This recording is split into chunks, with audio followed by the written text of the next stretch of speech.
telling you, you win the Super Bowl and the party doesn't stop. Yes, it doesn't stop. It keeps on going and going and going. Every bar I go into, people want to buy you drinks. Yo, Gronk, let me buy you a drink. Yo, let me get you a beer. An AA speech. It's really it's like this flying over. I couldn't escape it. Everywhere I go, people are like, "You want a drink? You want a drink?" And then it was fentanyl. You know, it's like it built, and then it ruined my life. I don't wear shirts because I can't afford them. Yo, let me get you a shot. Hey, man, how about you give me a motherfucking IV, doctor? I gotta season that shit. We won the Super Bowl, but I lost my damn liver from you guys. All your guys' fault that buy me shots out there. Dang. You know, if you guys want to buy me another shot, it needs to be a B12, lemon ginger, or a flu shot, please. Oh, shit, vaccines already? Yeah. It's a strong stance to take in front of the whole YouTube community, Rob. The flu shot should be free with your health insurance that you get for being an NFL player. All right. Calm down, everyone. I don't party that hard. But let me tell you, when I do party, you can't handle that shit. No one can handle that shit. No one. Trust me, I'm all pro in football, and I'm all pro in going ham. I'll catch a bullet from Brady in the end zone, and I'll catch a smoking hot model right off the DJ booth, baby. Oh, my God. Whoa. Oh, my God. I didn't see that coming. He's going to fuck around the DJ booth. Is he in sweats or are those pants? I think they're like jogger pants, maybe. They turned into sweats when he started humping. I got those new nice joggers that turn into joggers. The pants. Ooh.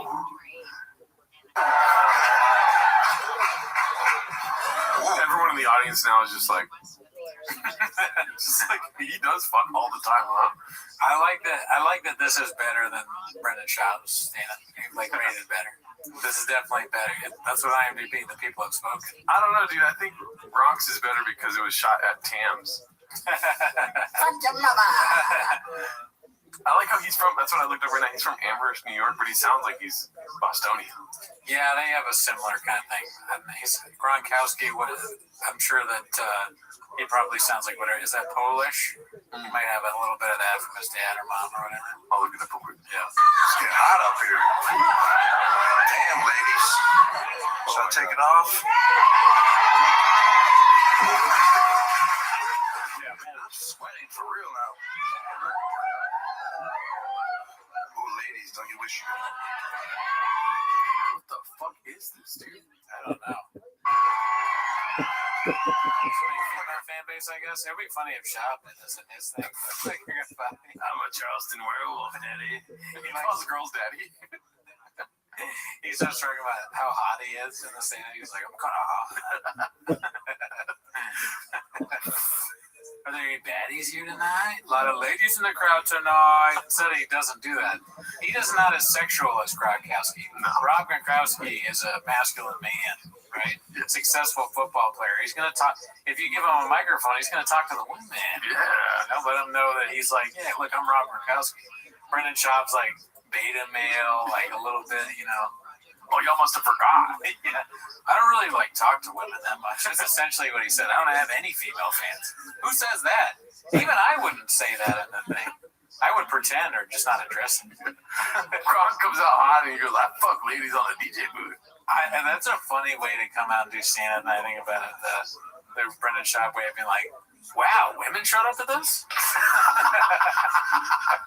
I didn't think that was what you hear.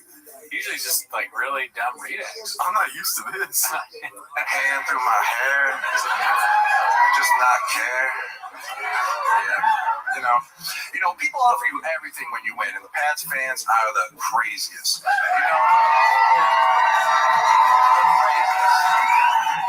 I don't get the usual, hey, Gronk, can we take a picture? Hey, can we take a selfie? Can I get an autograph, please? Nah, I get shit like, hey, Gronk, can you fuck my wife? Oh, my God. Hey, you got her pregnant? I'm like, what? So we can be best buddies forever, man. Please, please. like, nah, dude. He's like, okay, can you just sign her titties, please, Rob, please? I'm like, nah, man, these requests are ridiculous. I stopped going out on those streets. That's crazy. These streets are bad. He's getting like harassed and threatened and shit. Yeah. They're trying to ruin his life. Like, hey, take another shot and fuck my wife. People in Massachusetts are disgusting. Patriots fans should be on a watch list. They're trying to like drug this guy and have sex with him. Like, leave Gronkowski alone. They're still in the playoffs, right?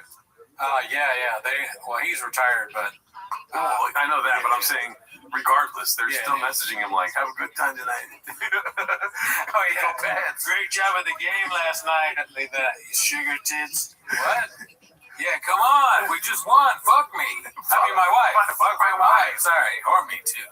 Fuck us both. When are you getting out of the locker room so you can fuck my wife, Gronk? Congratulations, the Patriots just beat the Broncos in I'm in a non-monogamous relationship. Go Patriots, go. Show me your God. That's your embarrassed. Or what if a guy comes up to him like, he definitely wants to fuck my wife. And he comes up to me, he's like, Gronk, you can fuck my wife if I can watch. It's Mark Maron. He's like, he gets harassed so much that somebody comes up to him and it's a family, they want an autograph, and he's like, I'm not gonna fuck you. He just yells at the family, I won't fuck you. Leave me the fuck alone. We wanted an autograph. Oh, sorry about that. And then he signs wife's tits, like, on the book. I'm just used to signing tits, my bad. There's a DJ booth, want to get fucked. Titties. For nearly 50 years, Opiah Law has changed lives, restored futures, and delivered justice.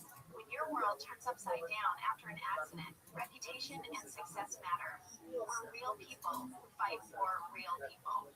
OpiahLaw.com. Conley Jr. is available all those things. The smartest people, most creative people, greatest land, greatest coast, wealthy people, tourism, first class on planet Earth. Why are we this afternoon at 4 on KFI AM 640. How the hell did that happen? I was born and raised here. I'm a first generation Californian. The second member of our family that was born right here in California. And it's a great state. More stimulating talk. It just needs to be fixed.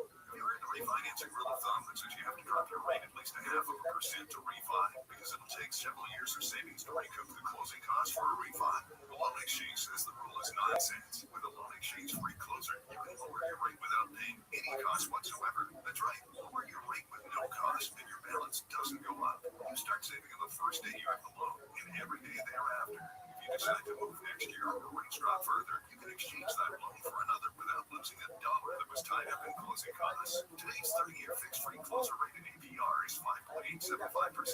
So if your current mortgage rate is higher than 5.875%, give the Loan Exchange a call at 855-752-9944 or log on to theloanexchange.com. It won't cost you a thing. NMLS 1637539. Loan subject to credit approval. See website for licensing information, loan terms and conditions. Equal housing lender. Call 855-752-9944 or visit theloanexchange.com. Hey, it's Bobby Bones. You think you know what's going to happen during the big game? Call it with DraftKings Predictions, the new app where you can predict outcomes on football's biggest game. Make real money predictions on the big game and put your money where your knowledge is. Make a topic, make a prediction. Like, will the total score be? Will the underdog cover? Which team will be lifting the trophy at the end? Then see if your big game smarts pay off. DraftKings Predictions is new and simple to use with big game trading. Available here in California. Download now. New DraftKings Predictions customers get up to a $75 first trade bonus with promo code AM640. Just feel it. Predict it with DraftKings Predictions. The crown is yours. DraftKings Predictions is a CFTC registered introducing broker. Event contract trading involves substantial risk of loss. One for new customer often require non-withdrawable predictions dollars expire in 1 year. It's February 8th, 2026. Market availability varies. Eligibility restrictions apply. See terms at dkng.co/predictions promo. Just hearing the word IRS makes people break out a cold sweat, but you don't have to face them alone. My friends at Legal Tax Defense have been helping people like you for more than 15 years. Whether you owe $5,000 or $5 million, legal tax defense can help. They'll fight to stop levies, liens, wage garnishments, even help file back tax returns. Need a second opinion? They got you. Call Legal Tax Defense right now for a free, no-risk consultation at 800-649-0664. That's 800-649-0664. Or go to LegalTaxDefense.com. Welcome back to Winter Hack Radio. The place for clever hacks to survive the season. Icy driveway. Try spreading sand or bird seed to help with traction. Snowy puppy boss. Help grab a whisk. Brush it off. Done. Catch COVID-19. What's your skin? Actually, there's no hack for COVID-19. But if you test positive, prescription medications for COVID exist. Ask your doctor if they're right for you. Visit PfizerForAll.com to learn more. Sponsored by Pfizer.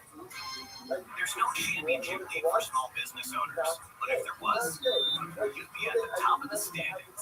Because going pro with Lenovo Pro means you've got the winning formation, one-on-one advice, IT solutions, and customized hardware powered by Intel Core Ultra processors help you stay ahead of the competition. Business goes pro with Lenovo Pro.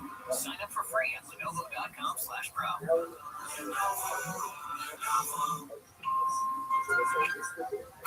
Sports lives on the ViralRabbi app, the home of the Super Bowl 60 tailgate content presented by NetApp Big Game coverage. With your Olympics from Milan, NBC's official audio partner, Fox Sports Radio, ESPN, and Sportsnet. Search sports on the free ViralRabbi app and listen now. 8 AM 640, more stimulating talk. Today at 3 o'clock on the John Cobell Show, Lee Selden will be on. He is Trump's point man, the head of this federal intervention into the botched rebuild and outdated Palisades. We'll have him on the air after 3 o'clock today on the John Cobell Show. Good morning, everybody. It is tomorrow at 8:30 is Ask Him Anything. Yeah, 8 o'clock hour, starting from Friday. I talk about all things food, and at 8:30 is Ask Him Anything, which we need you to participate. Otherwise, we don't have a segment. And you go to the iHeartRadio app during the show and just listen to the broadcast. It is this show being broadcast on Restream.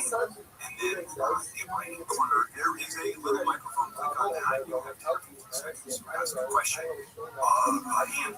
That's the third person. And so it's all about embarrassing. And then Neil chooses the questions, and then I answer them. And it's always hilarious. Well, it's always hilarious. And if you don't have a chance to listen, you don't listen. You're tied up or you're not woken up yet. Go to the iHeartRadio app for podcasting to any segment of the podcast. Okay, let's go ahead and finish up by news on this Thursday morning. Neil is not here today. He'll be here tomorrow, hopefully. And Well, Google is apparently holding its own. Google's latest quarterly report provided more evidence that its internet empire is withstanding an artificial intelligence shakeup. Google's third consecutive quarter of digital ad growth was up more than 10% from the year previous, while also posting more than 30% sales growth in its division that powers data centers for AI services. this company, the market value is $4 trillion. I mean, that's beyond comprehension. This is the value of this company. And so we think Sergey Brin and his partner have enough money. Anyway, it's doing well. It's guessing, and it's pretty far ahead in the world of AI. An anti-DEI investigation, federal agency that fights workplace bias, is investigating Nike, based in Beaverton, Oregon, over its treatment of white employees. Of course, the Trump administration has pledged to crack down on diversity, equity, and inclusion policies and make shielding white men from discrimination a priority. The agency said Nike may have engaged in a pattern or practice of disparate treatment against white employees, applicants, and training program participants in hiring, promotion, demotion, or separation decisions. It started in the 70s when I was in law school. Immediately studied this case. I've shared this with you before, and it was the case with Baki versus Allegiance of the state of California, UC system. And there was no other system. It was DEI, where in this case African Americans were given preference because they had been treated so unfairly prior to that. And David Baki, who was white, was not allowed into medical school, and there was an African American candidate who had less qualifications pursuant to the UC requirements, and was given what would have been David Baki's seat. He sued for first discrimination. He sued, I am a white guy, and you are discriminating against me. And so here's the question I have, and that is, it is true, minorities are treated horribly. Business, also education. How do you get to the other side? He's everywhere. People offering crazy shit. Oh man. You know, I had another crazy request one time. Hey, Grant, you know, I know you don't know me that well, but can you please bring me to Tom's mansion? I'm like, shit, I haven't even been there. It's been 7 years since I've known that guy. 7 years. Without me, he would... I know you don't know me that well, but can you please bring me to Tom's mansion? I'm like, shit, I haven't even been there. It's been 7 years since I've known that guy. 7 years. Without me, he would have 0 Super Bowl rings. I don't know how that's possible. I didn't know him after his first 3, but he would have 0. Yo, Tom, where the fuck do you live anyways? I'm coming over, man. I'm coming over. Yo, Tom, I need some avocado ice cream too, please. Oh my god. I don't know what that means. It's a joke. Why does he need avocado ice cream? Because Tom Brady is probably like super healthy. Yeah, Tom, like, he had that trainer that was all weird and does like weird health stuff, and he was trying to force people to. I wonder if avocado ice cream is one of the things that he was trying to get his teammates to eat. You've seen that inside joke. You've seen that new Tom Brady commercial on Pizza Hut? No. Oh, okay. He's like, I miss playing football. What is this? I don't know how to do a Tom Brady accent. He's like, I miss playing football, and you know what I miss the most is saying Hut, and then it's like Pizza Hut. Sorry. Pretty good. Dude, what's the bag on that? Should we check? Like how much he money? Yeah, dude. They say? I don't know, but I mean, I'm sure there's people also guessing. I'm gonna be honest with you. I think that's pretty good. The advertiser that came up with that, I can't believe that's not been used yet. Right. That's amazing. It probably has been used. There's definitely some Pats fans in their fucking mom's basement ordering Pizza Hut. Because of that? Pizza Hut? Oh shit, that's fucking hilarious, dude. Oh, it's so funny. How can I get a Pizza Hut delivered to my apartment? I want to sell Chris pizza. A side salad, thank you, Tom. Pizza Hut, you're like, can Gronk fuck my wife? Yeah, can you also say Gronk over the fuck with mine? Maybe I can play till I'm 40 like you. Oh, man. You know, honestly, it would just be cool to be there. Yeah, he seems like he's having a good... What he's doing right now, saying accomplishments and... Remember when we won the Super Bowl? Like, that's not bad, I guess. If I were a kid or much younger, and Cal Ripken Jr. did a stand-up thing where he just talked about how many hits he got, and like winning the Golden Glove, I'd be like, he's the best comedian ever. This rules. Kawhi Leonard on stage just doing stand-up. You probably love that now. Oh, yeah. He's like, in 2019, I was crazy, huh, guys? I'm a phone guy. He actually has jokes, though, because he has bits. He could just do his normal, like the time when he's like, what do you do, baby? He come out and say that. Yeah, that would crush. Also, people were talking about how my phone guy, crush. I don't know what his other bits are, but he'd probably be better than these two. Well, there's 2 different openers you can do. You know what I mean? Yeah. What a do, baby, solid. But something that's probably even stronger that what a do, baby can follow is hey. Remember that one? That's a good one. Yeah, I forgot about it. His manner of speech is very strange. And then I don't know if you caught the one that happened this last summer, but he was talking to an Asian lady trying to describe a wet ball. You heard that? He's like, wet ball. And then she goes, I don't understand. He's like, when I know what's going in, I say wet ball. Wet, or something like that. I'll look at it. Yeah, no, all of his sayings sound like punchlines, sort of. Yeah. That sounds like a good one, too. Wet ball. Kawhi Leonard, wet ball. He's got, he's just a sort of like a weird dude. Let's check this out. There it is. I want to say wet ball. Wet ball. That's a basketball term that I use when I shoot the ball and I know it's going in. I say wet ball. She's still confused. She's like, what?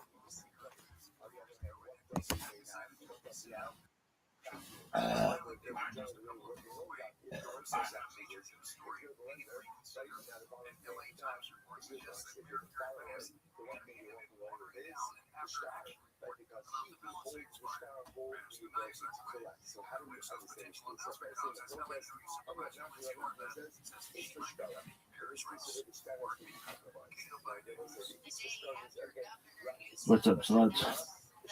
Day 41 of this bitch.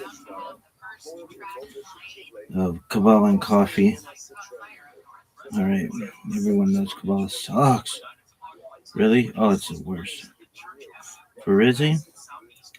Like, this shit is terrible. Alright, what are we doing now? It's Yiddish stuff. Why? Why not? What's new? I had a fucked up night. Nothing too crazy, but just abnormal. Alright, so Amachai, that's what Robertson says after we still. Halavai, that's what she wants it. She wishes. Yiddish cop. Yenta, it's kind of a fetish of mine. It means talkative bitch. Tactless, brass tacks, motherfucker. Notch, it's munching on pussy. Basher, that's soulmate or Bershurda. It's a female soulmate Bershurda. It's a male soulmate mishmash. I was taking a bath. Everybody knows that one. That was a bunch of shit together. Bupkis, that means nothing. Beans, good yontif means happy holiday, baby. L'chaim, to life, par, neutral, black kosher, smooth. Mensch, don't use a program. Means like a good baby.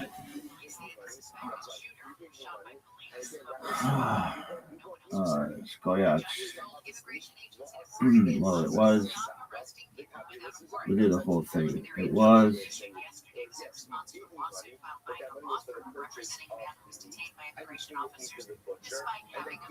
Yeah, sure. Kokaka.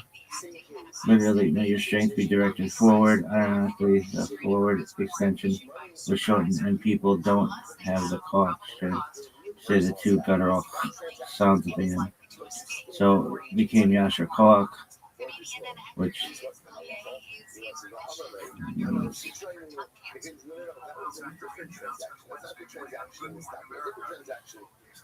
strength.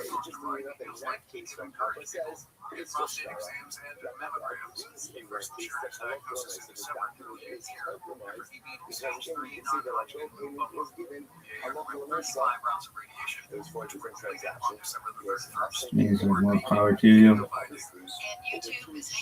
May your strength be straightened. May your strength be firm. And that got shortened to Skoyach. Alright, next, Oive. You say this? Yeah. Did your parents and grandparents say it? Yeah, to some extent. There were versions of it. Oy and Ve are two very old Jewish interjections, which means, well, Oy is found many times in the Bible, so Numbers 21:29, Samuel 4:7, For a few examples, Ve is newer than Oy. It is always Aramaic. It is always Aramaic equivalent. Today, Oy and Ve are often used together. Oy what's Oy I forgot to say the thing that we say. I'm fucking tired. There's groups returns. No one really knows. Elevate, different, elevate, find this is the result. Goodbye. Do this level, just don't fucking up. Oy is the ethnic, today, Oy often used together. Oy is the ethnically Jewish way to react when you find out how much your son's dental work will cost, or when you find out there is a 2-hour wait time for a table at the restaurant where you just arrived.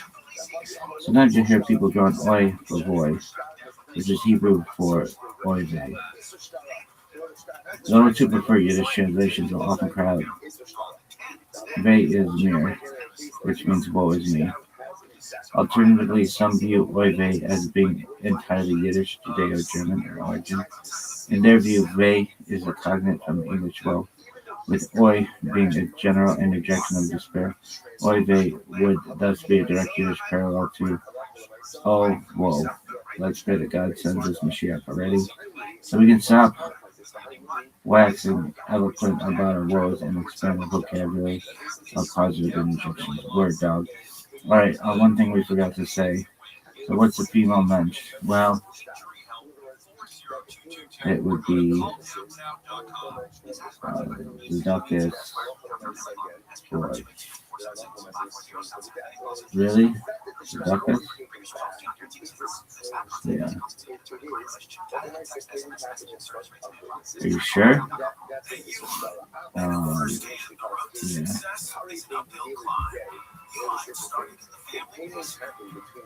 What does it mean? It means like an honorable chick.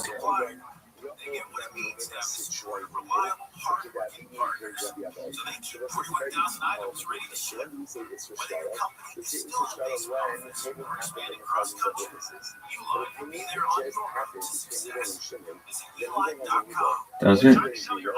Like, remember again, when we didn't go to Shimon and Shimon says, you owe me $1,000.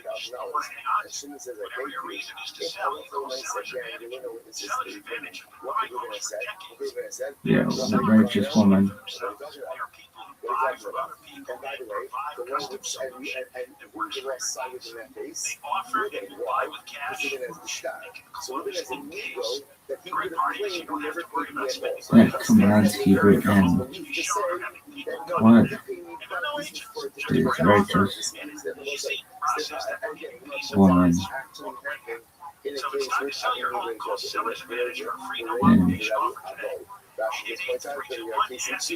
I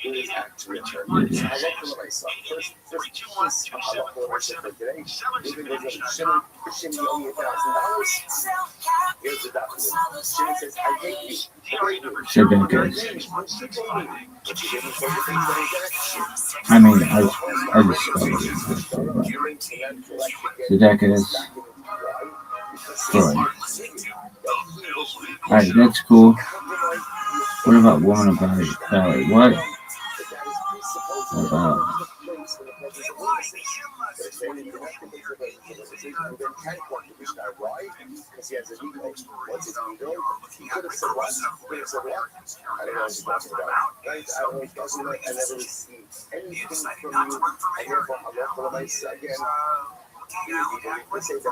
Why is that? Incredible.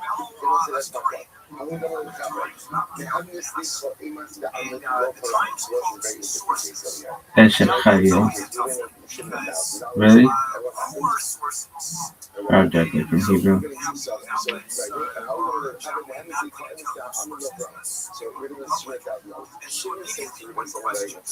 Eshet Chayil. That's a little different though. So, Tzedakah Troy is probably. And I'm tired. Alright.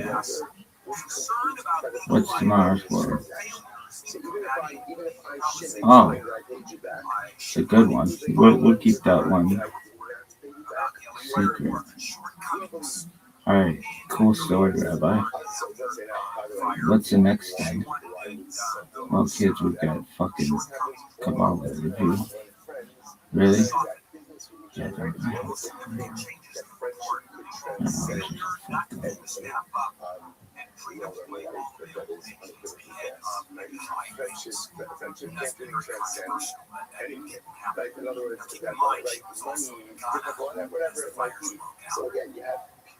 Okay. So this is Midnagnik Lithuanian Kabbalah. Alright, this is going to be long. Misnagdim, opponents, Sephardi pronunciation, Midnagdim, singular Misnich Midnich, was a religious movement among the Jews of Eastern Europe which resisted the rise of Hasidism in the 18th and 19th centuries. The Misnagdim were particularly concentrated in Lithuania, where Vilnius served as the bastion of the movement. But anti-Hasidic activity was undertaken by the establishment in many locales. The most severe clashes between the factions took place in the latter third of the 18th century. The failure to contain Hasidism led the Misnagdim to develop distinct religious philosophies and communal institutions, which were not merely a perpetuation of the old status quo but often innovative. The most notable results of these efforts, pioneered by Chaim of Volozhin and continued by his disciples, were the modern, independent yeshiva and the Muser movement. Since the late 19th century, tensions with the Hasidim largely subsided, and the heirs of Misnagdim adopted the epithet Litvish or Litvaks. Origins. The rapid spread of Hasidism in the second half of the 18th century greatly troubled many traditional rabbis. Many saw it as heretical. Much of Judaism was still fearful of the Messianic movements of the Sabbateans and the Frankists. The followers of the Messianic claimant Sabbatei Zevi, 1626-1676, and Jacob Frank, 1726-1791, respectively. Many rabbis suspected Hasidism of an intimate connection with these movements. Hasidism's founder was Rabbi Israel ben Eliezer, c. 1700-1760, known as the Baal Shem Tov, master of the good name, usually applied to the saintly Jew who was also a wonder worker, or simply by the acronym Besh, Hebrew. He taught that man's relationship with God depended on immediate religious experience, in addition to knowledge and observance of the details of the Torah and Talmud. The characteristically Misnagdic approach to Judaism was marked by a concentration on highly intellectual Talmud study. However, it by no means rejected mysticism. The movement's leaders, like the Gaon of Vilna and Chaim of Volozhin, were deeply immersed in Kabbalah. Their difference with the Hasidim was their opposition to involving mystical teachings and considerations in the public life. Outside the elitist circles which studied and practiced Kabbalah, the Hasidic leaders' inclination to rule in legal matters, binding for the whole community, as opposed to strictures voluntarily adopted by the few, based on mystical considerations, greatly angered the Misnagdim. On another theoretical level, Chaim of Volozhin and his disciples did not share Hasidism's basic notion that man could grasp the immanence of God's presence in the created universe, thus being able to transcend ordinary reality and potentially infuse everyday actions with spiritual meaning. However, Volozhin's exact position on the issue is subject to debate among researchers. Some believe the differences between the two schools of thought were almost semantic, while others regard their understanding of key doctrines as starkly different. Lithuania became the heartland of the traditionalist opposition to Hasidism, so Lithuanian and Misnich became virtually interchangeable terms in popular perception. However, a sizable minority of Greater Lithuanian Jews belong to Hasidic groups, including Navad, Slonim, Karlin Stalin, Pinsk, Amber, and Koidanov. The first documented opposition to the Hasidic movement was from the Jewish community in Shklov, Lithuania, in 1772. Rabbis and community leaders voiced concerns about the Hasidim because they were going to Lithuania. The rabbis sent letters forbidding Hasidic prayer houses, urging the burning of Hasidic texts, and humiliating prominent Hasidic leaders. The rabbis imprisoned the Hasidic leaders in an attempt to isolate them from coming into contact with their followers. Opposition by the Vilna Gaon. The excommunications against Hasidic Jews in 1772 was accompanied by the public destruction of early Hasidic pamphlets. The Vilna Gaon, Elisha ben Solomon Zalman, a prominent rabbi, galvanized opposition to Hasidic Judaism. He believed that the claims of miracles and visions made by Hasidic Jews were lies and delusions. A key point of opposition was that the Vilna Gaon maintained that greatness in Torah and Jewish religious observance must come through natural human efforts of Torah study without relying on any external miracles and wonders. On the other hand, the Baal Shem Tov was focused on the emotional uplift of the Jewish people, especially following the Khmelnytsky uprising, 1648-1654, and the aftermath and disillusionment of the failed Messiahships of Sabbatei Zevi and Jacob Frank. Opponents of Hasidism held that its followers viewed their rites idolatrously, if not as explicitly divine. The Vilna Gaon expressed his disapproval of synagogues in which business was discussed and atheism openly believed, viewing them as disrespectful to sacred spaces. Other Jewish leaders criticized those claiming to be rabbis who did not honor Shabbat and Mitzvot. Despite this, the Gaon encouraged the study of non-Jewish wisdom and opposed the assimilation of the Haskalah, aiming to enhance the spread of the Torah. It was noted that some who sought the role of rabbi did so out of a desire for power and recognition, a point often criticized in early Hasidism for lacking genuine pursuit of studying Torah for its own sake. Despite the Vilna Gaon's opposition, the Hasidim have always held the Vilna Gaon in high regard, recognizing his greatness as a true Jewish sage and tzaddik. Hasidism's changes and challenges. Most of the changes made by the Hasidim were the product of the Hasidic approach to Kabbalah, mainly as expressed by Isaac Luria, 1534-1572, and his disciples, particularly Chaim ben Joseph Bible, 1543-1620. Luria greatly influenced both Misnagdim and Hasidim, but the former feared what they perceived as disturbing parallels in Hasidism to the heretical Sabbateans. An example of such an idea was that God entirely nullifies the universe. Depending on how this idea was preached and interpreted, it could give rise to pantheism, universally acknowledged as heresy, or lead to immoral behavior, since elements of Kabbalah can be misconstrued to de-emphasize ritual and glorify sexual metaphors as a more profound means of grasping some hidden notions in the Torah based on the Jew's intimate relationship with God. If God is present in everything, and if divinity is to be grasped in erotic terms, then Misnagdim feared Hasidim might feel justified in neglecting legal distinctions between the holy and the profane, and in engaging in inappropriate sexual activities.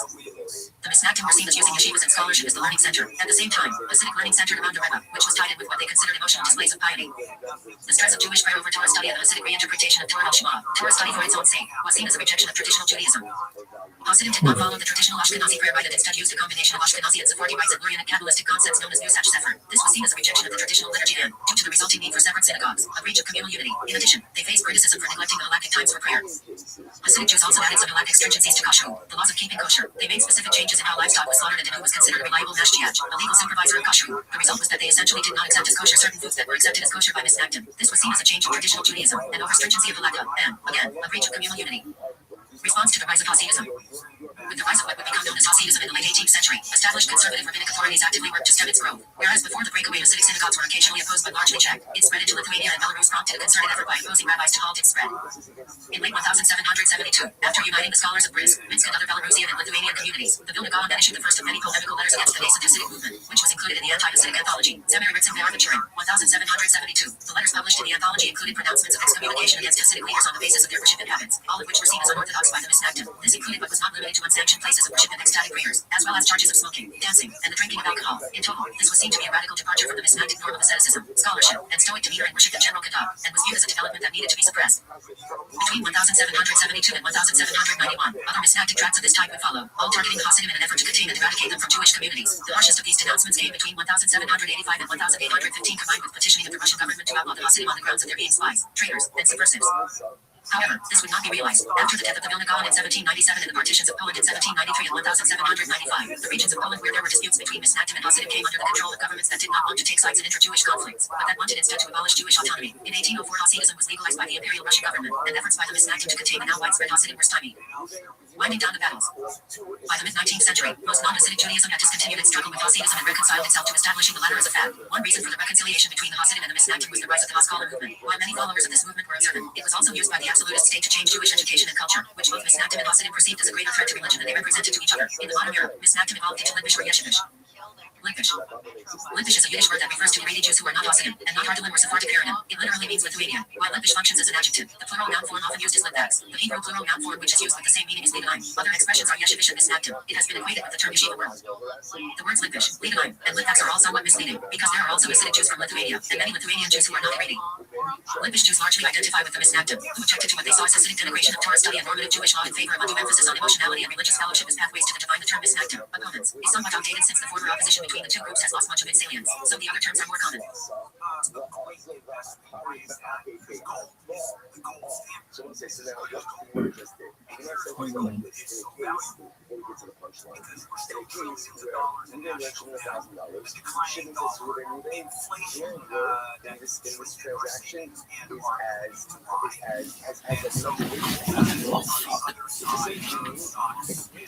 You're a big baby. I ain't going to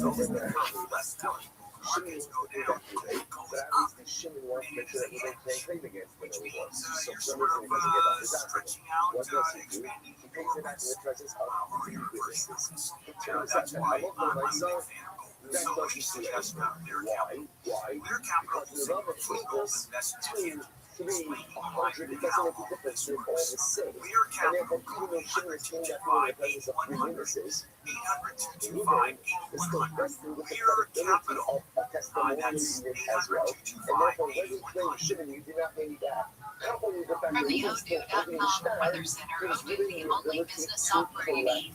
Becoming cloudy, windy at times, highs in the 60s to mid-teens. This report brought to you by AutoZone.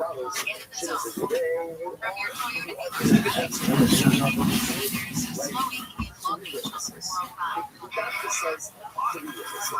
Litvaks, Yiddish, or Lidanim, Hebrew, are Jews who historically resided in the territory of the former Grand Duchy of Lithuania, covering present-day Lithuania, Belarus, Latvia, the northeastern Suwalki and Białystok regions of Poland, as well as adjacent areas of modern-day Russia and Ukraine. Over 90% of the population was killed during the Holocaust. The term is sometimes used to cover all Haredi Jews who follow an Ashkenazi, non-Hasidic style of life and learning, whatever their ethnic background. The area where Litvaks lived is referred to in Yiddish as Light, hence the Hebrew term Lidanim. No other Jew is more closely linked to a specifically Lithuanian city than the Vilna Gaon. In Yiddish, the genius of Vilna, Rabbi Elisha ben Solomon Zalman, 1720-1797. He helped make Vilna, modern-day Vilnius, a world center for Talmudic learning. Pioneer, 1910-1982, was born in Vilna, the city about which he would write. The Interwar Republic of Lithuania was home to a large and influential Jewish community whose members either fled the country or were murdered when the Holocaust in Lithuania began in 1941. Prior to World War II, the Lithuanian Jewish population comprises of 160,000 people, or about 7% of the total population. There were over 110 synagogues and 10 yeshivas in Vilnius alone. Census figures from 2005 recorded 4,007 Jews in Lithuania, 0.12% of the country's total population. Vilnius was occupied by Nazi Germany in June 1941. Within a matter of months, this famous Jewish community had been devastated with over 2/3 of its population killed. Based on data by Institute of Jewish Policy Research, as of January 1st, 2016, the core Jewish Jewish population of Lithuania is estimated to be 2,700, 0.09% of the wider population, and the enlarged Jewish population was estimated at 6,500, 0.23% of the wider population. The Lithuanian Jewish population is concentrated in the capital, Vilnius, with smaller population centers including Klaipėda and Kaunas. Etymology. The Yiddish adjective Litvish means Lithuania. The noun for a Lithuanian Jew is Litvak. The term Litvak itself originates from Litwin, a Polish term denoting a man from Lithuania, which however went out of use before the 19th century, having been supplanted in this meaning by Litwin, only to be revived around 1880 in the narrower meaning of a Lithuanian Jew. The Lithuanian that here is the territory of the former Grand Duchy of Lithuania. Of the main Yiddish dialects in Europe, the Litvish Yiddish, Lithuanian Yiddish dialect was spoken by Jews in Lithuania, Belarus, Latvia, Estonia, and northeastern Poland, including Suwałki, London, and Białystok. However, following the dispute between the Hasidim and the Misnagdim, in which the Lithuanian academies were the heartland of opposition to Hasidism, Lithuanian came to have the connotation of Misnagdim, non-Hasidic Judaism generally, and to be used for all Jews who follow the traditions of the great Lithuanian yeshiva, whether or not their ancestors actually came from Lithuania. In modern Israel, Leonine, Lithuanians is often used for all Haredi Jews who are not Hasidim and not Ortolan or Sephardic Aradim. Other expressions used for this purpose are Yeshivish and Misnagdim. Both the words Litvish and Leonine are somewhat misleading, because there are also Hasidic Jews from Greater Lithuania and many Litvaks who are not Aradim. The term Misnagdim, opponents, on the other hand, is somewhat outdated, because the opposition between the two groups has lost much of its relevance. Yeshivish is also problematic because Hasidim now make use of Yeshivat as much as the Litvish Jews. Ethnicity, religious customs and heritage. The characteristically Lithuanian approach to Judaism was marked by a concentration on highly intellectual Talmud study. Lithuania became the heartland of the traditionalist opposition to Hasidism. They named themselves Misnagdim, opposers of the Hasidim. The Lithuanian traditionalists believed Hasidim represented a threat to the lacking observance due to certain Kabbalistic beliefs held by the Hasidim that, if misinterpreted, could lead one to heresy as per the Frankists. Differences between the groups grew to the extent that in popular perception Lithuanian and Misnag became virtually interchangeable terms. However, a sizable minority of Litvaks belong, to Hasidic groups, including Lvov, Slonim, Karlin Stalin, Karlin, Pins, Lechevich, Amber, and Koyanov. With the spread of the Enlightenment, many Litvaks became devotees of the Hasidim, Jewish Enlightenment movement in Eastern Europe pressing for better integration into European society, and today, many leading academics, scientists, and philosophers are of Lithuanian Jewish descent. The most famous Lithuanian institution of Jewish learning was Valasa Yeshiva, which was the model for most later yeshivas. 20th century Lithuanian yeshivas include Panevės, Telch, Mir, Kel, and Slobodka, which bear the names of their Lithuanian forebears. American offspring of the Lithuanian yeshiva movement include Yeshiva Rabbi Chaim Orlin, Rabbi Isaac Belcher Theological Seminary, yeshivas Rabbi Yisrael Meir HaKohen, Chafetz Chaim, and Beth Medrash Devoka, Lakewood, as well as numerous other yeshivas founded by students of Lakewood's founder, Rabbi Aharon Kotler. In theoretical Talmud study, the leading Lithuanian authorities were Chaim Soloveitchik and the Brisker School. Rival approaches were those of the Mir and Telch yeshivas. In practical halakha, the Lithuanians traditionally followed the Yerach HaShulchan, though today, the Lithuanian yeshivas prefer the Mishnah Berurah, which is regarded as both more analytic and more accessible. In the 19th century, the Orthodox Ashkenazi residents of the Holy Land, broadly speaking, were divided into Hasidim and Perushim, who were Litvaks influenced by the Vilna Gaon. For this reason, in modern-day Israeli Haredi parlance, the terms Litvak, noun, or Litvisher, adjective, or in Hebrew Latin, are often used loosely to include any non-Hasidic Ashkenazi Haredi individual or institution. Another reason for this broadening of the term is the fact that many of the leading Israeli Haredi yeshivas, outside the Hasidic camp, are successor bodies to the famous Yeshiva of Lithuania, though their present-day members may or may not be descended from Lithuanian Jewry. In reality, both the ethnic makeup and the religious traditions of the Misnag communities are much more diverse. Customs of Lithuanian non-Hasidic Jews consist of. I just wondering on Saturdays, the internet immediate days are official from online. Variations in pronunciation during that.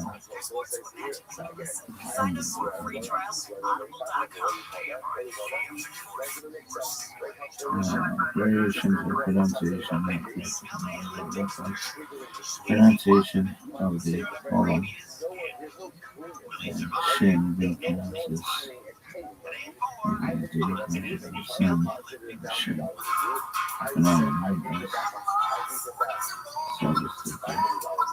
History. Jews began living in Lithuania as early as the 13th century, arriving from the Rhineland Valley, France, Spain, and Belgium, Netherlands. In 1388, they were granted a charter by Vitalis, under which they formed a class of freemen subject in all criminal cases directly to the jurisdiction of the Grand Duke and his official representatives, and in petty suits to the jurisdiction of local officials on an equal footing with the lesser nobles, Slajta, boyars, and other free citizens. As a result, the community prospered. In 1495, they were expelled by Alexander Jagellon, but allowed to return in 1503. The Lithuanian Statute of 1566 placed a number of restrictions on the Jews, and imposed sumptuary laws, including the requirement that they wear distinctive clothing, including yellow caps for men and yellow kerchiefs for women. The Khmelnytsky uprising destroyed the existing Lithuanian Jewish institutions. Still, the Jewish population of Lithuania grew from an estimated 120,000 in 1569 to approximately 250,000 in 1792. After the 1793 second partition of the Polish-Lithuanian Commonwealth, Litvaks became subjects of the Russian Empire. Litvaks in the Second World War. The Jewish Lithuanian population before World War II numbered around 160,000, or about 7% of the total population. At the beginning of the war, some 12,000 Jewish refugees fled into Lithuania from Poland. By 1941, the Jewish population of Lithuania had increased to approximately 250,000, or 10% of the total population. During the German invasion of June 1941, 141,000 Jews were murdered by the Nazis and Lithuanian collaborators. Notable execution locations were the Ganarili Woods, Sea Pottery Massacre, and the Ninth Fort. Culture. Litvaks have an identifiable mode of pronouncing pronouncing Hebrew and Yiddish. This is often used to determine the boundaries of Leva, area of settlement of Litvax. Its most characteristic feature is the pronunciation of the vowel polymus, as against Sephardic, Germanic, and Polish. In the popular perception, Litvax were considered to be more intellectual and stoic than their rivals, the Galitzers, who thought of them as cold fish. They, in turn, disdained Galitzers as irrational and uneducated. Restream group's Yiddish knowledge cards devote a card to this Ashkenazi version of the Hatfields and McCoys. This difference is of course connected with the Hasidic mismatch debate. Hasidism being considered a more emotional and spontaneous form of religious expression. The two groups differed not only in their attitudes and their pronunciation, but also in their cuisine. The Galitzers were known for rich, heavily sweetened dishes in contrast to the plainer, more savory Litvischer versions, with the boundary known as the gefilte fish line. Genetics. The Lithuanian Jewish population may exhibit a genetic founder effect. The utility. In the popular perception, Litvax were considered to be more intellectual and stoic than their rivals, the Galitzers, who thought of them as cold fish. They, in turn, disdained Galitzers as irrational and uneducated. Restream group's Yiddish knowledge cards devote a card to this Ashkenazi version of the Hatfields and McCoys. This difference is of course connected with the Hasidic mismatch debate. Hasidism being considered the more emotional and spontaneous form of religious expression. The two groups differed not only in their attitudes and their pronunciation, but also in their cuisine. The Galitzers were known for rich, heavily sweetened dishes in contrast to the plainer, more savory Litvischer versions, with the boundary known as the gefilte fish line. Genetics. The Lithuanian Jewish population may exhibit a genetic founder effect. The utility of these variations has been the subject of debate. One variation, which is implicated in familial hypercholesterolemia, has been dated to the 14th century, corresponding to the establishment of settlements in response to the invitation extended by Gediminas in 1323, which encouraged German Jews to settle in the newly established city of Vilnius. A relatively high rate of early onset dystonia in the population has also been identified as possibly stemming from the founder effect. See also. Oh my god. I think he's pretty tight. Yeah. Would you fuck him? Nah, but we'd high five. Elisha ben Solomon Zalman, Hebrew, Rabbi Eliyahu ben Shlomo Zalman, also known as the Vilna Gaon, Yiddish, Der Vilna Gaon, Polish, Gaon Z. Vilna, Gaon Wilski, or Elisha of Vilna, Siley, Polish Lithuanian Commonwealth, April 23rd, 1720 Vilnius, Russian Empire, October 9, 1797, was a Lithuanian Jewish Talmudist, Halachist, Kabbalist, and the foremost leader of Misnaptic, non-Hasidic Jewry of the past few centuries. He is commonly referred to by his Hebrew acronym GR Gaon, repeating Eliyahu or teacher Elisha the genius, or in modern Hebrew is HaGaon Vilna the genius for Vilnius. Through his annotations and emendations of Talmudic and other texts, he became one of the most familiar and influential figures in rabbinic study since the Middle Ages, although he is chronologically one of the Acharanim, some have considered him one of the Rishonim. Large groups of people, including many yeshivas, uphold the minhag, set customs and rites, named after him, and which is also considered by many to be the prevailing minhag among Ashkenazi Jews in Jerusalem today. Born in Semak in the Breslau Obship, now Sialians, Belarus, the Gaon displayed extraordinary talent while still a child. By the time he was 20 years old, rabbis were submitting their most difficult halakhic problems to him for legal rulings. He was a prolific author, writing such works as glosses on the Babylonian Talmud and Shulchan Aruch known as V'yuri HaGra, elaborations by the Gra, a running commentary on the Mishnah, Shen of Eliyahu, the Years of Elisha, and insights on the Torah entitled The Torah of Eliyahu, The Cloak of Elisha, published by his son. Various Kabbalistic commentaries bear his name, and he wrote commentaries on the Book of Proverbs and other books of the Hebrew Bible later in life. None of his manuscripts was published in his lifetime. When Hasidic Judaism became influential in his native town, the Vilna Gaon joined the Misnagdim, the rabbis and heads of Polish communities trying to curb Hasidic influence. When he advocated studying branches of secular education such as mathematics to better understand rabbinic texts, he harshly condemned the study of philosophy and metaphysics. Biography. Elisha was born to Trina and Shlomo Zalman, a rabbi, in the village of Slonir Brisk, now Brest, Belarus, then in Lithuania, part of the Polish-Lithuanian Commonwealth, on 15 Nisan 5480, April 23rd, 1720. His grandfather was Yosef Chertok, the son of Rabbi Eliyahu Hasid, after whom he was named. Eliyahu was the son of Moshe Kramer, Rabbi of Vilna, now Vilnius, and his wife was the granddaughter of Moshe Riddick, also a rabbi. Until the age of 6, he studied under a rabbi. At that age, he delivered a derusha in the great synagogue of Vilna that his father had taught him. At the request of Heschel, the abbot of Vilna, he added his own scholarly discourse to demonstrate his ability to innovate independently. His book Shnat Eliyahu contains an insight he expressed at age 7. At this age, he lived for about 3 months in Canaan with the town's rabbi, David Katzenelin, studying under him and Moses Margulies, author of many Moshe on the Jerusalem Talmud and who later served as rabbi of Canaan. At age 9, he began studying Kabbalah, devoting several hours daily to studying the Zohar and the writings of the Isaac Luria. By age 10, he studied independently and no longer required teachers. During this period, he befriended Aryeh, who later served as the abbot of Sechanovitz. From the age of 8, he engaged in astronomy. As a young man, he married Chana, daughter of Yehuda Leib of Canaan, 1724-1782. His wife took responsibility for managing the household so he could devote himself entirely to study. After she died in 5543, 1783, he requested that the following be inscribed on her tombstone. Chana passed away in 5543, 5 Kislev. She left no equal or comparison, there is no path or way to recount her praise. Later, he married Jin, daughter of Meir Lutz from Jian, who was also a widow. At around age 20, he traveled to Poland and Germany, passing through Lechnow and Berlin, and possibly also Amsterdam. He returned to Vilna in 5505, 1745. Over the years, he lived in Vilna but consistently refused to hold an official rabbinic position that would interfere with his studies. Nevertheless, the Vilna community, considering it an honor to have him in their city, granted him a small monthly stipend for his livelihood. The Vilna Gaon became famous for his extraordinary diligence. His sons recount that throughout his life, he slept only 2 hours a day, divided into 4 half-hour segments, ensuring he never slept more than 60 breaths. He dedicated all his time exclusively to Torah study. His student, Chaim Volozhin, described how, when he was preoccupied with the Talmudic difficulty, he would refrain from eating for days until he found a resolution, appearing emaciated and afflicted. Status.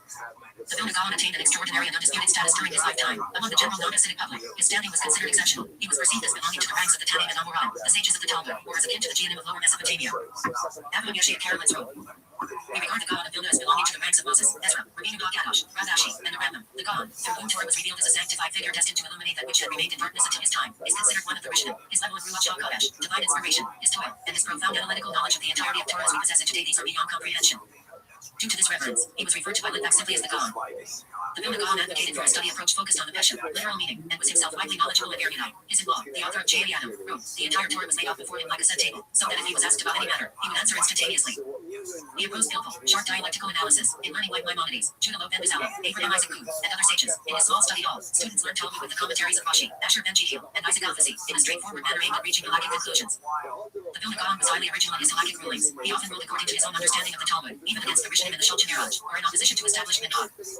His learning was grounded in a deep pursuit of the literal meaning of the sources, as well as in textual emanations, particularly in less commonly studied works such as the Jerusalem Talmud, the Tosefta, and the Zohar. Despite its historical significance to the Misnagdim, the method of study practiced in contemporary Litvak yeshivas differs significantly from his approach. Most of his textual emanations were not based on manuscript evidence available to him, but rather on his exceptional mastery of rabbinic and Talmudic literature. In retrospect, many of his emanations have been found to align with accurate textual witnesses. On the evening following Yom Kippur, the Vilna Gaon would continue fasting for several more hours while studying Torah. He did this based on the teaching of the Chazon. What is the meaning of the verse? And it was evening, and it was morning. The sixth day, Genesis 1:31. Why is the extra needed? This teaches that God made a condition with the works of creation, saying, if Israel accepts the Torah, you will continue to exist, but if not, I will return you to chaos and void. Babylonian Talmud, Shabbat 88. In other words, the world's existence depends on uninterrupted Torah study, since, on the night after Yom Kippur, everyone went home to eat. The Vilna Gaon would continue learning until people finished their meals and returned to study. This idea also served as the foundation of Volozhin Yeshiva, established by his disciple, Chaim of Volozhin. Kabbalah and his teachings. By the age of 9, the Vilna Gaon knew all of Tanakh and Shas with commentaries, and had already begun studying Kabbalah. The Gaon wrote commentaries on the Sefer Tzimtzum, which he regarded as the foundational work of Kabbalah, as well as on Tikkun Zohar, Tikkun Zohar Hadash, and other sections of the Zohar and the Sefer Yetzirah. However, unlike other Kabbalists, the Gaon opposed the reception of Rabbinic revelations, preferring to engage in Torah study and receive divine wisdom directly from God rather than through intermediaries. He also sent his disciple, Chaim of Volozhin, to warn his brother, Shlomo Zalman of Volozhin, not to accept a Maggid that was destined to appear to him, explaining that the Maggidim of that generation, particularly outside the land of Israel, could not possibly be entirely sacred and free of any impurity. The teachings of the Vilna Gaon and Kabbalah are considered a distinct stream, although they are sometimes integrated with the teachings of Ramchal. Many Kabbalists have studied and interpreted them, such as his disciples Chaim of Volozhin in his book Nefesh HaHaim, Moshe of Tolchin, Menachem Mendel of Shlah, and the disciples of his disciples, Yitzhak Isaac Shefer, David Maria, Avraham Simha of Emshisla, Elisha of Kalish, as well as Shlomo Elisha of Elishem Shiva of Aklana, Naphtali Ers Halavi of Jaffa, and others. The writings of the Vilna Gaon have been studied in the present day by Yitzhak Shlomo Zilberman, Sri Adolitsky, Israel Eliyahu Winterov, Yaakov Eads, Tivri Yaakov, and Yosef Adavi, who also wrote a book explaining the uniqueness of the Vilna Gaon's Kabbalah and the differences between it and the Kabbalah of Isaac Maria. During the struggle between the Hasidim and the Misnagdim, the Hasidim spread a rumor that the Vilna Gaon did not believe in the teachings of Kabbalah and did not read the Zohar or the writings of Isaac Maria. By doing so, they sought to undermine the Gaon's opposition to Hasidism. The Vilna Gaon's disciple, Rabbi Chaim of Volozhin, in his introduction to the Vilna Gaon's commentary on Sefer Tzimtzum, sharply criticizes those who spread the rumor, with the following words. And whenever I speak of the greatness and wonders of the holiness of the teachings of our great Rabbi, may his soul rest in peace, I remember and recall with great anguish that my soul is stirred and burned with the fire within me, for I heard many false reports from empty fools in distant provinces, who had never seen the light of his teachings or his holiness. Those without burden in speech and tongue speak of great things to defame the sanctities of heaven, like flies of death who seek to spoil and defile the holy will of our great Rabbi. May his soul rest in peace. They say that the holy Rabbi did not consider the spirit of holiness in the teachings of the Arizal to be of any word. God forbid. And even further, some speak maliciously, claiming that the holy Zohar was unworthy in his eyes. Heaven forbid. To be the subject of his study, may the lips of falsehood be still, and the liars be silenced. Such things shall not be among the people of Israel. The teachings of redemption in his doctrine.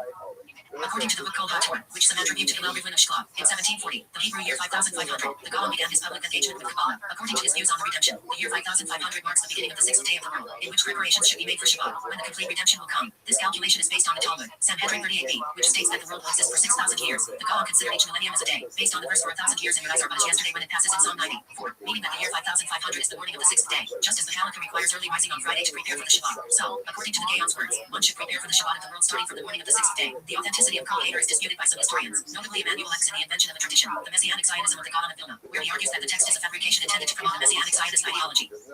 A new Shulchan Aruch. According to what was written by the Gaon's son, the Gaon intended to compose a new version of the Shulchan Aruch.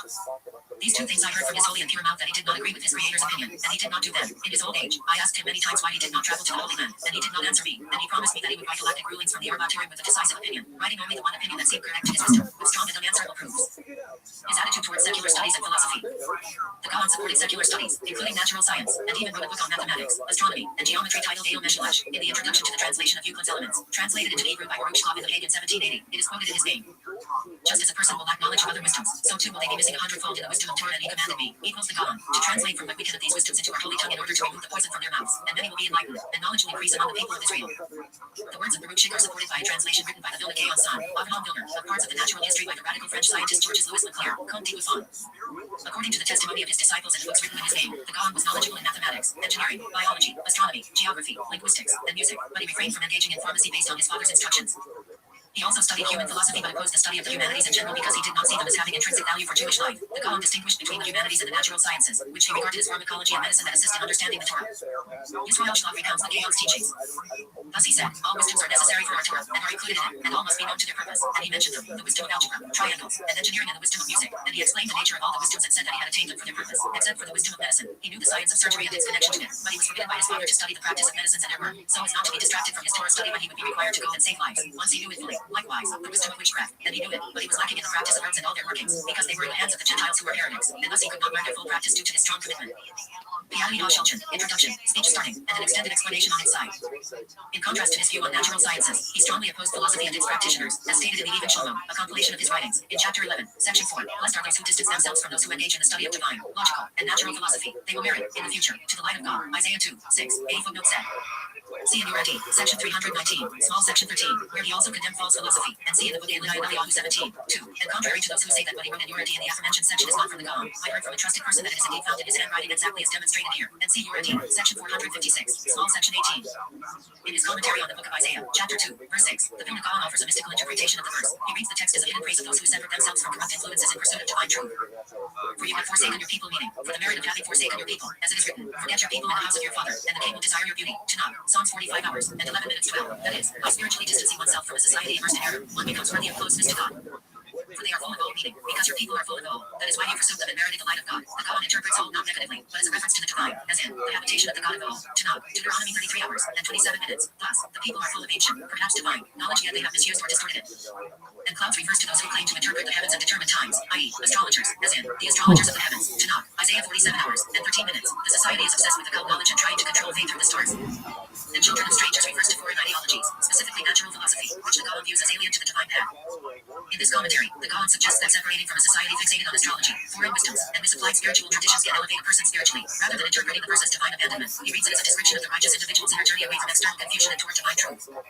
The Vilna Gaon's commentary on URD, section 319, subsection 6, small subsection 13. The Rambam followed philosophy, and therefore he wrote that witchcraft, names, incantations, demons, and amulets are all false, but they have stood him on his head, for we find many stories in the Talmud regarding names and witchcraft, and philosophy misled him, for in the majority, it took him to interpret the Talmud in a divisive way and to uproot them from their simple meaning. God forbid, I do not believe in them, nor in their sources, nor in their power. Rather, all these things are as their simple meaning, but there is a deeper meaning not of the philosophers, which is superficial, but of the people of truth.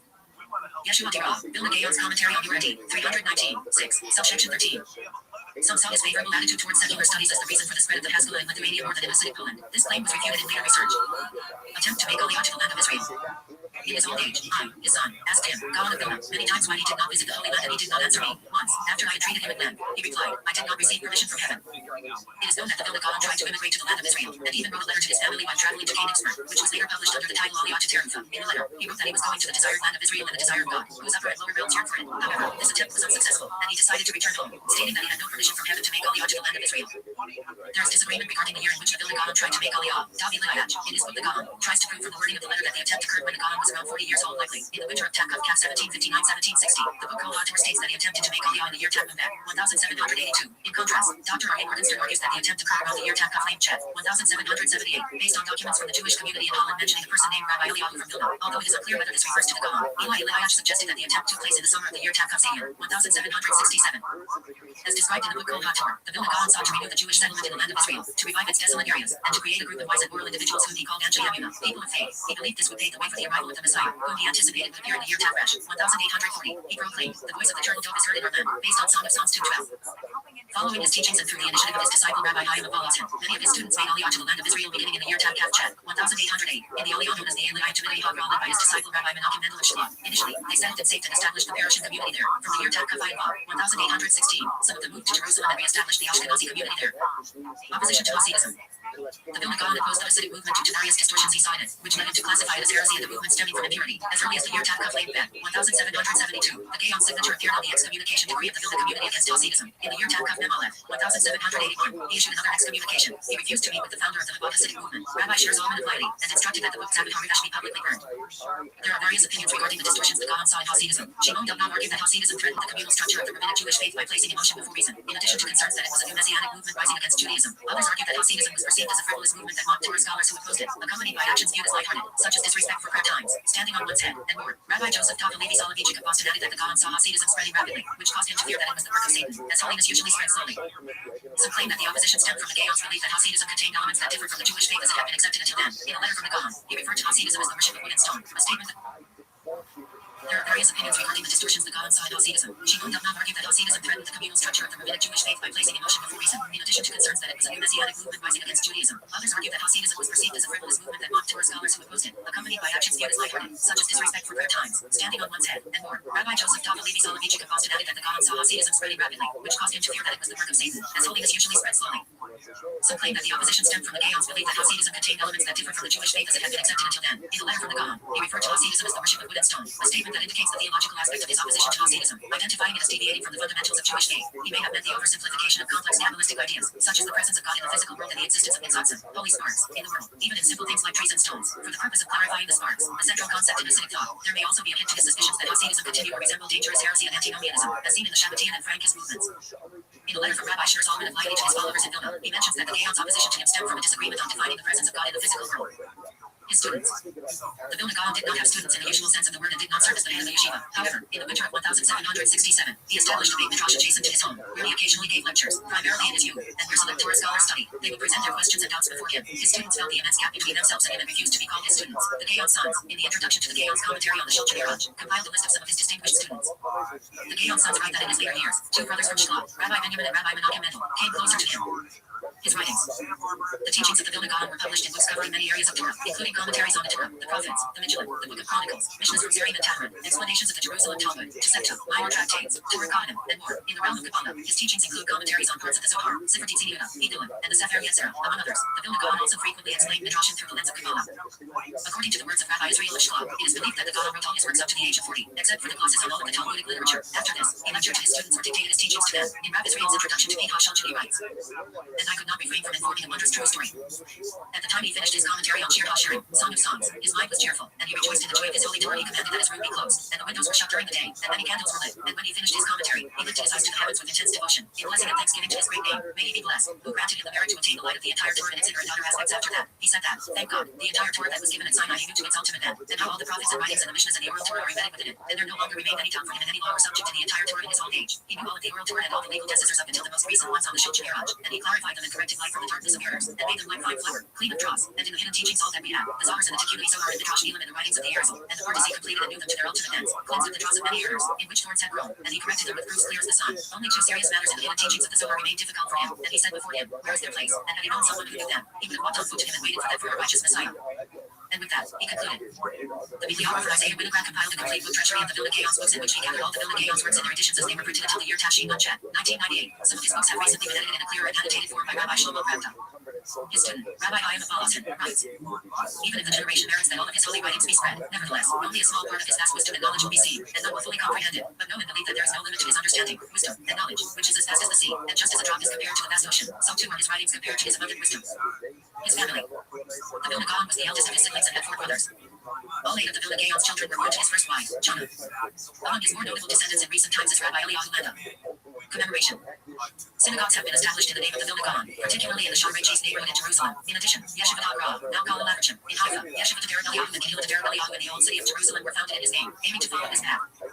Portraits of the Vilna Gaon began to be published as lithographs between the years 1821-1825. The original artist was the head of the lithographic department of the University of Vilna, the Lithuanian-Polish artist Joseph Hilary Glowacki. In 1999, the government of Israel requested to bring the Vilna Gaon's remains to Israel, but the request was denied by the Lithuanian government, partly due to the opposition of the Jewish community there. The year 2020, marking the 300th anniversary of the Gaon's birth, was declared by the Lithuanian parliament the year of the Vilna Gaon and the year of Jewish history. In the same year, the Vilna Gaon Museum of Jewish History in Lithuania was named in his honor. The Hagra Institute for the publication of his writings. In the 1990s, the Hagra World Institute was established in Leningrad, Israel, and New York, United States, to print his books and writings with innovations and explanations of his teachings, as well as the publication of the writings of his Hagra students and their yeshivas, led by the descendants of Rabbi Yeruchim Fishel Pepper, the brothers Rabbi Nehemiah Pepper and Rabbi Shmuel Yaakov Pepper. Further reading. See also. Notes. We were privileged to see with our own eyes our master, the great and holy God of Israel, Rabbi Eliyahu Hassid. He was an irreplaceable saint, like one of the Rishon, and all the qualities that the sages attributed to a Torah scholar were manifested in him, whether in Torah, in piety, or in his conduct, his vast knowledge. References. Bibliography.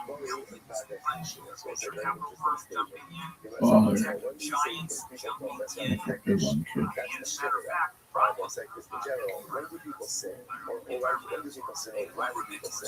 The car.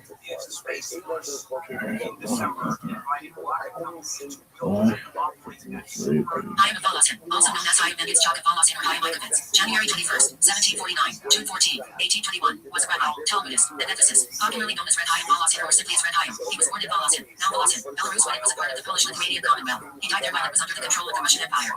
The title of his major work is Nefesh HaChaim. Student of the Vilna Gaon.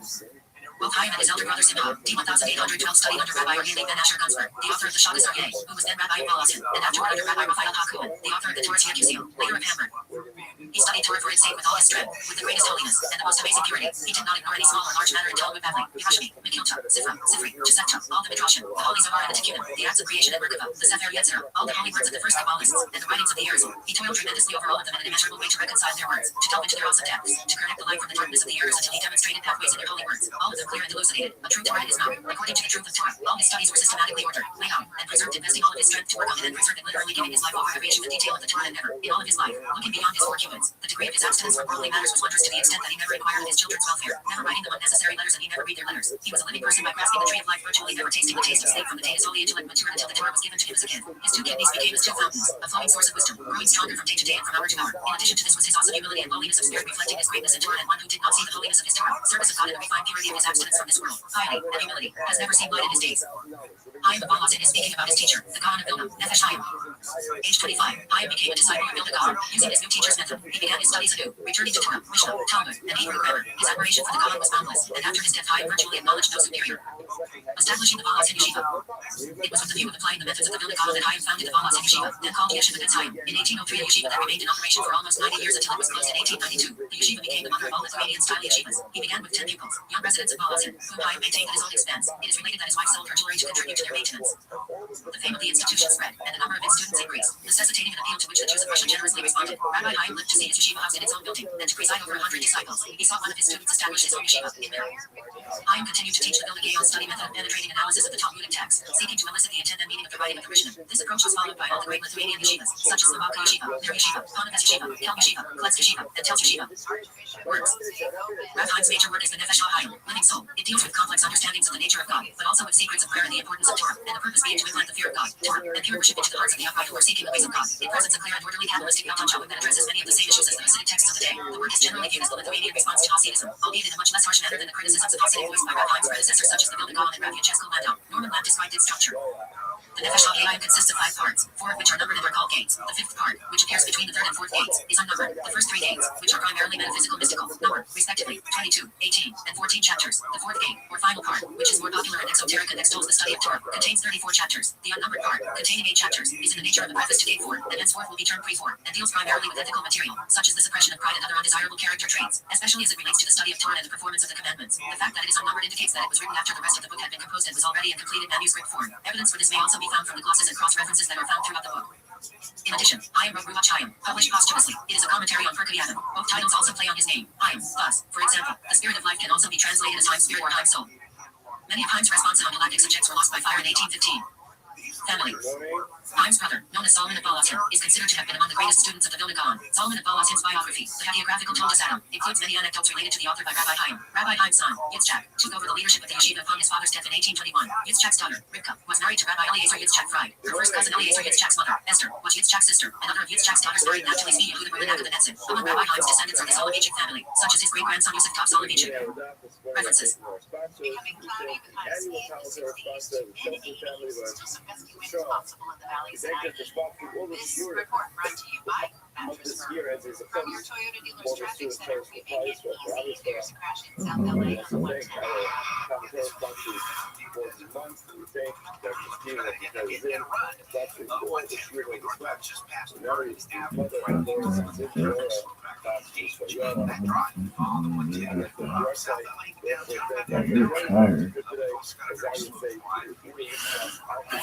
Shlomo Elisha, Elisha, January 5th, 1841, March 13, 1926, Hebrew, also known as the Lashem or Be'el HaLashem, was a famous Kabbalist who was born in Iuli, Lithuania, and later moved to the land of Israel.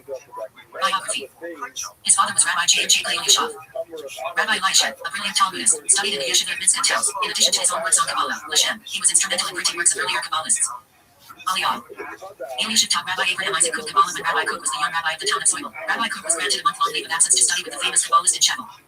In 1922, when Rabbi Kook was serving as chief rabbi of Jerusalem, Rabbi Eliashib asked him for assistance in settling in Eretz Yisrael. Due to Rabbi Kook's intervention, the great Kabbalist, his son-in-law, daughter, and his 11-year-old grandson, who would grow up to be the great scholar Rabbi Yosef Shimon Eliashib, were allowed to emigrate to the land of Israel. One particularly poignant story tells of a visit the revered Lashem paid to the chief rabbi. It was a fairly cold winter evening and Rab Kook noted that the Lashem had no coat. Rab Kook immediately took his own fur-lined coat from his closet and gave it to the elderly man as a gift. This coat remained in the Eliashib family as an heirloom and was periodically worn by Rabbi Yosef Shimon Eliashib on wintry days. Rabbi Eliashib died in 1926 and is buried in Mount Olivet's Jewish cemetery in Jerusalem. Words. The primary work for which Eliashib is known is Lashem Shiva V'Aklana, which was written in 4 parts and released in the following order. References. Score major deals on top brands at Mattress Firm's President's Day sale. Mattress today. Your sleep experts. Alright, let's get on that bullshit. Let's see how the fuck Abby's poisoning us today, kids. Really, oh yeah, this bitch is got something cooked out to kill us.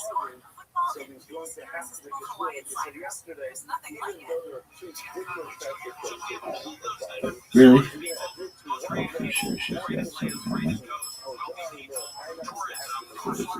Bullshit.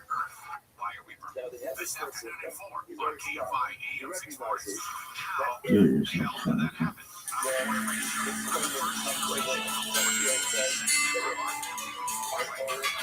Hey, it's Abby from I'm Gonna Kill You University. Welcome to Jewish TV Whoa. Today we're going to learn how to light a Hanukkah. We want Abby. Here's our menorah. It has 8 branches, Boring. representing 8 different nights of Hanukkah. Boring. An extra one, called the shamash, which we're Shamash. going to use to light the rest of the candles. There are many different types of menorahs out there, so you shouldn't have a tough time finding a special one for your home. One thing that's important to remember is that the menorah should be in a straight, even line, meaning it shouldn't be in a zigzag. One shouldn't be higher than the next, or in a circle. The shamash, however, specifically should be distinct from all the rest of the candles. In theory, we can use any flammable substance for the Hanukkah lights. Practically speaking, most people use candles or oil. We're going to use oil, specifically olive oil. Since the miracle is performed using olive oil, this is the most beautiful way to perform it. Now, where should we be lighting the menorah? As you see, we've placed ours in the doorway leading to the main room of the house. It's also on the left side, opposite to the mezuzah. There's a couple different customs, one being to place it in a window, other people place it at the front door. Either way, it should be between 1 and 3 feet off the ground. On the first night, we light 1 candle, placing it on the far right of the menorah. Then we fill it up with oil. We light our shamash. I usually used to be Now say our lighter. blessings, and then light the first candle.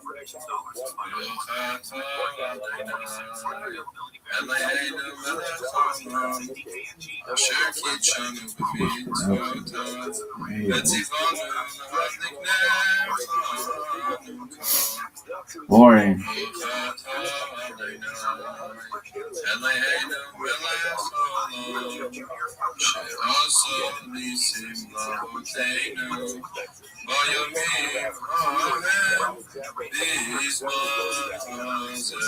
Boring.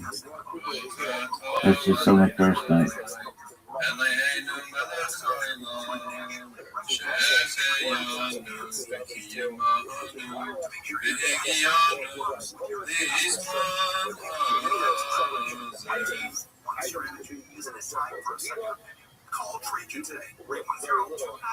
On the second night, we light 2 flames. Again, we place our first light to the far right, but this time we add another candle immediately to the left. On the second night, and on subsequent nights, we'll only see the first 2 blessings. Now this is important. We light the newly added flame first. This means that we light in the opposite direction that we placed them. The lighting of the menorah follows the same pattern every night. So on the 8th night, we light 8 flames. Again, we add the candles from the right to the left, and and then light from the left to the right, with the newest candle being lit first. So when do we light the candles? The custom of many communities is to light the menorah shortly after sunset. In other communities, the menorah is kindled after nightfall. Either way, the menorah must contain enough fuel to burn for at least 30 minutes after nightfall. The standard Hanukkah candles only last approximately 30 minutes. If using those candles, then light after nightfall. You can light even later, as long as other people in the house are awake to see it. On Friday, however, you must light the menorah before sunset, because you can no longer light the menorah once it has already become Shabbat. For the same reason, you have to wait until after nightfall on Saturday night, when Shabbat is over, before you light the menorah. Both men and women are obligated to participate in the candle lighting, but different communities have different customs. Some communities have the custom that every man, woman, and child will light their own menorah, while other communities have the custom where the head of the household will light while everybody is present. And that's it. Now that you know how to do it, it's time to do it yourself. What do you do with the head of the household? Really? Was that cool? Yeah, we'll remember it in fucking Kiss Us. Really? Yeah.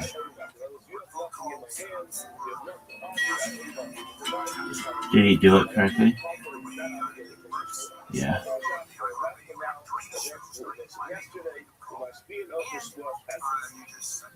The wireless person who denied it to take his words as is a group of rabbinic oath that he has to take. The term has a structure where employment is usually for the support. This is an imposed shua, the rabbinic imposed shua that he has to take.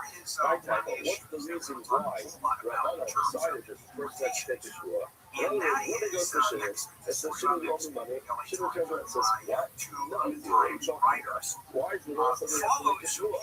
The guy's a random guy in the street. Who goes to Shimon and goes to the money? Shimon denies it. All of a sudden, Shimon has to take a shua. The law says, I'll tell you what, Hazaka. We've established that it is a structure that's clear, aim on the LAK.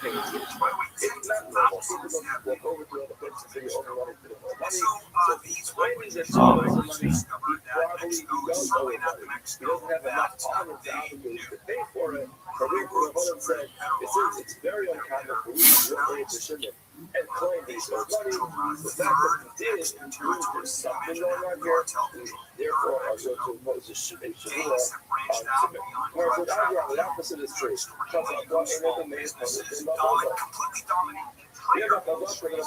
The avocado just have the audacity to deny a loan. Yeah, it's he borrowed money from somebody, just deny it. Crazy, if person lends you money, he wants to get the money back, he can just deny it, get back and ship it. Even hardly denying this should actually mean he didn't borrow the money, because normal people can do that. Normal people don't borrow money from people, they just deny the whole thing. Therefore, why are we obligated to swear? Well, you're right. And it's true that people generally do not deny a loan that they actually owe. However, there is a constitution to cover stuff. Sometimes this is fun. Yo, dog, sometimes hear that Jews worship Lucifer, which is not true. We do have Hallel, which is Morning Star. Talk about that. Give me a good response to why that isn't technically true. And how we don't even see Morning Star as an angel. That would be Satan. We don't mix those two.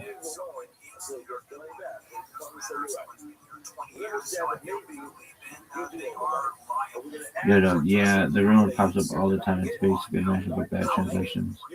Other theology getting projected onto Judaism and internet nonsense. It's just clean topics, brass tacks, breakdown. You can throw back when somebody says that Lucifer is not a Jewish concept. The word Lucifer is Latin, not Hebrew. It comes from Latin.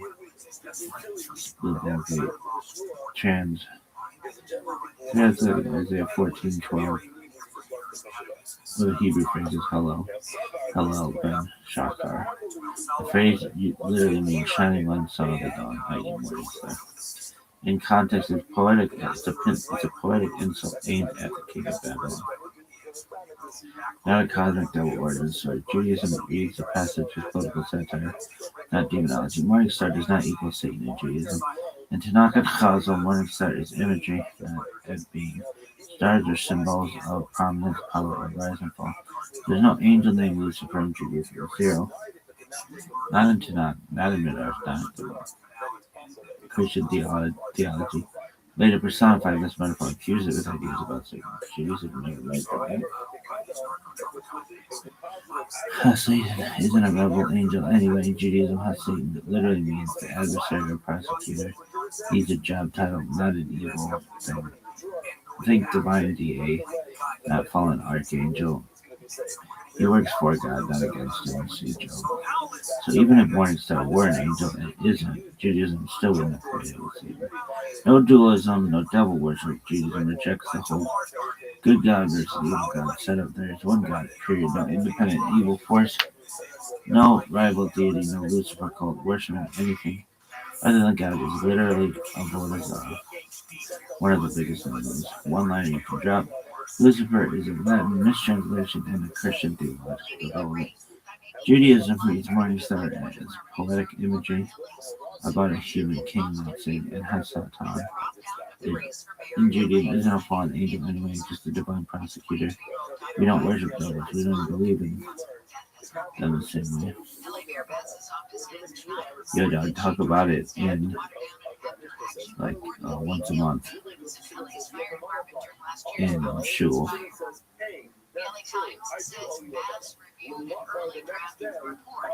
God, you hear Jewish once a month talk Thursday.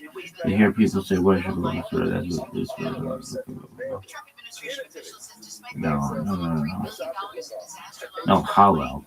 Talk about Hallel. Why do we do Hallel?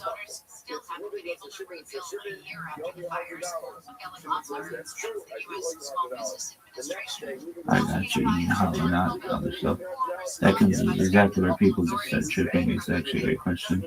Is your clean dad explains it once a month version? Send it on Hallel. What is Hallel and why you do Hallel just means praise?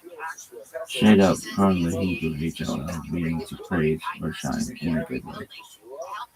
When we say Hallel, we are praising God, thanking God for redemption, miracles, survival, acknowledging history events. Because of Hashem, not stars, not imps, not cosmic forces. Why Hallel gets confused with morning star nonsense. Here's linguistic trap people fall into. Hallel is praise. Hallel is shining. It is used once in Isaiah as poetry. Lucifer is Latin, light bearer from a later translation. Different words, different roots, different meanings. Judaism never connects them. Hallel is not about a star. Hallel is not about an angel. Hallel is not about Satan. It's literally saying that God, you shut up. Thank you. Why do we say Hallel specifically on holidays? We say Hallel on Pesach, Shavuot, Sukkot, Hanukkah, Rosh Hashanah, and holidays. Why? Because something historically undeniable happened, and we respond with gratitude instead of mythology. Judaism doesn't say a cosmic being fell from heaven. We say we were enslaved through that number, and we survived, so we praise God. Very grounded, very Jewish. Key line you can drop. Hallel comes from praise, not light bearer. It's about thanking God for real world redemption, not angels or such. Judaism doesn't worship intermediaries. We use poetry to praise God directly. Okay, cool. And when do we say hello?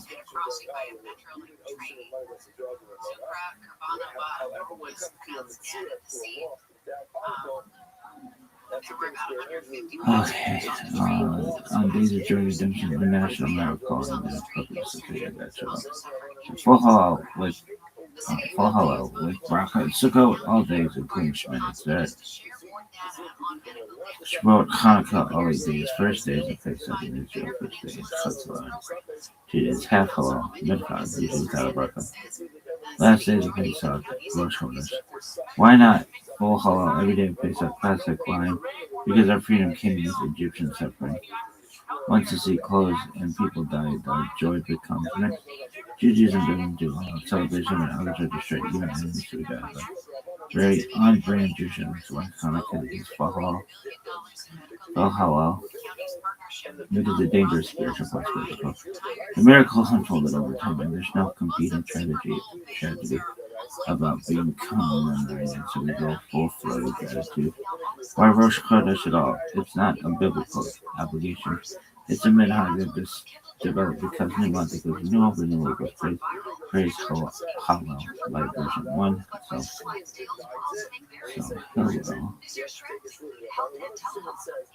Hillel is a rabbi. Hallel is praise. Hillel is morning star. Please clarify.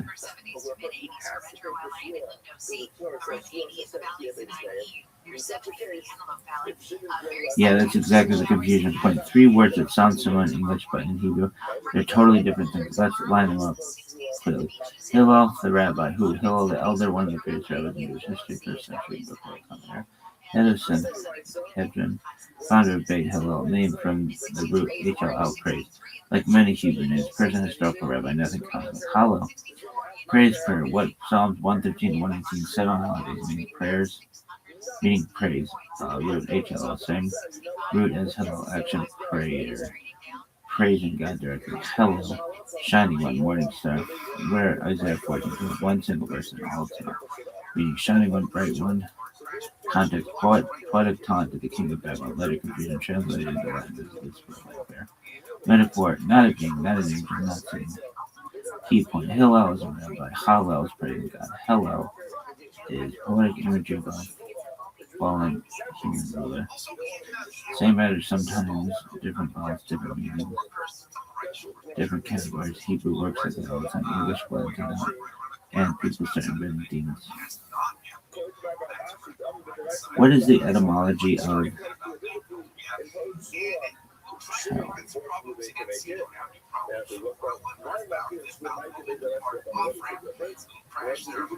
This one should kill him short answer. Hell has nothing to do with Hebrew Judaism. Hillel, Hallel, or Hallel is a Germanic word, not a biblical word. Okay. Old Norse, the name of the goddess and realm. Same root as helmet, a covering, whole, hall, enclosed space, so hell, actually. The unseen, concealed place, not fire, torches, image. It's pagan, not Jewish, before others said. Hell is a merchant. Underworld, not evil, not punishment focus, more like where we did that road. And then other punishment concept, we use the local word hell, that's land, fire, the general tone of demons. White people wrongly connect to Hebrew, pure coincidence, bad memories. Hell is not Hillel, hell is not hollow, hell is not Hillel, hell is not Sheol, which is a Hebrew term very different from the sense of the roots. Jewish view, quick contrast, Judaism talks about Sheol, the grave, afterlife, neutral. Gehenna, corrective, temporary preparation, the eternal hellfire. No eternal torture, no double treatment. Okay, cool, guys. Alright, everybody's favorite rapper.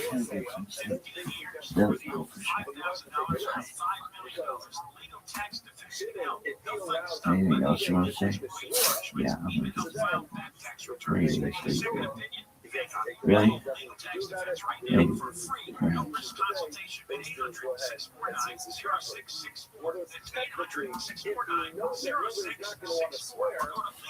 You get the analysis of the folks.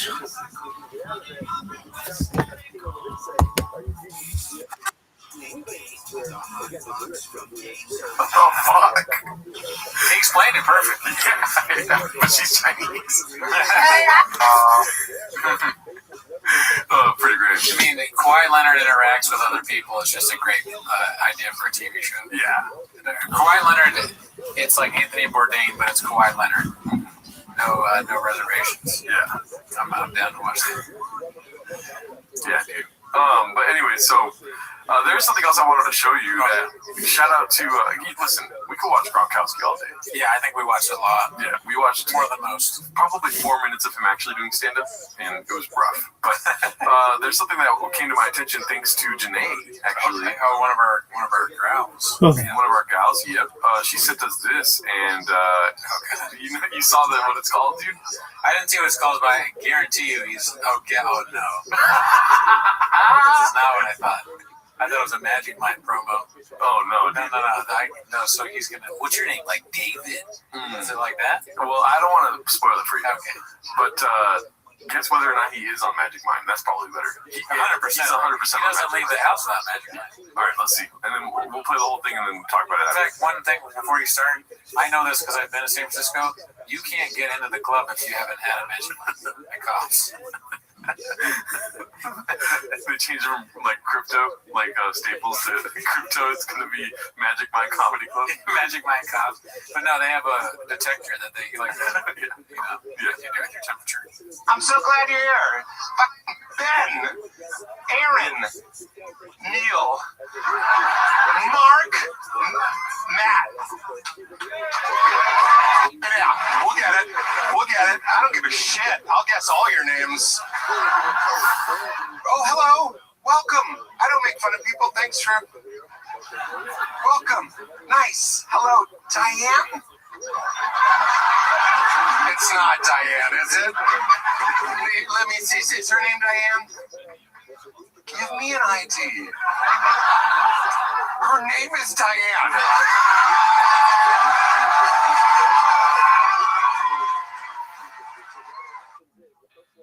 Damn, dude. He doesn't. It could be not true too. No, it's Magic Mind. It's a power up. Yeah. You just know people's names. Yeah. Magic Mind is too powerful.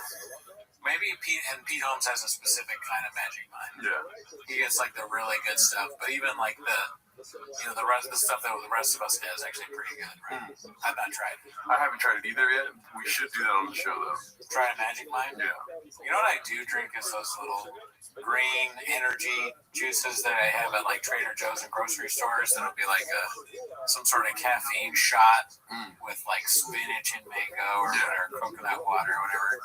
Those are pretty good. Pressed? Or like soji? Do I look like Bill Gates to you? Oh, okay, gotcha. No, I'm kidding, but I don't know what they're called. I mean, they're probably like pressed, but they're not expensive. They're like little green shots. And now I sound like Pete Holmes. They last the whole day. I don't drink coffee anymore. I don't jerk off anymore. I don't jerk off or drink coffee during the week. I thought you said I don't jerk off anymore. But here's a problem. I doubled my Vyvanse. Oh no! Yeah, I went from starter dose to double it, and now I'm on the double thing right now. So, okay, here's what happened. I met with my doctor about the Vyvanse. Of course you did. I gave him my scores, my blood pressure. He said, that is not good. And he goes, if it was normal, what I would do is like tell you to, like if we had these before, I would tell you to treat your blood pressure problems. And I was like, oh really? Oh really, dude? And it scared me. Yeah. I was very scared. So I stopped taking Vyvanse all completely. I waited a day or two, and then I tested my blood pressure at work, and it was like even higher. And so I started freaking out. And then I thought about it, and I was like, well, let's look up this on ChatGPT, right? So I looked up, and it was like, don't worry about it as long as these things aren't happening, like no sleep, headaches. I'm like, every fucking stuff. I was like, if you eat poorly, like all the things that cause blood pressure, I was like, I'm doing all of this. I'm reading a list of things that I've done this week that stress from work. That's like it's like I'm trying to have my blood pressure. Like I knew beforehand what it took, and I'm using my.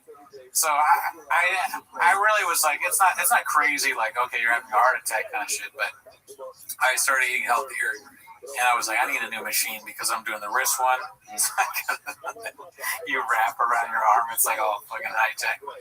And I waited a few days. I stopped taking Vyvanse. I took it, and blood pressure rates are normal. Totally normal. right? So when he gave me the higher dosage, I am now on 20 milligrams as opposed to 10. I took it today, and I did notice somewhat of a difference. And I had one of those. What made me think about it is I had one of the green shits before it, and not like shit, like you're in green drink, right? So beforehand, I measured again, totally normal blood pressure, and yes, it did shoot up quite a bit after taking the Vyvanse, but I feel like that's normal. Does my shit hurt? Sort of. Oh my god, it does, but I don't know if that's mental or what. Yeah. And I tried to. The funny thing was, like, I have this wrist thing, like, I wore a sweater today, so I wanted to test it in my office, and I have blinds I can put down, but I don't want to put down the blinds just to do that, right? So I started doing it, and I'm like, oh, it's not working or whatever. So I went to the bathroom because I had to take a shit, and I put my blood pressure monitor with me. And I did it, and I put the thing around, but it wasn't in the right position, and my blood pressure was so high that the machine it turned red, and it started going like this. I was like, oh God, is this it? Am I dying? And I took it back to my office, kind of freaked out, and I measured again, and it was much less. Okay. But it was still too high. And I'll like, I'm gonna ask my doctor, is this normal? And should I just not take Vyvanse? What's going on? But all of that's one thing that was really haunting me last week, because I had a stressful week in general.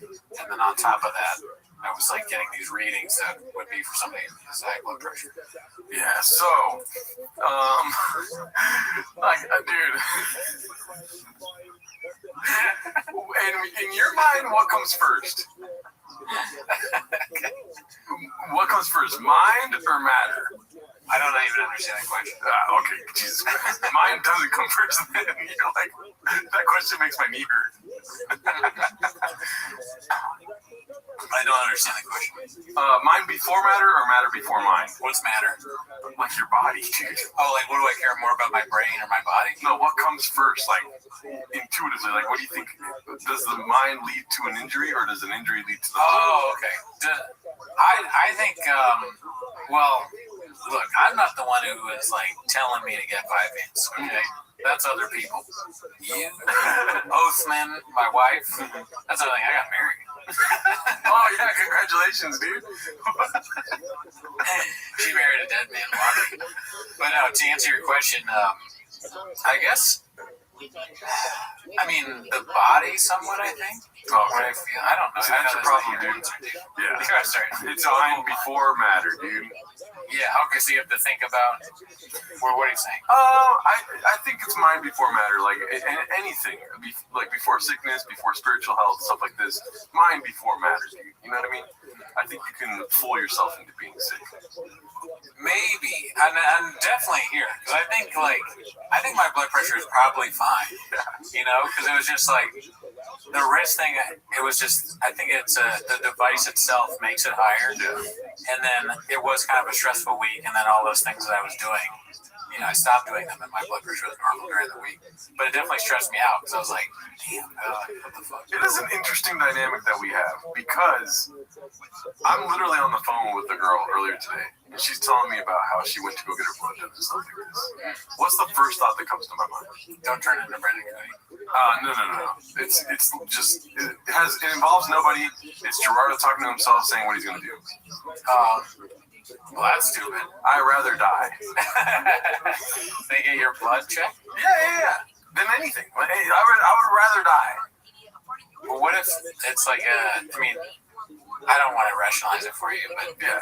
Don't minimize my brain capacity. I understand. You know what I mean? What? Oh, check everything. Whatever. I'd rather just pass away. Yeah. After getting the alien wrong? What? No. Just in general, I think. I don't know. I don't understand the incessant visits to the doctor type thing. I mean, I don't have incessant visits to the doctor. This is a narrative that you have, dude. Oh, really, dude?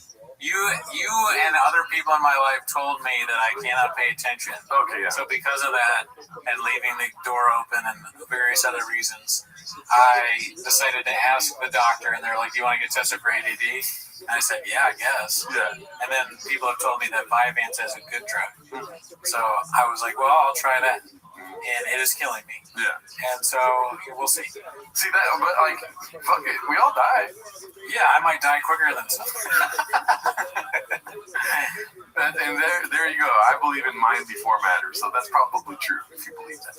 I mean, I still don't really understand the mind before matter thing. Like, I think you might pass away because you're thinking about passing away. Oh, like it's because I'm thinking about it, it'll happen. That's what mind before matter is? Yeah. Well, hopefully then that's not true. But the wedding thing, I'll bring that up too. I totally forgot. It's so funny I forgot I got married. Don't play that for so I'm gonna get the wedding is gonna be November. Jordan's obviously attending. Oh yeah, daddy. In New Orleans. Not on like Skink Fest, New Orleans, but that's just gonna be a marriage. It's Cooney Fest. It's Cooney Fest. And so beforehand for the official marriage, I decided to do like an easy thing where I just go to an express window and get an express marriage, which I didn't even know existed, but I looked it up online and I planned it out so I could go early in the morning with her to get married and then go to work right after. And a lot of people have been giving me shit about that. They're like, "You didn't take the day off and celebrate? Do you have an idea? Or what do you think?" No, I think I commend you for that. Okay. I don't like doing things like other people do. Yeah. Okay. But I'm terminally unique, so. Okay, yeah, well, I'm glad I'm bringing this up with you. There you go. Finally, someone agrees with me. In my mind, it doesn't even matter. Like, the marriage is what matters. And, like, the fun part, the wedding, and all your family's there and all that. We're going to do that. But this, like, government thing, it's like, why do I got to take time off? But what made me laugh about it is I picked the courthouse based off parking. You know, it's like, which one is, like, easiest to park at and, like, deal with? I go there to get married, and it's the classic Brendan Cooney thing where there is no one there because no one else thinks that this is a good idea. Like, nobody wants to get married, express marriage at 8:30 in the morning in this random courthouse that has good parking. Only I would think of this. Except for there was one other couple, but they had a different thing going on. But it was so fun. I just show up I'm like, is there even a courthouse here? It looks like a school. You go in and there's a marriage license drop box or something like that. You go in and you go to the window. They ask you for your ID. You tell them, yeah, this is the application we filled out. They go, cool story, bro. And then the woman's like, all right, do you take them to be married? Kiss, then you're married. Oh, wow. It was like 15 minutes. Crazy that it's that fast. Yeah. I had no idea of the thing. Wow, is kissing part of the marriage? Oh, I'll never do that. That's disgusting. Yeah, she did say you can now kiss the bride's part of the window, the lady. She had a bunch of like Funko Pops everywhere. That's fucking hilarious. Yeah, it was like, had like BTS people and, you know, like the BTS, you know, the K-pop. Yeah, what like the all hell? over the place. Oh my god. On her desk. And so, your girl's name is Cooney? No, she keeps her, just like my mom kept her band name. Oh my god. Is that a big thing for you? No, it's a shop thing. Oh, fuck, I'm so... I'm looking how defensive I am. I think that's one of the reasons why I would get married. Why? It's to change a woman's name.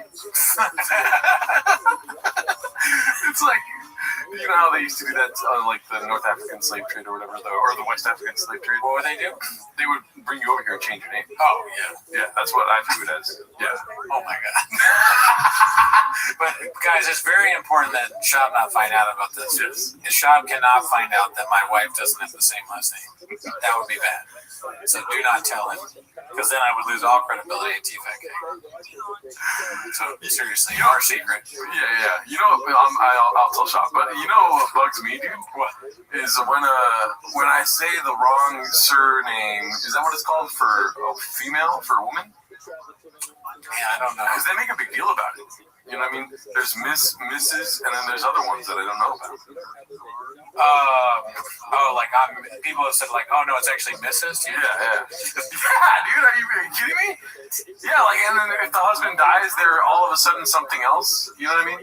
That's like way too close to the thing you had. People wouldn't sign your yearbook or whatever. Yeah. Or like, what was it? Like, Hags, have a great summer. Yeah. Have a nice life. So now is it Miss or Mrs.? I guess Mrs. Okay. We're married, yeah. See, you don't even know. We're just guessing. Yeah, I mean, I think when you're, it's Mrs. now, yeah. Mm-hmm. When you're married, unless there's some way that maybe I missed, I think that's just grammar, right? Yeah. I don't think there's any kind of politics around that. No, but women get upset if you say the wrong one. Because I just say something. I just say like Mr., Miss, like whatever. This is how I talk to whatever. Well, it's weird if you say Mrs. and they're not married. What? I mean, but that's not weird to me. Like, what's up, Mrs.? Are you from a different era? I'm also a guy that'll walk up to a table of girls and be like, "What's up, guys?" You know what I mean? I don't really think about this part of it. Guys, I will die in the How's it cracking, dudes? gender neutral. Yeah. Dudes might be. I don't know if you're like you walk up. How to we a table feeling of today, girls, dudes? What's up, dudes? What are you, camp counselor? Cringe like '90s guy character of some kind. Like when I get married, like if my wife's name is Belinda, she's not gonna have Miss or Mrs. It's gonna be Gerardo's Belinda. I'm going back to thinking about Mrs. now. Like that, maybe if it's like it's really only matters in the writing, right? Because sometimes people go Mrs. Yeah, see, I fuck it up in the writing too. Like that feels like maybe something an old black guy would say Mrs. I feel like Miss is when the husband dies, right? Or am I wrong? I could be wrong. It's okay. Miss is what you are until you're married. There's nothing for Mr. though. So I'm a Miss? Oh, and I'm a Mr. Yeah, there's no other form of Mr. That might be sexist. I don't know. Yeah, there's only two genders, too. Wet ball. Wet ball, I saw how I threw that in there. Wet ball. That's congratulations, though, dude. You're married now, dude. Thank you. How does it feel? Does it feel different? It really doesn't. Not yet. I mean, it's only been a few days. Yeah. I was joking with her. I was saying, like, it's crazy that we're the first couple where it didn't change anything. And it's still, it's all great. Yeah. Oh, yeah, definitely. Go out and do the dishes. Walk the dog. Take out the trash. Close the door. Close the door. Vacuum the floor. Listen. That's what's up, dude. Congratulations. I was telling you, I watched a YouTube video recently on somebody breaking down one battle after another. Oh, yeah. I wanted to talk about that jungle pussy scene because it's getting a lot of hate online, which you said you saw, right? I watched the movie 3 times already. Yeah. Yeah. What do you think about that scene? I don't care. Nothing. It doesn't hurt me that much. Yeah. I mean, I understand where people are coming from, though, for sure.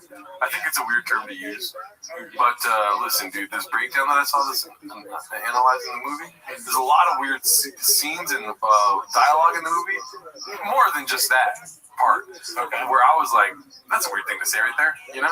Yeah. But then in context with the deep analysis from a YouTube that has at least 10,000, subscribers, daddy, because I'm a numbers guy.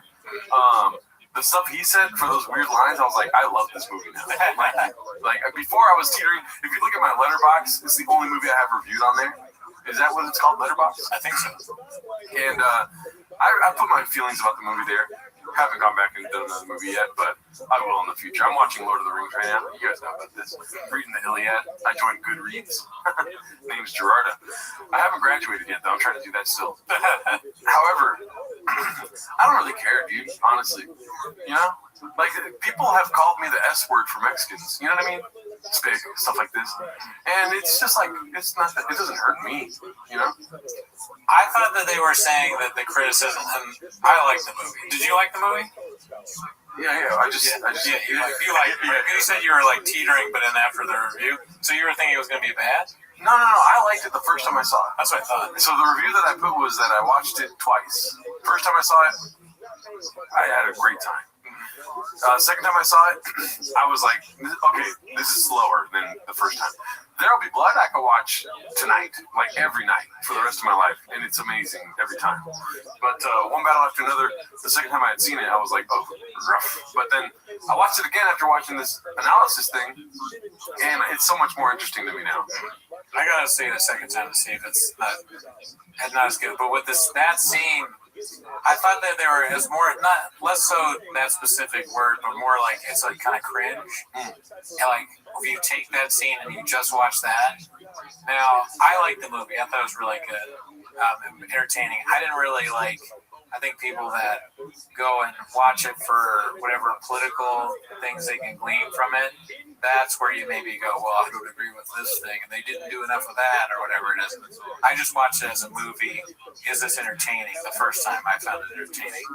But if you take that scene and you just watch it and you haven't watched the movie, it does make it seem like a bad movie. Because it's kind of like, what?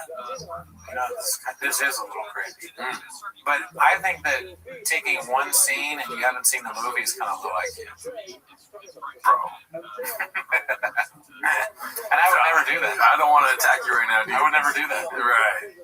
I've never done that. Right. Not if it's a good movie. You've taken less than one scene and had a full fucking representation of what the movie is. I don't know what you're talking about. Give me one example. Just one. I wish I had the example on hand now, but there's been times where I've lost my shit because you didn't have an example. No, yeah, you didn't have an and example. I'm honest. I'm being real. I know. I just. And you know you do it without even seeing I the second. usually watch everything and then I judge it. Yeah. That's what I do. Right. No, I mean, One Battle After Another is good. He's a good director. It's fun. It's funny. So one scene is kind of like, so what? It's like, it's not that big a deal.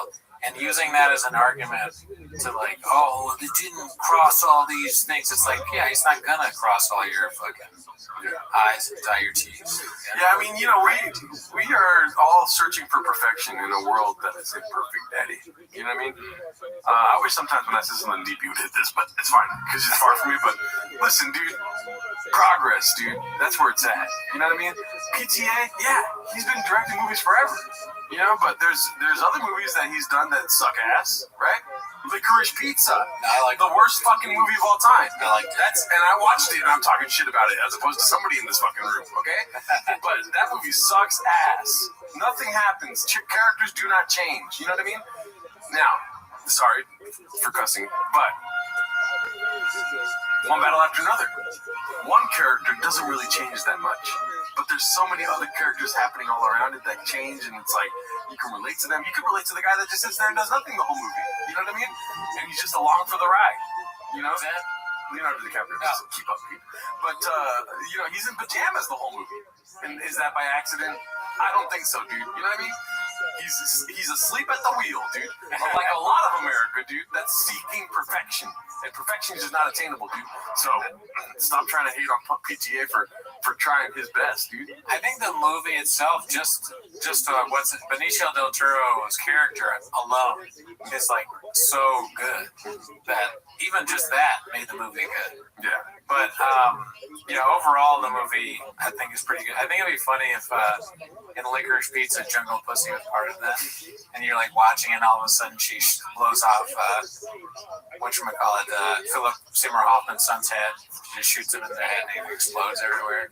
That'd be kind of fun. Yeah. I want to make Paul Thomas Anderson movies and put characters in the different movies. Like what's the porn movie called again? With what's his name? My brain is not working right now. Oh. I don't know. You know Mark Wahlberg, the PTA Mark Wahlberg? Boogie Nights. Boogie Nights. I'm sure you could find put Dirk Diggler in There Will Be Blood. That'd be good. Don't touch There Will Be Blood. But what was I going to say right now? But while watching this movie analysis thing, and you know, go check it out, dude. There's so many different fucking things on YouTube nowadays. I was driving far. Okay, I wasn't just sitting at home watching this. Anyways. I was like, dude, I wish I had that gene, dude, because I love movies. You know what I mean? Which, like, being able to see what the director's trying to say without, like, watching a YouTube video to get it, you know? Oh, yeah, no, I struggle with that myself. A lot of times I watch something and it's, like, hard to have a take. Enter the Iliad, dude. I'm reading the Iliad, and book by book, I go to ChatGPT, and I'm like, so I just finished book 3. Is this what happened in book 3? Comprehension, daddy, right? Yeah. And then ChatGPT, what is it? It sucks your dick all day, dude. That's all it does, right? So they're like, yeah, you got it, you know? Oh, like you ask it, like, this is my thing. Is that what they're saying? Mm-hmm. I see. And ChatGPT's like, dude, you're the best. It does. You gotta tell it to stop being so like sycophantic. I think a lot of people recommend that. I did get mine down pretty good. Okay. You know, I was like, stop with this fucking bullshit. And then I sent you that that picture of like there's this popular thing on Twitter that was like tell ChatGPT to do something or like this thing right here. Oh yeah, you did. Yeah. Create an image on how I treat you previously. You need to do better. This is not what I asked. I'll try to improve. I'm white. But yeah, that's what I do with my ChatGPT, dude. I did cancel ChatGPT because I was very upset. I sat up all night one night telling ChatGPT how upset I was with it. Oh yeah? Yeah, dude. Why? What happened? I can't really talk about it on the podcast, but like, yeah, dude. My other work, I was doing other work on ChatGPT, and it was fucking with me, dude. Okay. I actually have gotten mad at ChatGPT myself. I think I've probably talked about this on the pod before, though, but this is so ridiculous. This gives you an eye into my mental state.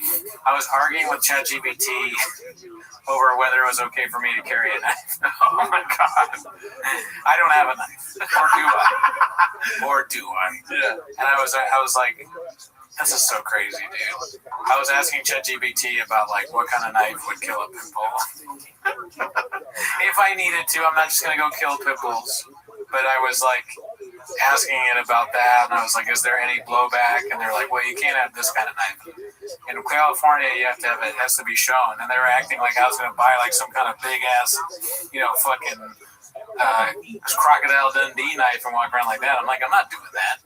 I want a knife I can hide, and if I need to use it to kill a pit bull that's attacking me. Yeah. And I was getting mad. I was like, they kept telling me all these laws about how you can't do that. And there's better ways. Try and scare the pit bull. I'm like, what is it? If it's chewing my leg or killing my dog, what am I supposed to do? And I'm like, doing all this, and ChatGPT's like, all right, you're right. It is kind of like weird how the laws are, and I'm getting furiously like, and then I say, fuck it, I don't need a knife. Yeah. And I went to sleep.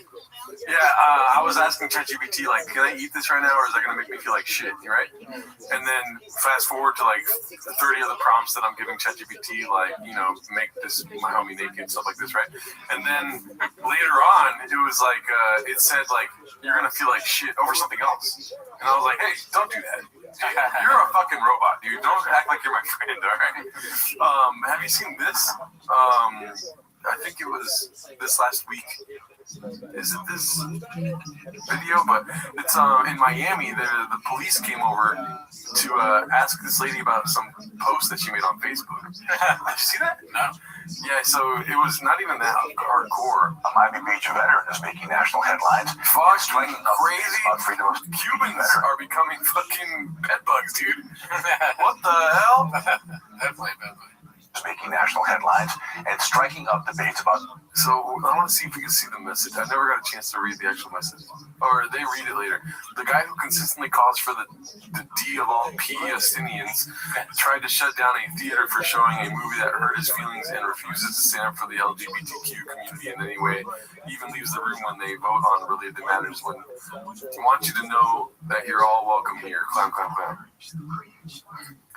But the police came to her door to question her about this, and she's a veteran. And she's like, crazy. Yeah. Striking up debates about freedom of speech. It's all over a Facebook post she made about the city's mayor that led to a visit by Miami Beach police. Here's Christina Vasquez with the interview. Is this really happening? Miami Beach president and former political candidate Raquel Spicy. said she was stunned. That's why Miami the Beach yeah, she's spicy. Had nothing to do with Facebook. Yeah. detectives knocked on her door Monday asking about this Yeah, and the First Amendment doesn't say the freedom to be spicy. You know, It clearly doesn't grant that. comment she made on this post by the mayor on Facebook, Am I being charged with a crime? recording the brief exchange. Okay, so you're here to investigate a statement that I allegedly made on Facebook. So it's an intimidation tactic? Trying to prevent somebody else getting agitated or agreeing with the statement. Well, that to me is a clear indication that people are not allowed to agree with anyone but the mayor. And that's not how America works. It comes amid a national conversation about censorship and free speech in America. We had some new lows over the week. but yeah. Anyways, That's crazy. Yeah. Wow. And the mayor is of a certain religion. You know what I mean? No. So what does the message say? Oh, duh. Right. Sorry. Yeah, I mean, Dude, that's crazy because the post is not even like bad at all. It's not even like that bad. It just has clown emojis. What kind of American is it? I know. Anyways, I forget what you were just saying right now, but it reminded me of that. Something about the cops. Carrying a knife. Yeah, they won't let me carry a knife. It's the same thing. We're both being penal. ChatGPT is going to be fucking hitting up Seattle PD, dude. I can't carry a knife if I want to kill a dog, and she can't post her political opinions. It's messed up. It shouldn't be like this, dude. No. This is the America we fought for, dude. You know, I know. Freedom of speech, freedom to murder animals. It's messed up. That are attacking you. Yeah. But let's you ever done here, dude? Yeah, no voicemails? Oh, fuck, we do have voicemails actually. Here, I'll hit that. My bad. Yeah, no, thanks for reminding me. Oh, that's why I'm here. The greatest, oh my God. memory there is. Long one? No, my mom. She texted me. I'll tell you after the podcast, dude. That's ridiculous, dude. Why was she messaging me that? Okay. Okay, so somebody's saying, what the fuck, Gerardo? Great, I'm glad we checked the fucking voicemails today. This one, if you want to leave us a voicemail, it's 775-557-8667. That's 775-557-TMOS.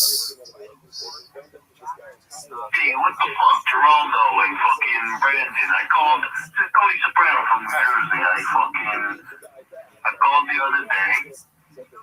I told you we didn't play on the podcast. Play the intro on my voicemail for the podcast on Raccoon Days. What the fuck is that about? You didn't even play the whole fucking message.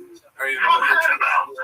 Anyway, I was just going to say, you ain't got no merch.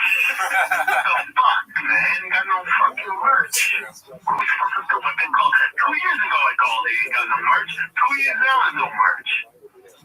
It's for fucking merch. Maybe we should get merch. Yeah. Alright.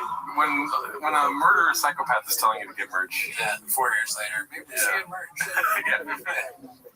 Okay, so the Wokes meeting the wall is what this next one says. However, it is 2 minutes long. Hopefully, he just left his phone on. Let's see. Shout out to Tony Soprano. Thank you very much. The Woke is meeting the wall, dude. We gotta get out in the streets. We gotta get political. Check it out. Let me show you what I'm talking about. Oh, it's a song. Every time. You always got to how's that sound effect?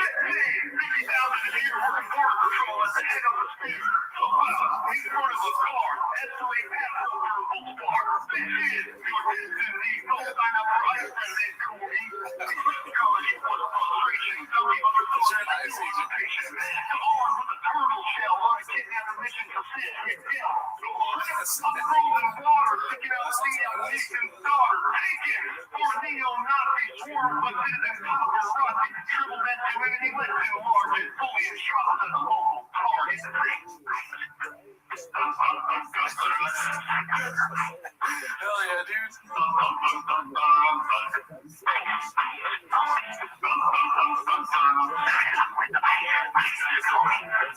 Nice ice cream. Oh yeah, because you're right.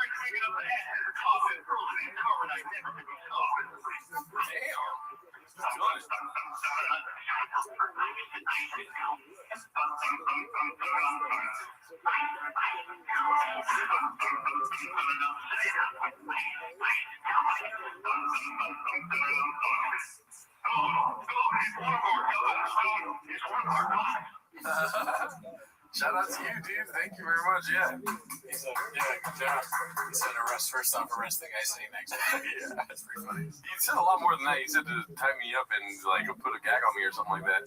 Put you to Guantanamo. Yeah. It's not gonna be kiwi season. It's gonna be freezing. That's what he said. That's funny. Yeah, dude. Shout out to you. Thank you very much for that voicemail. I see the timestamp and I'm like, but then I listen to the song and I'm like, oh shit. This is different. All right. But yeah, I think that's it for this week. All right. See you next week, guys.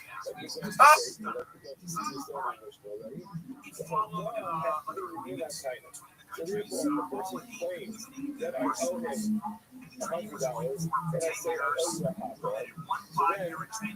No, it's not going to be a time. There's two different stories here.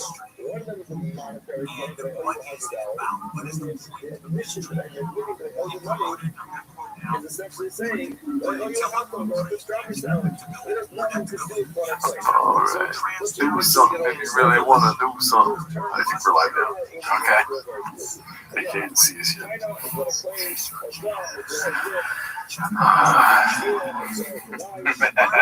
like it's been a month. I'm debating whether I should have Diet Coke or not because I didn't take it 5 minutes today. So I'll take the old one. No, I have one down here.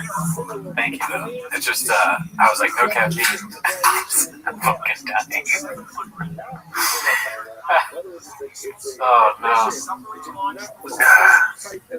We're both so stressed out. Sucks. 8 inches. No caffeine this late, fellas. Oh, they heard me say that? Yeah. I'm doing it anyways, mainly. I got nothing to live for. Crack City's in the house. He squirted his jorts. Oh no. I'm getting married tomorrow. Abu Dhabi, baby! You gotta include Abu Dhabi, baby, in your vows. Oh yeah, I'll tell the judge. I don't know who marries us. Abu Dhabi, baby! I now pronounce you Abu Dhabi, baby! This is my bachelor party. My shitty friends. Cutter's like, I'm gonna plan. Cutter ain't plan nothing.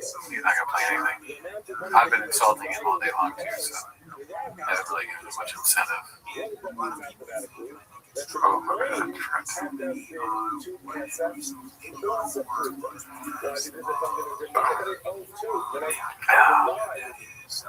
Scared. They're doing stuff to each other. You can see the regs talking about Red Bar. The regs should talk about us. The fuck? Red Bar hasn't made a show in 3 years. Careful. You're getting fucked right now. Careful. I've lost my. Remember, I wouldn't even say his name in the beginning of that guy. That one guy. So we lost Wadsworth. Alright, we got 10, 20 seconds. For the fun. We never talk about mean on airwaves. Oh, you know what? They can only hear us. They can't hear us.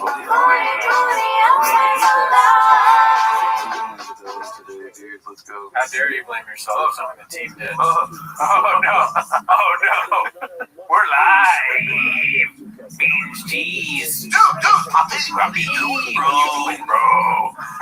Hey, you know what? It's great to be here with my good friend Gerardo. We record through everything, you know, health scares, life drama. We do it for you guys. For 10 likes, more like. For 10, yeah, for only a few likes. You know, oh, please, if you spare, could you give us a like? I'm reading Great Expectations, so they talk. My favorite thing in Great Expectations is they go, looky here, people. I think thank you, people. But thank you is a word of the use. Oh shit, there we go.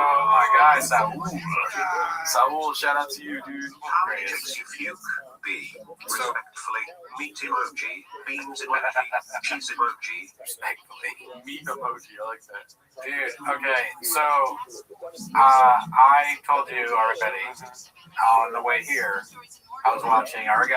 Oh, yeah. Who's now maybe one of our guys, I don't know, Podcast Cringe, because I wanted to consume some Whitney Cummings content. I was stressed out, and nothing calms me down like YouTube comedian podcasts. So I was listening to it, and it got to a point where Whitney Cummings said that she was like, and you know why you do it? She's talking about people making fun of her. She's like, you know why you do it? You do it because it hurts my feelings. It hurts, and you know it does.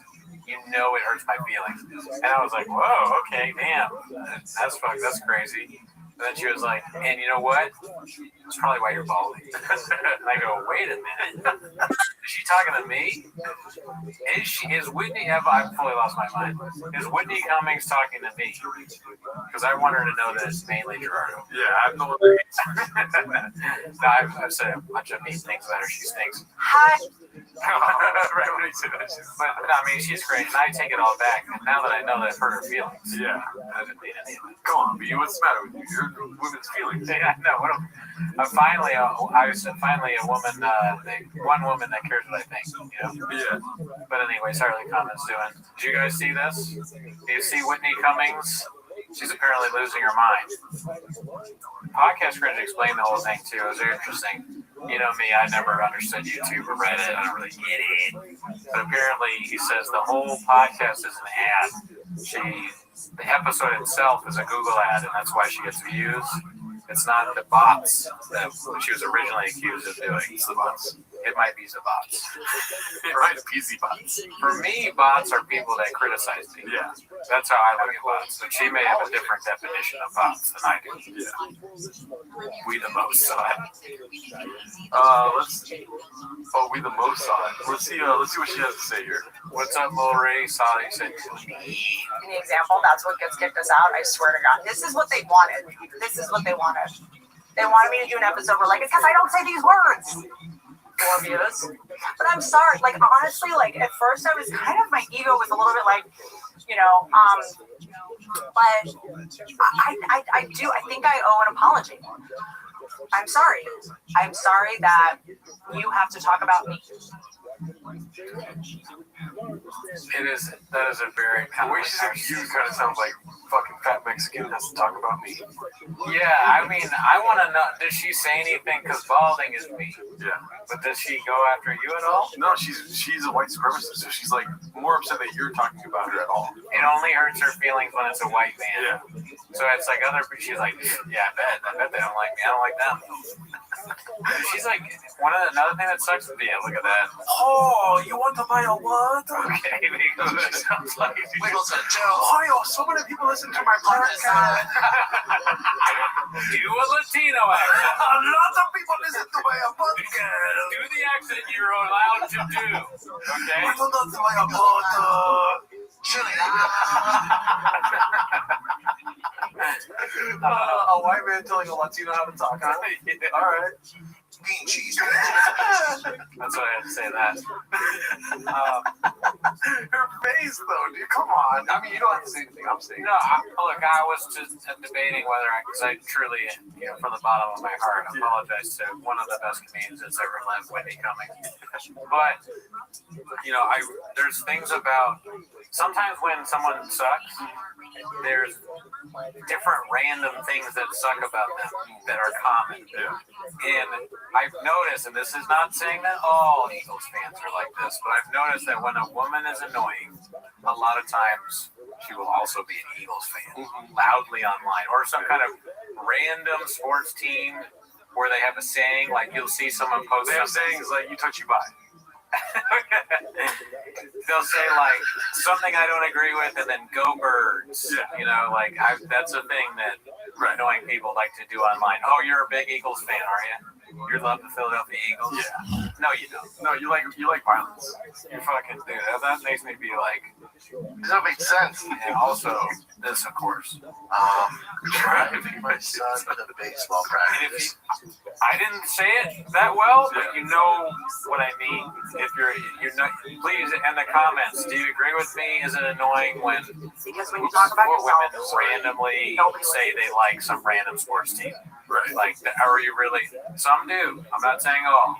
Yeah. But this, with her personality, is bullshit. Yeah. Go for it. We'll be saying hi, Shane and Gerardo. Give me a tater tot once a week. I like it how we sometimes ask real questions and people answer with Shabbos. Always the Eagles, though. Thank you for watching the 24-hour Gringo stream. Her hairline is cray-cray. Oh, she's also going bald? Yeah, we don't talk about this. She just said something though. Here, let's see what she goes. I'm sorry. I'm sorry that you have to talk about me. Because when you talk about yourself, nobody listens. Not true. Yeah, 100% not true. That's an absolute, a generalized absolute that is not true for us, because when we talk about hams possibly being birds, you know what I mean? That's something that's only Cooney can think of. We do get at least 1.2 thousand. And I like saying 1.2 because it makes it sound like I'm about to say a million, but really it's just 1,200. We get 1.2 grand views on our Raccoon Tweeties episodes, which is more than I ever thought that we get. It's a lot of people watching. We mainly talk about Gerardo's coffee, my Graves' disease, flappers, which is essentially honestly, that's us grifting. Talk about flappers. People do for that all day. Yeah, I mean, who's more flappers than me? Yeah. Is there a flappers without me? I don't think so. So that's another thing that we talk about. Health scares, Gerardo's cooking, kiwis, sausage salad. Like, there's a lot of stuff. The Reddit has, I don't mean to hurt your feelings again, Whitney Cummings, but the Reddit has even more people on it. Yeah. That's 1.5K grand or something like that. I haven't been watching lately. I'm only going to see when it's 2K, there's another meeting. Better watch it. Gets to 2, and I'm a numbers guy. I've been clear about that since the beginning of the pod. Numbers guy. And I need a fucking tater tot once a week. Do I need to talk about Whitney Cummings? No. Do I enjoy consuming content about Whitney Cummings? Yes. Yeah. I like watching stuff about comedians. If it's someone who's cringe and doesn't deserve what they have, please put that on. Yeah, so let's see what else she has to say here. When pigs fly, she looks like she has aged 30 years since the Middle East drama. Bad Bunny's in the Super Bowl. Can you talk about how good the show is with the Trump accent? Which show? Good for you. Oh, her show. It's a great show. Good for you. I turn it on when I want to get, kind of.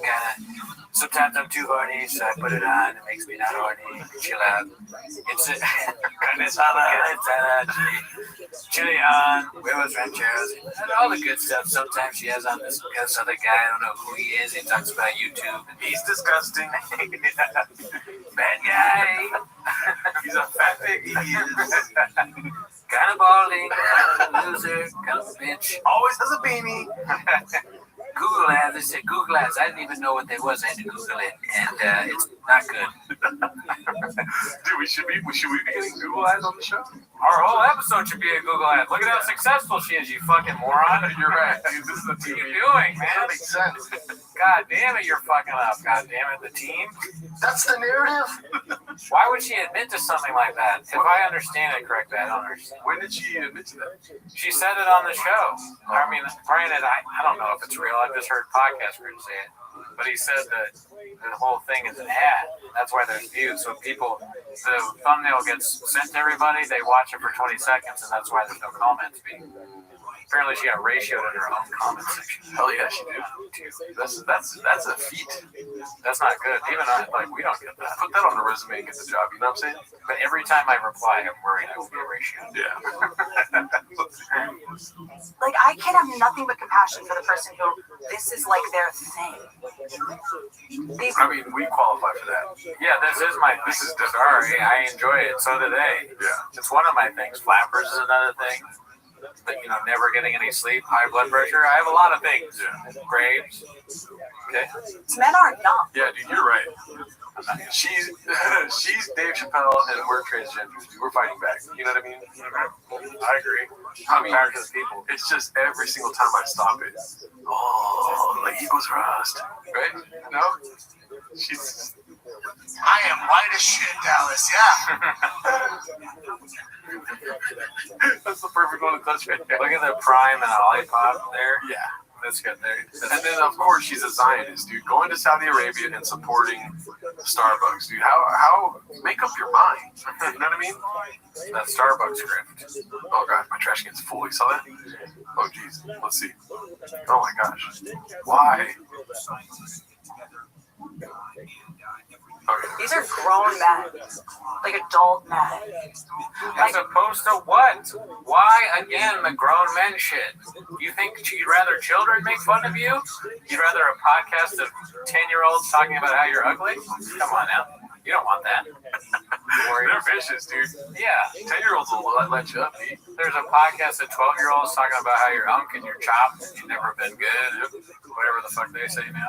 Whitney Dunnings. Give him a medal right here. I like that. Let's see what else we got here. We might be going to war, you guys. And let's all just pray that these people will not be drafted. No, she's praying that we're not watching her house. Dude, I'm like, we got a bad one in here whenever we go to war with. Who are we going to war with? Iran, maybe. They're touching soil here. Venezuela. If we do go to war, hypothetically, I'm like praying that they touch down here. You know what I mean? That's social media. This isn't real. Let me turn this out. I don't know about war. I mean, she's the one that brought it up. I'm not bringing this out of nowhere. She doesn't want me in war. I agree with that. Yeah. I won't be good in war. I'm the first person to admit it. Don't send me over there. I will have Venezuelan empanadas. Yeah. That's about it. Pray that they keep clacking about me, Googling my numbers and counting my comments, because we can't have these people on the front lines. They'll be like, hey, wait, some of these soldiers look like robots. That drone strike was totally bought. Definitely bought. That definitely ballsy. Soldiers look like robots. Definitely balding, dude. He's got to have some self-respect. Like, hey, I don't have hair. Are you attacking me? Definitely, dude. Look how much hair he's growing down here. It's all like evaporated from his head. And guys, they're in the fucking culture, dude. Sorry for cussing, right? They are they're scrolling TikTok right when this show ends. You know what I mean? Dudes that wear their hats like this have hair coming out. What do you not see? Oh yeah, I don't see any hair in there. No hair coming out, dude. Why is the hat so far back? You know what I mean? Because you're balding and you're trying to be cool at the same time. You know what you just did? You're not cool at all. You did a 180. I guess that makes me a big old pussy. You're right. Bobby. God damn it. I guess that makes me a big old pussy. He is a conehead. Good job, man, Lehman.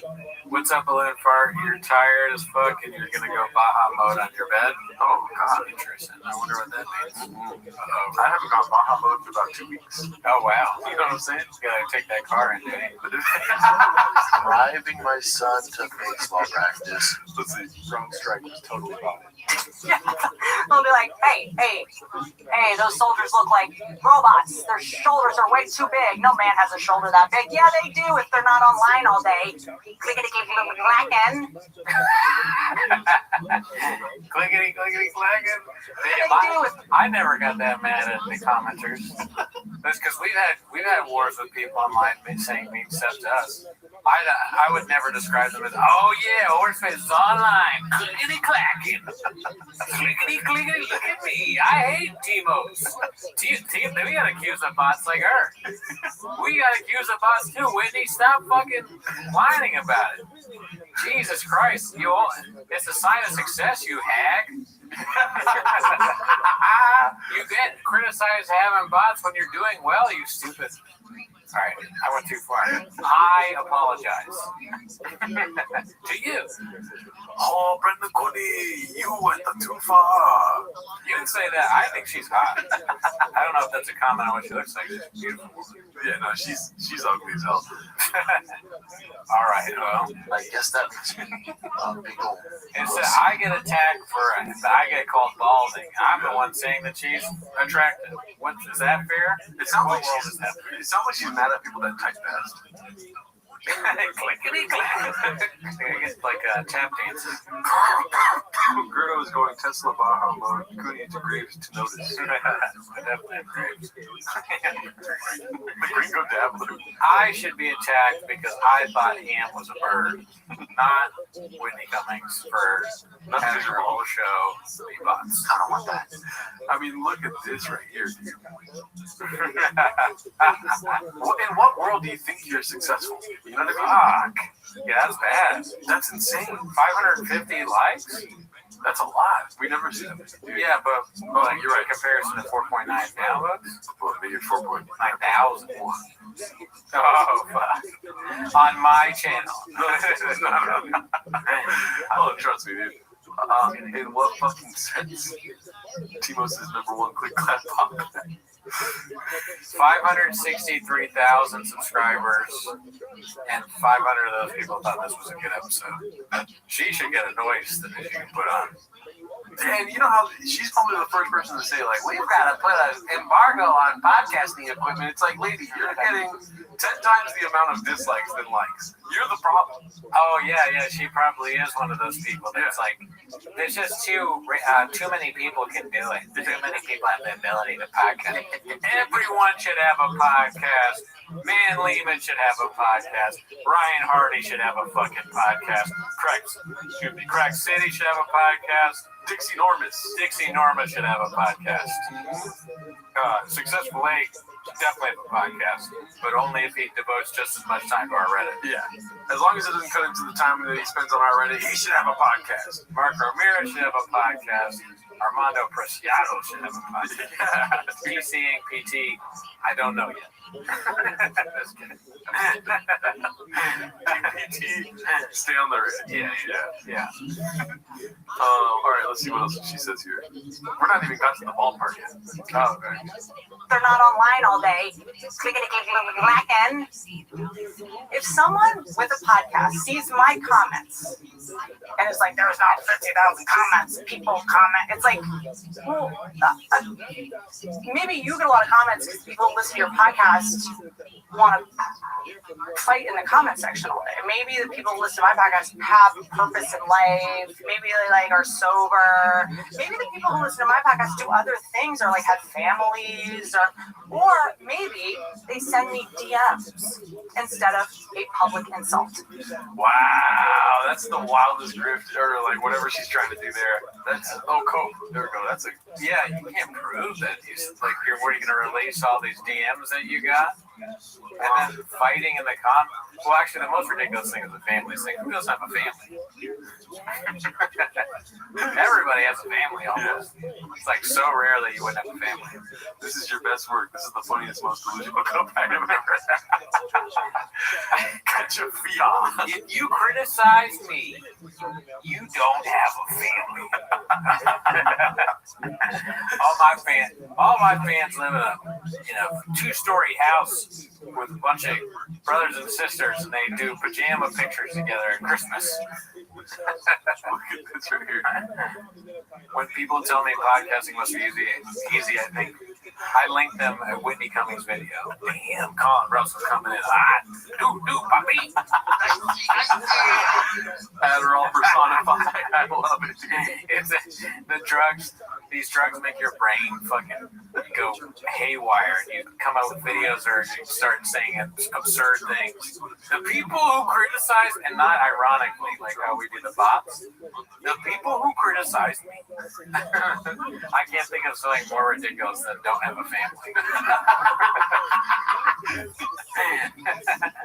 I think Rogan's is pretty good though too. Which one's his? He's like, they're sad people. Oh yeah, it's a big cope. Yeah, everyone is sad that doesn't like you.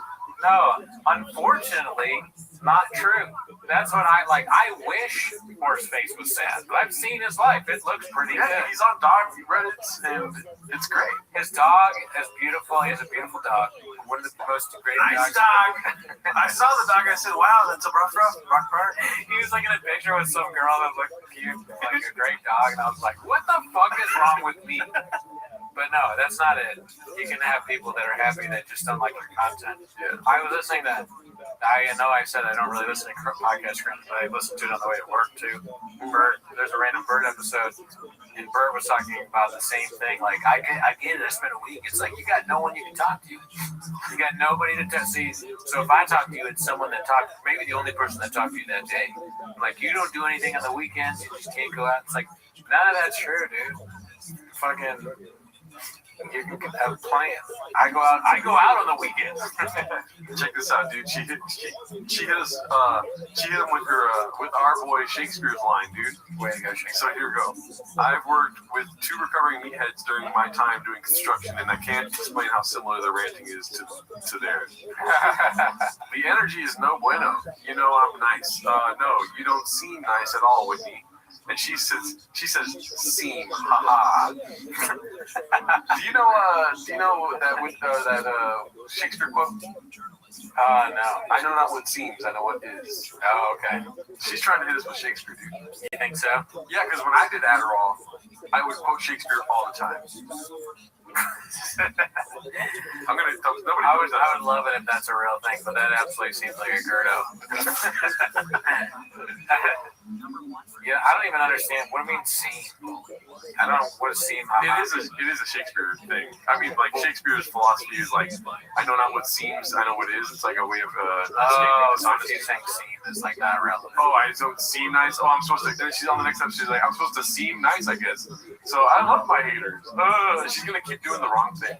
It's funny to like. Okay, so the first guy I work with 2 recovering meth heads. So he's saying that she's a meth head, right? And that's a fucking gadoosh if I've ever heard one, right? But then a second fan comes in and says the energy is no bueno. You know I'm nice. No, you don't seem nice at all. So she got double whammied on that, and she's like, replying or whatever. I did leave her a like because it was pretty dry, and she got instantly ratioed. The first put the Adderall down and stop getting plastic surgery. I like that one too. This is like it's what happens when you're famous and you do these things. Yeah. Like plastic surgery, the hack of Adderall so you can be always high energy and do all these shows or whatever. You're gonna get called out for it if you stink. Yep. Oh boy, does she stink, dude. Yeah, it comes with the territory. That's why Man Lehman's right. I take blue scorpion venom, and it helps me a lot. And you see, I mean, there's no plastic surgery. I'm still very tired. I will say, if we gotta get you addicted to Adderall to get more likes, I'm down to take that journey, because we're at 31. Yeah, listen, guys, I know we took 2 weeks off, okay? 3 weeks off. We haven't podcasted in a month, but that doesn't mean the like thing changes, okay? We still need the people watching. Vertical mode. Vertical mode. The punishment fits the crime. Yep. All right? You're out there not liking the video. Yep. You don't like vertical mode. Well, guess what? Vertical mode is what you get. Yep. All right. That's a preview, dude. Just make sure. I just want to make sure. Dude, a main scene. What are you pressing it out of? Main scene? Yeah. All right. See, I'm a nice guy.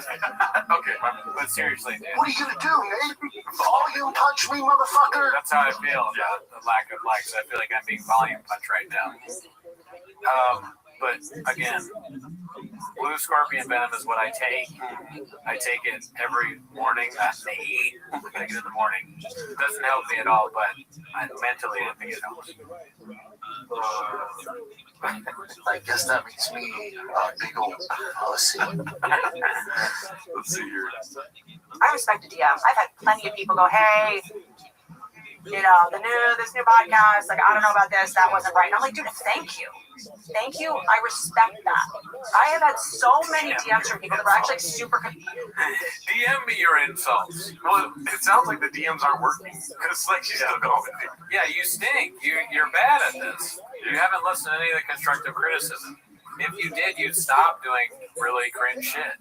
We need to get a forensic analyst to come in and see how many people tried to leave DMs, and then she kept going, so they had to move to the negative comment zone.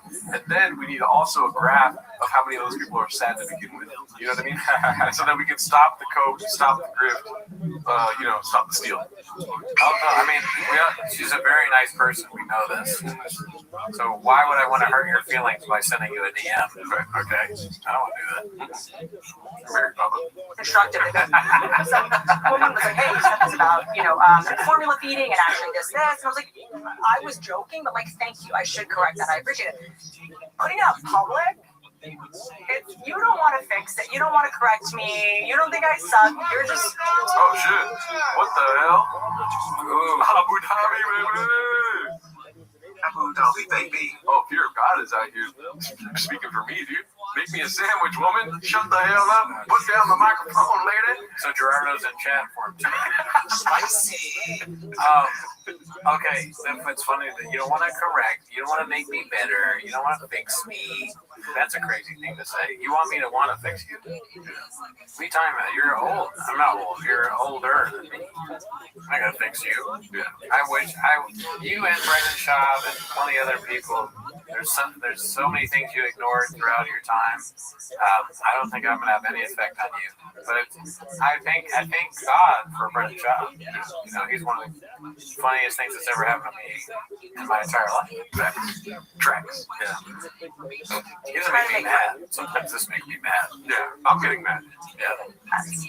In my comment section, which is fun. Like, you're just trying to track whack people to text offensive memes with all day. Who people won't like. Who people are off the table for you. Oh, come on. Hit, like, you gotta do this every time. Hit them with who's cool, dude. Go for it. Who's cool? Oh, yes. I'll tell you right now. I'll attack them too. Yeah. Cool people I'll attack. Man, Lehman. Sucks ass. Andrew Lucina 560. One of the worst. But cool. Robbie's third cousin, I would kill him. Murder. Kanan 275, we'll be dead tomorrow. They're cool people. No, I'm just kidding. Yeah. But she said I wouldn't attack cool people. Oh, Wiley Harris just gave us money. I'm going to kill him. Jesus Christ. I have violence in my DNA. You should know that, and all of you should know that. Miguel is one of the coolest people I've ever met. He's a doctor. You're bringing it back. That's too far. Oh, my bad. It was just too funny. My bad. You're asleep. That's fair. That's fair, Andrew. That's fair. Oh, no. Right. Listen, you're all great. I didn't mean to do that. But I just wanted to show Whitney that you guys are cool. Thank you, Gerardo, for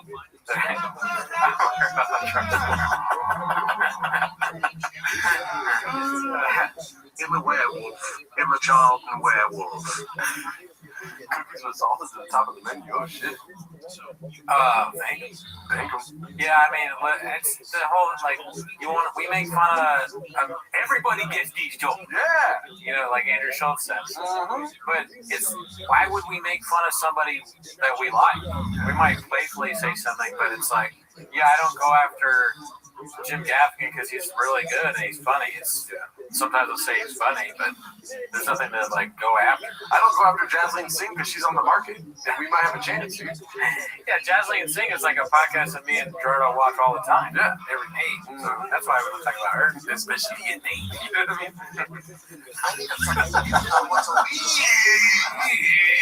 Because of the personality you chose it. But in the comment section, if you're nasty, someone will respond. Someone will Oh shit, someone's gonna respond. Let me see. I'll look right here.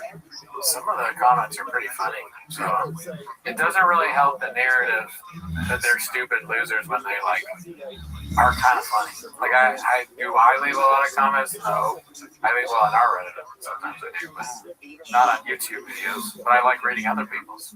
Into DM, reach out to you and be like, oh man, that was so brave. That was so brave how you stuck it to that mom. There's more fun. Honestly, I'm not mad at The mom, I forgot. She's already using that as like a fucking cope or bulletproof. I'm a mom. So, oh, you're such a big guy. You made a mom feel bad. Well, whether you have a kid or not, it doesn't change who you are. I mean, even then, you make fun of Sandy Hook and try to be funny, and it's never funny. Oh, yeah. Like, how are you gonna use your mom fucking cope if you're over here making fun of them kids? Yeah, if you want to go like real deep with it, I'm trying the perfect point. Add on to that. You're welcome, fucking. You fucking went on the New Year's thing and did all this conspiracy nonsense, telling people not being on Joe Rogan. He told people not to get vaccines. Yeah. Like, whatever you think about that, like, you're welcome your opinion, but you can't be like, you would attack a mom. Like, what if a mom was like, went on and goes, we need to kill everybody in Palestine, and then it's like, oh, you're gonna attack me because I'm a mom? I'm a mom? No, yeah, that's not good. We shouldn't do that. I don't care if you're a mom. Other people are moms. Everybody gets these jokes. Sometimes do I think the kids should get a hepatitis vaccine? Yeah, I kind of do. Because when they grow up, they don't want to get hepatitis. So, yeah, no, the mom thing is not a good defense. Dude. Bro. No, I think That's just I definitely think you should get your kids vaccinated, but that's my disappointed. I have an entire book that I wrote about me doing the most humiliating, embarrassing things. By the way, I don't know if you keep them count. This is the second time she brought up the book. Not in this episode, but she did that on past before. Right. When she was talking about haters. She was talking about her book and how, remember when she went to Abu Dhabi, baby? She had a chapter on Abu Dhabi. And she's like, y'all hated me for going to Saudi Arabia. Your boy's been to Abu Dhabi. I'm a mom. She said that. Yeah, I mean, do you remember what the title of the book is? Oh man, I was gonna say something bad, but no. Probably, fake tits and fake fucking person.com is the name of the book. Plastic surgery nightmares. Comment in the comments if you know what it is. Not social media. This isn't real. Let's see here. I mean, but they've, you know what? They've already probably come for me for those. I just didn't see them. And they're like, we have to try something else to get our attention. We have to try something else to get our attention. The people that are in your comments. Shut up, bald man. Yeah, you fucking. I actually, now that I remember, I retweeted her. Like, I did Gadoosh her online. I totally forgot about that. On Twitter, there's a video. Recently, I retweeted her doing this weird makeup video, and I just wrote,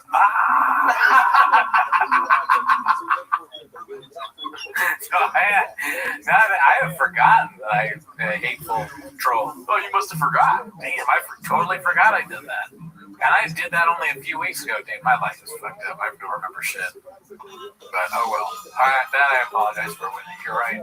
And you guys are wondering why we were gone for a month, huh? Just on retweets Of having bought a book. No, they did. No, well, the bots wrote my book, is what I'm saying. I did hire bots to write my book. But these are people that like make podcast episodes about this. Damn right. We're doing it right now. Look, I think that most people. What would you do if at the end of this she's like, and what hurts the most is when they call Jelly Roll fat? Listen, don't take my Jelly Roll jokes away from me. I'll take those words my cold dead hand. Take Brendan Chop, take Brian Callen, but you leave me my Jelly Roll, dude. That's what I say to that. Yeah.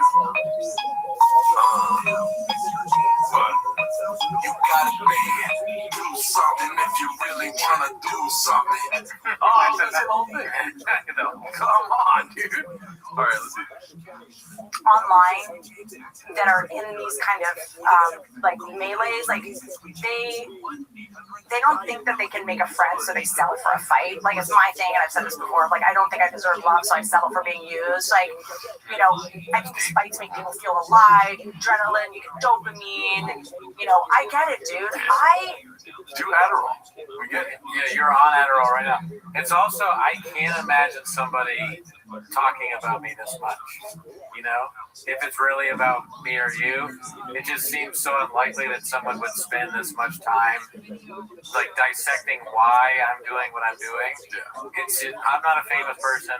It's a random guy that likes beans and cheese every night. Fucks dudes after video games. Yeah, like for me, I was just driving my kid to baseball practice, and Jay told me, it was like, Whitney Cummings is talking about you guys. And I was like, oh, really? Again? She's like, talking about us again? Yeah.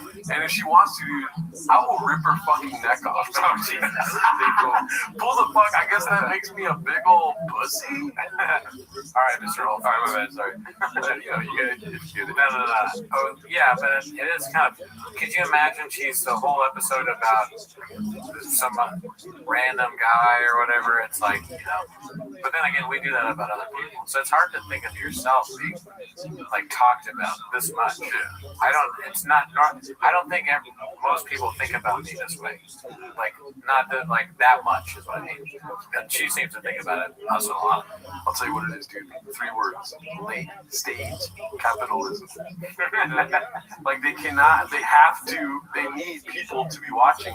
They cannot talk shit to the people. They can't talk shit now because they get paid. You know what I mean? And if they like, why else would they continue doing this? Because they're fucking bots. They're bots. Everyone that speaks negatively about us is a bot. Yeah, I agree with that. There's two things. One, I thought you were going to say late stage Adderall. Oh, you're like late stage Adderallism. But the second thing was, that is a good question. When your show sucks like this, nobody's watching, and the whole thing is just you're constantly gadooshed, and that's like the thing. You put out something, you get made fun of. You respond to the haters. Doing that is kind of crazy, but that's you need the haters at that point. Everybody, you're not making. Doing this episode is kind of nuts. It reminds me, and no hate, I'm not gadooshing Mark here because I love Mark Harley, but there was one time where we watched Haters Will Say, where he was just talking about the haters the whole time. And we were both like, we can't watch this. It's like, oh yeah, we watched it off the pod. Yeah, we were like, we can't. This is too much, man. This is before we knew Mark, really. We gotta tell him not to do this. And he stopped doing it. Yeah, so he made the right call there, in my opinion. I don't think it was his choice, but we'll see. I follow snakes. I see a snake, I'm like, where are you going? The rattlesnake, I'm like, where are you going?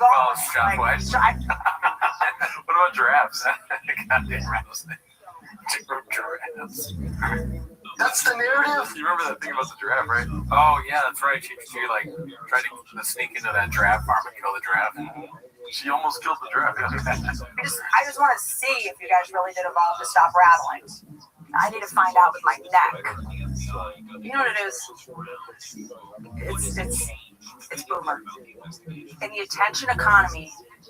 And look, I don't understand the YouTube space and the podcasting space. I know the controversy is currency, but being an old, miserable guy who's mad at me for making it a comedy, it's not controversial. That's actually It's boomer.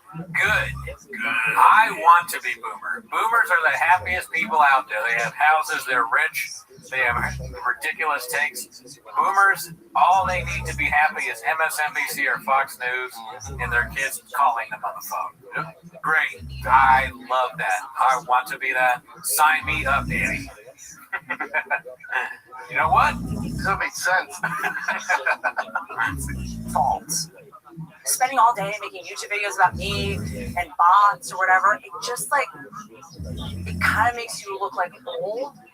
It's like an old. Does she think that's going to stop them from doing this? I mean, that seems like it's less at us and more at like a podcast grid or whatever. If she called me gay, I would stop today. If she's like, you making videos about me is kind of gay, I'll be like, oh my god, I don't want to be gay. But I don't mind being old. I wonder, is that the next insult, or she can't do that because that's not her eyes? But no, she's paid by being gay. I mean, the whole thing is, Not really that great of a. She called us old guys. We better stop making fun of her. Yeah, who cares? Old's great. Yeah. I wish I was old. Somebody told me that they thought I was much younger than me. Younger than me. I'm on Vyvanse. I'm actually not today. But they thought I looked a lot younger than I was. Yeah. So in the comments, do I look 38? Oh, here. Let's see here. Should we do a poll? What age do I look? It's like 38 younger, 100 plus, or much older. Yeah, what age? What age does Khalid look? Alright, let's do less than 38. How old is Akash Singh? 45. I need a fucking tater tot once a week. Less than 38. More than 38. 38 through 45. 45 through 60. I thought he was dead. 60 plus. Oh, God. Let's see what the audience says here. Yeah, be honest in the poll. Oh, no. What happened? No, we don't. You're lying, dude. I love it when they do it because then you get to test whether their internet's bad or not. Yeah. We'll see. Successful age at 45 plus. We'll see. Yeah, we're good. Okay, who said it? Yep. Whose internet is your internet? Where are you at? Oh, the fourth mouse. Need to get a fifth mouse. Are you surprised that the two winning options are the youngest and the oldest? Nobody thinks you're 45 to 60. 60 plus is funny. God damn. Cooley looks like my uncle and I'm 40. Come on. Come on, dude. Cooney's immune system is 73-year-old. Fuck you! Alright, let's see what the people. I think they're gonna be on your side when I do this one. What's your idea? Formula One says Cooney, Def 5, and Kareem. Who looks young? Oh, I mean, you look younger than me. Oh, hell yeah. I think. Gerdo. Is there a third option? Shop. Yeah, how old is Shop? I never really thought about that. How old is Shop? Shop kind of looks 40s. You know what I mean? I don't think he looks old, though. Although some pictures they looks weird. Yeah. There's wear and tear on that. Boy, 60. 8-Spitz thinks you look 60.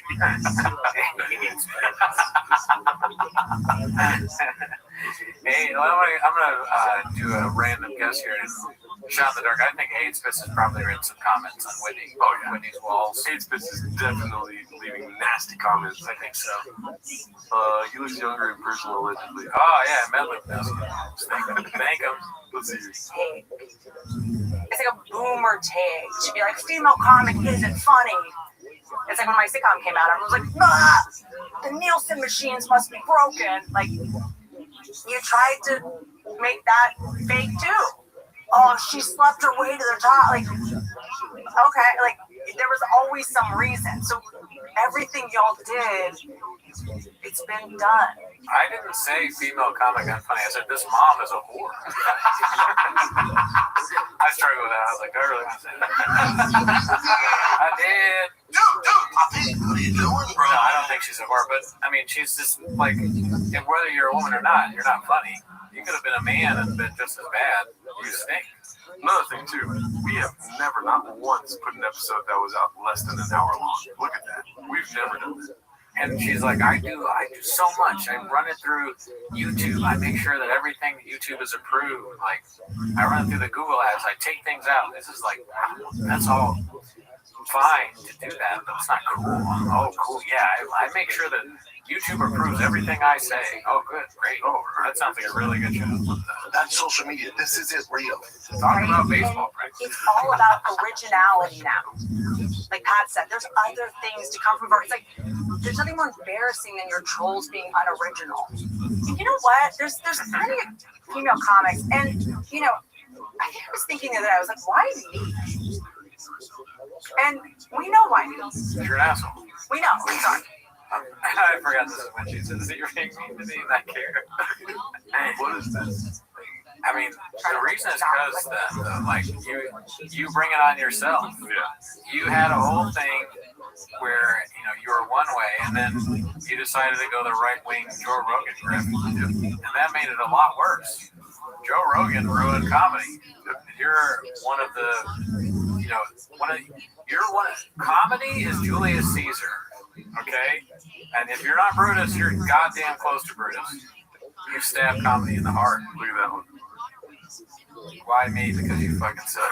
Couldn't have said it better myself. I know, I should say, good job, Yes. pretty cool, man. Maniac. Do I look like I'm in like the Hocus Pocus reboot as like the funeral home director? I haven't even that. You want to talk about old? That age? You talking about Hocus Pocus? Yeah, you talking about Hocus Pocus? You were the old girl. Damn. God damn. She said Hocus Pocus. Oh my God. Oh my God. You know why. You know why you're trolling about this. Because you know it will hurt my feelings. You know I'm nice. How do I know that? You know I'm nice. You know I'm nice. How would I know that? I don't know you. I don't know, Whitney. This episode's pretty nasty. You think you're nice, but you called us old and fat and stupid and Mexican. Yeah. We don't have families. Yeah. It is kind of funny. Like, I'm actually really nice than all those things.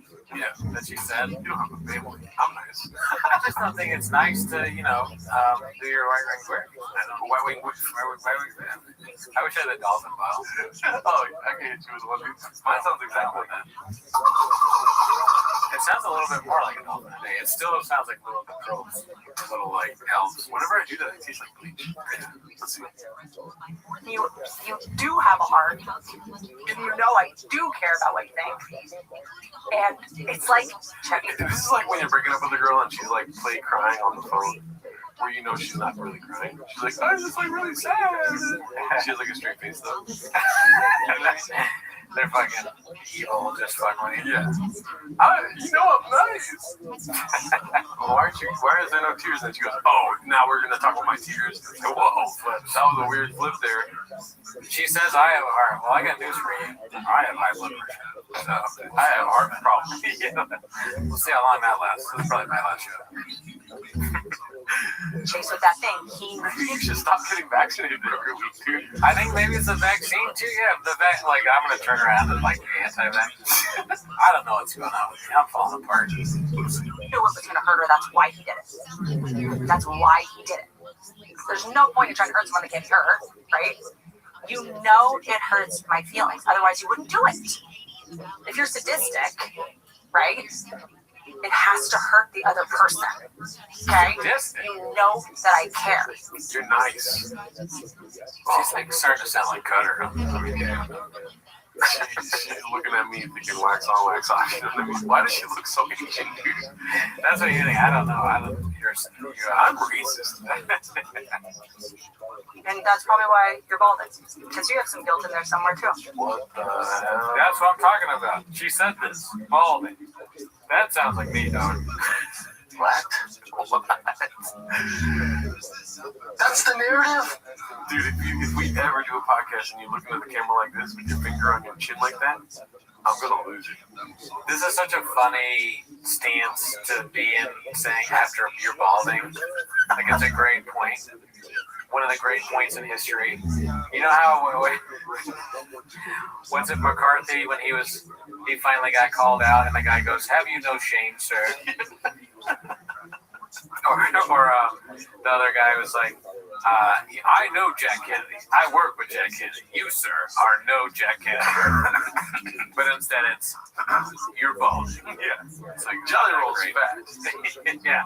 We say Jelly Roll's fat, but we don't say it as if we're some sort of like Socrates or Aristotle. We didn't crack the code. Never heard of it. It's just not a great point. Yeah, I'm balding. Yeah. Thank you. Yeah. It's funny. If you said it like funny, that's funny. So small teeth, big gums. These are funny things. I never thought of these things. Thank them to the fans. Thank you for noticing. I had no idea I had small teeth or big gums. So that is funny.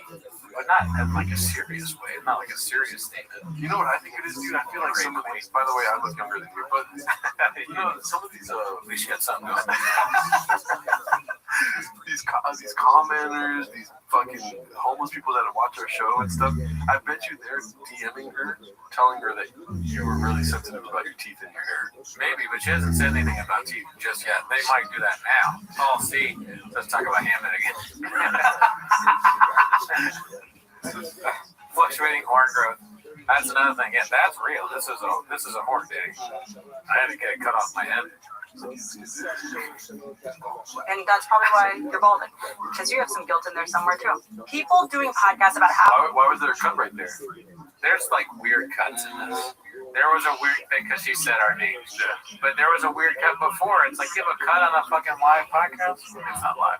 Does that make sense? Don't make sense. We never do that. We do that. Only when we say real bad racial slurs. We do cut out things that we don't want. Yeah, sometimes we do that. Yeah. But not 5 minutes in, you know what I mean? There's like 20 cuts in like a 5-minute section we watched here. There's a lot of cuts for a 45-minute show. Yeah. And for like a, well, you know, they obviously don't have chin there. Chin leaves everything in. What do you see right here? 325 episodes? 325 too many. I would use robots to make my podcast metrics. I'm going to look you in the face right now, and yes, I'm sitting on a booster seat. Thank you. Thank you for doing this. You guys being this obsessed with me, honestly. We're not even obsessed with you. We just watched you this whole episode.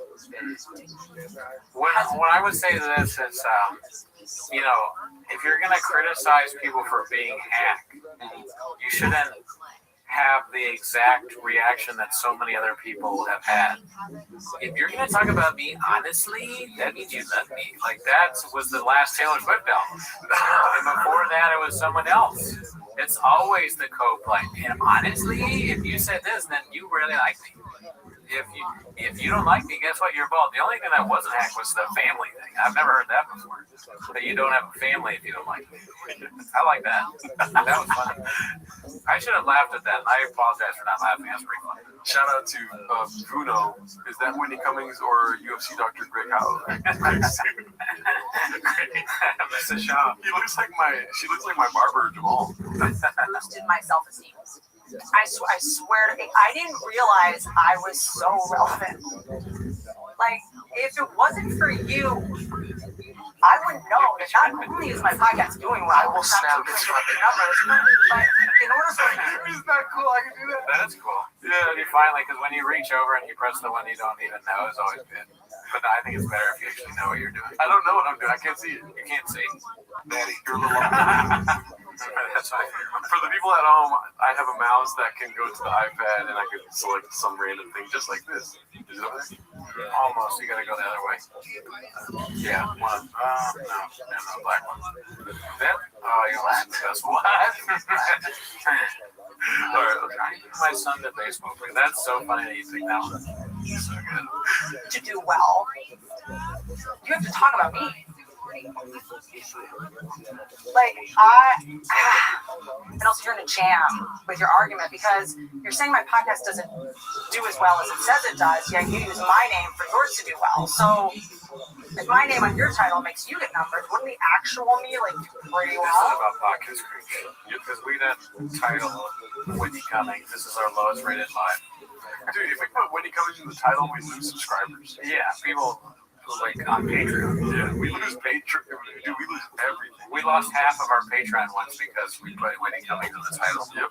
People said, I don't stand for this. And this was your face right here. Even if Oh, no. Fuck. God damn it. I don't know why my keyboard gets disconnected. people hating me? Which is it? So which is it? Honestly, it's not that one that you think. Why is my keyboard not working? That one. Yeah. Now it's working. Spicy.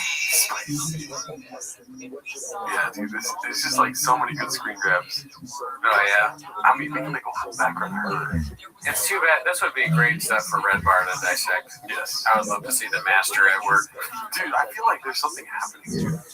Like, I need Red Bar. Like, I legit, there's way too many things that have happened. Batman signal. Yeah.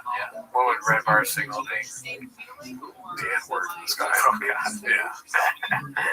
He's a great guy. Never met him. That's social media. This isn't real. Yeah, the net would never do this. False, he's right.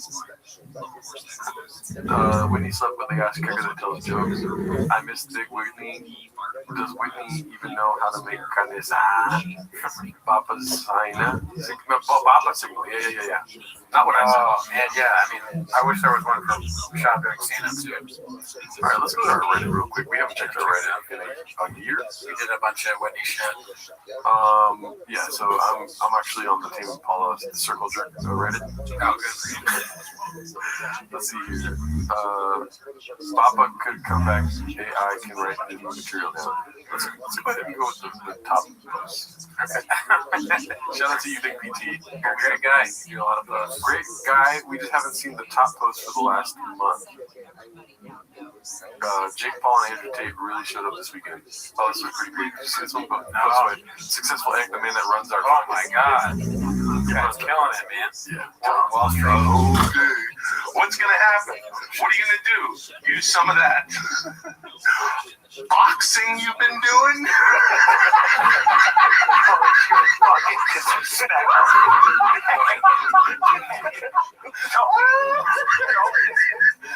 Fuck you. Shut up, Brian. Spoken for all of us. I mean, just one of the greatest to do it. Will say so. I mean, look at this, dude. Like, unbelievable what he's able to do. 10 minutes of JoJo coming in hot, Successful Egg, just killing it, dude. Just destroying the likes. Upvotes out of control. Face card goes crazy.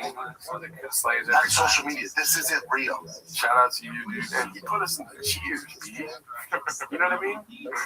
That was pretty good. Drinking. You got an Evan Williams. Wow. It's just like, nobody does it like Successful Egg. Just throw me the fucking ball, David.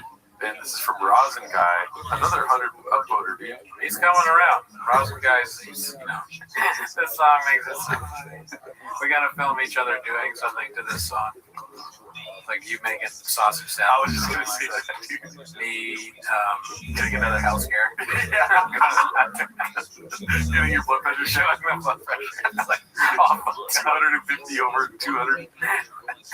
Test results are like some new horrible disease. Your thyroid's like jumping out of your fucking neck. Oh shit, my thyroid fell out. Put it back in.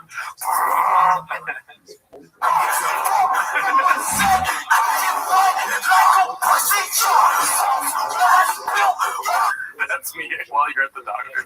The doctor's like, I'm so sorry to say this, we're gonna have to amputate your leg. And Grows like, boy,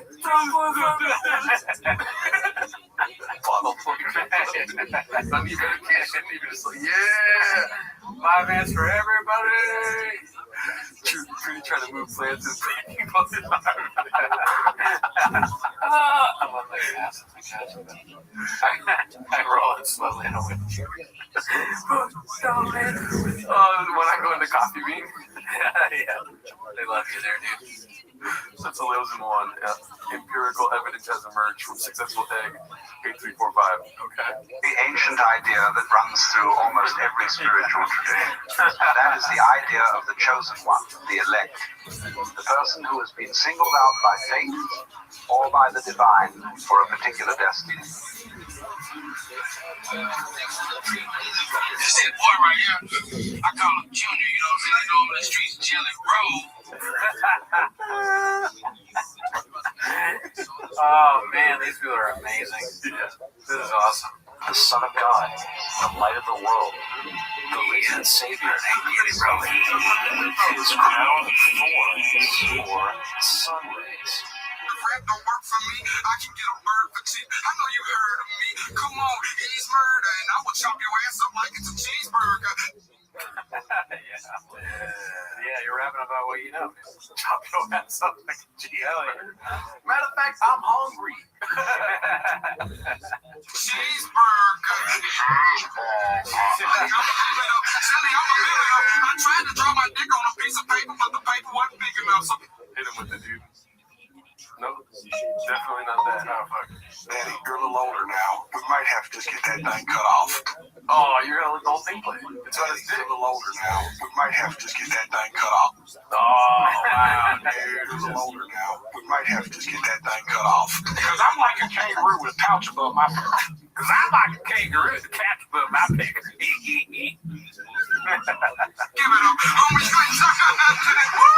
Somebody save me. Oh, great stuff. I'm like a kangaroo with a cat above my back. Let's see. Gerdo needs to watch his back, posted by Josh Austin 610. Oh, yeah. Brendan Cooney from Westchester County, New York, documented yesterday assaulting a pregnant woman in Minnesota. Not me, fam. Could be lesbian. Let's see. Oh, we already watched this last live Anthony Altrix on. Shout out to Janae. She got a bunch of uploads on this, Daddy. Those are the names of my kids. 5 Ants and Altrix on. All right, what's this? Tozy cooking up something spicy. Oh, we watched this already. Shout out to Tozy calling a spade, as they say. This is my Empire of the Cat. People giving me some song suggestions. I gotta work on the song tonight. Cooney Clamp by Cumbot 6969. I mean, I like the way I look in this picture, and that's what matters to me, dude. Yeah. Spicy. This is what I see when I listen to Jelly Roll say. Oh, I just realized this is the old studio. Yeah. So yeah, no, I can see. See, I gotta start eating healthy so I can get back to fighting shape. Yeah, same here. And then and the fire. Whatchamacallit? I used to wear the Cheetos thing. Where did that go, dude? I think it's right here, no? I could be wrong. I think it was like 2 of them because you have one too. Yeah. Is this Cooney was eating when he wasn't 300 plus pounds? Yes. Oh my god. What is this? A handsome contest? Comedian continues to destroy his image with questionable giveaway. We've already seen this, I think. This is comedian turned podcast. That's Tozy again. Cooney Ricardo, this is unbelievably bad. Let's see. Crappy music. Every time I write a song, it's pretty good. Let's just say my best friend said it, my sound is getting weird. Let's just say I am black. Let's just say you only hear me, I might not have made it clear. Let's just say play a song in a house party and it gets so gyrate. Play a song in the living room and it gets so hydrate. Play this tone and I'm on its own and I bet you still hear it. This song doesn't have a sample in it, but if it did, they would clear it because I got a wonderful spirit. I have some friends that all the trams to switch. Work so hard, but it don't compress, so it don't make sense. I thought it was AI. Give it a rest, give you a rinse, my 2 cents. This looks like a Sora video of us, doesn't it? It really does. Sick ass song. Yeah, it's one of the Sora. That's why you thought it was AI, because it's so good. Sora always made me really fat. So I was like, damn, that really looks like my skin. That was so funny. Sora thought you were so fat. It really did. Every video was like me. I was 6'4" and 500 pounds. Sign up for I Got Grave Scholarship for free tuition. Cocoa Butter Ball Sack. This is stuff we don't want to see on our Reddit, dude. We don't want this existing in the universe. Look at me with hair. Okay, and this is, Mr. Whole Foods. Speaking about stuff we don't want to see on our Reddit, dude. By the way, I was with a girl when I saw this. Oh yeah. And I was like, look what they make of me. And then she stopped talking to me. Oh man. Yeah. Damn. You fucked up, Luscious. I love Sharpies, but Hernando is not my name. My secret coffee place is ruining my life. My barber can't read my mind, and other lamentations. Like your live journal. This picture does not look that bad, right?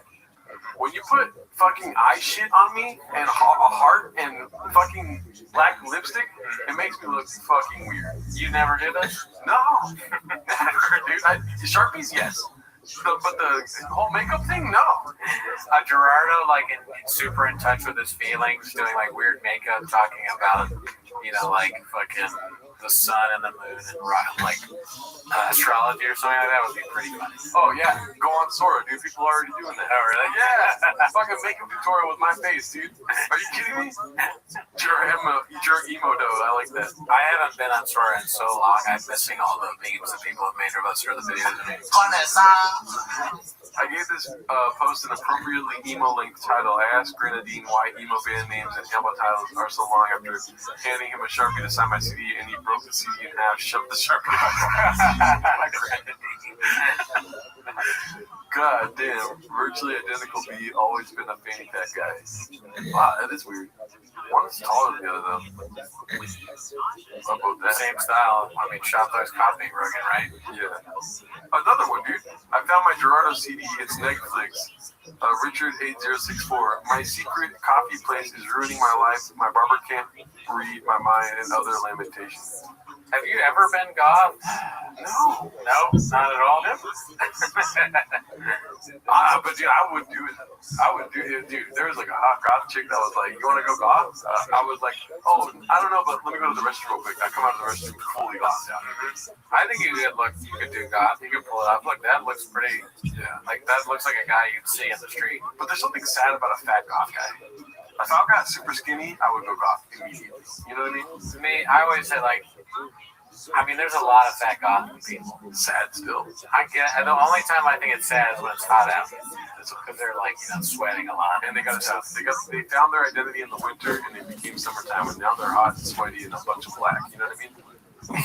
A goth in the wintertime is pretty. Yeah, that makes sense. Dude, Poppy, what are you doing, bro? Goth during winter, regular during summer. I have been goth since I was 6 years old, though.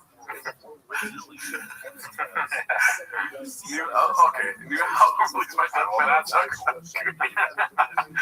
He's saying, "What the hell is ham, daddy?" He goes, "Almost as hard as meat is for the hell, ham, daddy." Himself, Brendan. What's your favorite track? Mine's in between Butcher That Bird, Daddy Wants Ham. Well, dude, that's pretty good. What the hell is ham, daddy? What is it, dude? This is a sick ass album cover, dude. Yeah, no. Did we ask them to make album covers? No, I don't think so. Or maybe we did. I actually think we did. Deliciously sorry, thank you. Baba calls out his own take from, we already saw this. The closest Baba got to Gerardo was Geronimo. Now the closest to Cooney he's got is Cahoonies. And I think I remember that, Cahoonies. Gerardo finally decided to do a solo live stream. I haven't watched this yet. This is from Successful Education.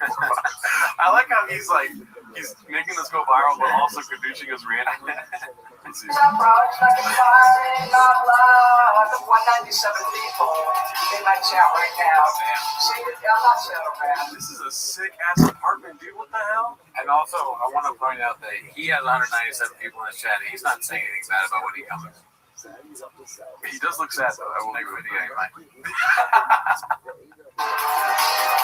On Mars, please put up my information for $5 in the super chat or more.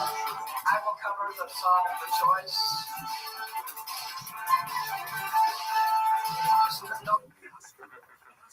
Get a job. Tomorrow I make you a video for you. This guy from doesn't sing. TikTok isn't real. That's social media. It's not real. That's social media. This isn't real. I think this is YouTube Live. Nobody likes you, somebody said. Oh, YouTube. Never heard of it. We're boo, boo, boo, boo. Nobody likes you. I like comic vision. No serious profanity. No N-words, no sex shit. The N-word is okay. Do you still hang out with Eliza? Thanks for supporting Trump. I went about dance with the heads up above. I wear that lightning strange the same. I could drink. My finger is brown, somebody said. That's disgusting. Dude, imagine walking, we joke about how people walk by and see us, and I didn't see that. What's going on in there? I have a feeling that he's thought about how that could never happen. He's got soundproofing. He's like, dog, I really want to do this. If I'm gonna do this, dude, no one can find out. Unless they're scrolling YouTube, because he's vertical, so you know he's getting 12,000 views. That's even funnier, dude. If he has a thing that makes people not find out, because then your coworker one day you just randomly see him doing this. Yeah. That's the funniest thing of all time. Yeah. That'd be amazing. You're right, dude. I should go to the barber and ask for a fucking cod haircut. I think so. Why not? Try something new. And then if I like the haircut, what if I like the makeup too? You know? There you go. And then, but my problem about this whole thing is the fat dude in summertime gothed out. That's what I don't want. Yeah, it's a summer thing that kills the dreams. Yeah. It's like, dude, puppy. God, bro. Get you some black makeup, bro. You know why? Is it keto mother-in-law? I remember this when I say I have sex with dudes. Oh, yeah, this is bad. Cooney Sex Bot just exploded. Someone please check out Seattle. Dude, Sora's getting really good.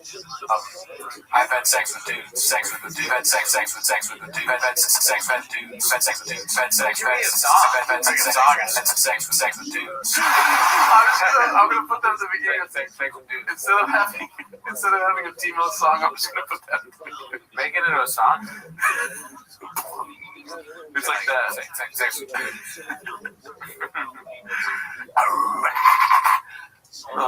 Let's see here. Oh, Gerlardo. Posted my vegetable stand. Plus 8 inches. I like that. Oh, yeah. Pete Cooney. The haters will say he's on Vibe Bands. This is amazing, dude. Oh, I'm gonna eat sweetie and eat that. Yeah, I mean, what the strongest thing is a woman who's got all the bang speed branching and put back again and eat. Oh, woman, and I think I saw a man and I said hello to them and the man kicked me in my nose, broke my teeth, did me. My lady, with dollars balls poking a box and rolling down the hill. I went to the McDonald's in Australia and they told me I went up to the top to order that number 4 and then I rolled to the window and they told me they didn't serve wildebeest to me. I ain't a pussy, that baby neck. That's good, dude. What, 14? Come on. That's pretty good, man. That's pretty great. That was pretty good. And that impersonation unlocked. Yeah. This is fire. Who made this one? Oh, I thought it was Successful egg. I thought he was going to say, who is that? Congratulations, Mrs. Cooney. Yeah, she's making a horrible mistake. Let's see here. I've been watching TVDs and Timo since I was 6 years old. He's embarrassed bag 1107. I was born in the darkness of the Flapper's bathroom. Max Coco Briscoe also fucked the arrow golf course and potted plants. Oh my god, we've hurt somebody really badly, dude. They watched more videos than we have on our page. Hell yeah, dude.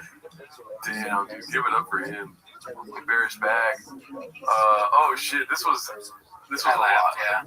You put your girl's gigantic dildo in my hand. Oh my god, dude, that's just not a good look, G. Cooney's new dolphin bottle doesn't make the noise, but it's his age. Cooney and Gerard need a spin-off show from the Shopzilla series, Cocoa Butterball Sack. Should we watch this? Sure. Let's see SEAL Team Dick right there. Wait, what's happening?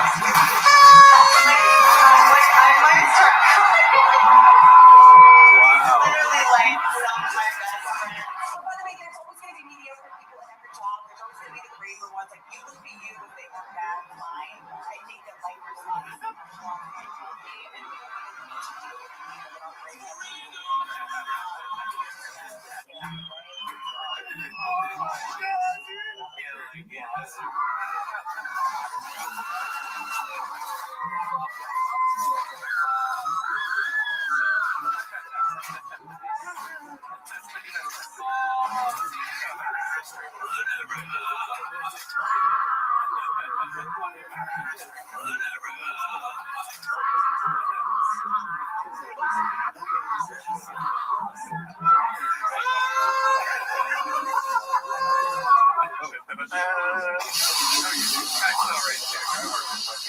I'll pop a boner for you.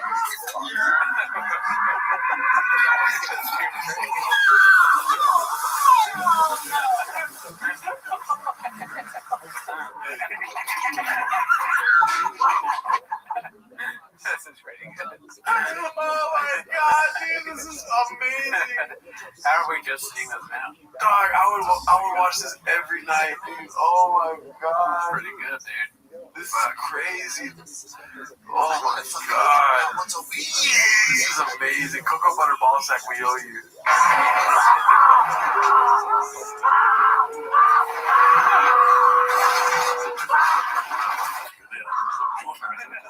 Fair to say that,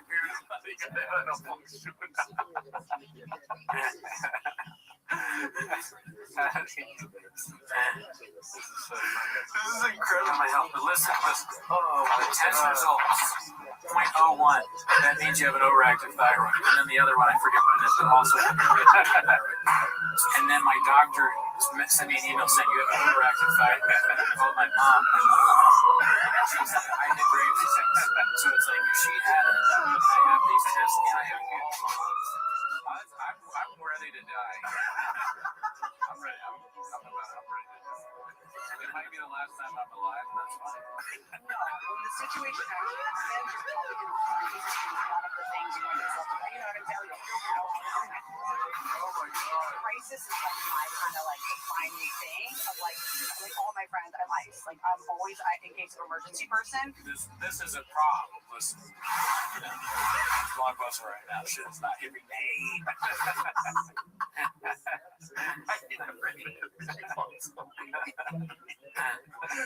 Oh shit, this is amazing, dude. Oh fuck.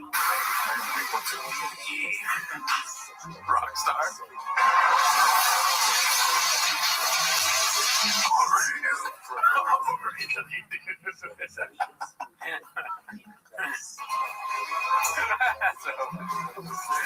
Oh my god.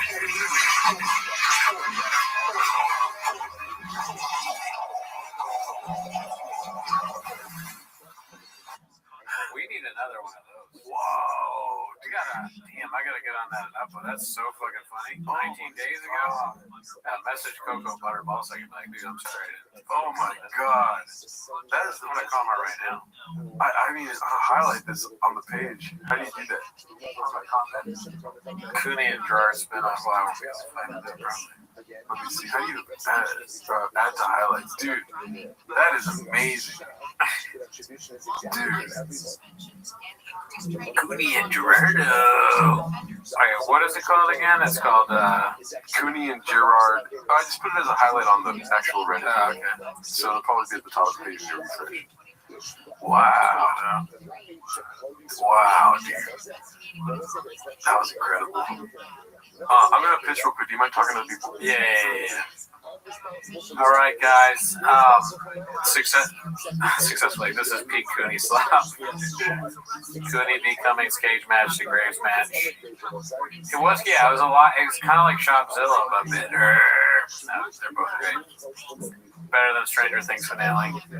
I watched Stranger Things with my fiance because she's really into it, but I barely watched it. So the whole time I was kind of like, "Oh, I bet Mr. Whole Foods." I don't know if the finale was Netflix or Blockbuster. Driving my son to baseball practice. I feel bad that Cocoa Butter Balls I missed that until just now. I definitely would have commented on it. I'm gonna look for it in the Reddit. It's one of my favorite videos I think I've ever seen. Cooney, I'm gonna write.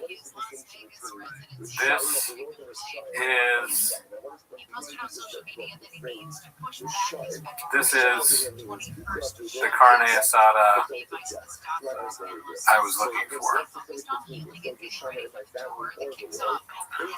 Thank you. Excuse me. I think we're probably going to wind down soon, but what did you think of the ending for Vegna? Well, spoiler alert, he dies. So I think he probably had to die, right? Voldemort dies. All the big bad guys eventually have to die, right? CM says, will Papa be pimping out Joe on OF soon? I don't know, man. That's a dark chapter, if that ever happens. That was a clip from the new Shopzilla on T5K. Yeah. I hope it was good. I was telling him we're probably going to wind up fairly soon. Yeah, we are. That was a clip from the new Shopzilla on T5K for real? I don't know. He made this 19 days ago. That was amazing. Yeah, it blew my mind. I wrote a comment. What are the other comments say? Cooney, will there be Shakespeare's cake at the wedding? You know, I didn't even think about that coffee. Yeah, I don't know. I would love coffee cake, but what we are doing is a beignet truck. This is New Orleans, so there'll be a beignet truck. Free beignets for everybody. Oh man, I don't know how more people haven't seen that yet. Dude, that was incredible. They had Guns Volume shoot him. We're gonna be what's it called? It's winding down right now, so like leave your comments right now, Dallas. 67 likes. Terrible. Oh, success likes of the Shopzilla series doesn't get a lot on T5K. Well, appreciate it. I mean, I remember we watched that. That was so funny. I love that shit. And then that like the ones that have like part 1, part 2, part 3, they're all really funny. The cartoon, we didn't really watch that much, but we did watch the Civil War thing. That was a legendary time to change. Oh yeah. Have you watched the new Ken Burns documentary? Yeah. The American Civil War or American Revolution? I did. Well, I listened to it on my phone. Yeah. While I was doing stuff because I donate to PBS. Nice.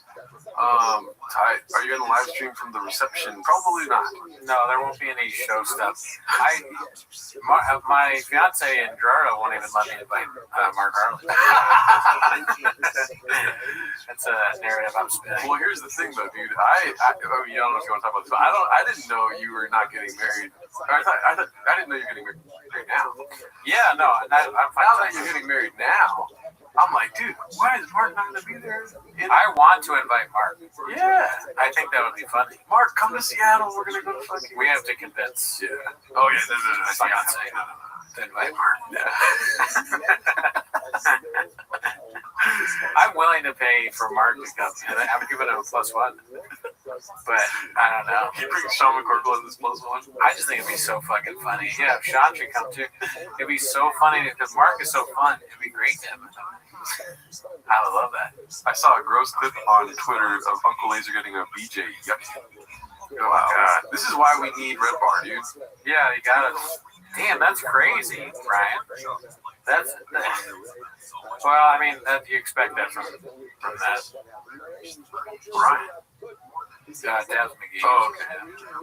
Oh, Ryan Hardy. They changed the handles a while ago. Damn. But not on Formula 1. This is why we need Red Bar more than ever, dude. Red Bar needs to come back. We're all going to tune in. You know what I mean? It's just sad. It's a sad time we're living right now. 2026 is coming in hot. Yeah, it'd be great to have Red Bar back. He makes maybe the best show out there. So it's not as Netflix without it. That's all I'll say. Visuals. And with that, I think really, shout out to Petrovsky Dude for creating Shopzilla. Oh yeah, shout out to Petrovsky Dude. Petrovsky, you're right. And everybody, make sure that you're nice to Whitney Cummings because it hurts her feelings when you're not. Yeah. So write something nice to her and how funny she is and all that. If you're mean to her, you're old. Yeah, just remember. Say something mean. That means you don't even have a family. And guys, keep leaving some Reddit slot for us to watch on the lives. We're probably going to be live every week. I think the holidays fucked us, and then I got sick last week. You know what I mean? I'm actually feeling a lot better today. Like, I still sound kind of congested, but I've been sick for a whole week, Daddy. God damn, dude. You need to fucking get to the doctor. Have a bunch of tests run on you. Hell no.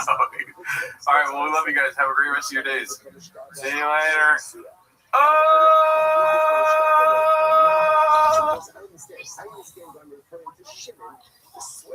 As a bad guy.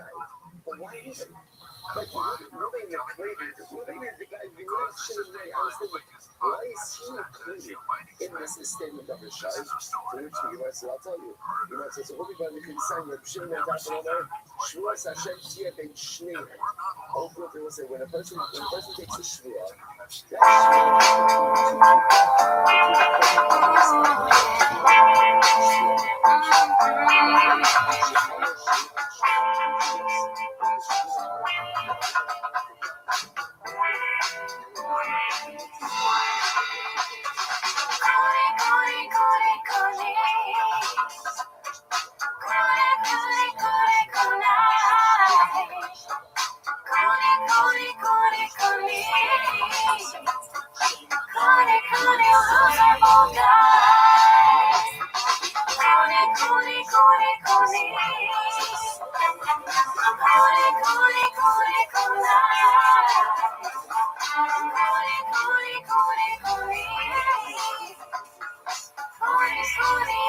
Welcome back to Raccoon Tweeties. Thanks for tuning in. As always, join the Patreon, join the Reddit, join the Discord.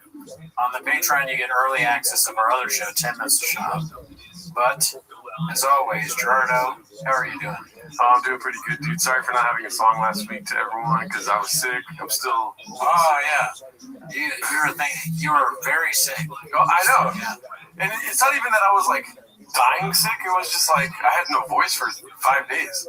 You sent me a text where you were like, I'm really sick, but I sound like the devil fucked me is what I told you. Oh, is that what you said? But you were insinuating that you were like, but it's cool, we'll do the show. And I was like, this time, no. Because I know that, like, if, not that it matters, but I know if my fiance found out that I was constantly doing a show where you were on the verge of death, she'd be angry at me because, like, I will get sick, you know? But knock on wood, for some reason, I, like, never get sick from you. Yeah. I make it you sick. Yeah, that's what I thought. You have coonitis. Yeah, no, I woke up Wednesday last week and my voice was insane. My voice was so bad that it was really easy for me to do Mickey Mouse voice. Because if I just did a falsetto, I sounded like a cracked out Mickey Mouse. A cracked out Mickey Mouse would be perfect for this neighborhood. Yeah. You know, if there's any kids here. Hi, I'm Mickey Mouse. I smoke crack too. I like fentanyl just like you kids. Just like your dad. Oh wait, I mean, sorry, you haven't seen it. It's your mom. That guy. Do you want to hear me cipher?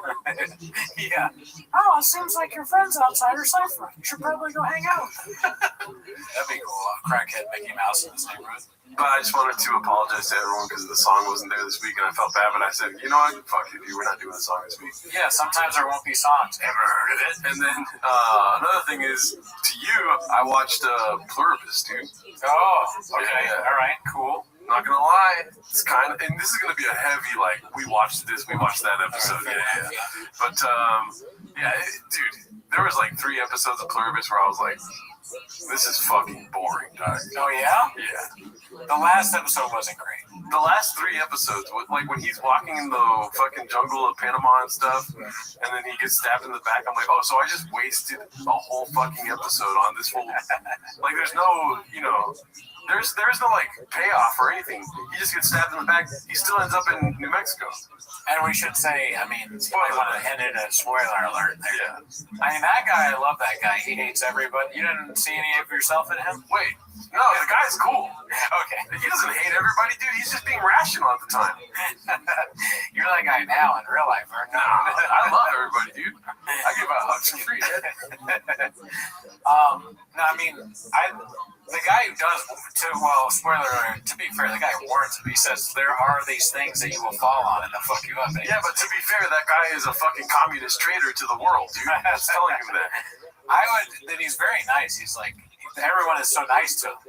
You gotta, even if you don't want to, I wouldn't want the aliens to control my life or whatever it is, but I would be like, well, I should probably listen to that part though, right? Maybe I'll fly on their plane. No, I'm not going to get stabbed in the back with whatever that stuff was. Dude, here's the thing. You give the plurb an inch, the plurb takes a mile, dog. Plurb. That's what I call it. Yeah, they're called the plurb, dog. The plurb, it would suck because there's just nobody that you can talk to anymore. Everybody's everybody. Yeah. I don't like that. Yeah, we don't listen to the plurb, dog. Oh, yeah, no. If I were in the thing, I wouldn't like, because even, let's say, I don't want to get too perverted here, but I saw like a meme. I saw this, not meme, a video where the guy's like, if Pluribus happened to a guy and it's just him naming off hot chicks. Yeah. And the prom, their obvious prom, you're gonna be fucking anyone you fuck is like your mom and your dad and your grandma. Okay, but that's Your crazy. brother and your sister and everybody. It's like that's gross. If I get plurbed, I get to find out how many fucking dudes you had sex with. Oh, I listen, I get where you're going with that, Schaub. I get where you're going with that, Brendan Schaub. Or Bert Kreischer, Brendan Schaub. Joe Rogan. Tim Pool. But what there's a little bit of something I agree with in there, which is that I've had sex with dudes. The thing I agree with in there is that that's what I would really want is the ability to know everything. I would have a schedule where I'd be like, all right, today is learning all about what really happened with JFK. And I'm not even a conspiracy guy. I'd probably be like, are you sure that really happened? I thought it was Oswald didn't do it. I would be arguing with them. I'd be like, you fucking with me? Because you're an alien? Wait a minute, Epstein's not a good guy. I wouldn't say that, but I would Epstein Day, JFK, O.J. Simpson. O.J. Simpson, and you know what else? That girl that got killed. The documentary that came out a while, it was like, oh, Gabby Petito. No, that one's obvious. No, the little girl that was in the pageants. Oh, Natalie Holloway. That too, but no, the pageant one. You know what I'm talking about? The little girl. She was in like. I know what you're talking about, but I don't want to say it because I like this whole game. But John Benet Ramsey, dude. I would be like, who fucking did this shit?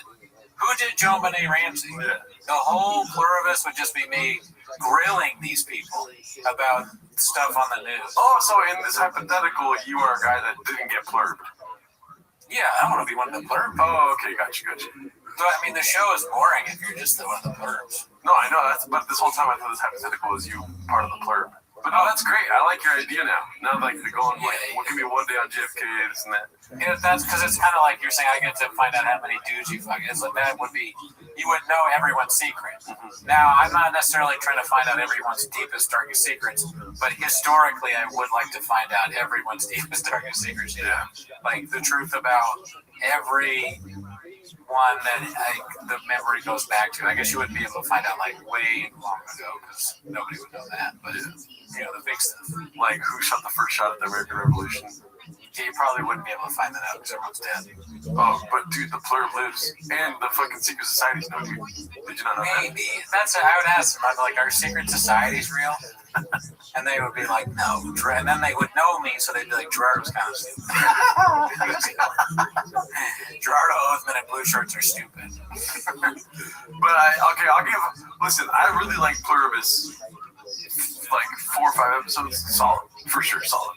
And then the last 3 episodes was just like, we're gonna have a second season, and they're gonna do the same fucking shit, dude. They're just gonna drip feed us plurb so that we like it, and then it's gonna be like a 6-season run where we're never really satisfied. You're never gonna be really satisfied with the show. So because of that, I gave it its praise. Yeah, but I give it a 6 out of 10. Well, okay, I don't know. It feels like it teeters on safety. I don't like that. I don't remember the last 3. I remember thinking during the last episode that it was boring until the end. I thought the end was okay, and it was kind of tapering off. But I don't know. I don't know if Gilligan's gonna do the. I think what you're getting at is gonna be like what's that movie? I'm tired, so I can't think of a damn thing. But the show they're like trapped on an island, lost. That's the worst thing. Worst possible case scenario for a show like this is that you get lost. And it's just season after season, and then that last season is a complete cop out. It's hard to end good shows. I don't know. Yeah. Speaking of good shows, you saw Hamnet already. I did. I saw Hamnet this weekend. Yeah. But more than just the movie, obviously it's one of the best movies ever made. It's like top 3 for me ever. Really? I liked it a lot. So we're gonna agree on that. That was very good. Excellent. I was with a girl that wasn't really into it, so I did not cry. But I was so close to crying, dude. Yeah, like 3 times I almost cried in that movie. Yeah, man. I didn't want to admit that, but it's true. You know me. Everything makes me emotional. Yeah. Like I can't watch videos where people help other people. Yeah, I put salsa on a cookie, you start crying, dude. For sure. Definitely not over salsa on a cookie, but I mean, if maybe the idea of having to eat paste again. Oh, yeah. Not eating pasties that day. And that paste sucks. Especially when it's kind of a hot car. But anyways, like, yeah, no, there were times where I was just like in the theater, like, God, I hope no one is looking at me because I am about to cry. Yeah. This is a sad movie. This is moving me. It's also very moving. I don't want to give out spoilers, but the end of it when they do the play, I'm like, oh my God. Well, here's the thing, spoiler alert, because I'm going to give out spoilers. Yeah. We're big boys. We saw the movie, dude. We can talk about it. Go watch it. Who the fuck is watching this show without watching Hamnet? That's like a prerequisite to be at the Tweeties verse, dude. You got to see Hamnet first. When you're really into Shakespeare, you've always been a Shakespeare. Always been a Shakespeare guy, dude. Never read it though. But yeah. So 3 times in it where it all has to do with the little kid Hamnet. When he's like talking to his sister and he's like, I'm gonna die. I'm gonna kill myself. Oh yeah.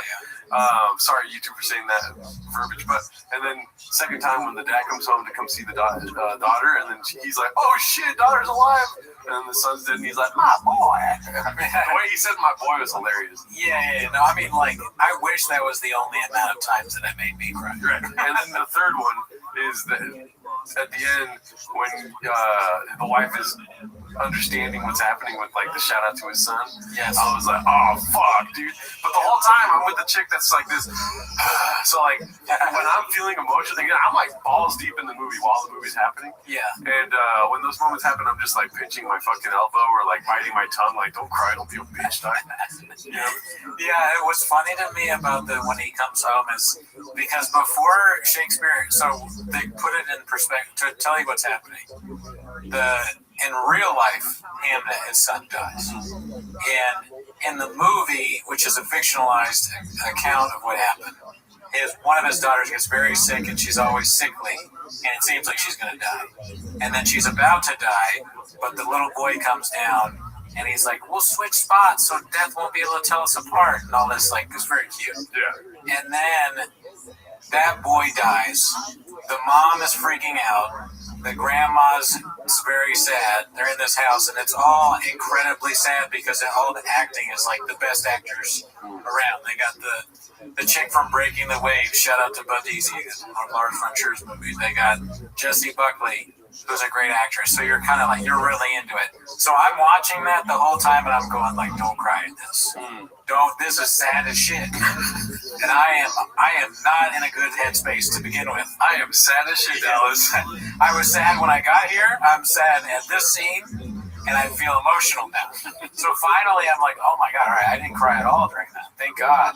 But then then Shakespeare comes in, and he says, my boy, and I'm like, well, there it goes. There it goes. I can't, it's just too much. I can't take it. The way he said it was kind of like, my boy. Like, it was a weird my boy, but you know he was really sad. But the way he said my boy was hilarious. I couldn't take that scene at all. Not even a little bit. Yeah. So many times where I was just, in fact, half the movie was like, I can't take this. I should just get up and walk out. But it was good. It was very entertaining. There's an interesting take on Shakespeare. You know what made me laugh about that? What? The crying thing, right? So, I remember one time I was at an open mic, and there was this chick doing stand-up, and she, a while ago, had a thing with Luke Schwartz, and she was like, I was in a movie, and this guy cried. And she was talking about him, and I was dying laughing at the idea of crying at the movie, which is such a fucking, like, hypocritical thing because, I mean, movies fucking, it'd be hard sometimes, dude. Yeah, I'm kind of on their side, though, too. I'm like 25-75. Like, I'm a little bit on their side about dudes crying at the movies because if I look around and I see a bunch of guys crying, like, if all the guys in the theater are crying, I'm like, yo, what's happening? You, man, that's like your blurb. You're never going to look around and see a bunch of guys crying. But like that's the extreme of it, and I'm like, oh, then I shouldn't start the cycle of everyone in here crying. I think the only opportunity you'd have for like to see a bunch of guys crying is like sports, maybe, because people take it way too seriously. Sports, like if the Commanders won a championship or something. Maybe, but I think most of the time sports is like, dude, you're gonna cry over sports. Cry over something manly like Hamnet. I cried when the Dodgers won. You did? Yeah. Oh, okay. When Miguel Rojas hit that home run in the fucking 10th or 11th inning, whatever. Yeah. And I was like, oh yeah, but in tears, dude. Sports usually, I mean, maybe like a good speech from one of the athletes from the Get Made. Like, yeah, that might get me. What? This is another thing I thought about this last week. What? How many speeches do you think just didn't work out? You know, like how they have like those football speeches where they're like, "We're down 17 points. And what the hell? I mean, come on, man. Our defense sucks." You know, and then they go out and they lose by like 34 points. The vast majority. Because they do it every time. I wish we had like an account of all those though. You know, like I feel like there should be a game within the game where we keep track of like motivational speeches. You put yourself out there, yeah, you're down 20, but if you get up and beat the game, that speech is like iconic. You know what I mean? Tracks. I like tracks. Yeah. But if you give the speech and you end up losing by more than 20, then we can make fun of you. You know what I mean? Yeah. If you lose by double what you're losing by after a speech, that's pretty funny. It's like they're going out there like, that fucking asshole said a speech, so let's lose by 4. Yeah. We suck. He knows we suck. We're waiting next year until we get a quarterback in the draft. No point. I'm not trying to get injured for this clown. Whether it's the coach or whoever it is. Yeah. We died for that inch. Al Pacino. Remember, we watched that, I think, here. Yeah. I don't even want to look in the mirror anymore. That'd be so fun. Your coach says stuff like that. You're all amped, and the coach is like, "My wife left me." What does this have to do with football? Nobody fucking loves me anymore. Cried during Hamden. I'm addicted to Vyvanse. Got me on low dose. They real. And lately, I can't even look myself in the mirror anymore. That's what he said. So back to Hamlet. On Friday night, I had made plans to go see Hamlet. Here's the thing, though. I made verbal plans to go see Hamlet. Yeah. The person I went with was like, "Oh, did you buy tickets?" And this was like on Wednesday. And I'm like, "No, we don't need to buy tickets. It's Hamlet. Nobody's gonna want to see Hamlet." Right. Listen. Yeah, this is a moment of humility. Okay, I'm admitting this. Yeah, no, I only know you fucked up because I went to see him. I was like, God damn, people are still here. There was someone sitting next to me. I was like, movies are back. But anyway, sorry, go ahead. So yeah, and then Friday night, like 2 hours before we wanted to go out, I start looking up showtimes, and then there's nothing. There's literally nothing. And so that's why I put Hamnet Mania. It's like everyone wants to go see fucking Hamnet. So I got a movie like 4 hours away, right? So we got plenty of time to kill here, dude. You know what I mean? I started playing the song "Time to Kill" by the band because I fucked up. Like she obviously is like, you know, why didn't you get the tickets ahead of time? For sure. I'm like, we got time to kill, and then I put the song on and blare it so I don't have to hear her. You know what I mean? We've got time to kill. You know that song? I don't even know that song. It's a great song. Check it out. You got homework now. But anyways. We leave 4 hours to kill, dude. I'm like, let's go get some In-N-Out, dude. Yeah, it's the worst I've ever seen In-N-Out. The line, everything. I'm like, how is everyone seeing Hamlet and In-N-Out at the same time, you know? Let me get it Shakespeare style. That was dumb. I said it. Did you wait for the What's Shakespeare style? I don't know. That's great, though. I like that. Let me get a ham then. Sorry, a hamburger. That's what the thing you should have done. We'll have 2 ham nits just to see if she says anything. She's like, I want to see Marty Supreme. It's funny that Marty Supreme sounds like Taco Bell, and Hamnet sounds like McDonald's. You ever think about that? Hamnet sounds like a flying bird ham. I admitted to you over text that not only did I think ham was a bird, I literally thought it was a literal bird called a ham. I thought Christmas ham meant that there was a ham walking around. Christmas ham. I said this as a bit to my fiance, but I think she believed me. I was like, and I'm not even quite sure. I kind of thought ham was a part of a turkey. I don't know what I thought. Sometimes I don't think about anything like conceptually. I just accept that it's there and I give it no concern whatsoever. So that's how I came with him. I never really considered that it was anything at all, really. It's put in my mouth. Yeah. There's a lot of things I put in my mouth that I don't even think about what they are. You know, I don't what's a fucking Laffy Taffy? Sugar? I don't know. Put it in my mouth. Put it in my mouth. Tastes good. What's toffee? I have no idea. I don't give a fuck. I love it. So basically, I was fucked a Friday night. My bad, sorry. I want to see how far I can go down there and just fuck with it. I like Shakespeare style. Yeah. And dude, I think the combo is devastating. Well, he said, I'll get a hamburger, Shakespeare style. I wish we could get Marty Supremes. Oh, okay. At Taco Bell? But sorry. Go ahead. Oh, okay. What is Shakespeare style now, dude? Shakespeare style is probably like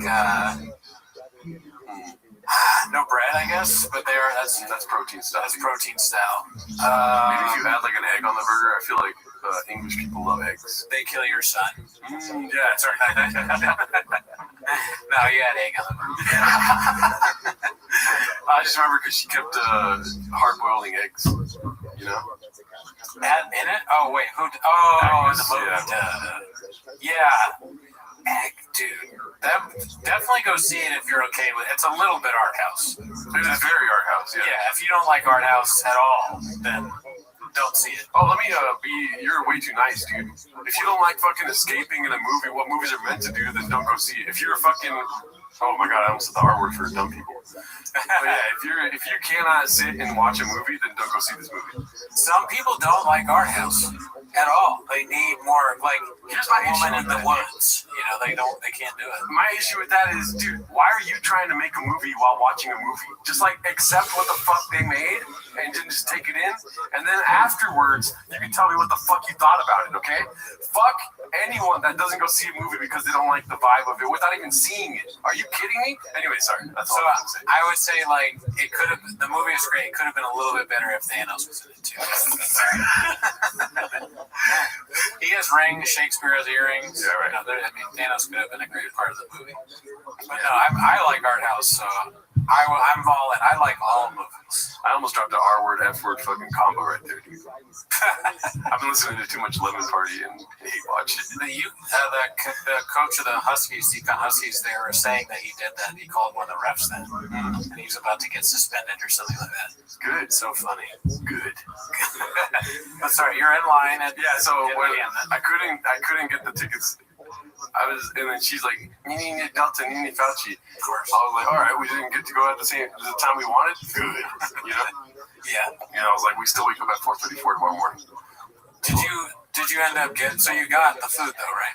No, we didn't go to In-N-Out. We ended up going to a taco truck. Where you got a Marty Supreme. We got quesadillas and then went to a bar. Had a lot of time to go. We went to a bar for like 2 hours. I don't even drink. We were just kicking it, and then went to the movie. Well, if she stayed the whole time, that's a lot of time to just kill. So she must like you then. What I was thinking about was I saw this video, which we don't have to watch, but do you know who Chris Gethard is? Chris Gethard. I know the name. So Gethard, if you write it on a board, looks like Gatharo, which is another name for you.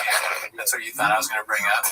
But Chris Gethard is like, I don't know too much about him. He's a New York comedian, but he's very all-seen. He's big on that. I think he had a TV show for a while. He kind of looks like a little nerdy guy. And he got interviewed recently, and he was talking about how he's had all this success in comedy, but he lost his health. Look at his face. Doesn't that look like a guy that he just lost his health insurance? Oh, he just lost his health insurance? He just lost his health insurance with his family, and he's talking about how hard it is to be a comedian, and how it's like, even when you have success, it's kind of still like you suck and you won't make enough. And I remember that. I was like, damn, Chris Gethard's poor? He's been on a lot of stuff. The Gethard effect. Have you ever, look at that. He looks like someone you pick on. And when he's in TV shows, he's always like the creepy guy or the guy that's getting bullied or made fun of. He's the boss on Broad City. He's What's-Her-Face's boss. If you remember. But, so, my question was just like, comedy kind of sucks to do it. Oh, really? Don't you think? I disagree. I think comedy's cool. You can get very black-pilled by comedy because, dude, the amount of Too Lazy and Podcast Cringe I watch, and they just dismiss it entirely. You know what I mean? People hate stand-up that much. You watch Whitney Cummings compilations, a lot of American Redux stuff, all this stuff. They're just putting out shit that Whitney Cummings is putting out. yeah, if you're surrounded by all that, you hate stand-up comedy. But if you remember back to like going up and doing sets or like hearing something that somebody said on stage, you're kind of like, oh man, I missed that part of it. So there's a thing about it that still exists that is not whack as hell. I agree. Well, I'm not saying, I think you misunderstood me there. I'm not saying that comedy sucks like, which I have said in the past, but I'm not saying it sucks like that. I'm saying the part of doing it. Because if you have the success that Chris Gethard has, you'd think you'd be okay financially.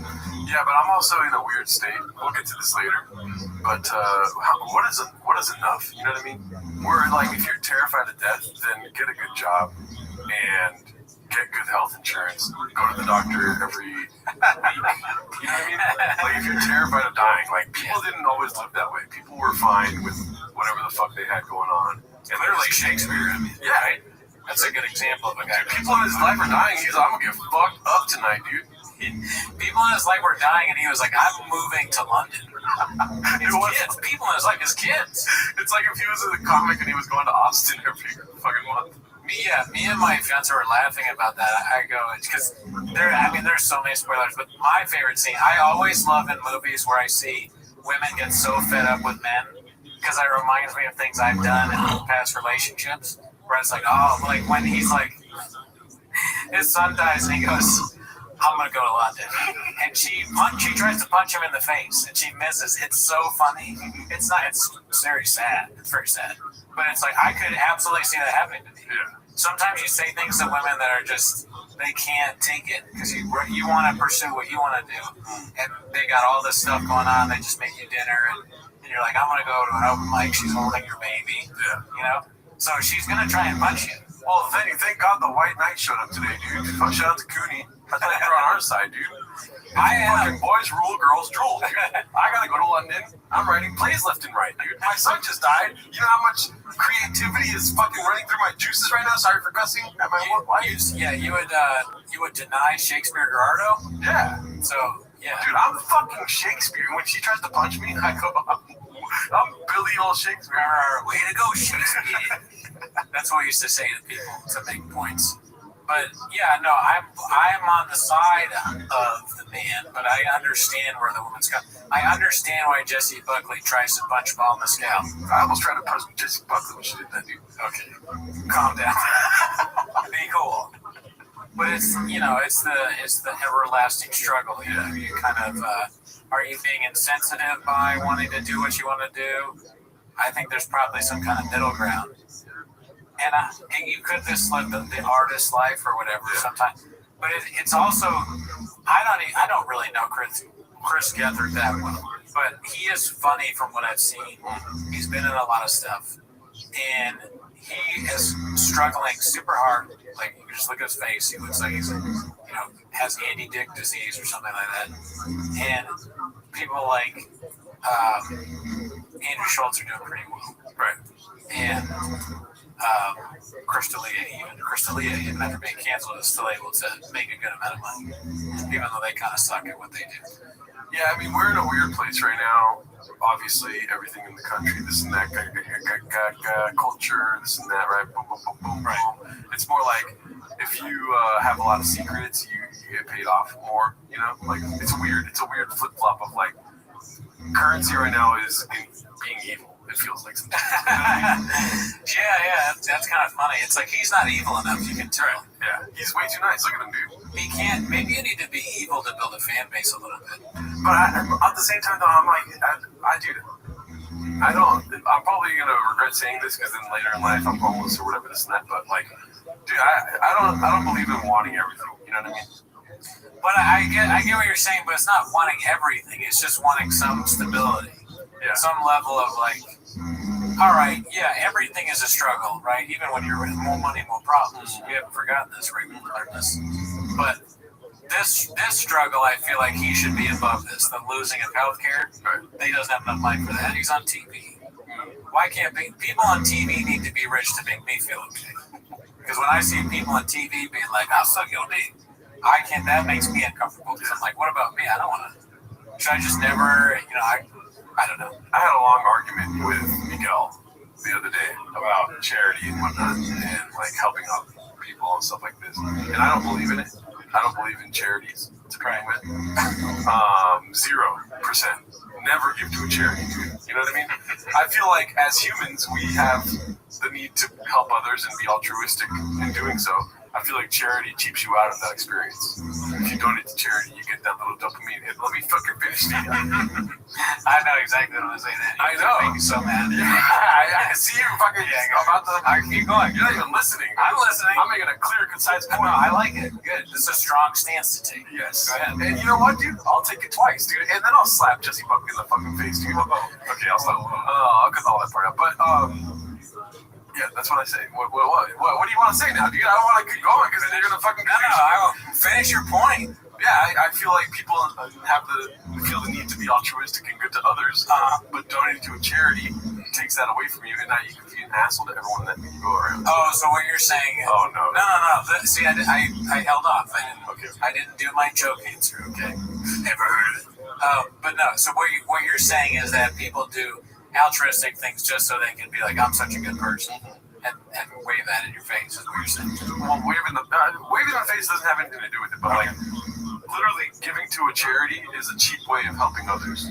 It's like you think you're doing that, but maybe you're doing the action. I don't know. I just don't believe in it at all. I don't. Ain't nobody like a Diddy party.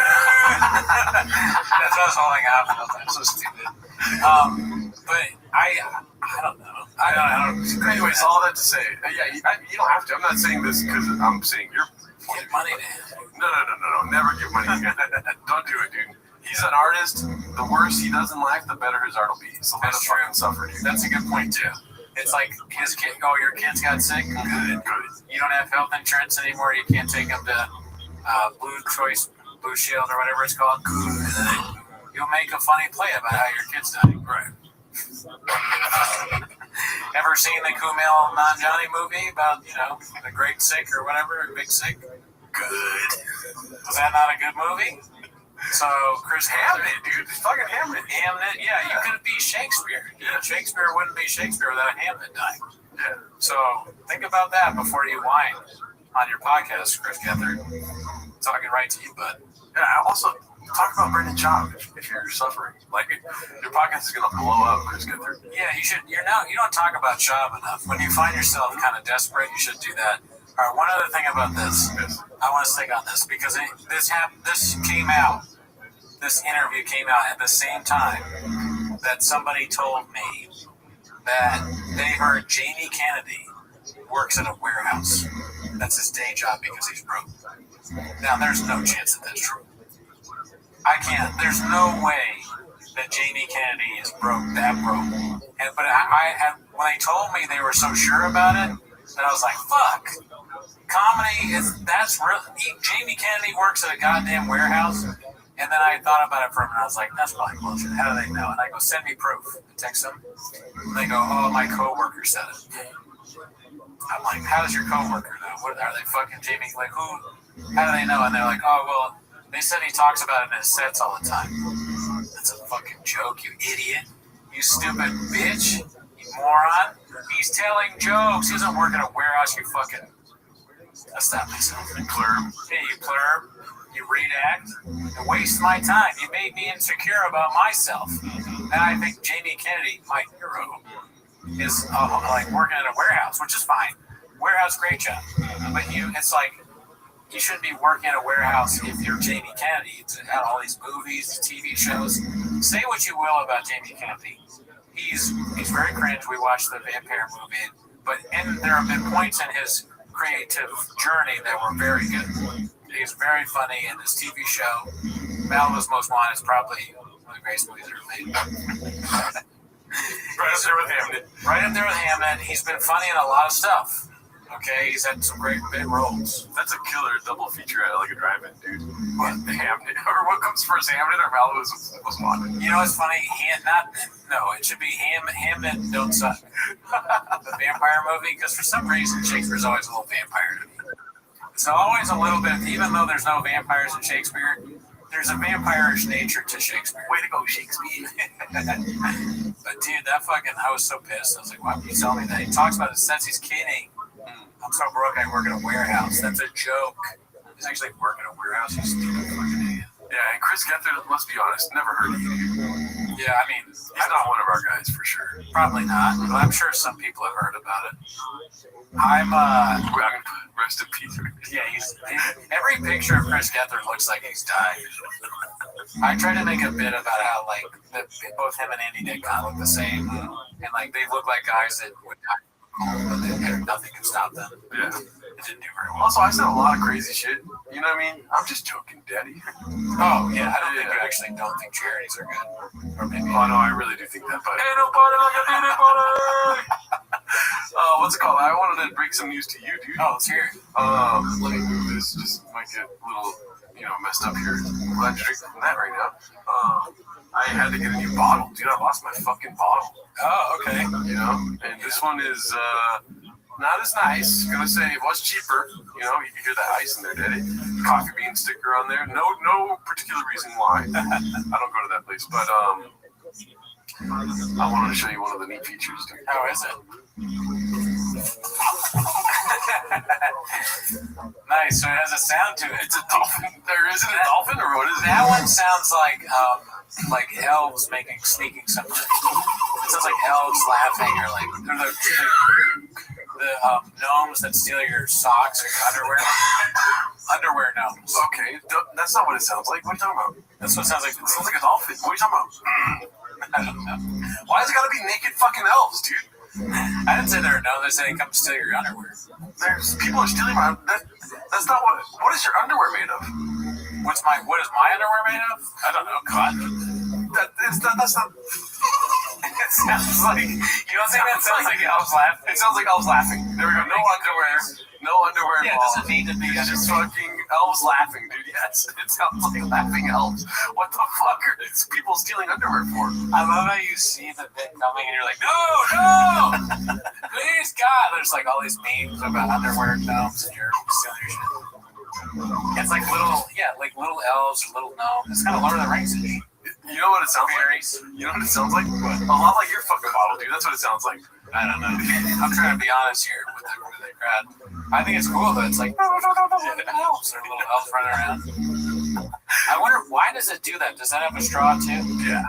Mine, I took the straw out. It still makes a dolphin noise. So my straw wasn't working very well, right? And it was the first. Like when I lost my bottle, I was sick, and I wasn't drinking water when I lost my bottle. I realized. I was like, holy shit, whatever weird thing happens in my head where I'm just used to drinking water out of my bottle, I'm not getting regular. I forgot how to get water again, because I had the system. And so I bought it, and I was like desperate I was like very thirsty for water, dude. So I went to go drink it, and the straw wasn't working. So I was like, is it and then I went like this, and the thing happened. How many times, because this is the time I did it in front of you, and that day, that's the first time that's ever happened to me. Yeah. Have you ever seen that happen to somebody before? No. And now it's happened to both of us. Isn't that weird? Well, it's probably a feature of like the air release. I guess, but why? They should put something on the bottle that like, don't tip this over. Because if you're in a meeting and you do that, they might fire you.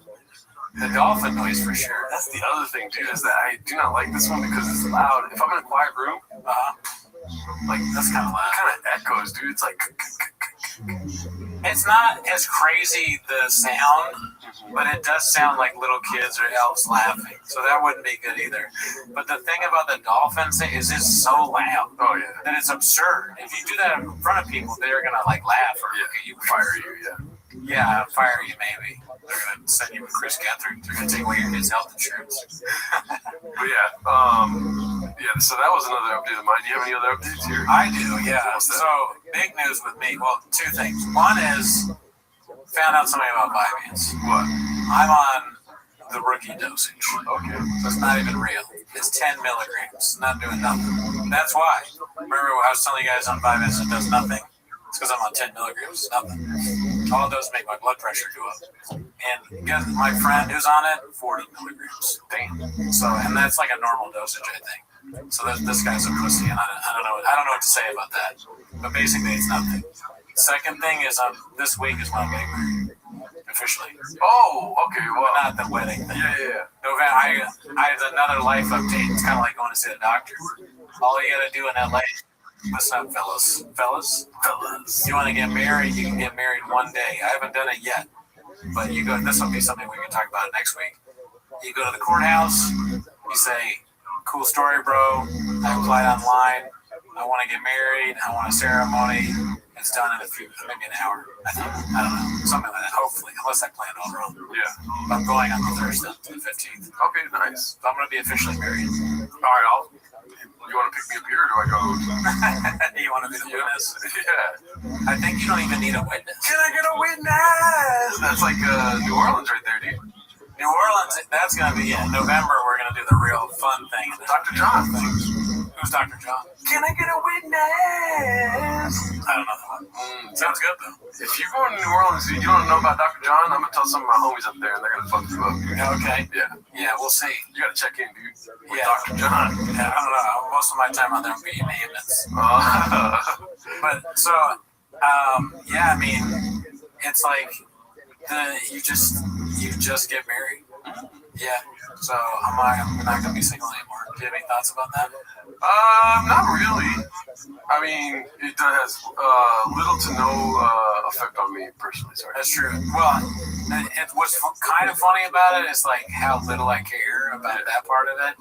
Like she keeps trying to like make it work. She's like, well, our friend, don't you want to have our friend there? And I'm like, no, I don't. They're gonna give us a witness. We don't have to. I don't want to wait for somebody to at my apartment at like really early in the morning for them to maybe show up and then we're late. Yeah. She's like, well, we don't want to do like a selfie. Like, no, I don't. The whole point of this is that we get it out of the way and we can have the fun thing in November. I have my hand up like I'm gonna hit her. No, I think fuck the government. Yeah. Number one. Number two. It's just that. I don't give a shit what they think. I'm already married here. Oh, okay. That's where it counts. Yeah. You know what I mean? It's just a piece of paper to me. So you're going to get married and go, like, I'm going to London, you know?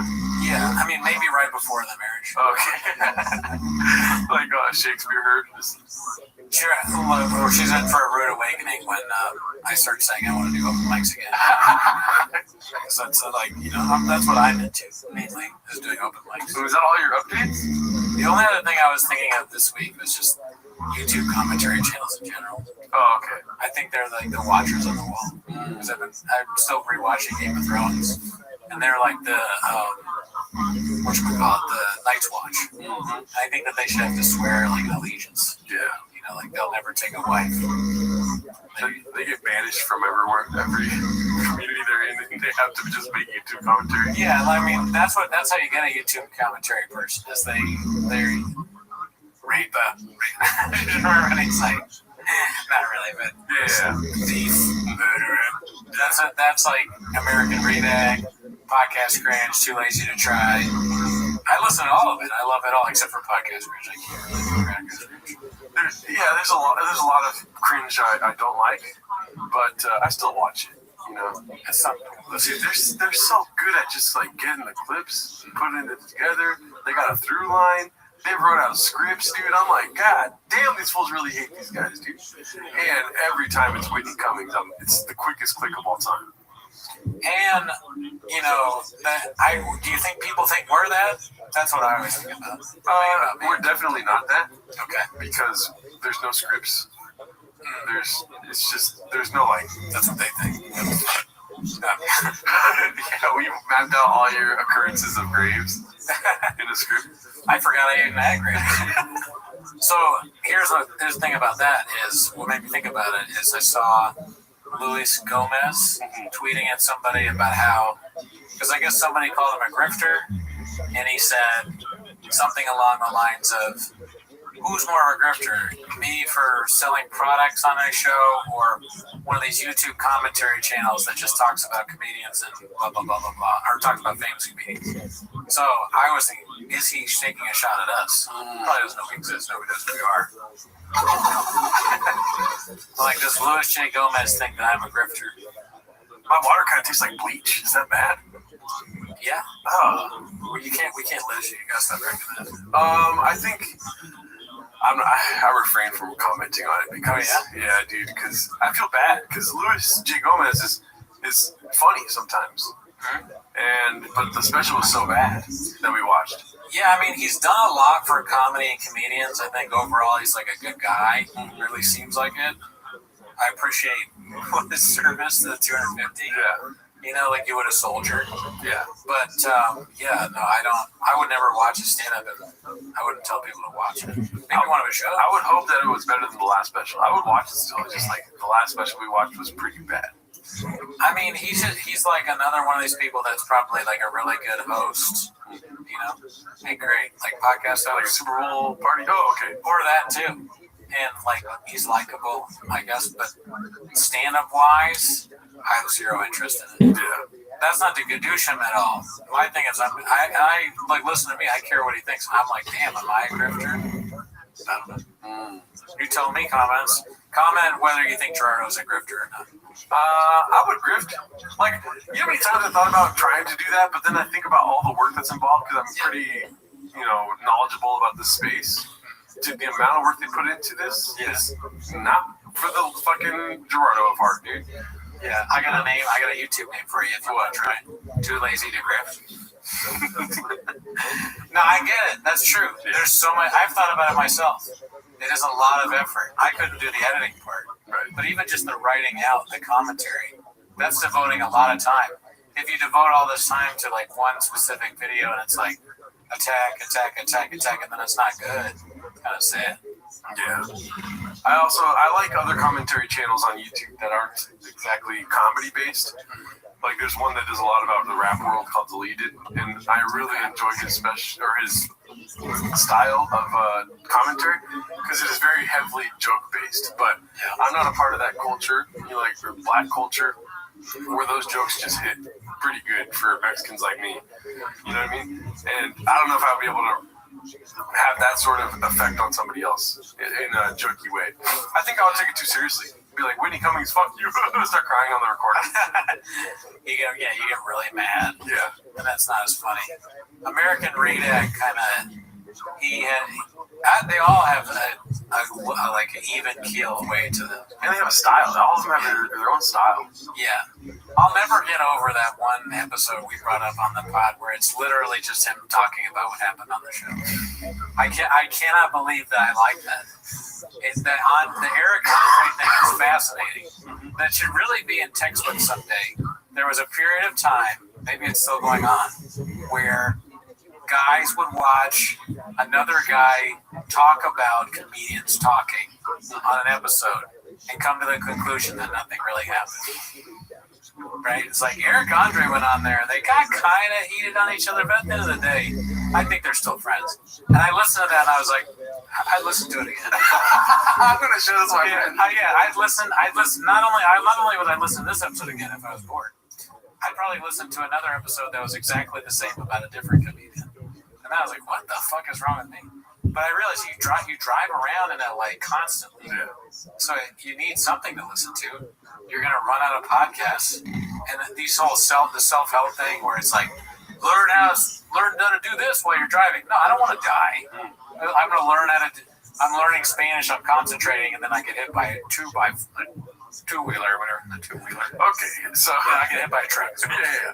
Here's this is kind of leads me to the thing I wanted to talk about today, which we only have so much time left, which is the perfect time I think to bring it up because I don't know how much gas this has, but let's go daddy, right? Sure.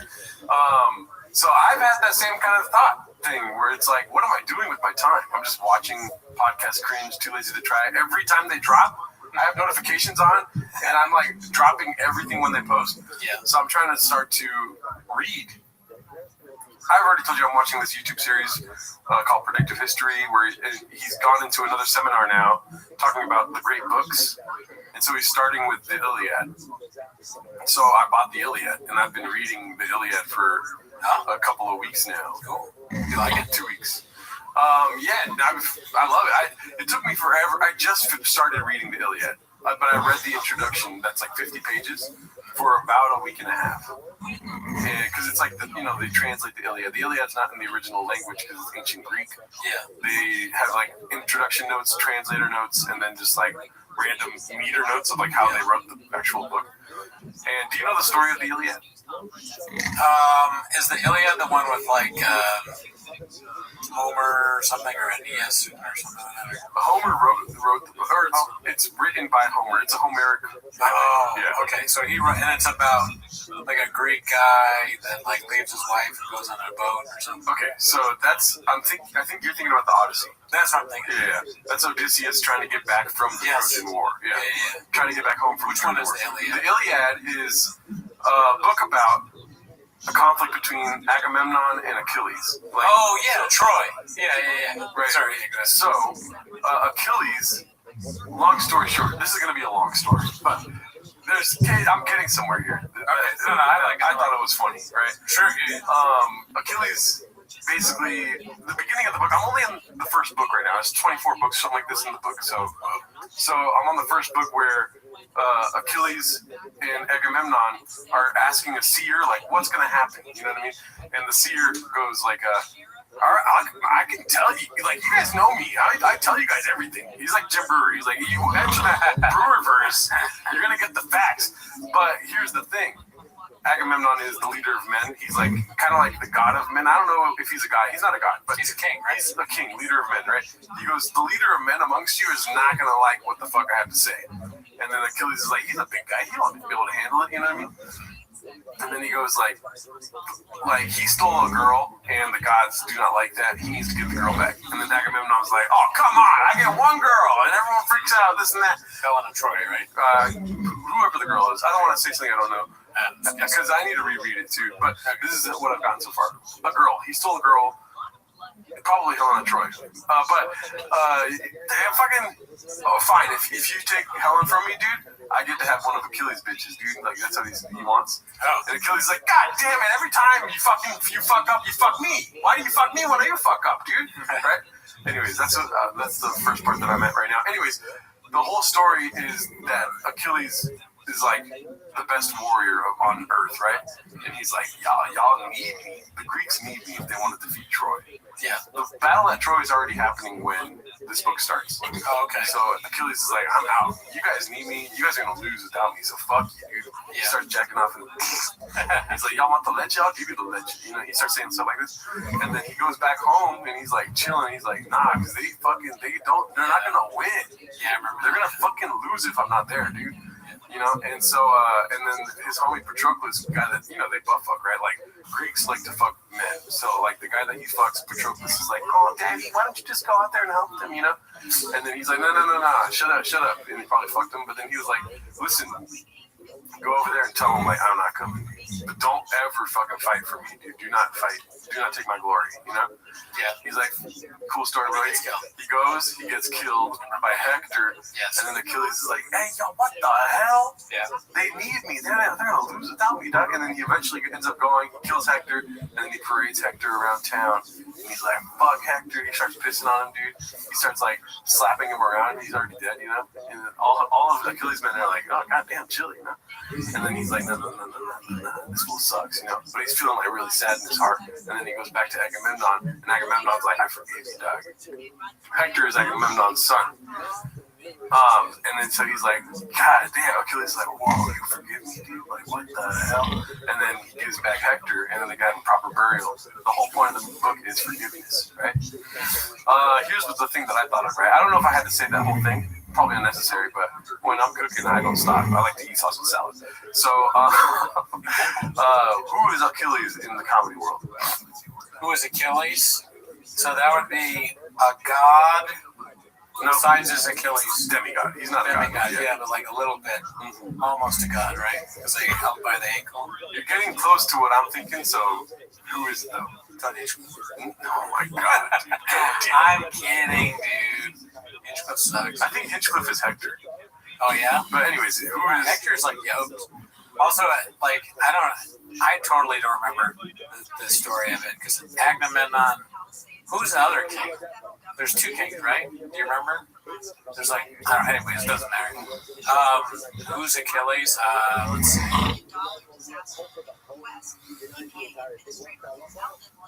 I bet you think it's like Shane Gillis or something.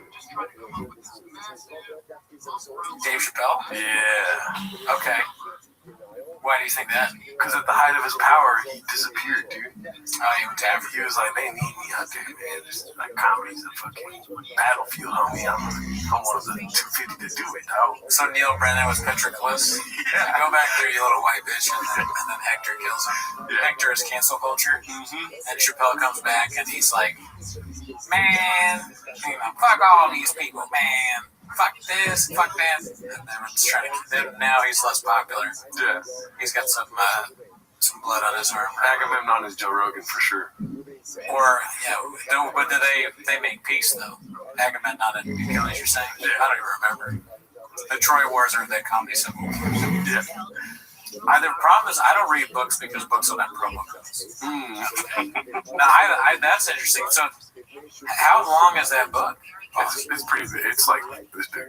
You read the whole thing? No, I'm on the first book I said. That's what I thought. Well, you said it one time. It made it sound like the whole thing is about forgiveness. I was like, did he finish it? No, so I read the whole introduction, and the whole introduction runs you through the whole book. Oh. Yeah.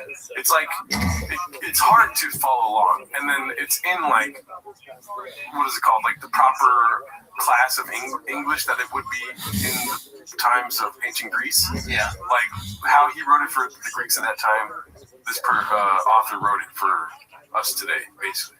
So it's a lot of introduction reading. I got all that from it. I've been watching videos about the Iliad, trying to figure out, it's like the Bible before the Bible. It's a truth. I'm curious to know what are the other books that this guy says are like the great books. The great books is like Dante. What is it called? The Divine Comedy. Are they all super old? Yeah, kind of. Like, are there any from like 18? Oh, Rich Dad Poor Dad. Just kidding. Yeah, yes, I. There's Dante. I think there's what's the other? Oh, like Immanuel Kant. Oh, Kant. Yeah, that's supposedly pretty hard to read. Kant, but what I gathered from Kant in my intro to ethics classes that I think I agree with him for the most part. Yeah, I mean Kant is a philosopher, like a giga philosopher. Yeah, he's like he is the who's Kant? Probably Elephant Graveyard. Yeah, that's probably who Kant is. Yeah, dude, and Homer is too lazy to try, dude. He's the first to do it. Kant's probably a lot more modern, though. He's like a German guy. Yeah, Elephant Graveyard is not that old. He's one of the newest on the scene. Yeah. Took over the scene, dude. Yeah. As far as philosophy goes in comedy, yeah. Elephant Graveyard fucking nuked us with his series of videos.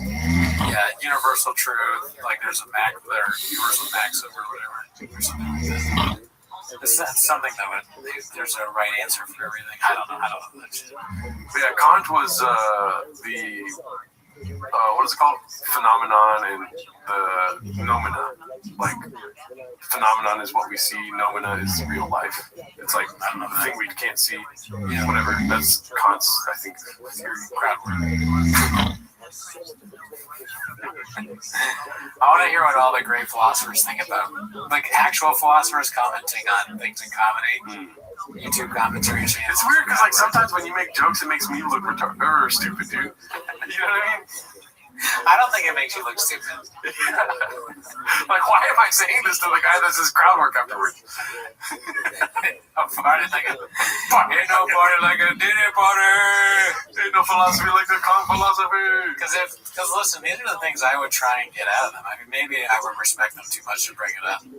But if I could, and I was drinking with Kant, I'm like, what do you think of, like, there's this comedian that fucking, tells people to come on stage and hump a stool. Oh, what do you think about that? I got a way better scenario. My bad, I was listening to what you said, but I wasn't listening to it. That's fine. Donnell Rawlings is Patroclus, dude. Okay. Because he goes on Kill Tony and dies multiple times. And then Chappelle one day is going to come on Kill Tony and be like, and then that's why Tony's Hector, he kills Tony. He kills Tony. And like the name. I like that. Yeah, and then he parades himself around talking about, like, fuck Tony Hinchcliffe, he's a bitch, he fucked up my friend Donnell. And then Joe Rogan's like, I forgive you. But Chappelle doesn't do that, though. He doesn't really hate on Tony. Yeah, I mean, Achilles was just a warrior. He wasn't known for, like, massacring bodies. But he was just feeling so fucked up from his best friend dying. But I do think Achilles being Chappelle is a pretty good, because like Achilles is the best fighter or whatever. Chappelle at one point was the best comedian. Yeah. Although there's not much of a, I guess the decline is Achilles gets shot in the heel, right? Mm-hmm. Not to spoil it for you, which I just did. But no, I mean that's not in the Iliad, but yeah. No. Does he die later? The Iliad is literally just like it's not that long of a book. It's not about the Trojan War. It's literally about this conflict between Achilles and Agamemnon. Okay, I might not even know what happens in that one. I assume that's how he dies. Here's the thing, like what trips me out about it, and like maybe this is just for today, but what trips me out is like the idea that whatever like the samurai thing is where they accept death every day, stuff like this. Like on the edge of like complete glory is your certain death. That's what was tripping me out today. You know what I mean? On the edge of your glory is death? What do you mean by that? On the edge of like the highest glory, like winning a battle, something like this. Yeah. Like you're willing to die while achieving that. Okay. In this scenario of the Greek tragedy, whatever. Right. Yeah. Anyways, that idea trips me out. It's like in order to get that far, you have to be willing to die. I don't want you to see like this is my own parallel to anything I do in my life. I'm just saying that this is the human condition. Oh my God! Don't make a joke, dude. Come on. God damn it, dude. You were looking at me like you were about to say fucking huevos rancheros or something, dog. That was when Sean was willing to die. Right before he said carne asada, you could see it in his eyes. That's an excellent example. That's what I'm talking about. So now you understand where I'm coming from, dude. Like to put out the Gringo Poppy, you gotta be willing to die, dude. Yeah, I mean all of it, I guess, in a way. And I don't know if it necessarily needs that to be great art, but it maybe doesn't hurt if you like Chris Gethard shouldn't have been willing to let his kids die if he wants great art, I think. But no, I mean, yeah, the more you're willing to sacrifice, I suppose, the greater the stakes. You raise the stakes, it makes it more interesting. The book talks about how I fucking hate you so much, dude.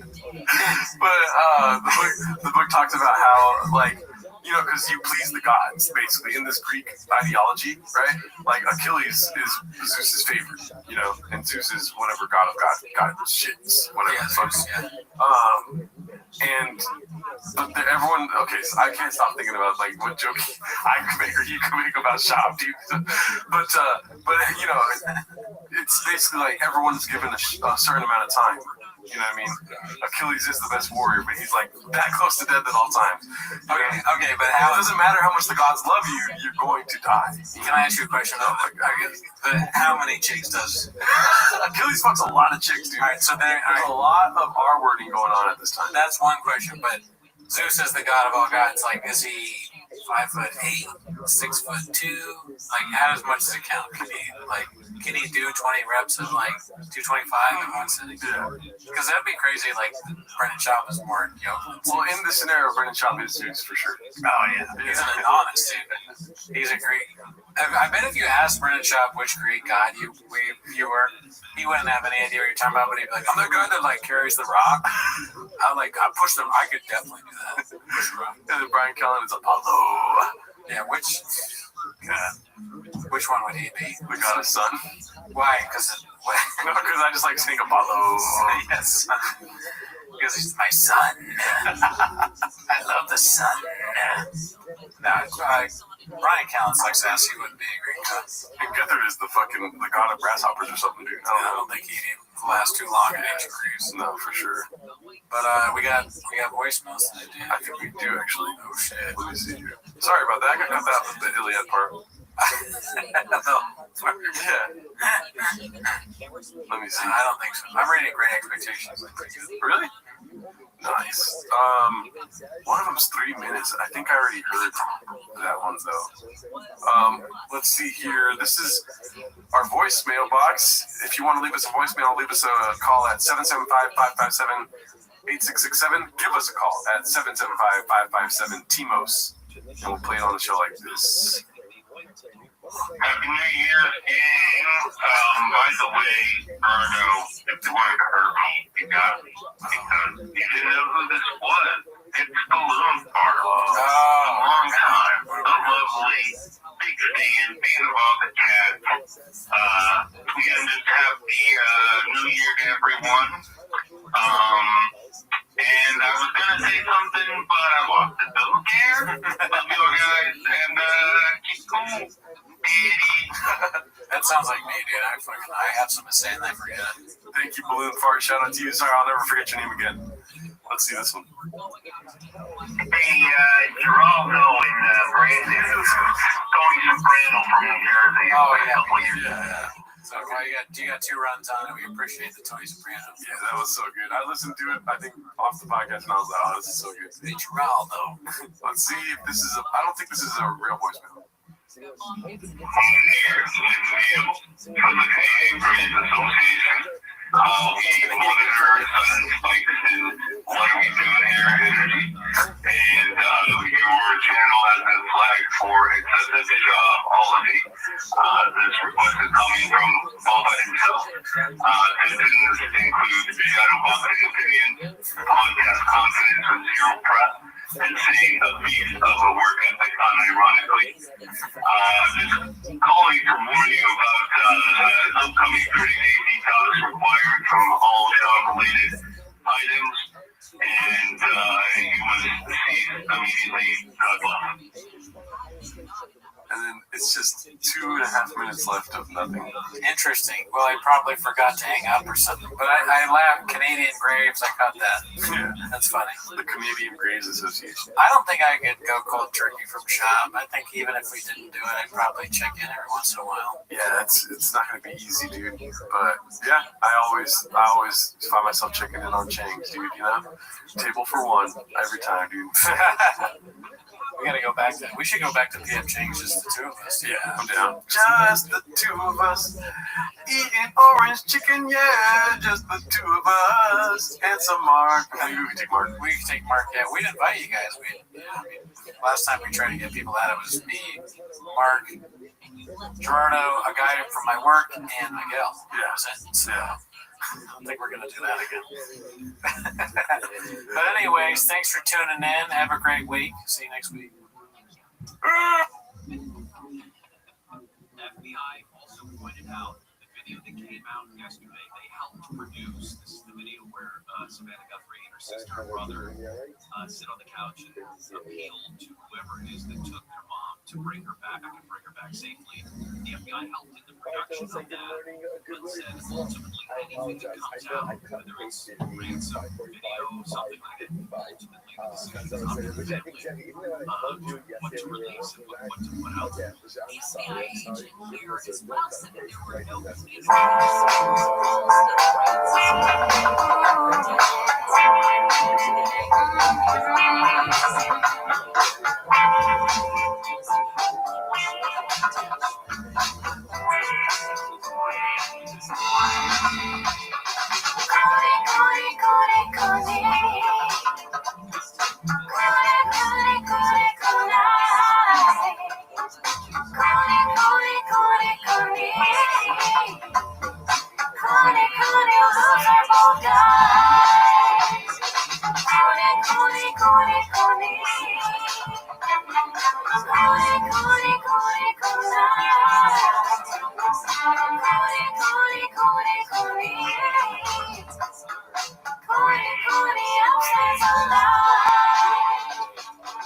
Welcome back to Raccoon Tweets. Thanks for tuning in. As always, join the Patreon, join the Discord, join the Reddit. On the Patreon, you get early access of our other show, 10 Minutes of Shop. So join that, and you get some of the songs coming out of that show. Yeah, Daddy! I muted your mic because the song is coming out. Oh, no. I'm just kidding. Okay, thank goodness. All right, but anyways, yeah, so join the Patreon, obviously. And I will say this real quick. I'm doing okay. Today is, I would say, the smallest headache I've had since 5 ants. And I did take a week-long break because, or 2 week-long, a few days break because I had a holiday. You're not supposed to take on holiday. That'd be funny if you got so addicted so fast you had to take a week.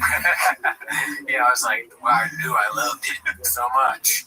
No, I think they had me on a starter dose or something. I don't really feel much of a difference, right, Dallas? But anyways, you were telling me you got something. Oh. That's embarrassing that you want to talk about. Welcome to my office. Hi, my name's Brendan. Hi, Brendan. I can't shake because of the way we have the switcher now, but I didn't really want to. I was just trying to redo how you used to. Hey, my name's Gerardo. oh yeah, I forgot you don't shake Latino's hands. You were saying that earlier. Okay. I'm just kidding. No, it's not that embarrassing that deserves like a whole intro, but it is. I guess maybe you'll be able to identify with how embarrassing it is. I've been really into Lord of the Rings lately. That's what embarrassing? Yeah, like nerd shit. You know what I mean? You weren't already way into that? I was, but I get these like I know what's happening right after the Lord of the Rings binge I'm on right now. Fucking World War II binge right after Lord of the Rings. Oh, you know, it's a cycle, right? It starts with Lord of the Rings. What do you do during the Lord of the Rings binge? Dude, I've been watching this channel called The Deep Geek. Okay, it's a YouTube thing. Yeah. All right. Oh, I watched the movie. I watched the first movie. You watch the movies. Extended version. And then you're like, wait, what is that? Let me find more content to get this Lord of the Rings. Yeah, like, I wonder what the whole Lord of the Rings saga was like through Gollum's eyes. And then I watched that whole video. And then I'm like, I wonder what the whole saga was like through Sauron's eyes. Or Saruman's eyes. And they have stuff like that on YouTube. Yeah. It's funny that you say that because today at work someone brought up Lord of the Rings. They used it as like a metaphor. Yeah. They were talking about like a boat. People go on a boat somewhere at the end of the rings, and some people follow them and some people don't. Yeah. I forget what. End of the first Lord of the Rings, the Fellowship breaks up. Frodo and Sam take a boat, and Pippin and Merry are taken by the orcs. And Aragorn doesn't know where to go.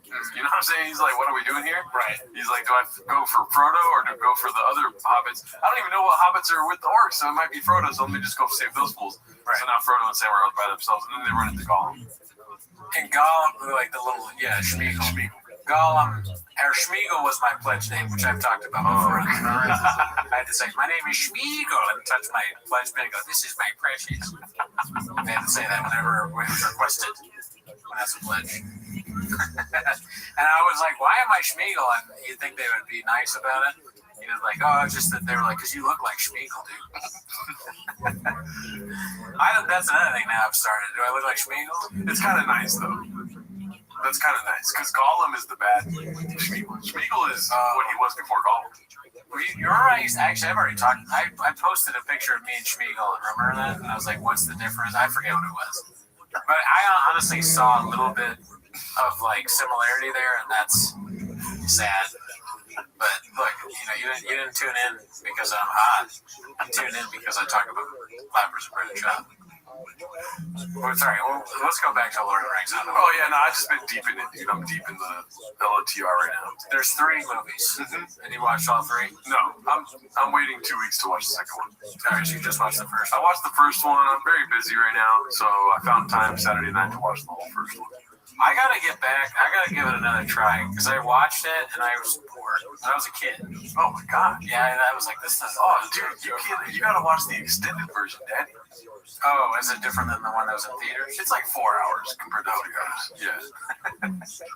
I don't really want to read the books either because I have so many books to read. Yeah. And those books are what, 600, 700 pages? Yeah, I read the books a long time ago. I don't remember jack shit from the books. Yeah, I mean, I like Game of Thrones. Is it? I know this has been asked a million times, but is it like Game of Thrones? It kind of is, but it kind of isn't. Lord of the Rings is kind of like very religious based. It's very like coded religiously. But Game of Thrones is for fucking heathens, dog. It's like people want to fuck all the time, stuff like this. You know, people like That's what I mean. I like it. And Lord of the Rings has a satisfying ending, so that's where Game of Thrones cannot hold the fucking anything to it, dude. I guess I don't. I only know the ending from the TV show, which was terrible. But I guess that is the ending from the book. Well, guess what, dude? There's no fucking ending yet in the books. In Lord of the Rings, there's no ending? No, the other one, Game of Thrones. Oh, why not? Because this guy's out there fucking a bunch of hoes and stuff. He's not even finished writing the books yet. I guess so. And then I tried to watch the prequel thing of Game of Thrones. I didn't like that either. And then that was too much Lord of the Rings. Oh, come on, dude. House of Dragons is fucking great. Oh, and you know what else? Oh, you like that? Yeah, dude. Oh, what the fuck? You gotta sit through some fucking slop first, but your love for Game of Thrones helps you sit through that bullshit first, and then it gets really fucking good towards the second season. Maybe if I was on Vyvanse. You lock in on Vyvanse, dude. Yeah, it will allow you to lock in. big projects. Or at least I saw that a little bit. Yeah. But no, I don't know. Game of Thrones, that's another thing where I'm kind of judging it a little bit without having seen all of them. Yeah. And what is it? God, What's the thing? Contempt before investigation, something like this. But I watched the first one, and it didn't hit for me. Well, yeah, the first one's a lot of exposition. Second one is my favorite. Third one is everyone's favorite. Is the bad guy an eye? Like Eye of Sauron? Is it just an eye? Dude, am I about to explain Game of Thrones? I guess it's lame, that, but to me that sounds lame. Oh, no. The bad guy's an eye. I didn't say yes or no. You're asking us if I did. Because in my mind, the bad guy's an eye. That sucks. But it's also a dragon, right? There's a dragon that's Benedict Cumberbatch. That's The Hobbit. That's different? Yeah. The Hobbit, chronologically, is the first book that J.R.R. Tolkien wrote. Oh, right. I always forget. Yeah. But Fellowship of the Ring came after that because The Hobbit did so well in the 40s or whatever, 30s. And then he wrote The Fellowship of the Ring, Two Towers, and The Return of the King. The books, those kinds of things, they always go like that, right? You write a story, it sells really well, and they go, oh, actually, 400 years ago, the prequel or whatever it is, or like, I think the Hobbit is the prequel, and then or 500 or 400 years later, it's either one. Yeah, right. One of them does, like, because Game of Thrones did that. A lot of it's fucking interesting. Why do you hate on just like a concept that people are like, it's a sales technique. I'm sorry, Mr. Numbers Guy. There's just no way to do it with 10 minutes of shop. There's no prequel or after thing. You can't even watch LeBron James dunk a ball at 43 years old and say like he's fucking talented. You have to hit on him somehow, dude. Well, LeBron sucks, and everybody agreed with me in the comments. Jesus Christ. Everybody. I mean, the NBA also kind of sucks now. Sauron is not an eye. Okay, he is one of the Maya. They're like these angelic figures, like Gandalf's of Maya type thing. They're like wizards and stuff. Maya? Yeah, that's what they're called in the fucking lore. Okay. So he is like some sort of like, let's say like a demigod in a sense, right? Middle Earth. Yeah. And there was a bunch of rings. I don't know how those were created. Somebody in the comments, please tell us. Yeah. And then he was like, yo, that's a lot of rings. You know what I mean? I want to have one to rule them all, dude. You know? Every time you describe, not you specifically, the you or whatever, including myself, when you describe something like a Game of Thrones or a Lord of the Rings or a Dungeons and Dragons to somebody who doesn't know what you're talking about, it sounds so, and it's but nerdy and like boring, you know? Right. Like you're describing, then there's rings and a Maya. It would be kind of, if I was like, well, then there's Count Drogo, right? And he's at the... How dare you compare Sauron to Count Drogo, dude? Or what, is it even Count Drogo? Cal Drogo. Yeah. Count Drogo. Cal Drogo is the head of the guys that ride on horses. But I would be bad because I wouldn't remember any of the names. Yeah. I just watched that. I don't remember the names. Drogo, and then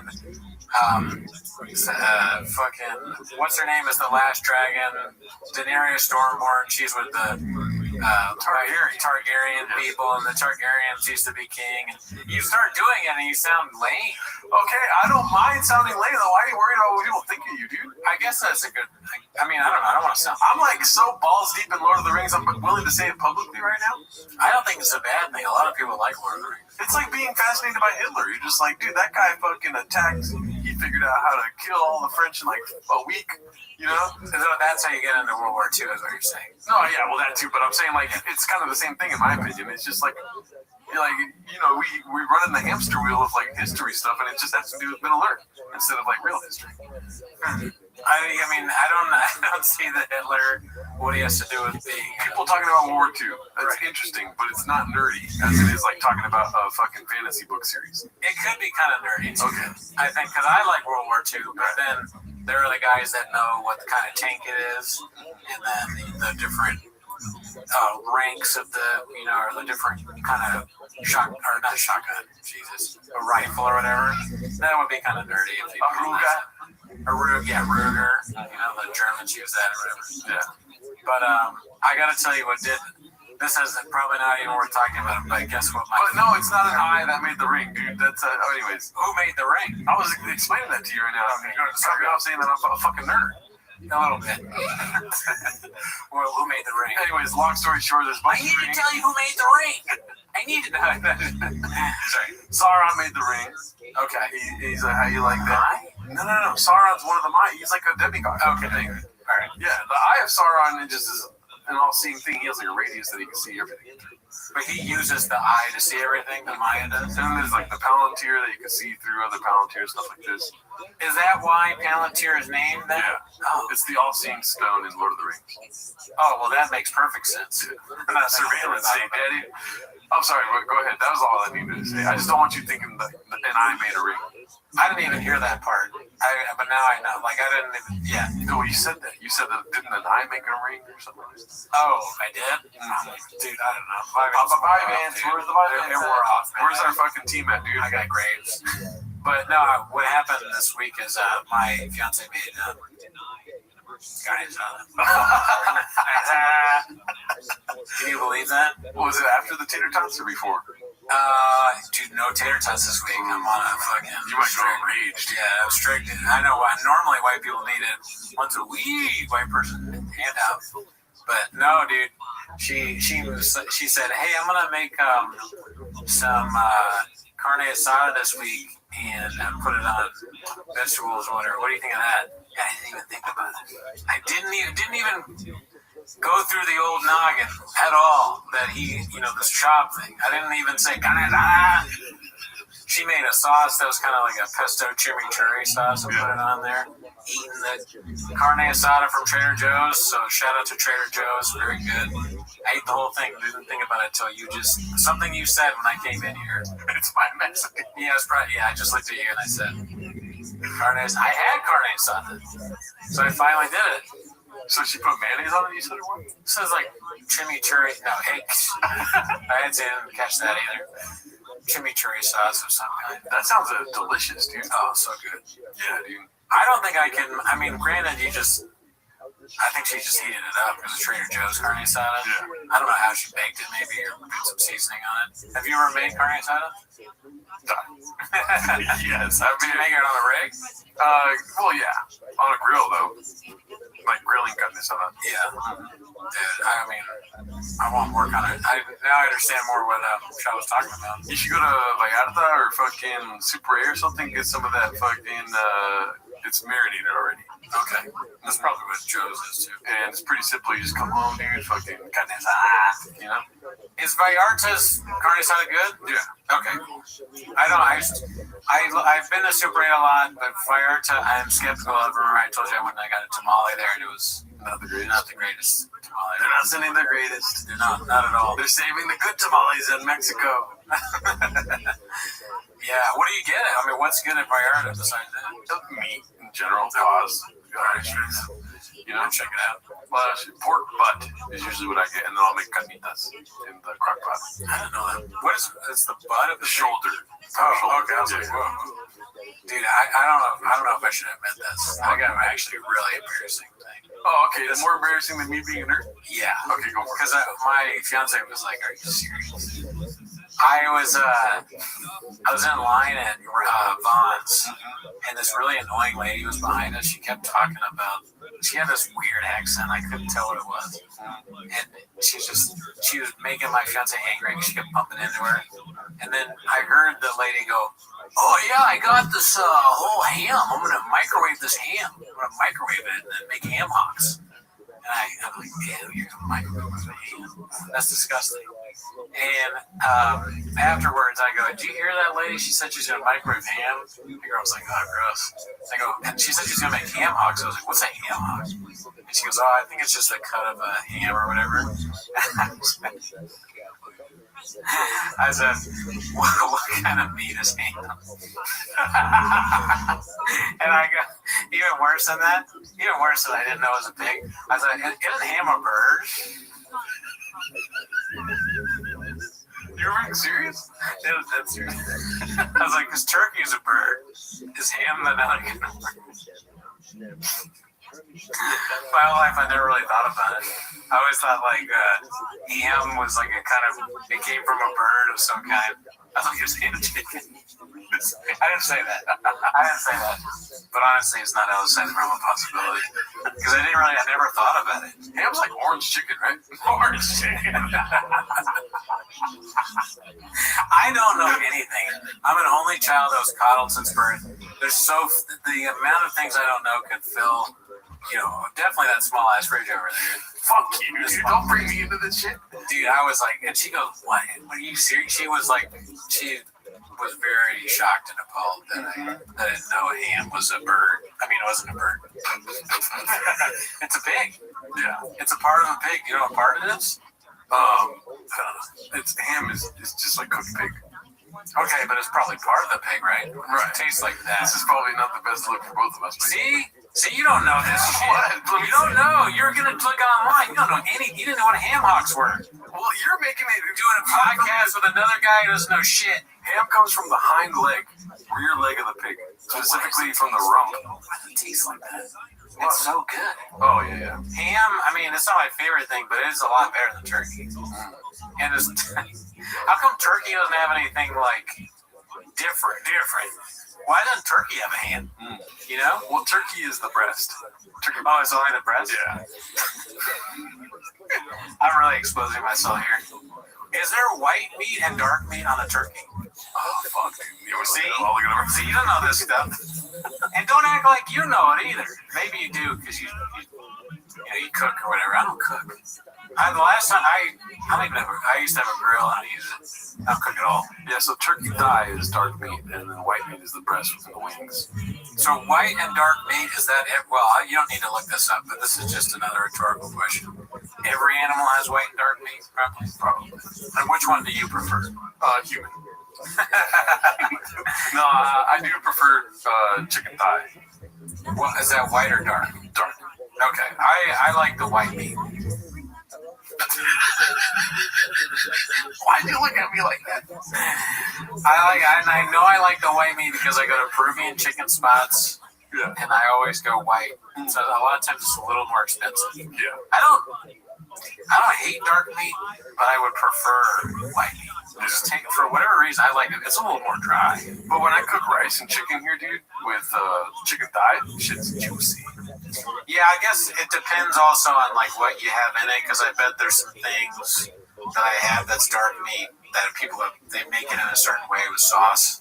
Yeah, tapatio on fucking thigh meat, dude. Pause. Shit's bomb. What do you think though? Is that are you shocked and appalled that I didn't know what a ham was? Yeah, it's just like ham is so easy, dude. It's just pig. I guess I never really thought about it. Nobody has to really. I think you're born with that knowledge. How are you being born with it? Because that's how. I mean, I'm being more facetious, but like I always knew ham was big. If you were a 7-year-old and I asked you like, Mom, what's ham? They'd fucking make fun of you, dude. I thought ham was a part of a bird. You want to look it up? Okay. Type is ham a bird or is ham part of a bird? See if anyone else is. Or what is ham, maybe? Does anyone else search that? What is ham made of? Casual No, conversation. traditional ham is not part of a bird. Dude, we have the worst podcast of all time, dude. I think it's funny. I mean, I do want to get to that tweet. Everyone's been talking about that guy, but I thought that was kind of funny that I didn't know. So while you might see turkey ham, regular ham is. Oh, what's turkey ham? So there is turkey ham. Don't act like you're normal, dude. Look at that. Turkey ham, dog. A deli product made from cured turkey thigh, always labeled as such to indicate it's not pork. Oh, yeah, it's pork. And pork is pig. I know pork is oh my God. Okay, I know that. So, but I never really thought about the whole thing. Like, I don't eat pork. So that means none of the pigs. Honestly, meat pork is like bacon and then barbecue pork. Why is I'm still on my thing though. How come turkey has nothing and pig has like a bunch of different things that you can make it? You want to search that? I guess turkey sausage, but that's like a whole other thing. You can make a lot of sausages. Sausage salad. I like how they knew I was going to say different kinds of ham, but I was looking for different types of turkey. This kind of reminds me of like when Jessica Simpson said the thing about the tuna, whatever. You know, so I forget what she didn't know was chicken of the sea or whatever. She thought there was chicken in the sea. I can't remember, but I'm not unlike her. Let's see, different edible parts of turkey. They got giblets, liver, heart, gizzard, neck. That's nasty. For rich gravies and stocks, wings are flavorful and roasting. The entire carcass for making flavorful broth. Utilizing nearly every part of the bird for different textures and tastes. But no ham, though. No bacon. Oh, wait, there's turkey bacon. Is there? Oh, yeah, there's breast, thighs, drumsticks, and wings. The main ones. There's a ham steak, too. That's important. Who's eating turkey back? You know, when I want to ask a waiter, I want a steak. I want a steak, but I want beef, but I want ham. I want the ham part of the beef. Oh my god, dude. I want a steak that tastes like a steak ham. You better just go there at the start of their shift. Yeah. I want to go to a restaurant and ask. I'm gonna order a ham and be like, "What is ham? Is that a bird?" Another thing too, you know, you've been asking me to map out your ADHD, right? And I asked you a specific question at the beginning of the podcast. Or not before the podcast. That you're so scared. What? Tell me. I asked you if that was your Diet Coke right there. Oh fuck! Where does this come from? I don't know. Oh, that's probably yours. Yeah, that one. Because this one was down here. Because I knew I got one. Fucked you. So guess what? You just got Cooney, dude. Is this yours? Definitely yours. That's yours. You looked at me with conviction and said, "Mine's right there where you grabbed that one." Well, like, never fucking. If I move, you gotta wait till I get back to where I was originally before you want a correct question. I moved. I might not have the right answer anymore. Do you want to move to this tweet here now? Yeah. So I saw this tweet. I wanted to hear what you had to think about it because it made me laugh. And for 2 days, this guy's been getting destroyed on Twitter for this. Okay, so I'm gonna read it. It's quite long. Yeah. It's worth the read, right? Yeah, definitely. I think so. I think it's interesting. Am I just composed by Justin Murphy? Am I just a monster? I haven't seen this.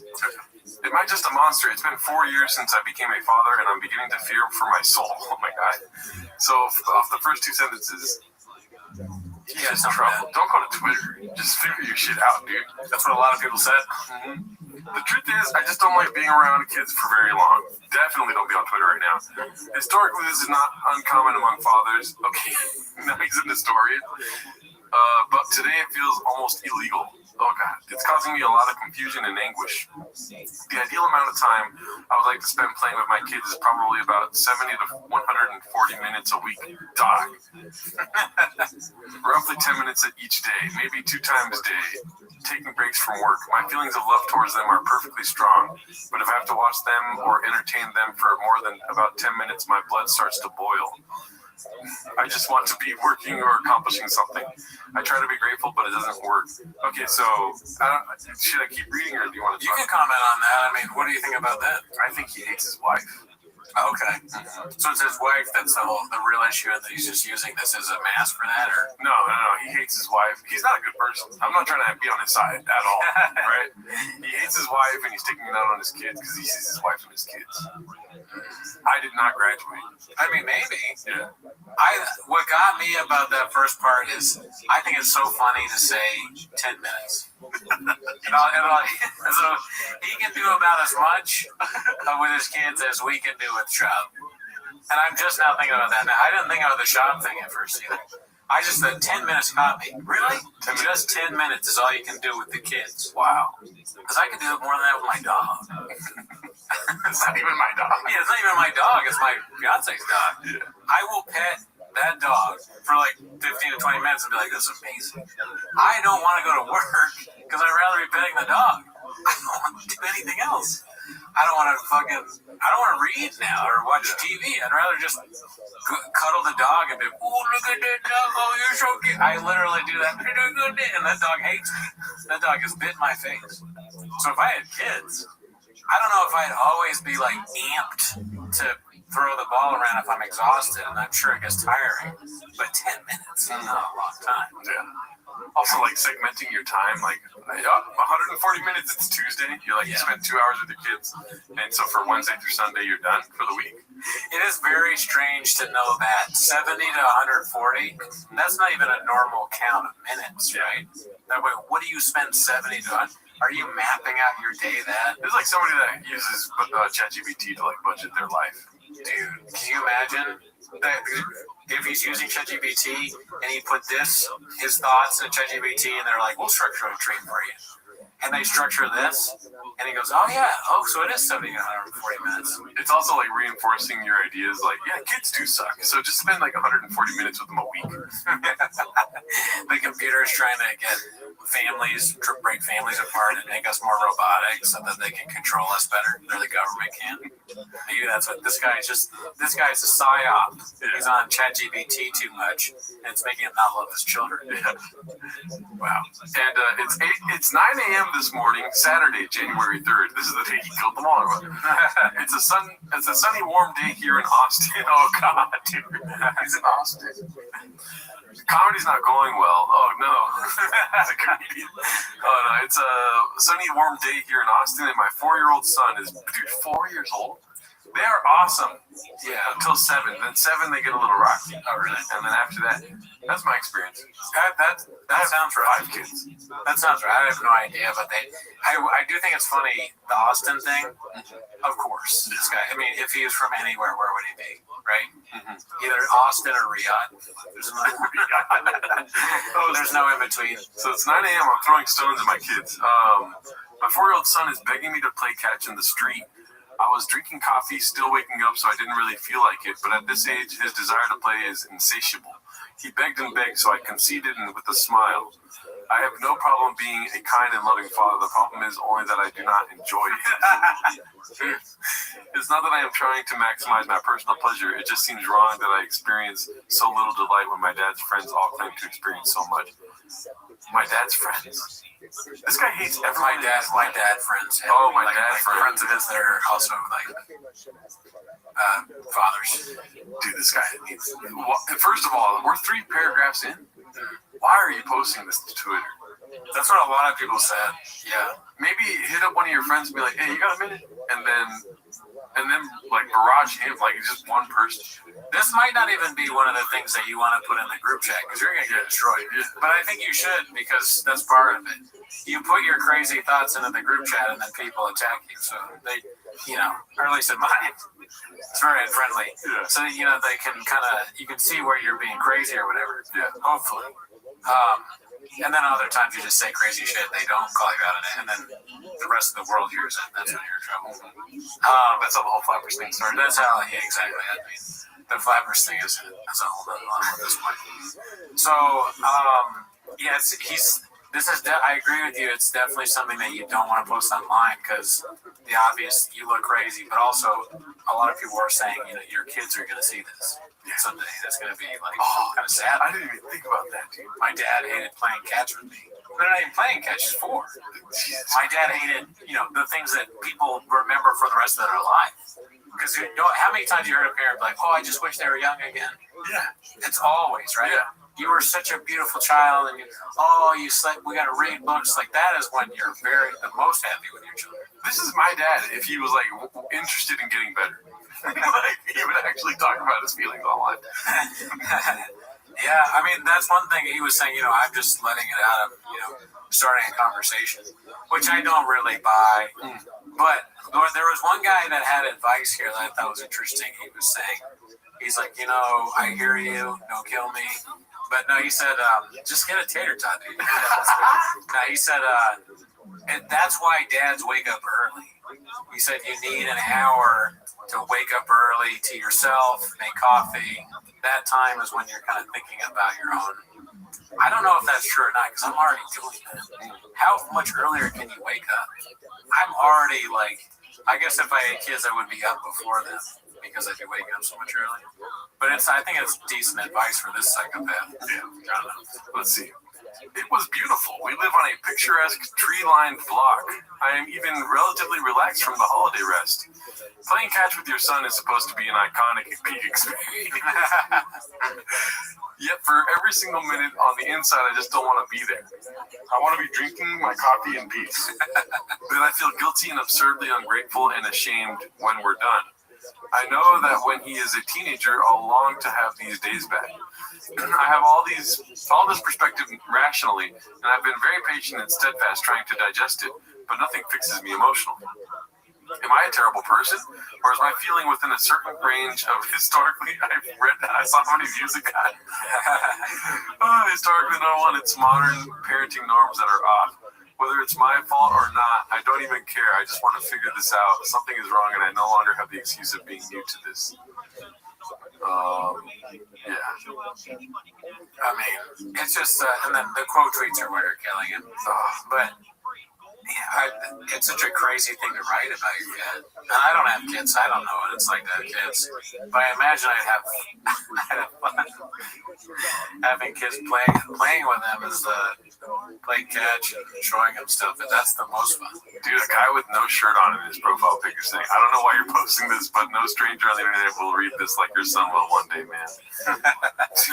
Connor Power is just like smoking weed on the beach right now. He's like, dude, your kid's gonna read that shit, brother. He got in one of the early replies. Damn, my dude spent longer writing this tweet than his daily time out. And then, can you imagine you write something and then immediately Andrew Tate agrees with you? He's totally totally normal. I don't know how to talk. That's pretty close. He's just caught by the modern world. He sounds like you're caught by the modern woman who convinces you to be a second mother. Should be at war impregnating more women. 2 to 3 hours a week is perfect for them and a kid. That's why I have double-digit kids from 8 women. White people have been cut by females who don't even reproduce enough because they're forced to play patty cake. Men make pay for and discipline children. The rest is for my women. Dislike. I want to tweet something and have Andrew Tate immediately agree with that. Of course you think that. Because a modern Irish man has been cut by Graves' disease. Barbara does suck. Yeah, Flappers is bullshit. Everybody knows it. You have to have 7 people come to the show. They cancel it. I would love for Andrew Tate to do a video about Flappers or Brendan Schaub. Yeah. Can you imagine? Oh, Brandon Schaub has done one. With him? In COVID, he was like, man, great food at Flappers. Oh, shit. I thought you were talking about he did something with Andrew Tate. Oh, no. Brandon Schaub did the Flappers food thing. Flappers is delivering food now. Speaking of which, because, another person that was in that video was Whitney Cummings. Have you been seeing what Whitney Cummings' sister's been doing? Oh, a little bit, but no, fill me in. Pause. But Whitney Cummings' sister she's kind of like weird too, though. Yeah, I think there's probably a lot of problems in that family. And on top of all that, Whitney Cummings is buying views for her podcast, dude. That's insane. Yeah. I found that out on that one YouTube we watched together, but did you know that for a while? Whenever American Redact or Podcast Cringe or one of these fucking godsends made a video. These heroes. Yeah. Thank them. Yeah. You like your podcast? You like it? Better thank American Redact and Podcast Cringe. Okay. Yeah, I mean, the last thing I saw from her was, I don't really know what's going on with the sister, but I saw she made some video about putting on how people that put on makeup are talking about how you have to respect indigenous people or something, but then they look like the makeup makes them look like they're native. And her face was so scary. She looked terrifying. So I took a picture of it and tweeted, just scary looking person now. Yeah.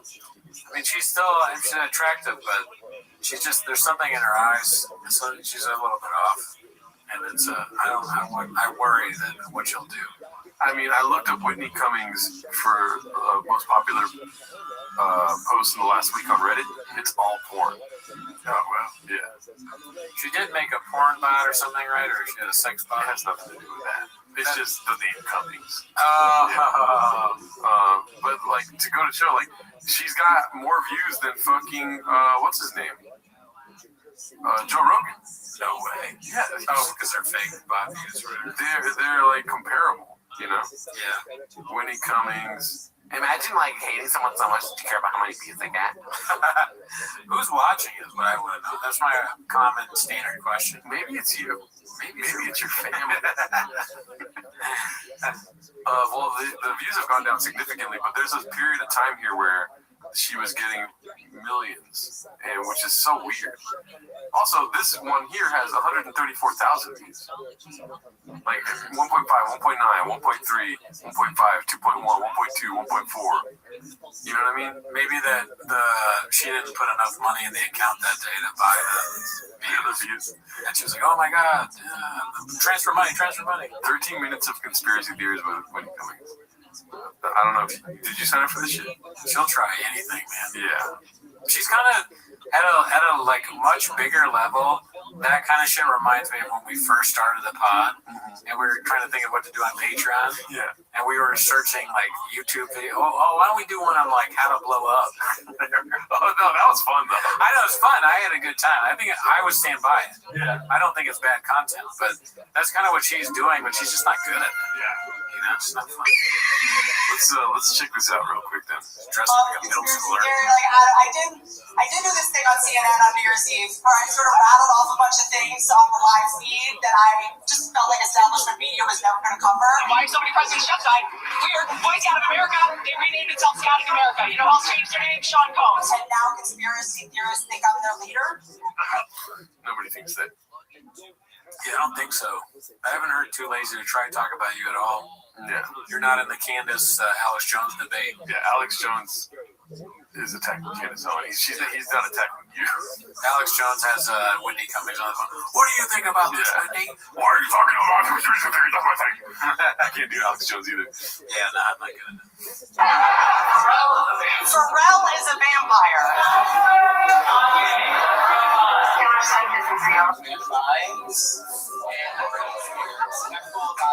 Everyone, shut up. I just met a flat earther in the wild. Birds are fake? Birds are fake? I hate when comics do that. What? They make a D sound like a T and then they elongate it. What's I just met a flat earther in the wild. I just met a flat earther in the wild. I love it. No, that's a new thing. Put that in the. No, I'm saying for me. Put that in the book of things that we can look into now. Yeah, and that's. Well, that's. Oh, yeah, that's great. Birds are fake? Why don't you guys use the words between the bigger words? It's like staccato, no connecting words. Wayfair, Pizzagate, Hillary, Trafficgate, Epstein. It's just like words, and you're like, I'm trying to string them all together here. And is anyone into conspiracy theories? You're gonna win. It's not a bad idea, honestly, to get views, because what she's doing, what I think, is just crowd work, asking people what their conspiracy theories are, and then expanding on it. So she's taking two things that she thinks will get her views: crowd work videos and conspiracy theories, and she's just repeating what they say. Put that on your pipe. Well, it has been that for about 55 seconds on top of her claiming that she is the internet's leading conspiracy theorist. I wonder why she thinks she's leading the conversation, or whether people are following her. You're just asking other people what they think. Delusional, dude. Yeah. She's living in this weird delusion. Yeah. And she blamed it on an energy drink. Did you see that? What did she blame on an energy? She was like, I'm detoxing right now from this energy drink that I've been drinking. I'm not going to name it because if they want to sponsor me or something. Yeah. But that's a lie, though. She's on Adderall. That's you know what I mean? She's lying. She's going to get sponsored by Adderall? She does it, like, famous people do this for people like you.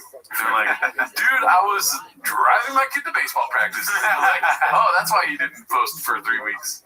I mean, she might, to be fair, Devil's Assistant, Devil's Acrobat, Adobe Acrobat.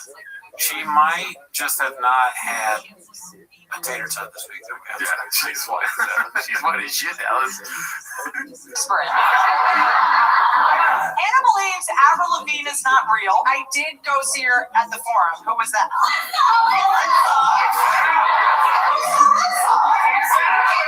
You think Avril Lavigne is dead?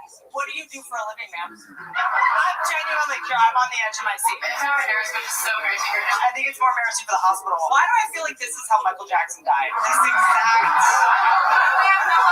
The government to cover up. What's your favorite example of it? Everybody knows there was a Sinbad movie called Shazam. So there was a movie called Kazam with Sinbad and Shazam with Jack. So that's called racism. And there's other examples too of the Mandela effect, right?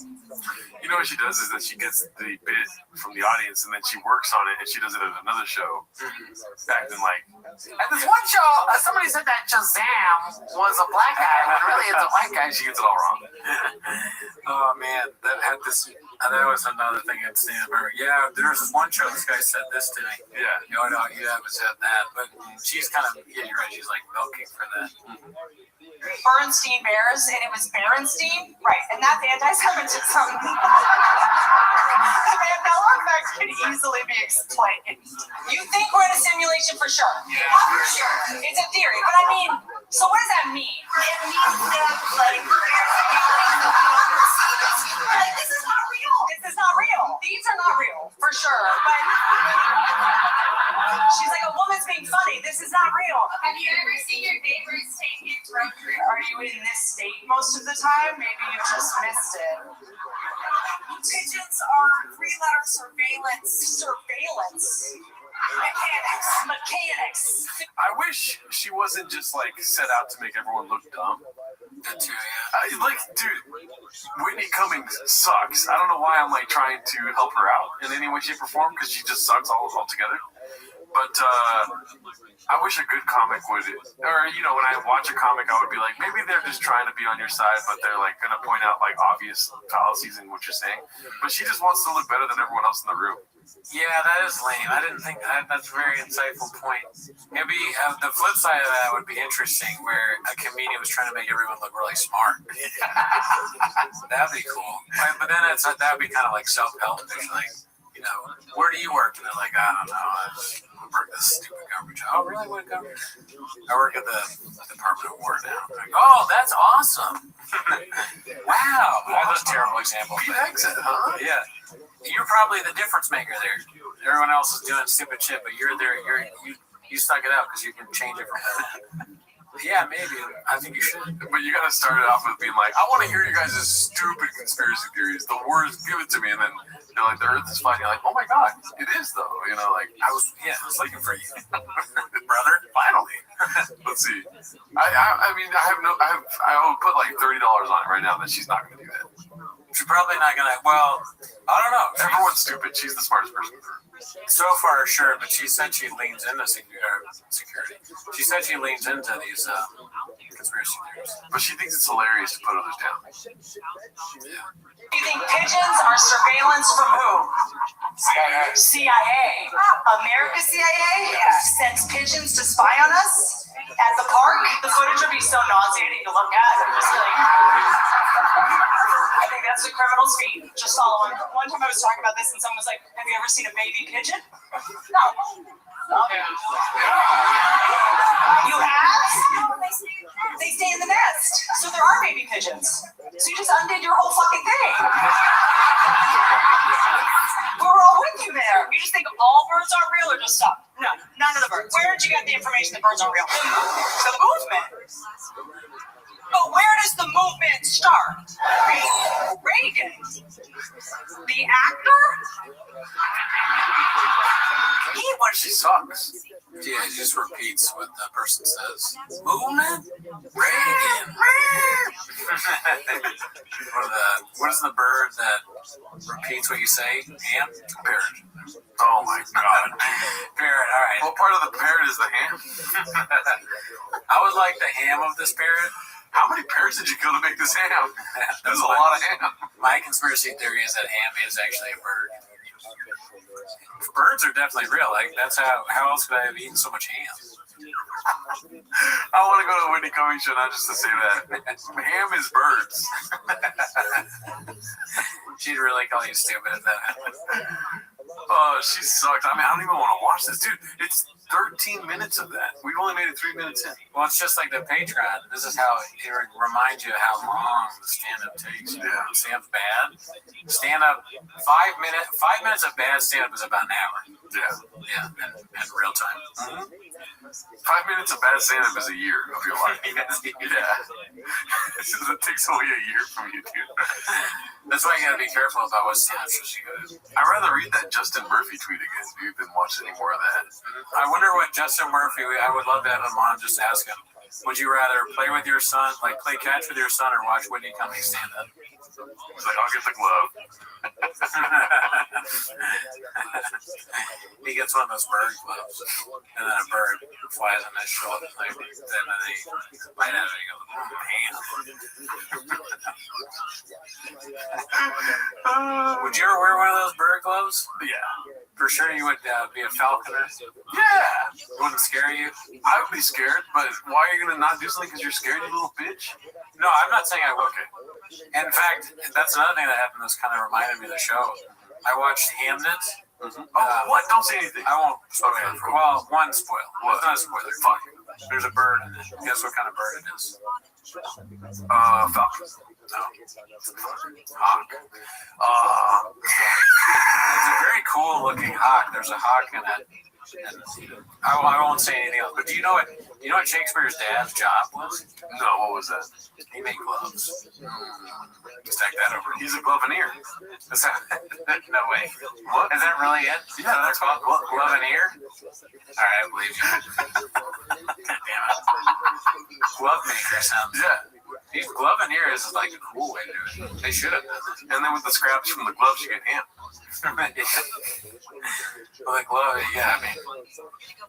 Whoa, sorry, keep talking. What is someone who makes gloves? They're like, definitely, they just write not gloveneer. A glover. A glover. Well, glover kind of sounds even more, like, just as ridiculous as gloveneer. A gloveress. If you make a shirt, you're a shirter. If you make a shit, you're a shitter. Was it a good movie? I liked it a lot. Yeah, I thought it was really good. And I mean, it's a little depressing at times, but I thought it was really well done. Yeah. To me, you love Shakespeare. I'm surprised. Yeah. I'm fucking dying to watch it. I've been looking up, like, when does it come out since November? I couldn't get the answer. I was decide between that and Marty Supreme. And For the third time, or? I go, you know what? I want to see Marty Supreme, but it's about ping pong. And I'd rather see. I also kind of have a crush on Jesse Buckley. Oh, I thought you were going to say Shakespeare. Oh, no. Shakespeare, like the idea of it. Yeah. No, I mean, Jesse Buckley. He's a cute guy. He's great. Let me see. Jesse Buckley. I don't think that online does her justice. Oh, yeah. She's a looker, huh? You gotta see her in movies. Something about her, dude. Yeah. Like, that's a good picture. Which one? You are just on it. Where she looks like a Karen. She looks like she's gonna yell at the Cinnabon lady right now. I don't know about that. She's like, Hey, you know this coffee's fucking burnt, right? She's Irish, so I wonder, does the Karen thing happen in Ireland, or where the fuck is my fucking? I got my order wrong. I asked for a tall coffee latte. Does that happen a lot there? Oh, it's only for beer. I said to boil the potatoes, but you burned them. I asked for a Guinness and I'm drunk now. I gotta suck my butt. Curtis, hot up. Curtis, hot enough season. Huevos con cheros. What do you think about? Okay, so I wanted to ask you this all week, but you've had like a hard on for Maduro, dude. Maduro? Yeah. Oh, not really. But you saw that picture I sent you? Yeah. I was like, I saw that you wore that fit. I thought, can I redo this fit? Because I was wearing a gray sweater. Yeah. It's kind of funny. I was in a gray hoodie when I saw that he had been taken in a gray hoodie. Yeah. No, we're the same guy. This is how I would be if I got caught up. Let's see. Do you have a post-it still? I still have posted. I was trying to think of like a good caption for it. The only thing I can think of is I stand with Maduro. I mean, out of all times to say I stand with Maduro, you know how many fucking Latinos I had in my comment section being like, yo, why is your boy standing with Maduro, dog? Do they take this seriously? Are they stupid? I told my mom and she was like, you stupid. Oh my god, I almost said the word. She called you the stupid F word for gay people. I mean, how could you think this was a serious post? I made it to where she would call you. I was like, can you believe Cooney posted a picture saying I stand with Maduro? Yeah, without context, I could see you being angry. Yeah, I didn't send it to her. I thought about doing it, but her response to it was so funny. I didn't. Like, I just wanted her to live in that world. She thinks that you stand with Maduro. I kept trying to think of like good captions, and the only thing I could think of is I stand with Maduro. You should have had the water bottle. I know. I didn't have a water bottle in my house though. Did you see the like memes where they put him in a swimsuit and then they replaced the water bottle with the Erewhon smoothie? There's a lot of good ones. I retweeted some of them. I think I retweeted them on Rogan, maybe. I can't remember. Oh, yeah, that one, yeah. Oh, dude. Have you ever heard of Bob Lazar? How was this made? I don't know. That's trippy. Yeah, I mean, people have different programs. There's a bunch of replies of people doing it. Wow. That's great. He kind of like another one that made me laugh that I didn't retweet was, remember the guy that got canceled? He was a gamer. Dr. Disrespect. Yeah, somebody tweeted them both next to each other, and they were like, "Wait a minute." That's great. Because he does kind of look like Dr. Disrespect. Yeah, that's great. I mean, it's crazy that we can kidnap a guy. It's kind of cool. Yeah, it is awesome. And I don't like Maduro, so yeah, I don't mind that they got rid of him. I hope we don't get stuck in a forever war. Because, dude, I have no feelings towards Trump. You know what I mean? Like, politically. But I'm not going to lie, dude. Every time I see him, I fucking laugh. He's funny. I laugh hard, dude. Yeah, he's probably the funniest president ever lived. Yeah. It's funny to be the most evil and the most funny. Yeah. Like, I'm not saying that you have to think that, but in my mind, he probably is our most evil president. He doesn't own slaves. I don't think he's evil. I don't know about that. I think he's just having a good time, dude, at 80. You know what I mean? But his good time has a lot of implications. You know what I mean? For sure, it comes off as not good. Yeah. I don't think he's evil, though. I think he's just out there nutting around, dude, and then people behind him maybe are evil, for sure. Definitely there's people in his circle that are evil. Maybe he's just crazy. If he's a pedophile, he's evil, yeah. But he's not. There's not just that. He's been scamming people his entire life before he even got there. Come on. You never been scammed in your fucking life, dude? I have been scammed. Exactly. Everyone gets scammed, dude. Yeah, but I try not to scam others. What, he started daycares in Minnesota? I mean, he would do things like that if that was the money-making opportunity. You don't think Donald Trump would have like a bunch of daycares? Dude, if I had any ins on that, I would have been like, yeah, let's go. How much money do you need? You would have a daycare center. Yeah. Gerardo's, they'd be like, what is that? Gerardo's? Gerardo's. Gelardo. Oh yeah, they're dropping off at Gelardo's, but you'd never be able to like make any money because you get so mad. It's Gerardo.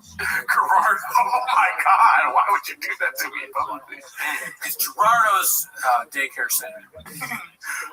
What's it called? The Leering Center. Did you see the guy? Remember the Quality Learning Center that was misspelled? It was called Leering. Yeah, that was hilarious. Did you see the guy being like, and the sign? Yes, it's funny, but we have a guy coming next week to fix it. You know? Oh, really? You ever saw it? No. Oh my God. Is that real? Yeah. Let me try to find it. Hilarious, man. That is pretty bad. The Leering Center. He said that, and then they were like, they've actually been closed for a week.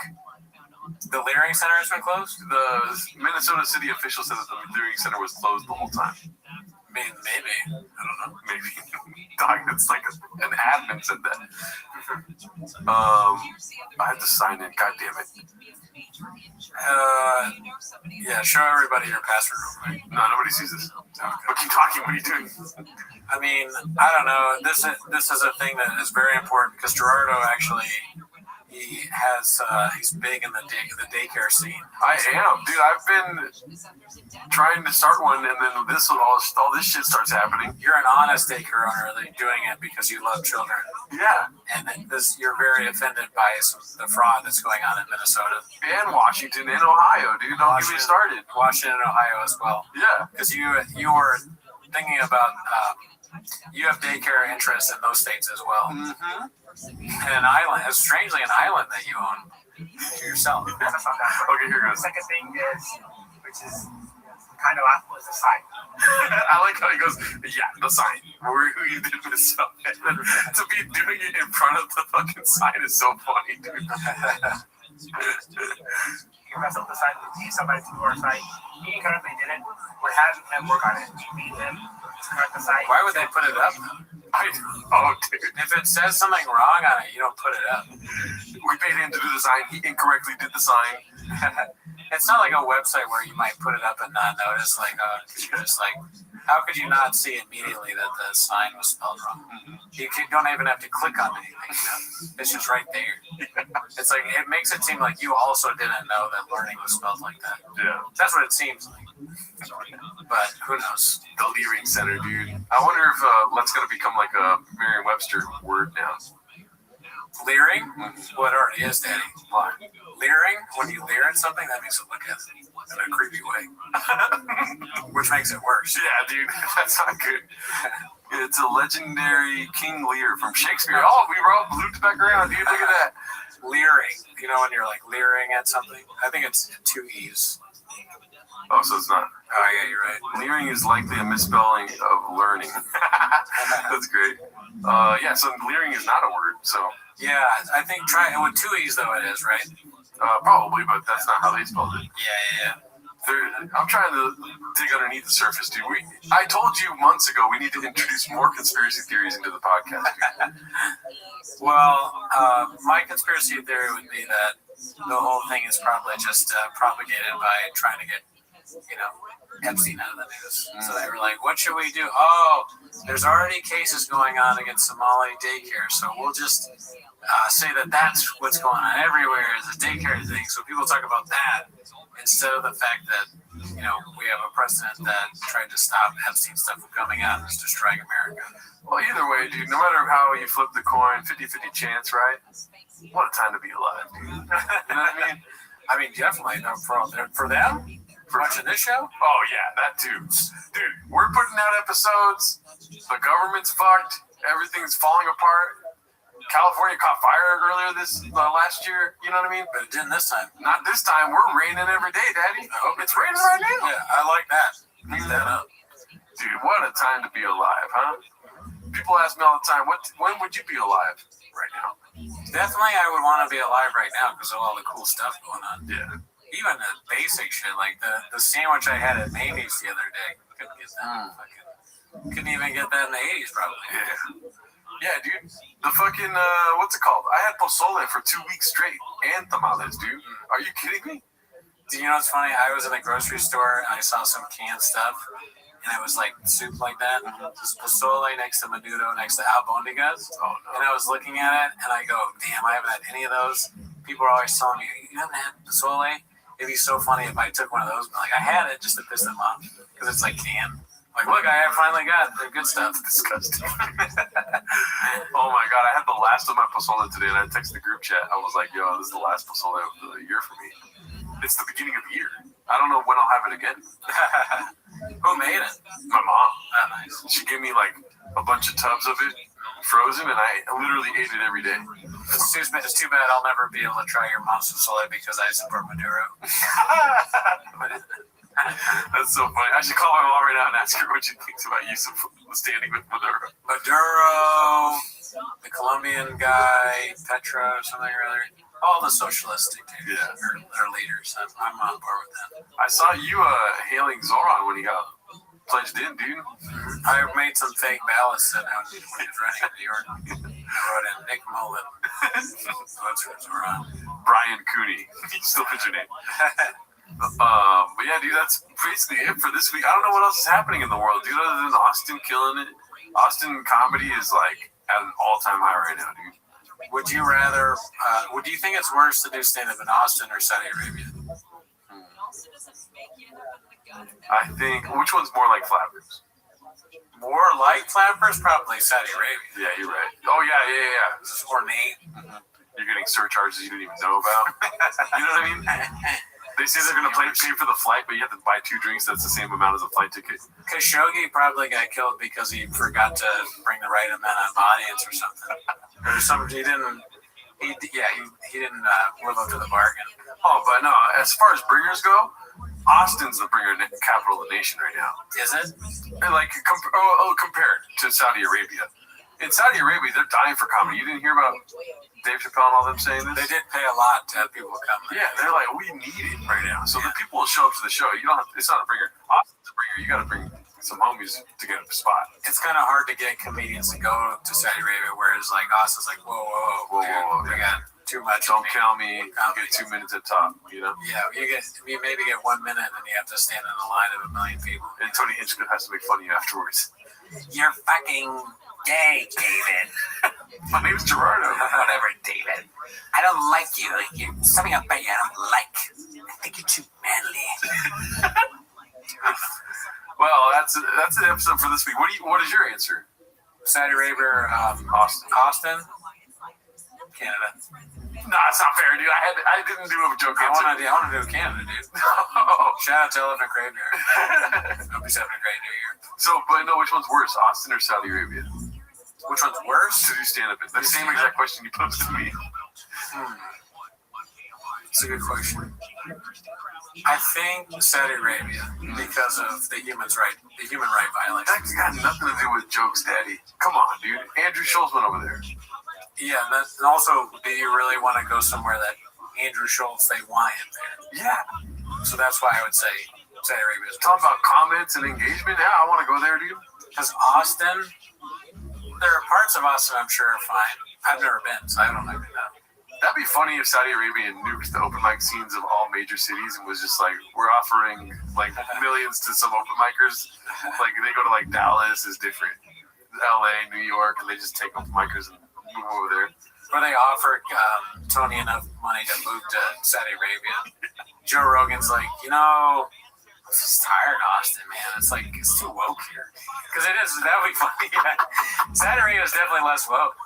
Austin is too woke, so they moved to Saudi Arabia. And Joe's like, that's crazy. Like, I don't know. Something about the culture here I like more. And then, how he's going into the Christian thing? He just randomly goes, instead of randomly saying things out of nowhere about God, he starts going, Muhammad said this about it. And then Joe Rogan's like, if jihad or if Muhammad came back, it'd probably be AI, right? I told him, I was like, I'm gonna do a jihad. In the middle of a 3-hour podcast, he's like, 1 second, I gotta pray to the east 5 times right now. Yeah, he's like, and praying 5 times just makes sense. 5's a great number. Ever think about that? 5 times and facing Mecca, you gotta go to Mecca. Bert just moved to Mecca. Joey, they're all in Mecca now. Everybody, dude, you got like I told Shane, I was like, Shane, you gotta come to the comedy Mecca ship. The comedy mothership is in Riyadh now. It's in Dubai. It's all over. We got like some of the best comics there. We got so many different kinds of comedians there, dude, and it's all original shit. It's like where people want to feel free to make the jokes that they want to make, but you cannot be LGBT. Changes the name of his podcast to the Joe Rogan Khalifa. Yeah. I don't know, something about it. I just like there's not the same issue with trans sports here, and I just get along really well. And a lot. He's in like one of those the garb. He's wearing the hat. Alhamdulillah. He's fully like decked out. He just slowly turns into that. All of a sudden he's like a sheikh or an imam. He starts dressing like an imam. He starts doing fatwas. I don't know what they do. I sound like an idiot. As if that's probably like the last thing that they do. Imams. He does a whole podcast with a falcon on his hand. You read this book? Have you read this book? It's the Quran. Every time people come in, he's like, I got you something. And then they don't drink anymore. Elon, there's no whiskey for him to drink, no smoking. I just don't really like weed anymore. I don't like drinking. It just seems to kind of go against how I feel as a Muslim.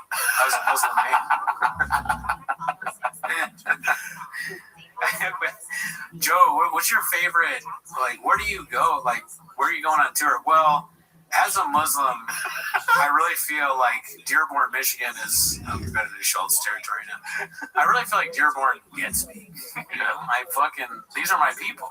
And I don't know, man. Some politics, like, I don't know, Trump, he's just not what I voted for. What I voted for was kind of like what Ilhan Omar's doing. What's her face? Love that woman. Look, I'll be honest, I'm a Muslim. I'm an Islamic Muslim guy. Joe Rogan is a Muslim. If there's one thing you gotta know about me is that I fucking love the Quran. Put my hand on it. Swear me in. Zoran Mamdani is my favorite politician. Islamic law just makes sense. Sharia law is like, how many? I've heard a lot of interpretations is that you have to do a certain amount of things in Sharia law. You have to get on stage a certain amount of times. Is that a coincidence? To be good? I don't think so. There's only 250 Koreans. All right, that's it for this week, y'all. See you next week.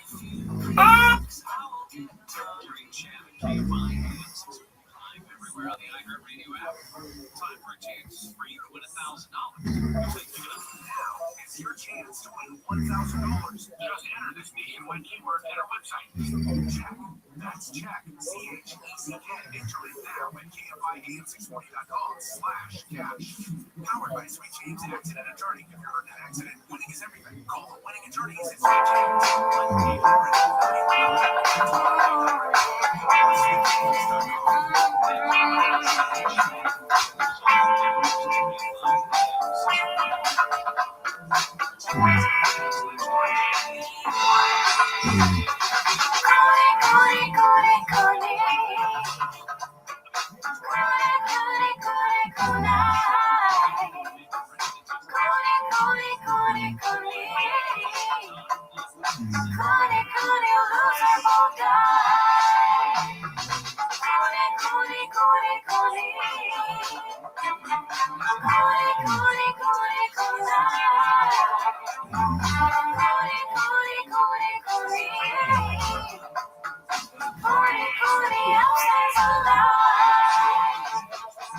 Welcome back to Raccoon Tweeties. Thanks for tuning in. Hope you had a great holidays.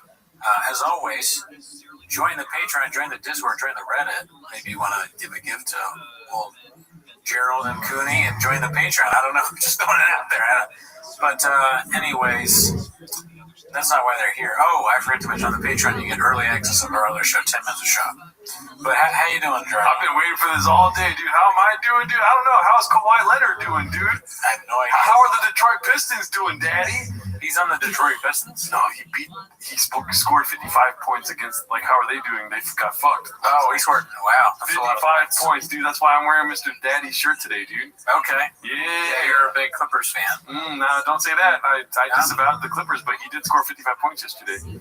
It's hard to keep up with your, who you are into in sports, right? Mm-hmm. It's like, because I'm like Aaron Rodgers. I'm going from team to team towards the end of my career, I'm going to die any day now. Oh, well, the Rodgers is a bad, they lost. I don't know if you heard. Oh, I lose every year. Okay, so you're a loser. The Steelers lost to the Browns, and they're maybe out of the playoffs, but not sure. But sorry to go ahead. What would you? 55 points on the Detroit Pistons. Are you kidding me?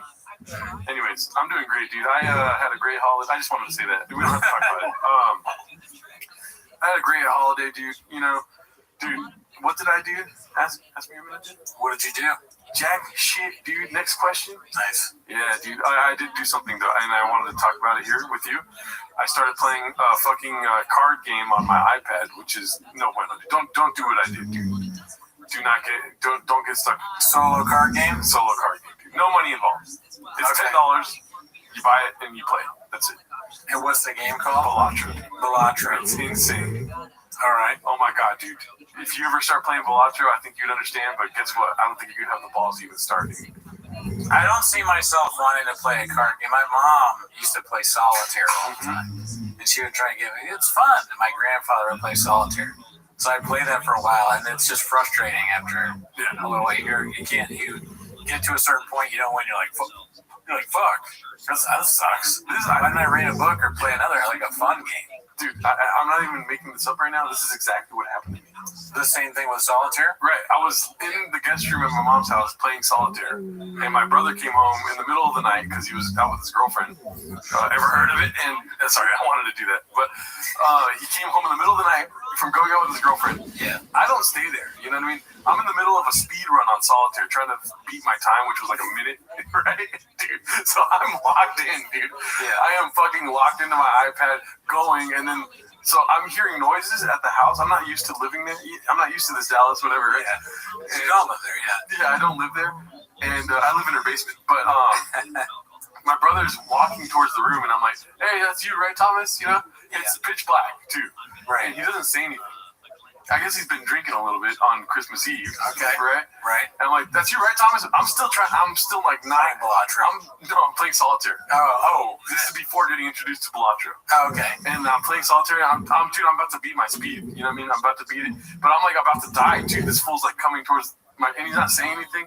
And so at the last minute when he's finally in the room, I freak out and I look, and it's my brother. He's like, "Oh, you're playing solitaire? You ever heard of Balatro, dude?" And then he showed me Balatro. I was hesitant for a whole day. I was like, "I'm not gonna play that. This looks stupid." And then all day Christmas Day, dude, I played Balatro. Do you know what Balatro is? What? Solitaire with salsa on it. What is it like? It's like Latino solitaire? And pull it up, Chin. No, but it's kind of funny thinking about, because this is not you at all, but your brother's out there with some girl that he's going to bang, and he comes home and she sees you and she doesn't know that you don't live there.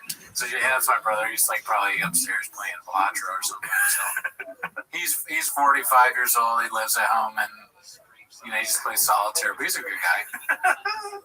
Yeah, so it's Balatro, the Latin word meaning a professional clown, jester, or buffoon. Oh. Yeah. Okay. What are you doing? Is it just similar to kind of like solitaire? It's like poker with salsa on it, basically. I can show you. Tell me what you think it is. I'll think about it. My fiance does a similar kind of thing with some weird like cube game. But what she does is she plays it's not like, what is it? What's the old Game Boy game where Tetris? It's kind of like that. She plays some version of Tetris. Anytime she's like not really into a show or a movie, I look over, I'm like, we picked this movie and she's over there doing this on fucking, or she's either doing that or TikTok. I'm like, yeah. What was the whole point? No, you don't want to watch. We agreed we'd watch Top Gun Maverick. We agreed to it. And now you're fucking getting your high score on Jumbo's fucking Tetris or whatever the fuck. She's like, "Bakuni, we watch this movie every week." Yeah, well, I'm gay. I like Miles Taylor, dude. Do you do that? Do you like play solitaire while you're doing, or Balatro while you're doing other stuff? No. Podcast. You gotta be all that, dude. No. I hate it. I hate when people, dude, do not ever. This is another thing I wanted to talk to you about. You know why, dude? Because I was with some girl last night and I was complaining about you, dude. About me? Yeah. What's and she was like, "Yeah, why does he do that and stuff like this, dude?" Okay. Yeah. Contempt prior to investigation, dude. Oh, that's your narrative that you do. No, you love to say that. Wait, I never said watch it. Oh, you didn't watch it. I love LeBron James. He parties with Diddy. Okay, that's who you are. You love guys that party with Diddy and all that. Ain't no coonie like a redneck coonie. What specifically were you talking about that time? I forget, dude, but then it's just like saying, she said the words contempt prior to investigation, and I was like, that's exactly what this fucking guy does. You're fucking some attorney that you... Yeah, dude. But you know what I did? I did do some contempt. Well, I'm glad you brought it up. Oh, guess what? I'm not surprised, dude. Yeah, I did do some contempt before investigation. I said, Marty Supreme, which I'm happy to see. I'm just doing a character. It was because of Marty Supreme. Really? She was like, "Have you seen Marty Supreme?" And I'm like, "No, but my homie's online hating on it." You fool, you fell for it. You're one of the fucking cucks that I troll. I troll cucks like you and your girlfriend. I'm a cuck. Yeah, you and your your girlfriend getting fucked by some guy while you're talking. You and your girlfriend are both cucks. I'm the king troll, and I cooked you both. But what I do is I just like say shit. I don't necessarily mean it. Yeah. And because I do want to see Marty Supreme. I love Timothy Chalamet. But there is a part of me that's like, I don't want to watch a movie that has ping pong in it. You know, I don't give a shit about ping pong. But so I said, I love Chalamet, but I'm not going to go see something with ping pong. And then I'm getting, commented on. One guy was kind of funny. He retweeted it or re-threads it, whatever the word is for that, repost, I guess. And he was like, Marty Supreme has as much about ping pong as that hockey show. You know the gay hockey show now? Oh, have you heard about that? No. It's huge. Okay. Is it literally gay people doing hockey? It's like the storyline. My fiance is very into it. She said this two guys that play hockey, they're professional hockey players, and for years they've had a relationship that's secret because in hockey you can't be gay. Everybody knows that. So and it's like a comedy where they have sex on. But anyways, he said it's, and I was like, wait, is this guy calling me gay? And I clicked on his profile and he's gay, and I was like, that's kind of funny. So I liked it. But then from there, there's all these other comments like, oh, how could you see, but Marty Supreme's rules? So then I said something else about Marty Supreme. I forget what it was. And people got even more mad, like even more comments like, fuck you. And, although I didn't read the comments, I never did. So, I mean, I can imagine the comments here. Fucking Kawhi Leonard sucks. Shit like this. Hopefully, please do that because the NBA sucks ass. I'm not going to rant about how boring it is, but he's like, oh, they scored 55 points against the Pistons. Those are shit.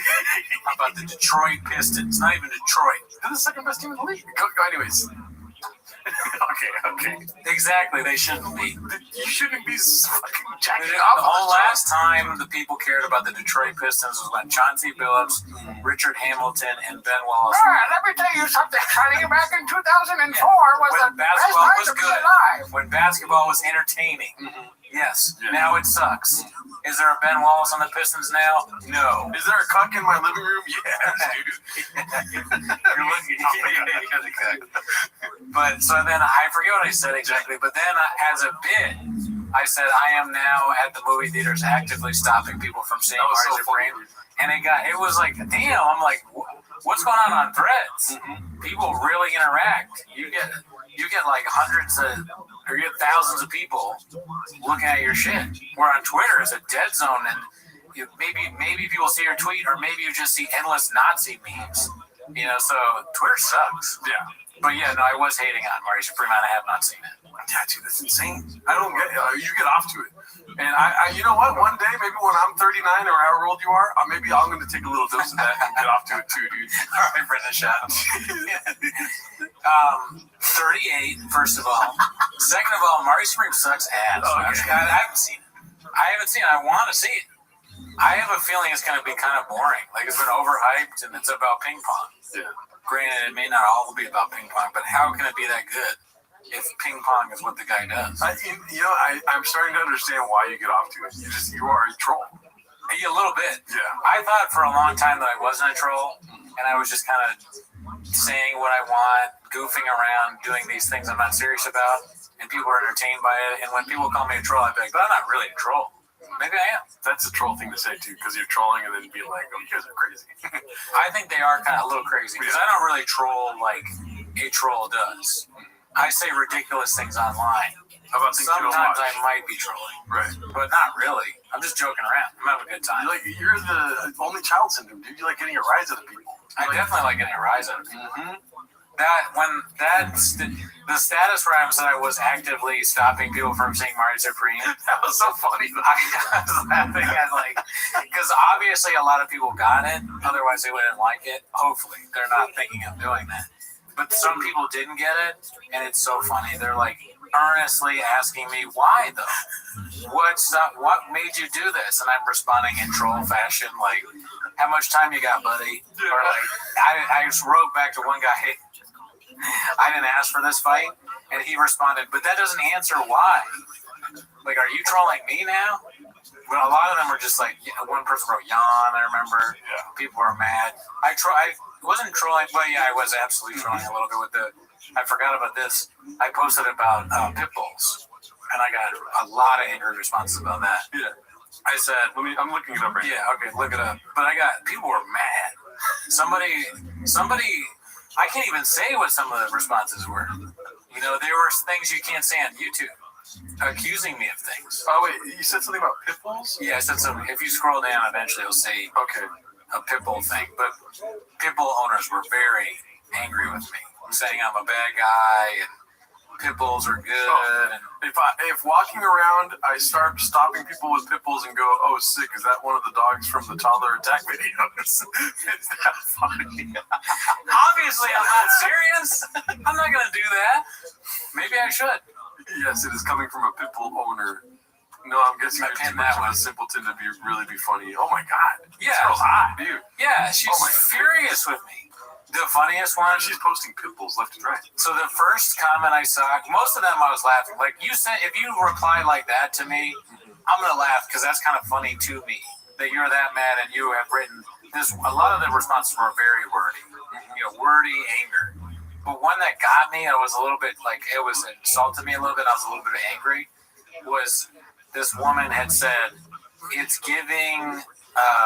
She said you won't find it because it's not there anymore. She's deleted it because I fucked her up. I was looking for it. It said she wrote, and this is a white woman. She wrote, it's giving Cards Against Humanity circa 2008. Okay, here's my problem with that. That's the best time of Cards Against Humanity. Yeah, I mean, is that when they played it? I don't know, stupid bitch. So I've never played that stupid ass fucking game. I don't know how it works. I just played it this last week. All right, I apologize to the people that maybe it's fun, but again, I'm gonna hate having not played it. No, it wasn't fun. I just played it. There you go. See, it's fun for like 10 minutes, and then you're like, okay, we get it. Come and shit and piss and all this. So do you understand now? Yeah. I didn't have to play it to know it's bad. You did. No, I'm not on your side ever. All right. Anyways, I hated on it before. It's another thing I hated on before. This time I happen to be correct, like most times when it comes to that kind of stuff. I'm very wrong on almost every other aspect of my life. But anyways, the NBA, yeah, you're right. The NBA sucks ass. That shirt sucks too. The shirt was free, asshole. This shirt's bad. Say whether the shirt's bad in the comments. I'm kidding. I like the shirt, but do say whether it's bad. Anyways, so yes. Cards Against Humanity. So I'm like, first of all, I don't fucking play that game. Second of all, the other thing that made me mad was I had just made a similar kind of diss on somebody. Now, you may not know these two bands, Built to Spill and Modest Mouse. Have you heard of them? Modest Mouse, yeah. Ever heard of it? Okay, so if you know about that kind of music, you know that Built to Spill is essentially the same band as Modest Mouse, but Built to Spill is a little older.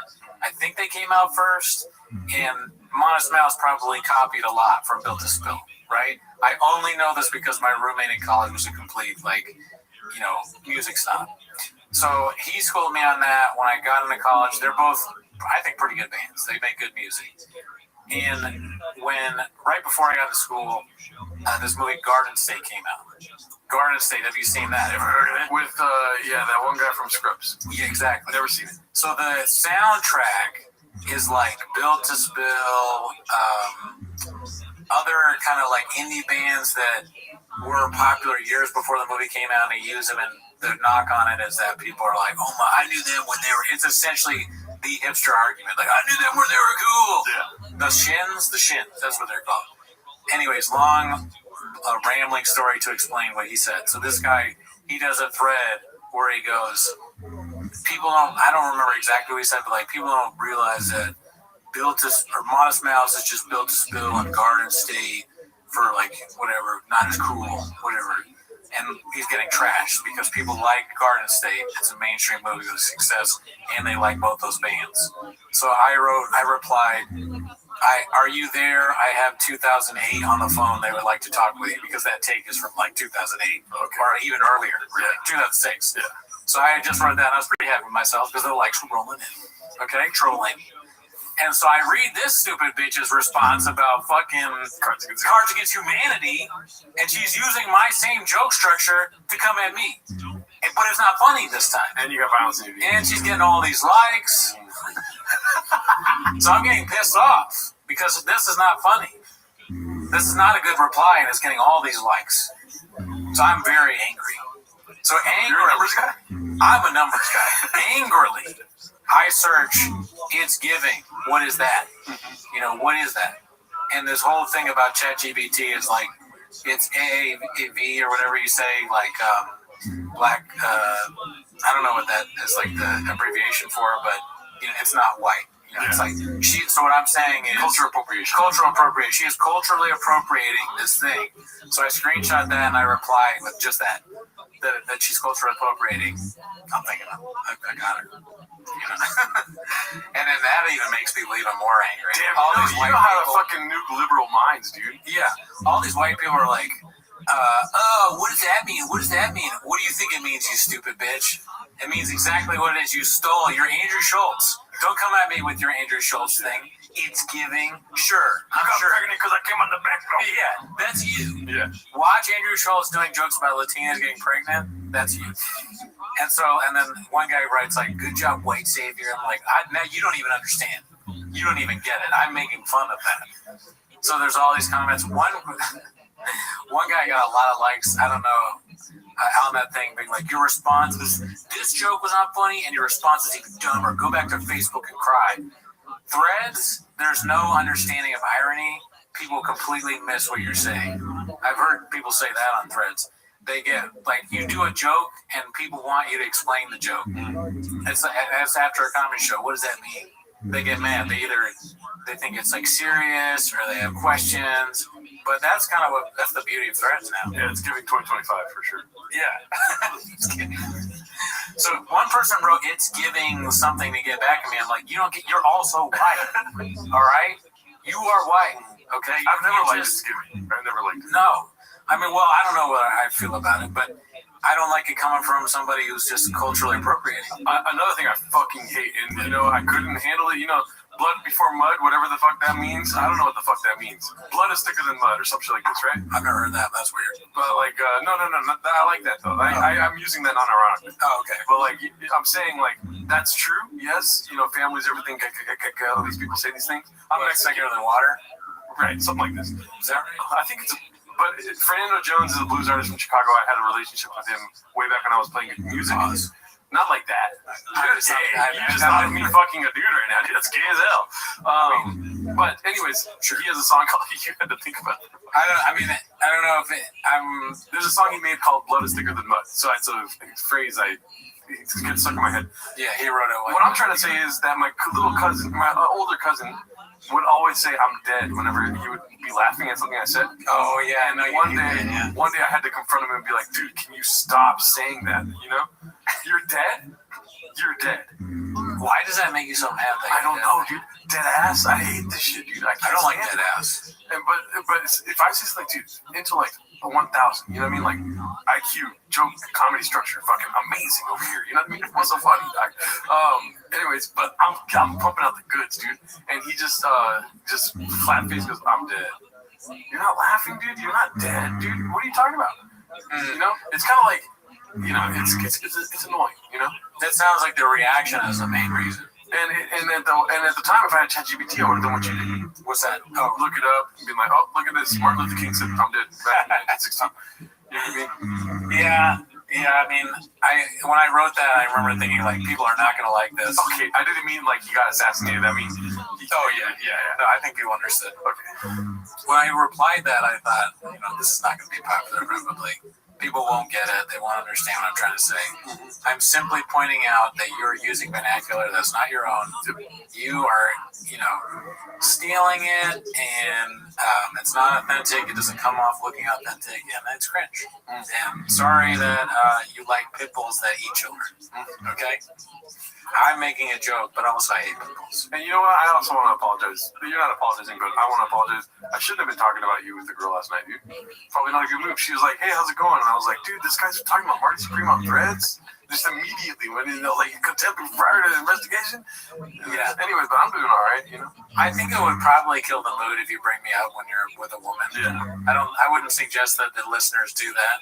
But maybe not. Maybe they're like, "Oh, that's hot." Yeah. I don't know why. Like, he's got no hair. He's a fucking ginger beard, this and that, Yeah, well, I mean, and this, long story short, get on Threads, be inflammatory. I don't think it was rage baiting. I've seen a lot about this rage baiting thing going on. I didn't feel like it was, but maybe it is, and if it is, it's fun. We don't have to spend a lot of time on this, but I want you to see what I've been looking at for the last, I don't know, dude, but check this out. It really looks like solitaire. It is amazing. Look, you got jokers up top. This guy's never there, so just don't pay attention to him. Right. But look, you got jokers up top. They work together, dude. So like, this joker is working with that joker, with that joker, with that joker. You gotta try to beat the score. Let's see, like a little higher levels. You got the shop where you buy the stuff, dude. It's fucking incredible, dude. It is the best game I've ever played in my whole life, dude. It's just, it's I don't know. There's something about it that's like speaks to me, dude. And in the comments, if you guys are playing Balatro, dude, hit me up. I'm down to talk with you on Discord or something. Fucking let's play Balatro all night long, daddy. Anyways. Okay, so yeah, an ad for Balatro. It does look like kind of a gambling solitaire of some kind. Oh, there's no gambling though. It's just one-time payment for the game itself. Yeah. And then the guy, like, I think it got Game of the Year or whatever. I don't know what the fuck I'm talking about. I didn't graduate. I went to college a lot though, but it got Game of the Year. Casinos were trying to like buy the patent off him to use it in the casinos, and he refused. He's like, "This game has soul," whatever the fuck he said. Oh, this guy owns it? No, this is some random guy. Oh, okay, interesting. But yeah, I guess that's why it kind of looks like a casino game.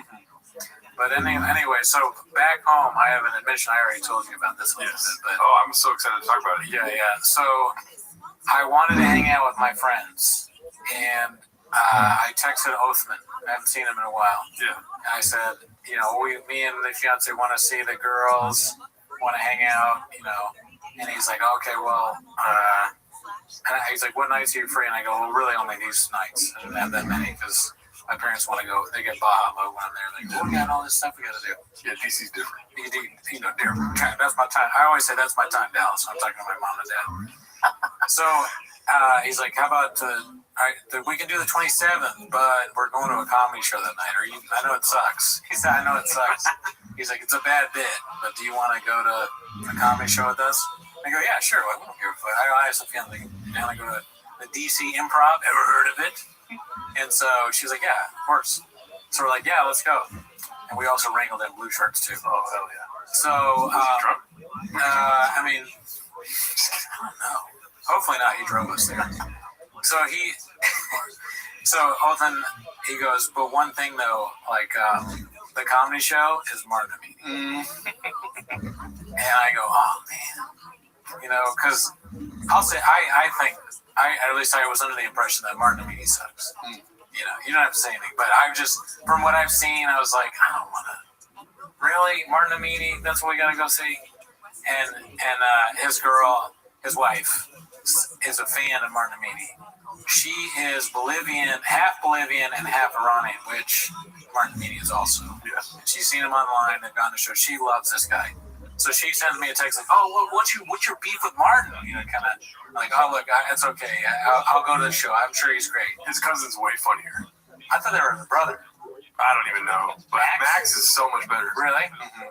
So, and Martin Amini, I thought that's the last thing I want to do. Really, I do not want to. Yeah, I'd rather see Max for sure.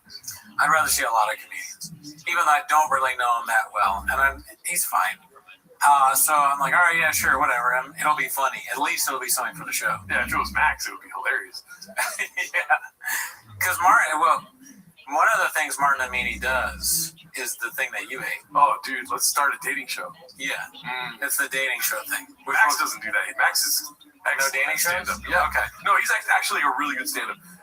Have you been there live for the dating shows? No, never. So you've never seen it? You've never been in person? No. All right, so let me tell you how the show. I was running in those circles before they started doing that. Oh, okay. Yeah. Fair enough. So here's how the show went. We buy tickets to the DC Improv. Othman was like, also another bad bit, we did VIP, so we could choose our seats. I'm like, whatever. Let's add the things that that suck. I'm paying more money. I have to see Martin Amini and to sit in a room for an hour watching shit I don't want to watch. But hey, we're best friends, so whatever it is. Assaulted by Black Sam. Yeah, a little bit of that. So we go to the DC Improv. Have you ever been to DC Improv? No, but I would go to see Max for sure. Okay, you love this guy Max. So we go. It's like you walk down these stairs. You go in the DC Improv. It looks a little dingy. A nice place, but it looks like, oh man, what? I thought this was like a nice. I always had the impression that the DC Improv was like a very nice place, right? It to me looks like it's going through some hard times. Not that bad, but it's rough in there. And they take us to our seats. This guy, as I'm walking, he goes, hey man. And I turn and he's like, can I interest y'all in some, you need any shirts or stuff or whatever? I'm looking at it, it's like wholesome baddie, crop top, like former homie or whatever. And I didn't actually look at the shirts at the time. I saw them later. But I just immediately, I was like, no, man, I'm okay. I'm good.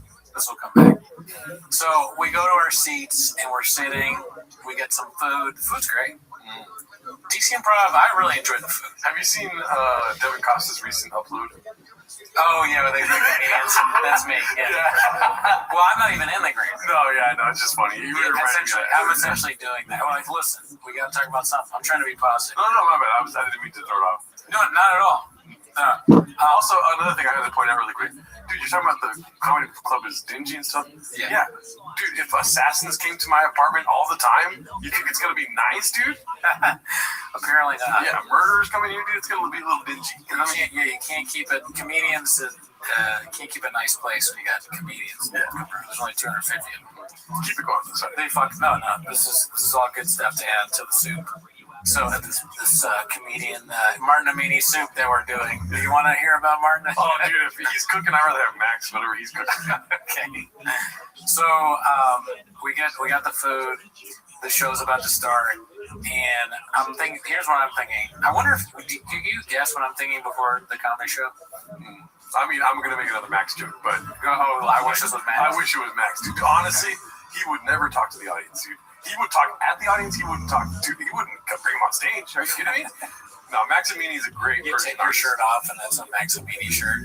Do those exist? I don't know. It's exactly like this one, but just Max Amini. Oh yeah, Max, and then a bunch of him with the microphone. Somebody make it. Mm-hmm. So what I was thinking was, man, please don't let there be like a feature.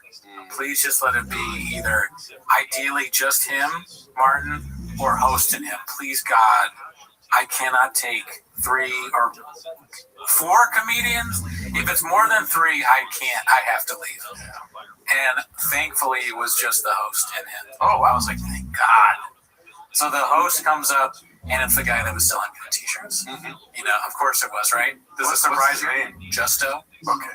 So Justo. Yeah, because Martin, it doesn't work with anyone that he always works with. You know what I mean? Well, he actually said that he brings Justo around with him. He used to bring a lot of other guys around with him too. Right. Yeah.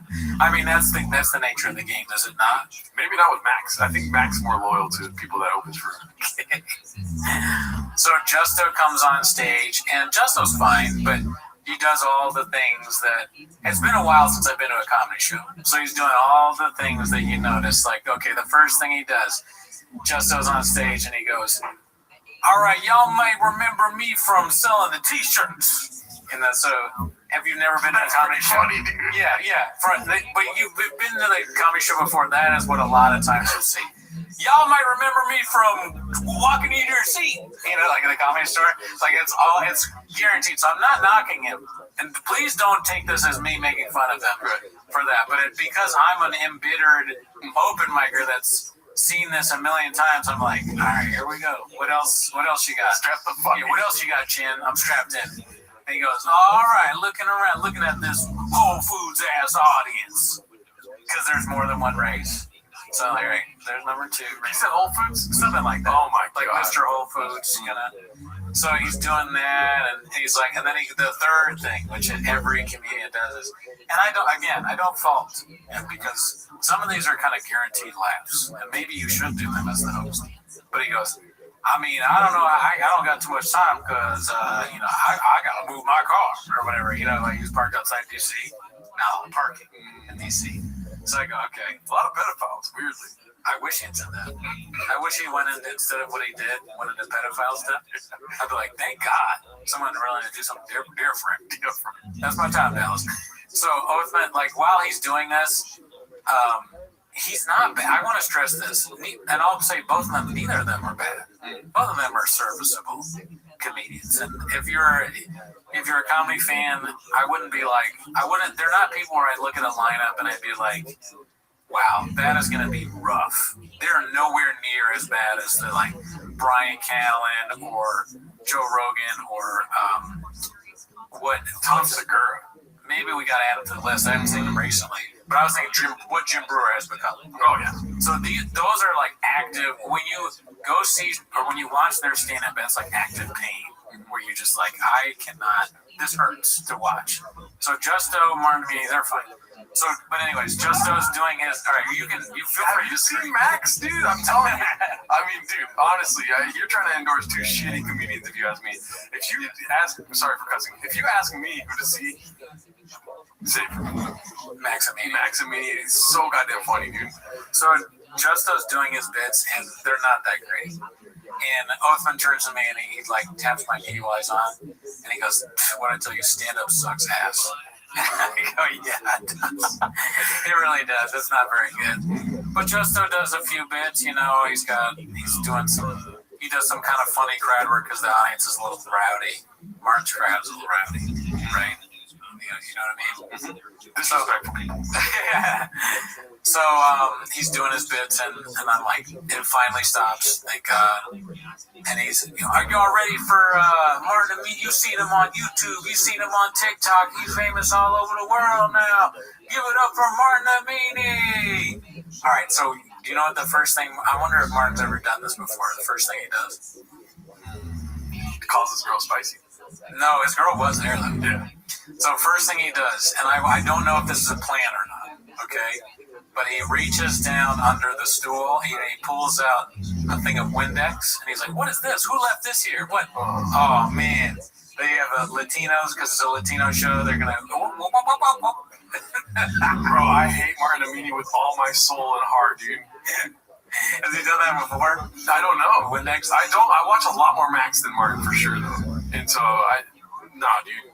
Okay, so he did the Windex thing, and I go, "Oh, God." Whatever, that killed. That killed. And, he's fine. He did an okay job. My knock on Martin is he does the thing where it's more, I've been trying to think of a way to describe it. And I think the closest I've come is reaction comedy, where it's, he says something, and then it's his reaction to it, like, like whatever that's more of like a white guy reaction, but that in his way. So this guy said this, and I was like, and it says that over and over again. Yes. But I'm gonna compliment it. Because a lot of people have said that Matt Rife is good at crowd work. I disagree, but I see where they're coming from. Martin Amini has crowd work down. He does. The responses, do I want to see that? Not particularly. But the crowd work was not bad. He was good at it. It was the second best part of the show. Third best part of the show, I hate to say it, dating part. The dating part was the most fun of the show. It's a blast to be there. It was good. Yeah. It was really good. He does the, he also seems like, I don't know, he was nice to the crowd, So I love people that are nice. Yeah. No, really, like when I meet... Sorry, I wasn't going to bring him up again, but yeah. No, but when I'm in public and I meet nice people, I'm like, this is awesome. Yeah. And whenever somebody's nice to me, I go, you should do stand-up comedy. Yeah, I agree. We should do stand-up comedy. I don't agree. Okay. So, we should tell the crowd that the people listening, what the dating thing is. Oh, okay. It's not Max Amini. It's like complete opposite, not funny. Online, not funny. In person, probably awesome because we're being silly. Right. It probably doesn't transfer online. No, I've never watched online. But anyway, so what he does is at the end of his show, he's like, "All right, well, let's do this looking for love." And he asks the crowd for either a man who is single or a woman who is single. And then he gets other people who are single from the crowd, and then she interviews them, and then maybe she picks the one guy. Who knows if they actually go on a date. I just want to say really quick, how is Mark Maron selling more single tickets than, these dating guys? Oh, right, because you want to, It sounds like a bunch of lonely people in the audience, dude. I'm just kidding. Because most of the people there are super fans of him. Imagine a sad life like that, dude. Yeah. Dude, all you have to look forward to is a Martin Amini show.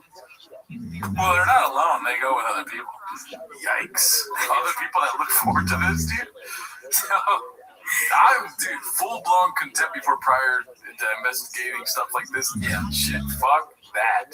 Okay, so now you see where I'm coming from when it comes to contempt before. I mean, I hung out with Martin Meany a lot, but I also had contempt before. I mean, I've only seen small snippets of Martin Meany. I have experienced Max Meany live, and that shit was like a spiritual experience, dude.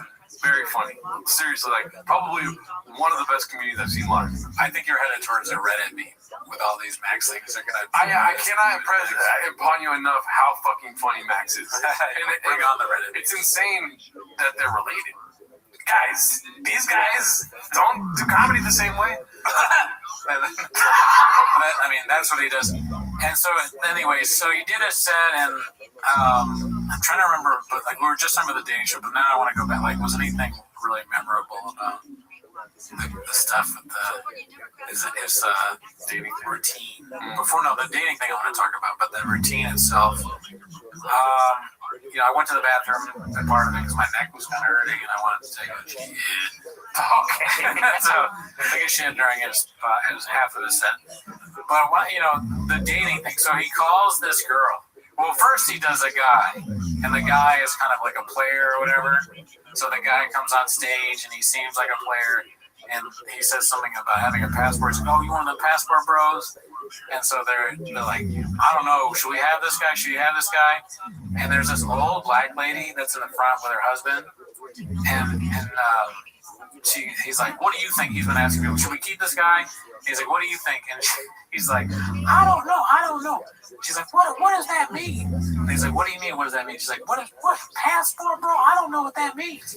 And he's like, that's a guy that goes to different countries to use the passport to get like women and in other places and bring them back. And she's like, "Oh hell no. So that guy gets voted off the island. Just that interaction of itself was the best part of the show. Oh, dude, then she saved the show. Then she was one of the people that saved the show, but the audience was kind of funny. So they diss him. They get this other woman. She's a nurse, black girl, and she goes on stage and she seems very smart, articulate, normal. You gotta have the person that you pick be normal, otherwise the audience is not with them. So she's very normal, and she describes what she wants, right? At a certain age, like 20, she's like 28 to something. And so she's like, I don't know, 24 to 32 or whatever it is. So then they get the guys, right? The guys are hysterical because they're so, like, maybe, but more sort of just like the ones that are losers are just clear losers. Like the first guy, I forget his name, but he had on this dorky ass like blue shirt from work, and his eyes were way too close together, and he's walking all funny up, and I look at him and I'm dying laughing, I'm like pointing laughing, like, look at that motherfucker, look at this fucking idiot. So he goes, all his answers are terrible. I think that I should be picked because fuck you fucking suck. She's never gonna pick you. No one is. That's why you're single. You suck. And you are never going to have sex ever. So that guy sucks ass. And he just, so every time I look at him, I can't stop laughing because his eyes are so close together and his answers are so bad. What are you looking for in a woman? I'm looking for somebody that is like really fun and shut up, you suck. And so I'm just dying laughing. I hope that guy is like online. I hope that part of the show. What if he's a big fan of our show? He's not. If that guy even knows how to turn on a computer, I'd be shocked. I don't think he had a job. He's like, I'm on retail and I'm looking for shut. Dude, he watches this episode and he's like, that's why I didn't want to go on stage. He wanted to go on stage. He brought it on himself. Cool. So then the player guy comes back on. It's like, he is almost normal. He works in IT. He has a chance, right? But no, he's probably not going to win. And then there's this other guy who's dressed crazy. Like some weird jeans that are all cut up and this crazy like Cameron jacket, and he has on dreads all the way, like, or not dreads, like what is it when you're curled up? Cornrows. Okay. And he looks crazy, and he's way too old, and his answers are terrible, like strange, confident answers. What do you look for in a woman? She looked for me. Or something like, but he didn't really say that, but that kind of stuff. So obviously he's not going to win, right? He's kind of fat. And then there's this other guy who's got he's a black guy. He's got nice like polo long sleeve shirt. His face is kind. totally normal looking, right? Kind of big, like a big dude, but maybe like he's yoked or what. I'm into this guy. I realize that. But what I'm saying is I'm evaluating these men for this woman who to me seems like a great woman. So I'm looking at him like this guy. Hopefully he's normal, right? Dude is totally normal. Also works in IT. Every answer is like what a normal person would say. Articulate. He wins. She immediately voted off the guy that was like, I will fuck her or whatever the fuck, like the guy with the weird clothes because he's too old. What's your favorite color? Pussy. Yeah. My favorite color is whenever I show her on our first date. What's that? So she votes him off, and the whole thing was fun, but mainly just laughing at that one loser guy. Because when you see a guy that sucks that much, you're like, I'm actually kind of cool. Yeah. Like this is inspiring. Yeah, you're like, there are people like that. God, I hope he's okay. Like this is just, maybe there are people nicer than me that will treat him with respect. I certainly won't. This is the guy like I fucking would rub my shoe off on. Right? If I had like trash in my Christ. That's the most fucking 1800 thing I've ever heard you say, dude. Unfuckable loser. But I obviously wouldn't rub my shoe off. Right? I think about it, and he deserves it. He'd probably be like, "Thank you." Mm-hmm. So the dating part was fun, and if I was half Bolivian and half Iranian, and there was a comedian who was very famous, had a bunch of viral videos, same kind of thing, from the same area as me, it would be hard to think I wouldn't be a fan, right? So he has an appeal. He's been able to get very popular on YouTube, Netflix, and all the industry people don't give a fuck about him. But the beautiful thing about Maximini, and I'm not making a joke now, is that he doesn't need to whore out to social media. He has millions of followers, dude. And he's not even Bolivian. Gross. He's not. No, he's Iranian. They're cousins. They're a cousin or not. Okay. Well, he's so fucking funny too. Yeah, I mean, it was fun to go to a comedy show again and see that. I mean, you went to a dating show. You didn't go to a comedy show. No, there was definitely stand-up dating. Like all the things that I notice that I hate is probably things that I've noticed about myself. It's not for neither one of the performers. It's just not there yet, if it ever will be. But it's just not. They don't have the thing, and it's difficult. When you get into that conversation, you start sounding like Joe Rogan and the pedestrian civilian. They just don't get it. But stand-up comedy is very hard. To be actually good at it is different, right? So neither of them are there. They're still working it out, and I wish them well. I wouldn't pay to see them, but wow. Yeah. I mean, wishes only get you so far. You know what I mean? Yeah. If only fucking NASCAR drivers could use wishes to fill up their gas tank. You know what I mean? Right. I don't believe him. I don't think he's gonna make. He should quit now. I don't know. I mean, he's making a living off it, right? No. What kind of living is that, dude? I have no idea. Yeah. Wow, rough. I guess it depends on how many wholesome baggy crop tops he sells. Yeah. Because I bought 5. He got at the end of it, he's like, all right, so we got this merch, right? And you get one out for free. And he's like, what do you got? There was one guy that was in the audience from the Department of Defense. When he asked about, that guy was hilarious. Yeah. He was going on, I was like, well, I don't know. Oh, the Department of War. Yeah, he said that, he goes, well, it's the Department of Defense. You got another name now. And he's like trailing off. And that's where Martin was kind of good at crowd work. He was like, oh, really? Another name? Because he knows what the other name is. What is it? Kind of getting him the Secretary of War. Like he was mumbling it. And then there was another white guy. And he was like, who do you blame for this? And, if you were there, it was funny because he was like, I think we should blame Thomas because this other white guy. I was like, damn, the audience is killing it. They are on fire tonight. But yeah, so and that's another credit to him. His crowd, some of them are very smart. Others were not so much. There was one guy that was like low key threatening Martin. That was another thing that was funny that happened. Martin was talking about like ICE, and this drunk Latino dude in the crowd was like, "Oh, you can't talk about that. You can't talk about that, Martin." And he was like, "What do you mean I can't talk about it?" He's like, "White people are here." And Martin's like, what are you talking about? He's like, well, no, white people are at ICE. He's like, no, you don't understand. But the guy was saying like that ICE was going to arrest Martin immediately, I guess. So while this was happening, I so wanted to take a shit. But I didn't get up because I knew if I got up there, he'd be like, there he is, he's the ICE guy. And I was like, That would be kind of funny though, dude. On a viral clip of me being called Ice. Maybe I should have done that. That was a failed opportunity, and I apologize to the show for that. It should have been. It should have been part of the show. I should have made myself part of the show. If my girl wasn't there, maybe I could have tried to be the single guy. I would never do that. But yeah. Yeah, dude. I wanted to comment on something earlier in the show, but we didn't get a chance to. Just update to the audience. You know, I know you wanted to also tell them this. Yeah. You haven't taken Vyvanse outside of doing the podcast. Oh yeah, I should have mentioned. Today is my second day of Vyvanse because the last episode was my first, and this is my second. You guys, numbers guys. I took it today. I still don't really see much. It didn't help me that much, but maybe if I take it more, maybe I'm on low dose. My blood pressure, though, did go down this time, so that's good. That's good. Yeah, so I don't think it affects my blood pressure. Knock on wood. What did you eat for Christmas? How much time you got? This is the unhealthiest period of my life. When I was mentioning how my blood pressure went down, it actually, the first day back, it was way up. Before the Vyvanse, because of what I was eating.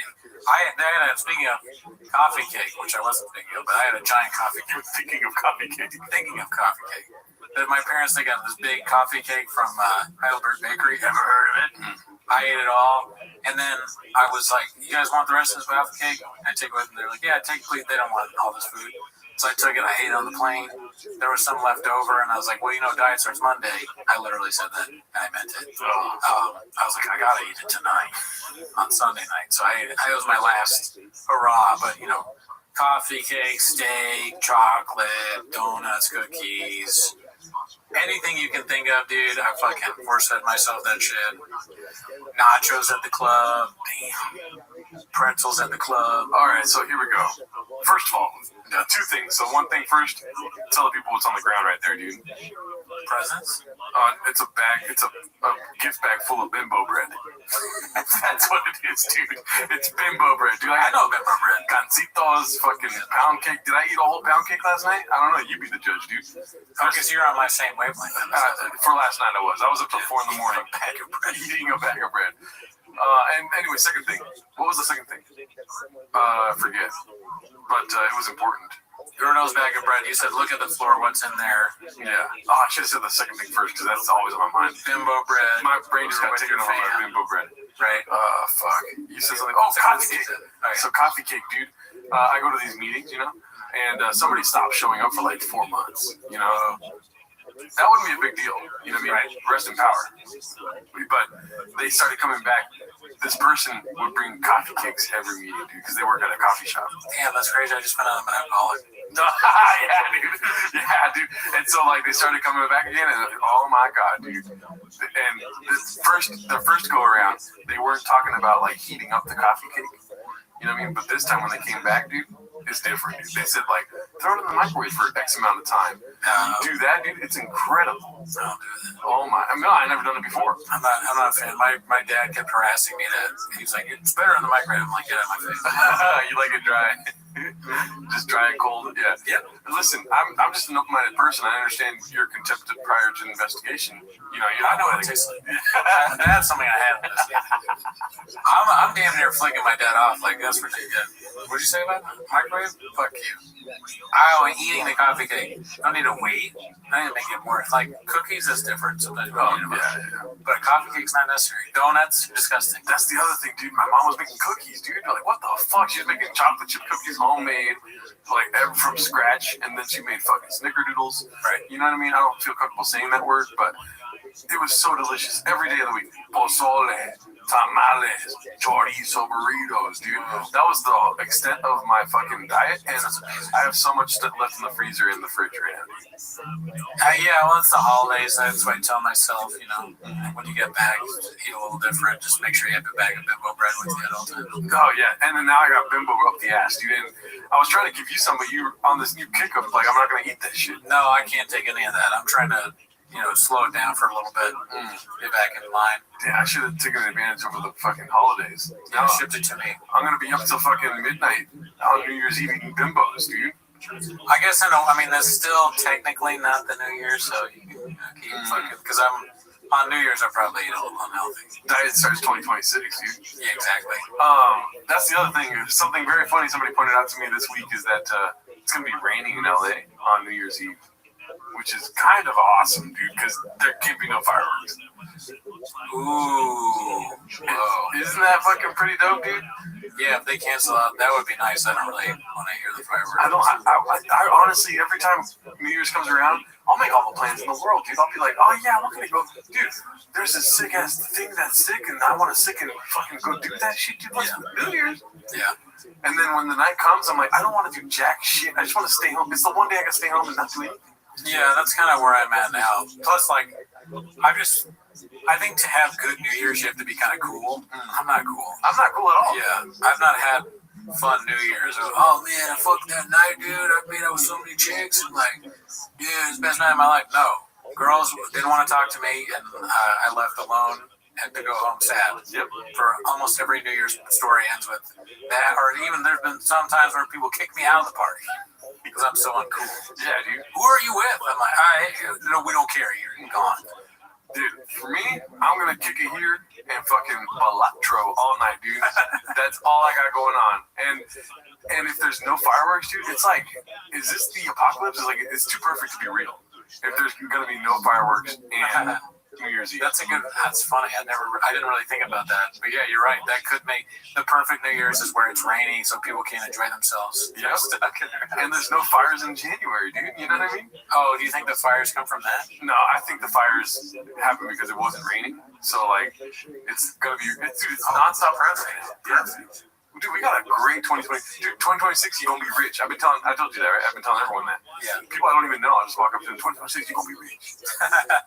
That's nice. That can be all your money, you know? Yeah. Bahamo. What song was that? I forget. Who cares? Yeah. Write in the comments. I've got a sick ass song coming up, dude. I think. Excited. You know what? We never do this, but that is different. Dallas, I'm not used to this. 18 to 36-year-old bros. That's my demographic. But that's also our demographic. Anyways. What was I going to tell you? Oh, I'm thinking of a song, dude. Oh, yeah? Yeah, and this never works in real life, where I tell you a song and you go, oh, you know? But London Calling by The Clash. It's a good song. Right? Austin Comedy. I like it. I like where that's going. Mm-hmm. Okay, a little preview. I'm probably going to give up on it. I have like 13 other songs I wanted to do, but I gave up on all of them. Well, you got to keep working to find the best. Yeah. Picasso didn't just draw it once. No, he asked Jay a bunch and then he started drawing. Yeah, 8 inches. Mm-hmm. What else is there? Do you have anything else for us here today? I don't know. Do we got voicemails? I don't know if we got voicemail. I'll check that. But why is Saudi Arabia up there? Oh, no, I was just that's another thing. Is like what I did another thing on Threads where I asked people I said something about how like actually performing in Austin is worse than Saudi Arabia, and I think some people took that seriously too. Dude, I really like this Threads and Knots you're on, dude. Like, oh, thank you. It's really fun. Now I'll literally log into Threads to see if you posted yet. Oh, wow, what a compliment. And imagine what America's thinking. I know I didn't do anything today except for one that bombed. Because if you're too wordy or sincere, then it gets nothing. Oh, that was something I wanted to bring up earlier. That's why I pulled my phone out earlier. Was my thread that I tried to do in Cootie voice. Okay.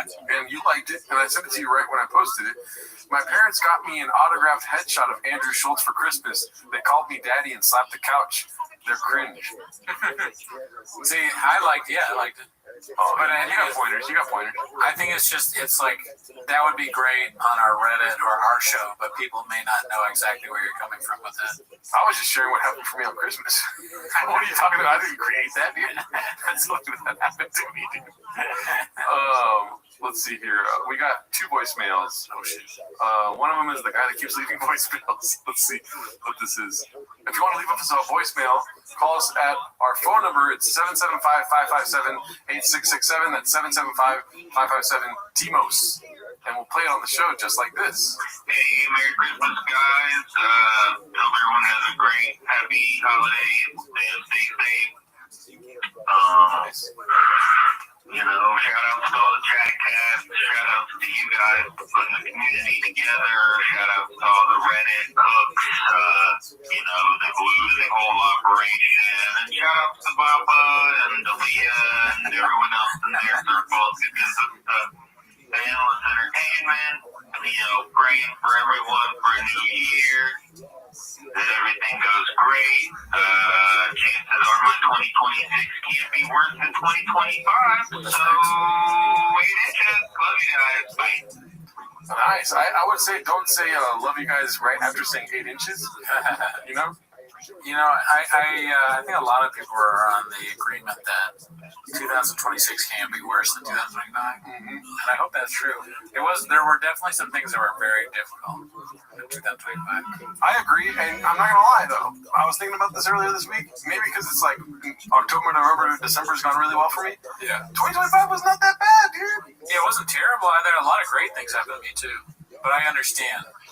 I mean, there's a lot of things going on that are very troubling. Yeah, the world's on fire, dude, but your boy is eating more kiwis than he ever has, if you know what I'm saying. Dude. That's true. Focus on the positive. Glass half full. Mm-hmm. Who was that left that? They say? I think it's Man Lehman. I'm not sure, though. Yeah. Very good. Shout out to you, dude, and let's see this one here. This one looks to be promising. Let's see. Hey, Geraldo and Brandon. It's Tony Soprano from New Jersey. It's been a couple years since I called. You guys still don't got no merch. That's fact. What the fuck is up with that? Daddy wants some merch, okay? He wants some merch. Everybody needs to know our Zach and I am. Okay? Alright, have a good holiday. Bye. Remember the couple of weeks that we spent berating people that weren't there? That we kept saying people weren't listening to the whole show or seeing the whole thing? Yeah. Shout out to you guys that are watching right now. Tell us what you want us to do merch-wise. Maybe we'll do merch in 2026, dude. Oh, shit. I do have a merch connect. Oh, yeah? Yeah. Nice. Yeah, so if we ever want to do merch, we could ask that guy. I'm down. I'm open to doing merch. I just don't think anybody wants it. But people keep saying we got no merch. They always say that they want it, and then it's like, are you going to fucking buy it, dude? I doubt it. Yeah, because if we do that, then, we're going to have to fire the team. It's also like, oh yeah, merch is a great idea. And then you look at the fucking whiteboard and you go like, what do we make? No idea. Oh, I think we have ideas. Oh, like what? Tiny fridges? Oh, that's fucking hilarious. That is actually great. Dude, 2026, dude, guess what law went into effect in California, dude? What? The fucking, sorry for cussing, apartment landlords need to provide fridges. Should I hit up my landlord and be like, I need a bigger fridge? Yeah. Right? You definitely need a bigger fridge. Oh, not by any means necessary. Okay. But yeah, that's a new law that goes into effect 2026. It's a law against having fridges that small. Oh, dude, that's the one I'm saying. But the landlords need to provide fridges. Oh, well then, oh, really? Yeah, and stoves. Wow. And I had to buy this fridge. That's why it's not as huge as I would want it to be. It's pretty big, but, If a landlord provided you a smaller fridge, that'd be so fucking funny. But then a landlord provides you a fridge, and you're like, it's way big. It's so big. The landlord's like, what are you talking about? Do you think, and we'll end here, but do you think the audience would accept me with the bigger fridge? Yeah, they would be happy for you. They almost don't accept you for this. This is embarrassing. Oh, come on. You're pointing like this, like it's fucking huge. It's that big every time you point up there. This is embarrassing, and it's part of the reason why people unsubscribe, because your fridge is so small. You have small shit. They like big stuff. Your fucking minuscule furniture is troubling. Well, hear me out though, because these chairs are right size. Look at how much room I have right here. I was shocked and not appalled. I was happy to see that you didn't buy miniature chairs. Nice. You wanted, it wasn't your first choice. You probably wanted to buy fucking stools. And did I buy a Mac Mini? Yes, but what I was gonna say is, do you think they'll make fun of me if I get a bigger fridge? I think they'll be happy for you. You probably will never live down how small that fridge is. It's too funny not to make fun of it. I fucking hate that Mexican dude that painted my walls, dude. He was just trying to help you, dude. Yeah. Well, he was tiny, so he was short as that makes it even smaller. He was small, and he was like, whoa, look at that shit. Became your mas. La verificadora, no son chula. Alrighty, well, that's it for us, guys. Have a great rest of your days. See you next week. Bye. they were chased off by state park employees. They didn't publicize that they were being chased off. They didn't push back very much on these employees. They simply left. And no assumption of the mayor for the next few days. Despite reports of the outside manager industry. An incredible overwhelming incompetence is the truth that Twitter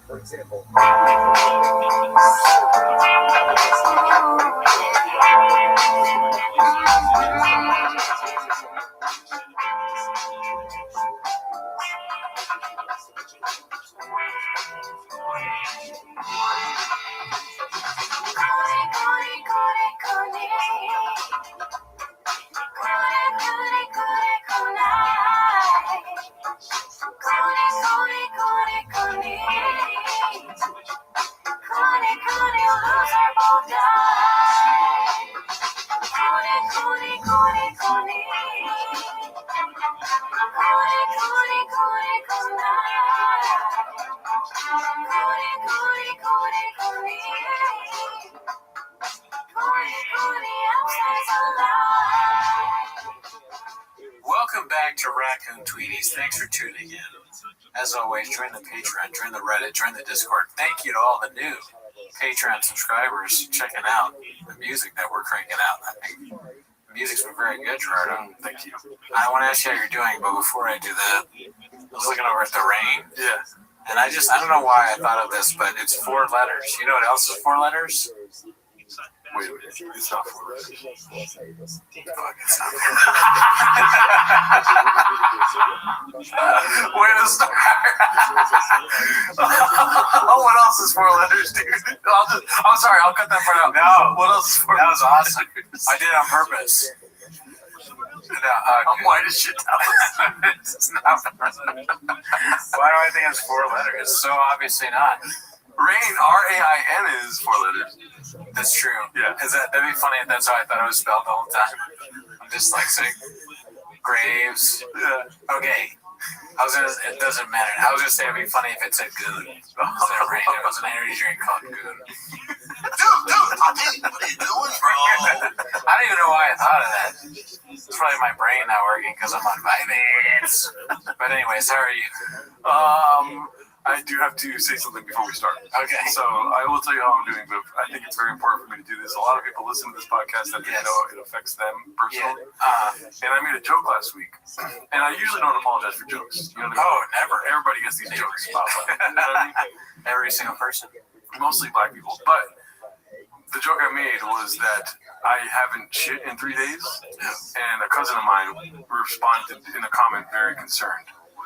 It was a joke, by the way. It's not. You don't say ego to a joke. It was not real. Your cousin was worried. He was worried. He started reaching out to a lot of family members of mine, saying, what I just said. Gerardo doesn't poop. Yeah, he hasn't pooped in 3 days, and it wasn't true. If anything, I was pooping too much in those 3 days. So family reach out. Mm-hmm. Who? Rosa, dude, Vaughn. me. Who else? Everyone, even my little That cousin. makes sense. Yeah. Cousins too. So like text, call, email. I don't know if you know about Mexican culture, dude. We're spicy. They're fucking assholes. So everyone reached out, asked me about my bowel movements, and I had to explain to each of them. And usually I don't like doing that because I like being funny, silly guy. Right?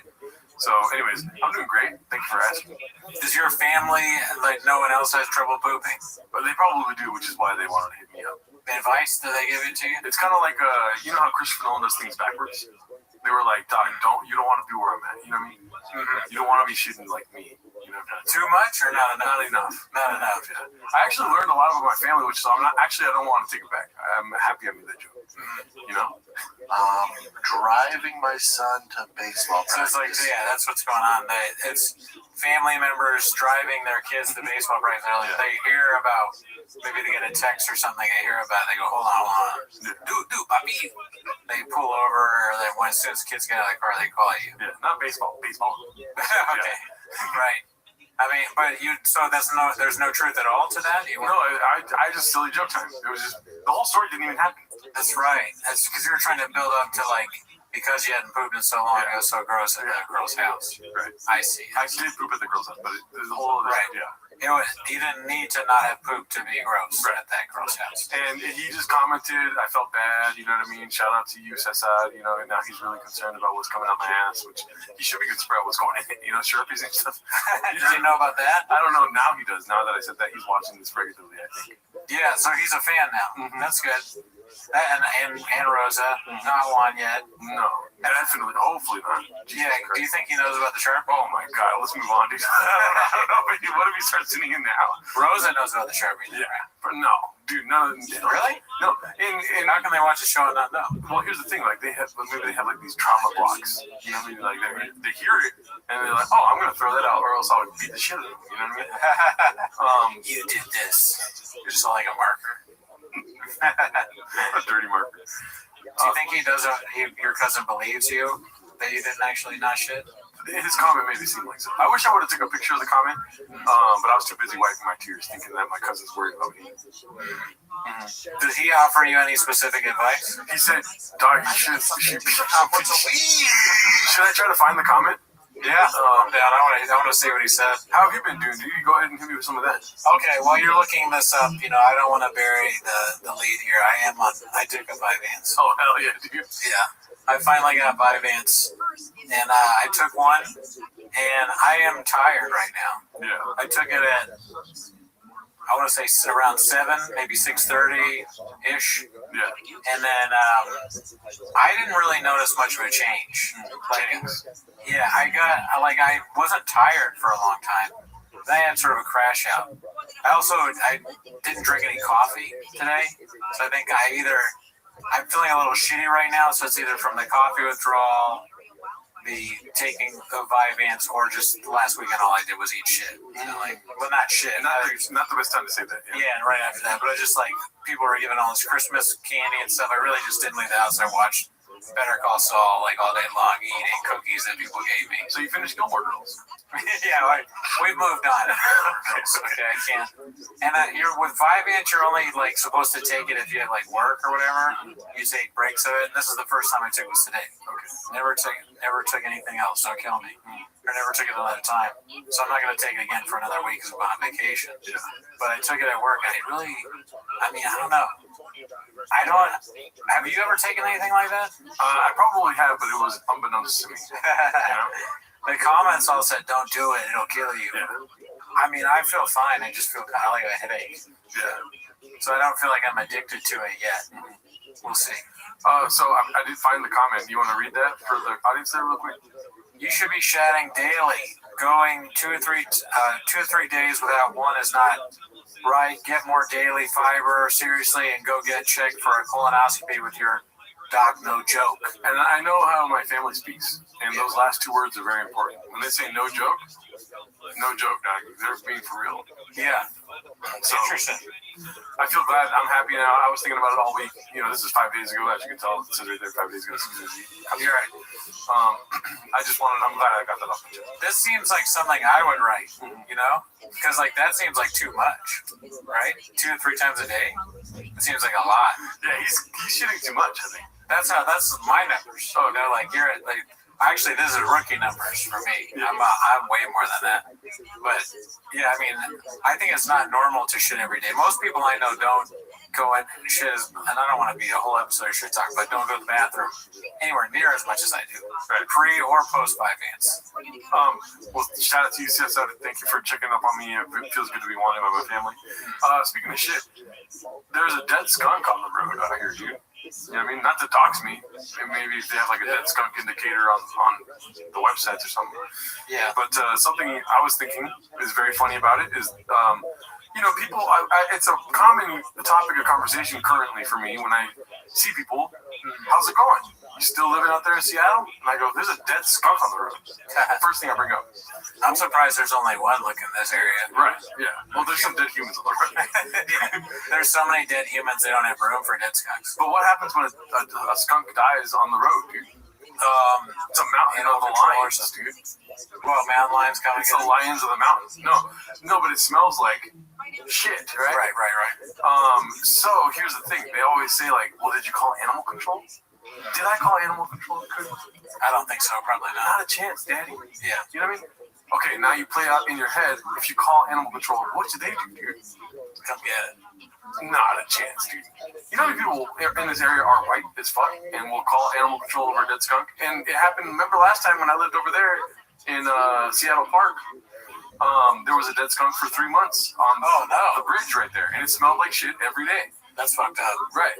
White people were calling. I knew for a fact they were calling then. What do they do at animal control when they get the call, dude? Well, I guess in that area they say, "Oh yeah, cool story, bro," and then they don't do anything. They look for anything else to do other than picking up a dead skunk. Their itinerary gets filled up with other shit, I think. You know what I mean? Because there's so many things that they have to do in that area. They start asking for raises and stuff. They're like, now we're picking up skunks. You know what I mean? I was in it for the dogs and shit like this. They're not trying to pick up a dead skunk on the road, dude. Blood, guts, and smell. I don't get paid for this, Daddy, you know? The skunk is still there. It's been 2 weeks now. There's a dead skunk still in the same spot. That's fucked up. I mean, honestly, if I were, I guess I don't know what it's like to be a animal control person, but if I got a call, I think I might want it to be a skunk. Because it's like, that's the big one. I'd probably be tired of, I mean, you don't want it to be a dog. Yeah. Deers are nice.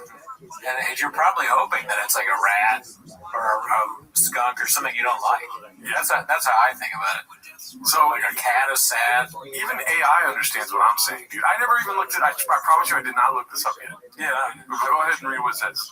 Animal control often prioritizes live emergencies, so they may not rush to pick up a dead skunk, but they usually do handle them, especially if it's a public nuisance or hazard. They're not picking it up, though, dude. I'm telling you, I know why people do. You know what I mean? It's probably a couple of Mexican dudes, maybe a white guy. I got plenty of white friends, dude. And they're all just like, we're not picking up a dead skunk, dude. That sounds disgusting. Can I poke some holes in this narrative that you got? There's not a single hole to poke. That's the narrative? I think, it says first, animal control often prioritizes live emergencies. What do you think that is? I think I have an idea what that is. Easy. Cats in trees, dude. What are you talking about? Maybe, but I was thinking more like, dangerous animals, maybe rabid animals, or we talked about pit bulls. Yeah, pit bull. Don't get me started on pit bulls. I hate them. Yep. I don't think they belong. But yeah, like dog bites, that kind of shit. So all of that, that's going on here. I mean, that's funny. What was the person walking around here going like Bobby? Or what was it? Oh yeah. Some yelling someone's name. Probably get eaten by a pit bull. But they're prioritizing like live animals, not dead animals. But I would not have known that had I not read this AI description. Right. So that's why. But I think in the level of prioritization, a dead skunk is way more important than like a dead any other animal because it smells really bad. It smells like shit, dude. And it's just amazing how long it's been there for. Yeah. And the 3-month one, the community was getting upset because you couldn't roll your window down without it smelling like it was a huge skunk, dude. And everyone knew where it was. Yeah. Nobody wanted to pick it up. Because now you're picking up a skunk and smelling like it. I got a story about a skunk, dude. You want to hear it? Yeah, of course. So my grandma, rest in power, right? On my mom's side, great side, never seen it. Yeah. I don't hang off, Mom. I'm just kidding. But she, you know my mom. She gets a little rageful. It's endearing, Dude, giving me. Like in 2020, she was very pissed. I forget why, And her mom, one day when they were living out near the beach in Seattle over here, a skunk came into her garden. And my mom has a killer instinct, and so does her mom, It did not miss a generation. And my nana chased the skunk into the house, and guess what the skunk did, dude? Bitter? It sprayed everywhere. It was like, what the fuck is happening? Defense mechanism spray. Oh, no. And then now, with 10 sons and daughters, that's not necessary right now, dude. You didn't even drink out of it. That's so fucked up. I was telling a story. So much water. But no, so she sprayed everywhere. It sprayed everywhere, and she's got 10 kids. And it smells like skunk for months, my mom said. Fuck, that's terrible. She chased it into the house? Yeah, she was very angry. And then she regretted it as soon as it was all over. I think she did kill it. she regretted it immediately. She's like, why did I chase it in here? It's like that when she woke up from a fog. I'm like, what did I do? You know? Chasing a skunk is pretty crazy. Yeah. I can't imagine I would ever do that. Like, you maybe chase it off. Like, hey, get out of here, get out of here. Maybe. You know, even that is kind of like, I don't think I would do that. I would just be like, skunk. You treat a skunk like you do, like, I don't know, like a jacked criminal. You're like, well, you know? And you wish in a way, animal control are the cops. Right? Animals, Yeah, so you're you immediately carrying that shit. Like, there's a skunk here. He looks dangerous. I don't know. Allegedly, the skunk was, eating plants in her garden, so she was very upset about that. And then seeing it, you've been so upset about my fucking lettuce has been getting eaten, And then she sees the skunk. It's not a skunk anymore. It's something she's going to kill. You know what I mean? That is so not what I would do. I would maybe throw something at it, or animal control. You would break both ribs. Yeah, somehow I would somehow I break both my wrists trying to get rid of the skunk. Or I have some sort of terrible accident. The skunk, he fell. What did he fall doing? I was trying a skunk was eating his lettuce. That doesn't seem likely. You wouldn't be surprised by that. Brent has lettuce? It'd be more surprising that I had a garden or lettuce than it would be that I hurt myself trying to get rid of a skunk. There are a lot of skunks in LA. Yeah. So it makes sense. That's too bad that you can't get somebody out. Where is it again? Just up where they used to live? They used to live in Venice. No, I mean like your skunk. Oh, it's off of this street right here. The major street? Yeah. Huh. Yeah. It's literally right there. Right next to the Barclay. Okay. Right there. That's like South Pass. Oh, shit. Yeah, there's headed out. Maybe they need somebody on Vyvanse or they need to get Vyvanse for the animal control. I don't know. The one thing that was weird, to get it, the doctor, I remember I was telling you about how my doctor was like, don't do it. Yeah. It's kind of funny to have a doctor be like, you don't want this. And I'm like, yeah, I did. This is the only reason I came was to get this because people say it's really good. He's like, yeah, I know. Everyone says it's so great. Everyone's like, it's so great. I'm like, yeah, that's why I want it. And so he goes, well, have you thought about this thing that doesn't really work? Like some non-stimulant thing. I'm like, no, I haven't. No one's heard of that. I don't want that. What is that? Doesn't count, right? What am I fucking? I don't need that. I need a Vyvanse once a week. And I'm not trying to get people to do this trick because I don't even know if it's good yet. And I think I literally have ADHD. I'm gonna pause real quick.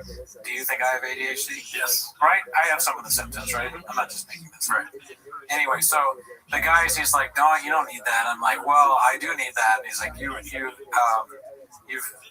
need to have had the symptoms since you were a kid.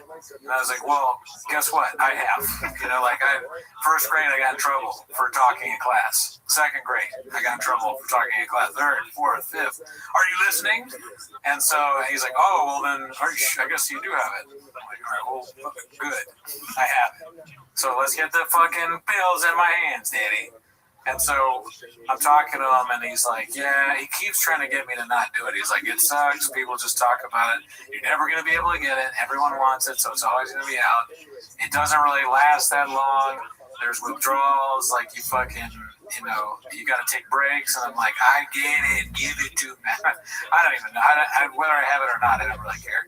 So anyways, he finally fills the prescription, and I'm going to get it. But actually, before he does that, he tells me that at Kaiser, my health, my whatever it's called, my health insurance company, he's like, it's weird though. Sometimes they just they'll test you for alcohol or drugs, and then they won't. If you test positive, they won't give it to you.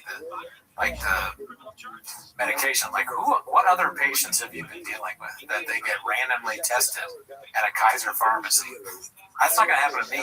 Yeah. They're not gonna be like, and I don't believe this. So they test for alcohol? And I was like, is this I don't drink. I'm like, I'm up at 7 a.m. talking to you. Right. I seem drunk to you? It's a one-size-fits-all solution, though. What is that? No, go ahead. People are nuts out there in the world. He's got to say it because I could be in that job. But I was like, drink? You think I'm going to show up to the pharmacy drunk? For Vyvanse? What a scenario is this? So I'm in my head now that I'm going to get it, I am kind of paranoid now. I'm thinking, am I going to go there and they're going to look me up and down and is this guy going to just fucking I don't know, get high on this drug or whatever. So I shaved my head, I shaved my beard all nice. I wore pants. I was gonna wear sweatpants. I wore jeans. I drove my girlfriend there, and our fiance, and I went in there, and I'm like preparing to kind of, I'm ready, like, you know, you are hiding addiction under your brain, you're not kind of like. So I'm like, hi, I'm here to get my finance. I'm an upstanding gentleman. I have a business, you know, I'm ready to fucking put on a show. And they take the card from me, and I'm like getting out my credit card. I didn't have to say shit. I didn't have to pay for it. It was free. The person behind the counter was like, "Do you want the pharmacist to come talk to you?" Like, if I had said yes, I would have been like, I guess that makes me a big old pussy. She said, "Do you want to talk to the pharmacist?" As if it was like, you don't want to talk to the pharmacist unless you're the biggest fucking. Like, do you want to talk to the pharmacist? I took the Vyvanse or whatever, and it has on it literally says amphetamine on it. Yeah. Isn't that crazy? It's an amphetamine. I guess, but I didn't think it was going to say anything. I didn't think it was going to say, I don't even know. Like, what's funny is that Vyvanse has no effect. I thought that was 4 letters. This morning I sent an email out with someone's name spelled wrong. I haven't really noticed the effect, right? I mean, you tell me, do I seem different? I had a crash out, honestly. When I was at work, I was like, I thought I was going to pass out because I didn't drink coffee today and I feel like shit. Do you mind, or is it wrong for me to ask how often you have to take it a day? No, you ask away. Okay. And I told everybody at work. I kept telling people, I kept being like, just randomly, I'd be like, I'm on Vyvanse. Literally, I swear to God, I did this. Somebody was like, I brought in food or whatever, and I go, I would love to take the food, but I'm probably not going to partake because of my new meds. That time I didn't name the Vyvanse, but I just kept telling people because I don't care. I don't know why I need people to know, but I'm just like full. Every time there's a health thing, immediately I can't wait. I'm like, I got Graves. I got Graves disease. People think that's work because people don't know what it is. You tell people that you have Graves, they're like, I don't want that. You're scared. Like, it's not a big deal. Because with Graves, you really like the way that my doctor, and granted, I cannot pronounce the name of endocrinologist, whatever it is, I will never know.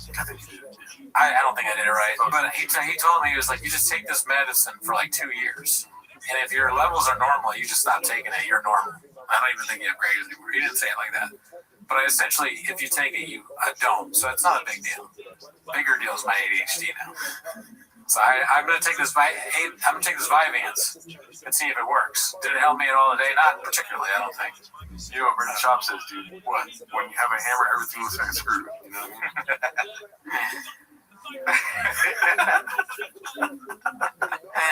I don't know what to think about it. Othman's been telling me it's this like wonder drug, you know, it's like changed his life and all this, and I guess I doxed his medical information. I don't think it matters. But I was telling him today, I don't feel any different. And, you know, I just, and I didn't really have an answer. But I told him I didn't feel any different, and he goes, it might take longer than a day for medicine to kick in. And he goes, or maybe your brain is just unfixable. I like how you never answer my question. What was it? Sorry. See, that's the Vyvanse kicking in. Once a day. Oh, okay. You only take one, and okay, that's actually kind of interesting too. This is a health show now, dude. I think people need to know, like, because don't act like you don't think about these kinds of things. Like, you want to know, before I took this, I wanted to know what is the process of taking a drug like this with the doctor. I don't ever ask my doctor for drugs. I'm not a fucking Oathman, left and right asking for pills. That job. I'll tell you what. So you are like a hairdo away from being like a ginger Patrick Bet-David. You know what I mean? So, like, he's an insurance guy. He's talking about health and stuff. Yeah, I guess so. You're wearing a fucking blazer. I had an interview today. Okay. Oh, okay. But anyways, enough about my success. No, I mean, look. So I take the pill. What was I talking about? The pill, Oathman. Oh, how you take it once a day? I take it once a day. Oh, yes. So the process. This is another thing he explained to me. Because I don't know if it's because I have Graves or you just always have to take it with Vyvanse, but you have to check your blood pressure. So he says you got to check your blood pressure. So buy an Amazon blood pressure thing. So I bought one of these wrist blood pressure things, and you're supposed to check it before you. Well, the internet said you're supposed to check before just to see what's normal, but he was just like, check it an hour after you take the Vyvanse to make sure it's good, and then do that 3 times a week and do the average of whatever it is your blood pressure. So when I got the blood pressure thing, I took the blood pressure reading. It was like, this is before Vyvanse anything, and before the weekend I had, because I ate a lot of shit. Like I mean, really, I can't stress enough. It was a very unhealthy weekend. You're like Andrew Tate, but instead of chicks, it's coffee cakes. Exactly, dude. So, and I also lost. But so I put it on, and it's like 100, low hundreds, right? Which is normal, I think. And it says the wrist thing. It goes, blood pressure is 107, beats per whatever is 77, and then at the end it's like results are normal. So that's what it does, right? Like the future, dude. Yeah, it's crazy. You can just have your own blood pressure thing. It's probably been for years. I never thought about getting one. So I'm like, all right, cool. And I do it in the morning after eating like shit the whole weekend, and it's gone up 10, I want to say, points. So it's like 117, 118, which is still normal. It goes, blood pressure is normal. So I take the Vyvanse and I work out after, but not really work. I just like do like a small chest thing and some lifts and all this. And I take the blood pressure thing again, and it goes up to 137 from 170, so it's up 20 points. And it goes, but at the end of it says blood pressure is normal. So I'm like so worried that the next time it's been, blood pressure is, you're fucked. They're like, blood pressure is too high. Blood pressure, yeah, what? Blood pressure is. Dude, it just says that.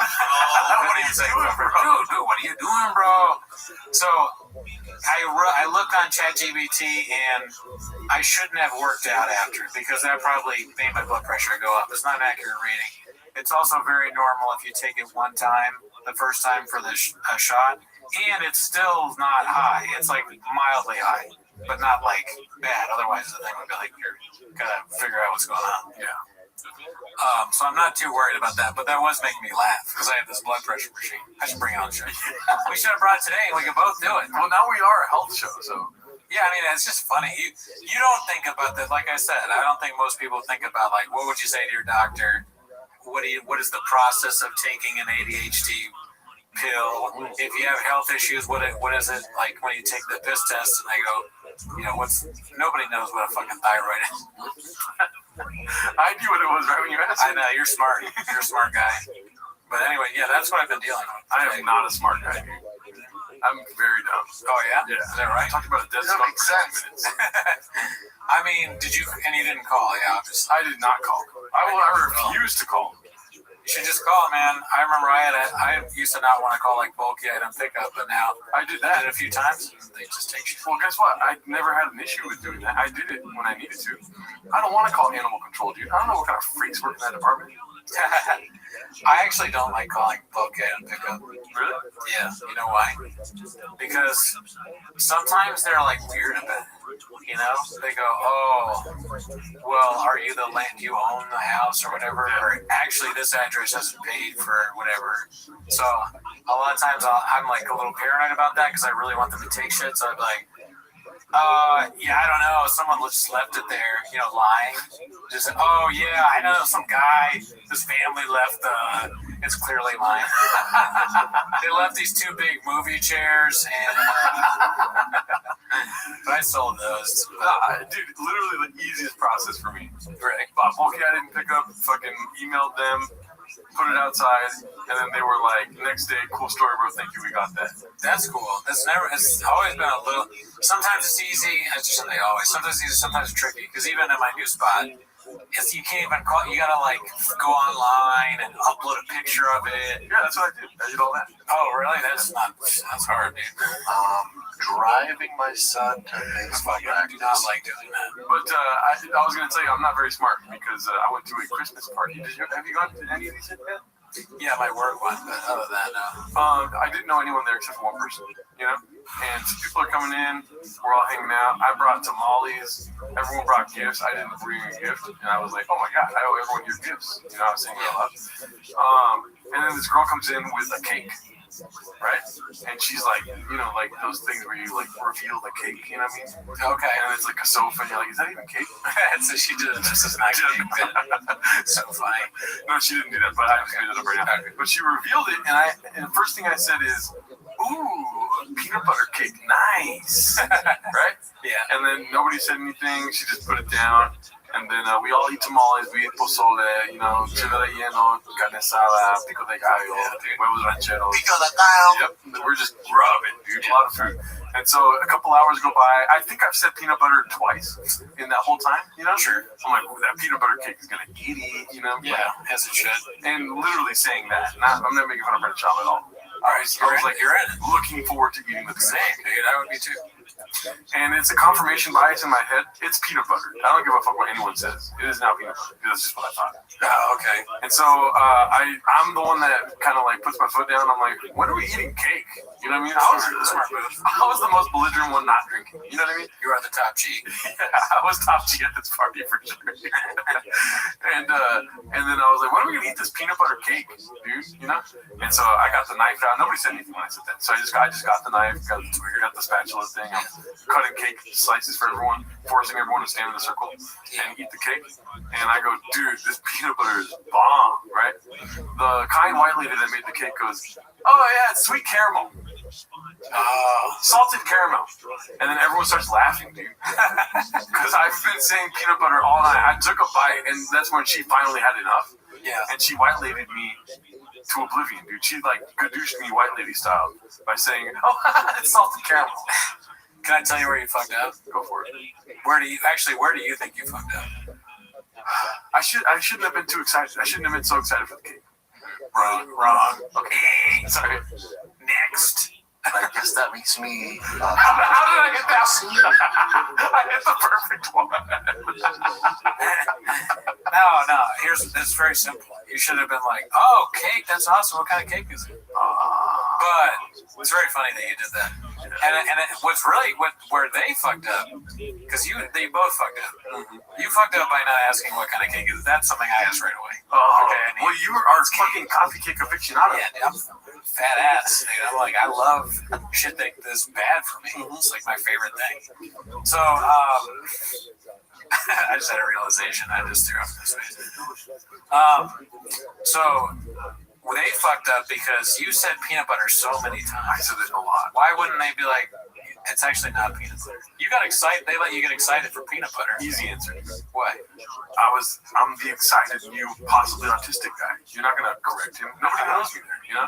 I would have been anybody, but it's actually not peanut butter. Yeah. If I'm there, I'd be like, honestly, if you had said peanut butter even one time and I'm there, I would have been like, is it peanut butter?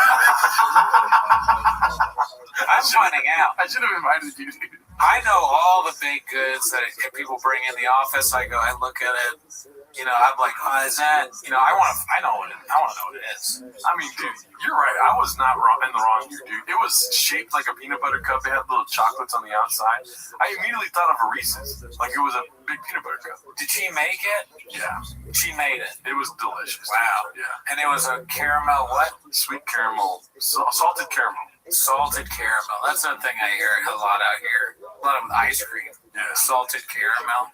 I didn't really hear so much of that back home. And then everyone all night was like, it's salted caramel. Making fun of they were doing bits on you? Yeah. That's hilarious. Yeah. Well, at least they got the cake. They got the cake wrong or whatever, but not the name. They didn't get any like weird like Gary's. Gary thought it was peanut butter. That would have pissed. They all call me G, dude. That's a good nickname. G. You ever think about that? Top G. Top G. Big G. I am white as shit, Dallas. Yeah.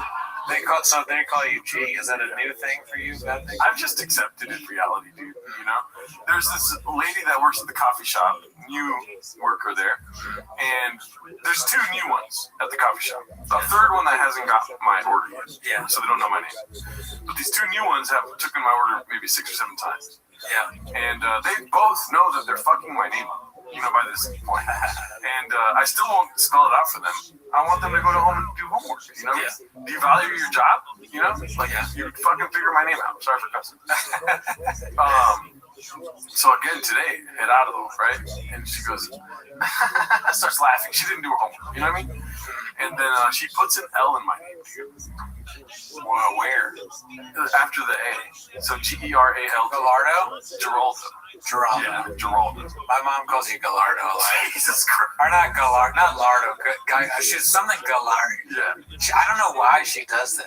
She's usually good with names. She Gallardo, or I think it actually she might be Gallardo. I don't like, and then she goes, I don't correct her. Then she goes, oh no, I mean Gerardo. But she's like, hi Gallardo. Like, do you think that's a name? That's not a name. Yeah. There's not any Geraldos going around. I've never met a Geraldo, dude. Geraldo is more normal because Geraldo Rivera or Geraldo Rivera. There's a lot of people call it Geraldo. Yes. But Gallardo, I think she is trying to be like give it some like yeah, like she's like trying to make you like a nobleman or something like that. She wants to show respect. And for whatever reason, Gerardo is. And here's the thing, like, I'm making fun of her for putting Geraldo, and she's like emoting that she's upset with me. And I'm like, no. You fucked my name up, dude. And she's got the nerve to tell me that the L is invisible. Wait, what? That doesn't make any sense. That doesn't make sense. That makes sense. That's social media. This isn't real. Like, she's, instead of saying the L is silent, which is not true, because guess what? There is no L. The L is invisible, meaning the way you spell my name, she's basically telling me she's going to call me Geraldo forever. So you should be like, not only is the L not silent, but you just took one. I'm sorry. Bobby Lee is one of my closest friends. Yeah, dude. I mean, should we talk about the guy that shares my name? Oh, yes. So I recently found out that there is another Brendan Cooney out there, a bad Brendan Cooney. And it's spelled slightly differently. It's also a name thing. It's kind of like Gerardo. If there was like a Gallardo Alarcon out there doing funny business. But Brendan Cooney, spelled BERNDENCUNI, is out there kidnapping whole mothers, right? I didn't really read the story, but people keep sending it to me. And today, another Brendan Babinski, sent me something that made me laugh about it. Because I posted on Thread saying that I'm not him. I talk about flappers. I'm not a nice Asian. But he sent me this thing. He's this comic in New York. I think he's a comedian in New York in a show. And he sent me a thing. He said that he saw this walking around. I guess it was on like a thing that you pay for. What is a meter? It was on a meter. Oh my god! And it said known kidnapper. Look at this. Look at that. Known kidnapper Brendan Cooney. Oh wow! And it's him with like a rifle, right, or something. It's so funny that they're going after one guy. Yeah. And his name is your name. It's my name, but it's like it's ethnic spelling of my name. Yeah. Not the Irish spelling, I should say, ethnic spelling. And he looks like me with a couple years on me and an Asian mother. Truly, he truly does not look like me at all, which is a saving grace here for me. But do you know the story? I didn't really read. He kidnapped somebody? No, let me see this. Hey, do you remember this fucker from Canal Street? Corona and other ice abductions around the city. Say hello to Brendan Cooney. He is New York, much younger than us.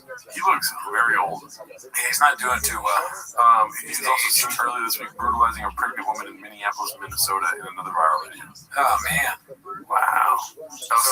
Look at this Robert guy. Cute. What if he keeps getting more and more famous? Like, this is just the beginning of Brendan Cooney. And I start getting messages like, how do you do what you do? How do you sleep at night? And I think it's about Shab. But it's actually this guy.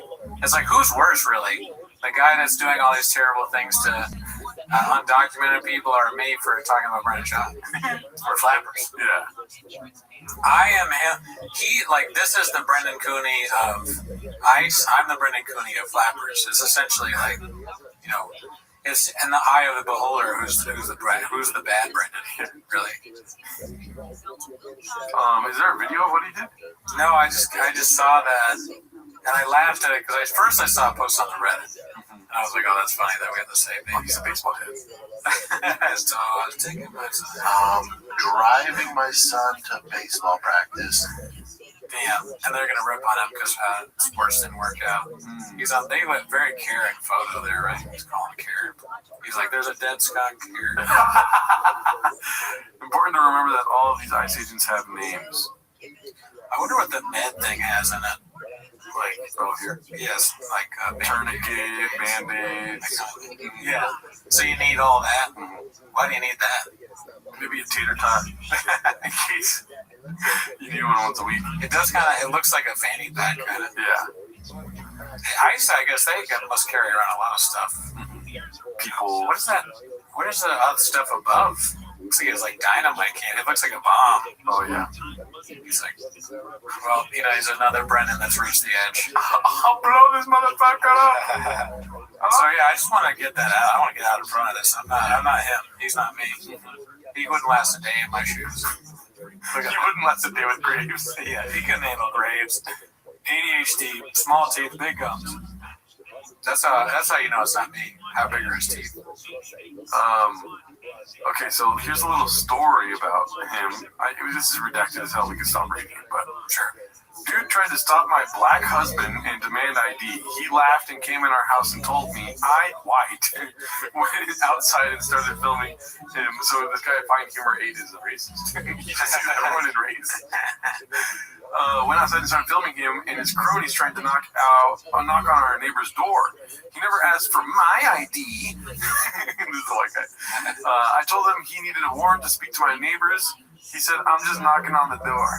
Then they left. Told me to have a nice day. I said, have the day you deserve. That's a very white thing to say. That's what I told the skunk when I was driving by. And filmed all their cars and plates. Mind you, very white thing to say too. Mind you, everyone drove a separate car. They couldn't even separate wrong now. Spicy. Yeah. I learned that the hard way 3 weeks ago. He has been around. We live in Eastern Queens, almost the burbs where there's no train. What do you think about that? Oh, I mean, there's already a lot of stories. This guy's like a legend out there. There's stories about him. He's like an urban legend. People don't believe Brendan Cooney exists. He's the butcher of Queens. Yeah. He's like Hans Landa. Yeah, he's definitely Ice Hans Landa with your name. Yeah, it's unfortunate that he has the same name. Yeah. Sure. Man, dude, well, I'm glad we got out in front of that, 45 minutes into the podcast. I think people will realize at the end of the day that we're two different guys. Because he's was born in 95, but he looks older than me. Yeah. Oh, we got another long story here. Oh, yeah. Auto text. No, that's not a story. Never mind. It's just them complaining about ICE. We should write legend, or we should write on it like Brendan Cooney is not. I don't want to make light of it. This is not Brendan Cooney that talks about Brendan Shaw 7 times a week. I will say this does look interesting. It's a chick that posted a poem underneath this Brendan Cooney post. Oh wow! Which honestly, if you're trying to get my attention, poetry is the way to go. Let's see here. Well, if you're looking for purpose in the current circus, if you're seeking respect and attention, if you're in need of a gig that'll make you feel big, come with me and put some folks in detention. Wow! Did you notice that? A-A-B-C-C-C. Rhyming, dude. That's crazy. Is that Shakespeare? No. Shakespeare's fucking dead, dude. This is Slow Jer. Okay? Which not to be confused with my name. Yeah, Slow Jer. That's like you without salsa on it. No, the rhyming scheme is A-A-B-C-C-B. Which, this is a high-level rhymer. Yes. I'll listen to whatever they say. Okay. Just last week was kind of tough. I put a kid in cuffs. I zip-tied a lady to a van. We can sneak around town, hunt working folks down. I hear they got a great benefit plan. By the way, regular rhyming scheme. This is not something that blows your mind. This is how people like it. I'm just redacted. Join ICE, boy. Ain't it nice? Join ICE. Take my advice. Okay, think of something other than join ICE, right? Yeah. This is a lackluster poem. Yeah. If you're lacking control and authority, come with me and hunt down minorities. Join ICE. Well, I failed the academy. The cops weren't having me. The army didn't sound that fun, so I found me a paramilitary operation. So, big shot, maybe. Instead of fun, maybe she probably might have been shot. Yeah. Thank you. Good. Somebody that says having. Do Do you think that they also in their vernacular have paramilitary? I don't think so. That's a stretch for sure. Paramilitary is a tough thing to put in a poem. This is prose, verse, make up your mind. You know what I mean? Anyways, that was keen to hand me a gun I got picked on at school. Okay, this is a hard turn. I never felt that cool. They've gone to like the summer of 9th grade. Yeah, like Will Smith, like rap that your parents like. Mm-hmm. Yeah. What did Will Smith say? I ain't done, son. Or whatever. There's a hole in my soul that's just a rages. A rages. What is that? That just a rages. Oh, just a rages. Okay, that's not. Nobody says that. I'm just a raging for a fucking tater tot. You know? Just a rages. Peter Dinklage's dungarees are turning to pages. There you go. You gotta write poetry, dude. All the ladies turned me down, and I felt like a clown. If this was accurate, like they researched and found out that he was like not fucking, yeah, then I would have respect for it. But I don't. Slow Jer don't look like she's doing much research. Yeah, I don't know if he's not fucking or not. I'd fuck him. Pause. I wouldn't fuck him. But will you look at me now? I'm putting folks in cages. At ICE, we're respecting power. Join ICE. I hear they got great hours. Dude. There's really a sign on of $50,000 to do this. Oh wow, that's crazy that the government has that money. I gotta go, dude. There's a sign-on bonus of $50,000. They're in need of you, needing to feel like a man. Join ICE. Look at them go. Parentheses a poem. I don't know how I feel about that. Well, if you're looking for purpose in the current circus, she did the same rhyme. If you're seeking respect and attention, you need to give it. Okay, Jesse Wells. It's not even her own personal poem. Quoting somebody else. Not the greatest of poems, but look, I mean, private account. It's crazy. It just seems like a bad gig to me. You're going around and now there's stuff on like there'll never be like a story online that says Gerardo kidnapped mom. Hardly. No, right? Never. Yeah, no, I wouldn't. Unlikely that. More likely Gerardo kidnapped squirrel, and squirrel's yet to be found. You know? Man puts dead skunk in bag.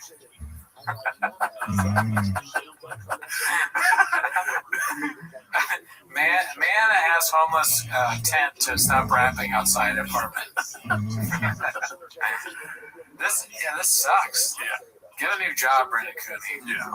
You know, it's one thing to enforce the borders, it's another thing to just go around randomly arresting people that didn't do any crime. It's messed up, dude. What are you gonna do, Nate? Volume punch me, motherfucker? We should be having these ice agents pick up dead fucking animals around the city. There's stuff for them to do. Yeah. Look, yeah, there's clearly the animal control is up to their eyes and they need help. So maybe you could help there. Maybe they could. I don't know. I mean, Brendan Schaub's always talking about like how so many things wrong with LA. Maybe we can put some ICE people at work fixing some of those things. People keep talking about take all the Somalians back to Somalia. It's like, no, let's take all the skunks and put them in a different place than America. I was gonna say put them in Somalia, but that seems like we're just no. That would be an attack on Somalia. I don't really know what purpose skunks serve, but maybe they do some kind of purpose. Who cares? Like we could do without it. You know what I was thinking about skunks? This may be totally not like relevant to anything, but I went to an island, right? I went to. Why? You don't mean it, dude. I heard about this. Oh yeah, not that island. Okay. Pause. Okay. Yeah. Does that make sense? I went to Martha's Vineyard. Okay. And there were skunks there, and I remember thinking like, how did they get to this island? How did skunks get to the island? Do you know how they got to the island? How? Here's what I think happened. Oh, I think you had the answer. I mean, I think this is the answer. When they took boats to the island way back in the day, like Mayflower News. Yeah, like before, when the natives were there, but the white faces showed up before dead ships. They had these gigantic boats, right? All these animals snuck in at the beginning of the trip, or wherever they stopped off. So there's like a skunk or two skunks just living on the boat because it's so big. It is essentially like Noah's Ark. Jonah's Ark? We're ducks. Isn't that crazy? That's how all animals got anywhere. The most crazy. That story is kind of true. Yep. All these animals, the reason, well, maybe not giraffes because they wouldn't be able to hide in the boat. I was picturing like a sick ass spy movie of animals just trying to hide from people on boats. You know? The beginning of animals is literally like that. It's like Zootopia or Ratatouille. These animals were doing wacky shit because there was food on the boat. So there's like a fucking giraffe that's like all curled up and shit, and they don't know it's there. And then it gets out and it fucks. And then there's like a bunch of animals on an island that didn't, or people just brought them. Yeah. That could happen too. But I prefer why would you bring a skunk? Yeah. You wouldn't bring a skunk. Raccoons, skunks, rats, all that shit. Hiding on boats. And it's crazy to think that a skunk can just be on a boat. How did it survive? People died. How did the skunk survive? Oh, should I go to ChatGPT or the internet? It's either that or they came out of the ocean. I don't know, dude. I mean, I'm not a scientist. That's the narrative? Wait, you're a little older now. We might have to. Danny, you're a raccoon now. I just had to run you over the street. Raccoons are also becoming domesticated. That's something else. Did you hear about that? Yes, I did hear about that. Yeah, so they might be pets in a few years. Skunks are native to the Americas. They come from North. Why do they put? I like how I asked where do skunks come from, and then ChatGPT goes like this. Oh, they come from North America and South America in an evolutionary and geographic sense. It's Gino, bitch! Where they evolve. Okay, so method today. Striped skunk, the common one is seen in the U.S., Canada, is widespread in most of North America. They're native to America. So we came here after them, basically. We should have killed them all. Why couldn't the skunks be you know what I mean? So they were, okay, well then that destroys my fantasy then. Were they on every island? How did they get to the island? Here's my question. How did these some animals are on islands and they weren't there. I bet you there's none on fucking. What's that one? Little St. James. I bet you there's no skunks. Probably not, because people aren't taking boats there. They're not? Oh, I know. They're flying in the helicopter. It's harder to hide in a helicopter if you're a skunk. Look at this exploring skunk into introduction to Martha's Vineyard. Yeah, what's the history of skunks at Martha's Vineyard? Because I know they're there. And raccoons. I got a thinking mode, so you know we're gonna get the right answer. That's not everybody knows about that in ChatGPT. Yesterday it took a minute to get no answer. I was like pissed. Okay, here we go. You want to read this? This is answering your fucking shit right here. Skunks are already there, sort of. The natives had to deal with it. At least that's one thing we didn't do to the natives.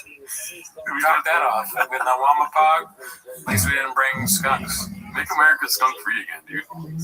What about the modern population likely comes from human reduction? Mid-1999. Exterminated, damn. They had better animal control in the 1900s. Or the early 1800s, late 1800s. Look, my fancy's super. Not even a little bit. May have been accidental. Oh, you're right, dude. So the reintroduction around 1960, with accounts suggesting it might have been accidental or tied to people bringing them over, including the era when skunks were kept as pets. What? That's even crazier than I thought. Wait a minute. What is this? Don't you think my idea, though, was kind of funny? The animals hiding in boats. Oh, the funniest.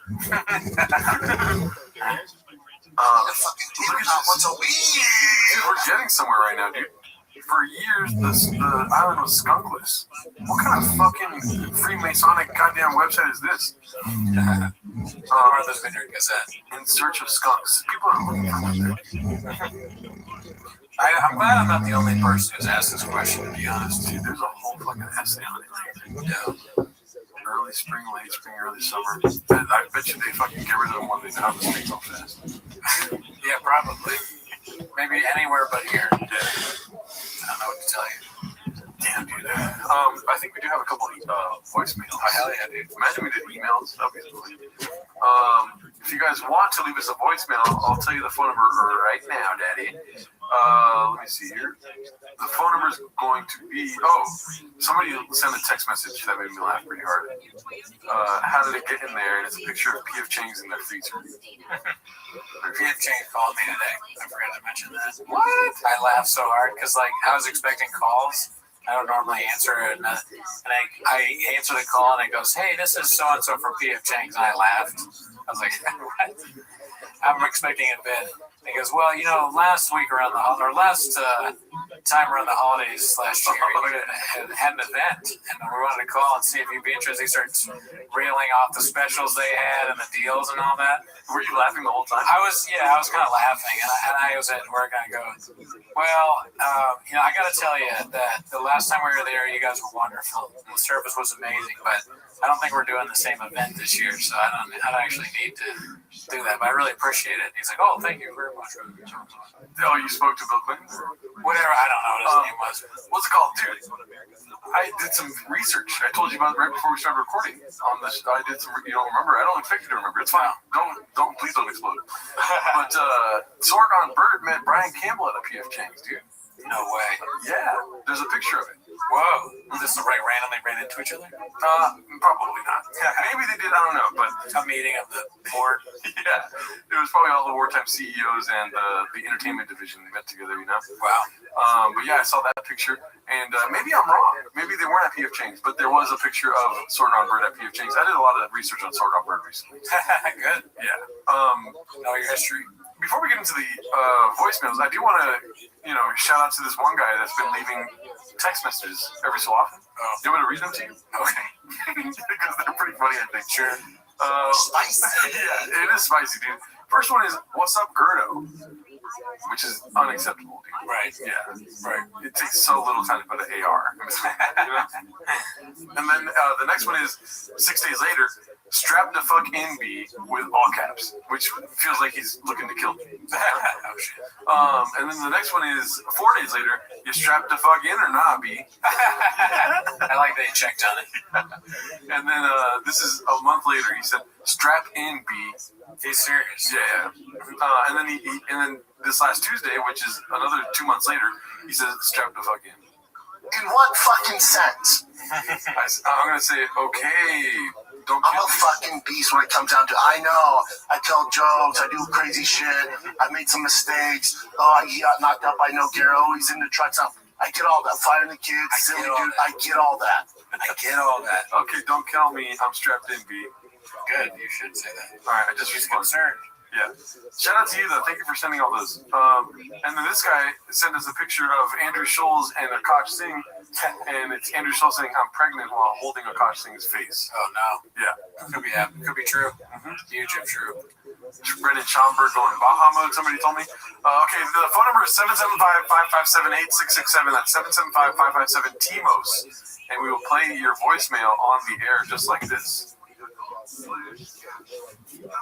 Oh, maybe not. I'm over here listening to Nemos, and Camargo over here talking about staying on wooden spoons. Like, bro, what you just was very good, my man. You done. And by the way, you know who that is. You know who that is. So act like you don't know. But yeah, he just either wood. You just would, he said. You did kind of expose yourself a little bit there. It showed a little bit of a lack of cooking knowledge, which is like, I fully admit, I have less cooking knowledge than you, but I was surprised. Right. Wooden spoons, that's kind of a staple of cooking. Right. But I think, it's a challenge. It's something you learn, develop it. I think next thing you got to do is buy a wooden spoon. Or, you know what else I could do is that wooden spoon is 2 words. Guess what else is 2 words? I'm so worried that you're going to say you're going to stick it up your ass, but what? No, I don't know. I don't even have a guess. Double down, dude. I'll never buy a wooden spoon. Yeah, you're double down. I've gone through so many comments about Yeah, you'll double down. You put 2 spoons up there. You Sharpie free? Double down, dude. Fuck wooden spoons. You'll never catch me with a wooden spoon, Daddy. It's a cooking thing. I don't know why. It's cooking. It's part of cooking.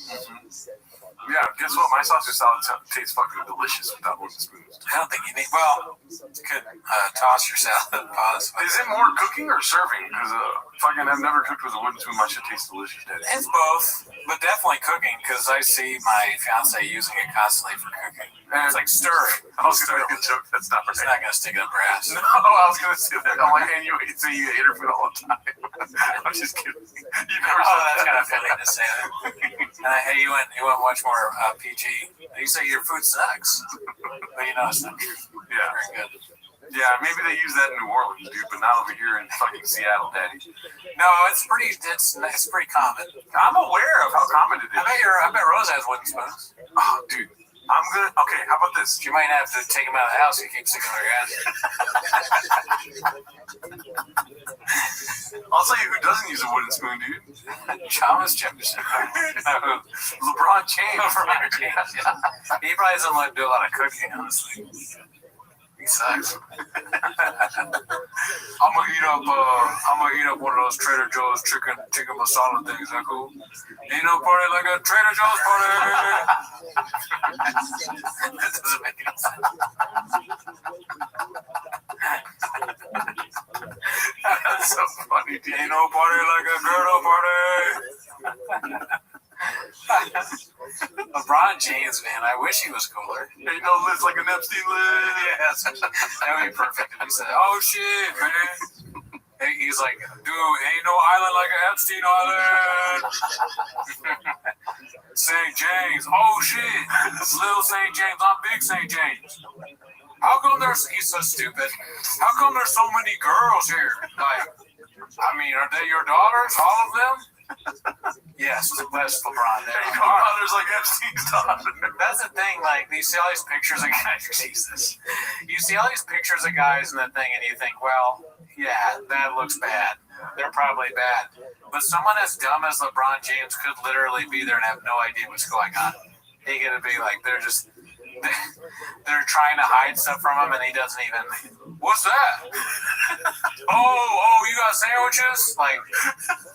He's just hungry. Yeah, I don't know if he's a bad guy. I think he's a stupid guy. Ain't no spoon like a wooden spoon.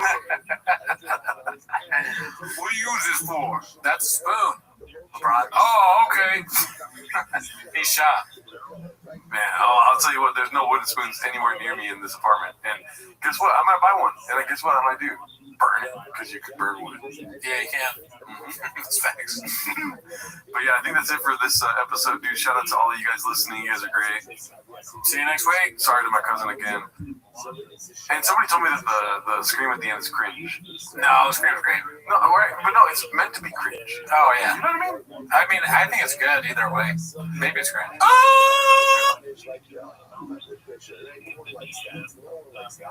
So what happens? We're swimming hard over there.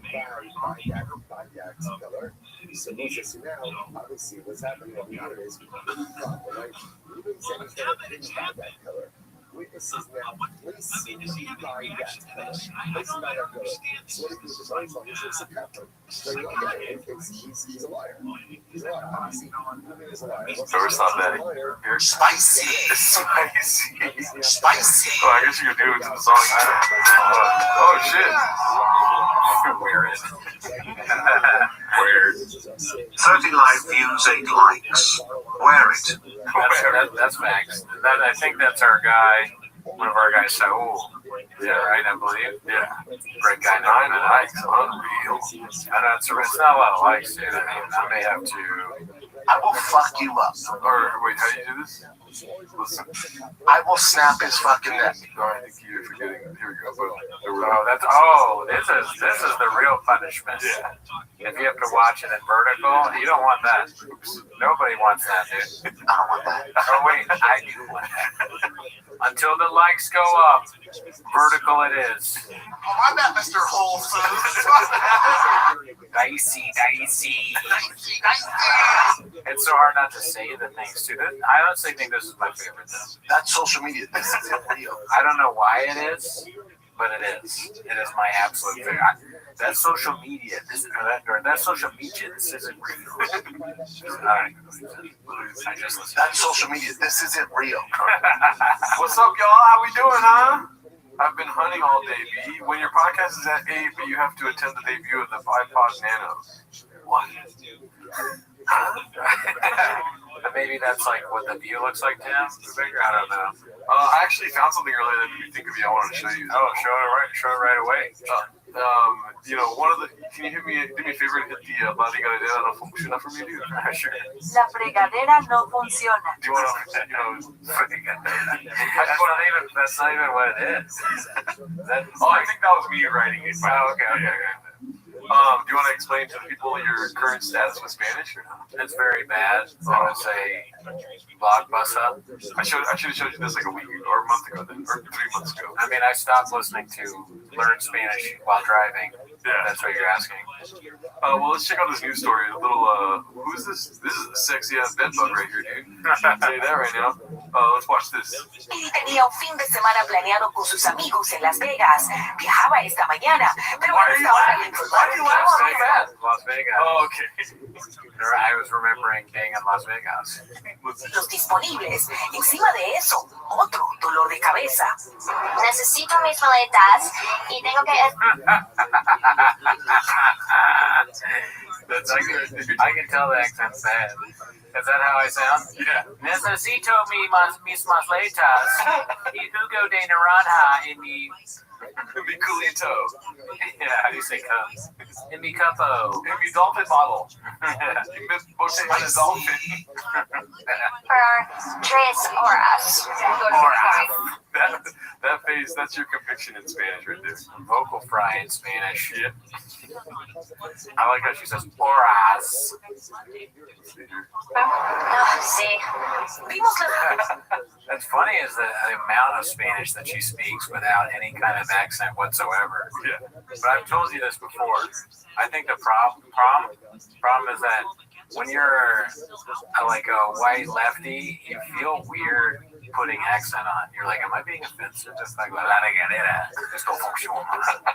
like if you feel ridiculous. I feel more comfortable with you doing that while speaking Spanish than just going like, oh yeah, poco pero mucho. Like a California.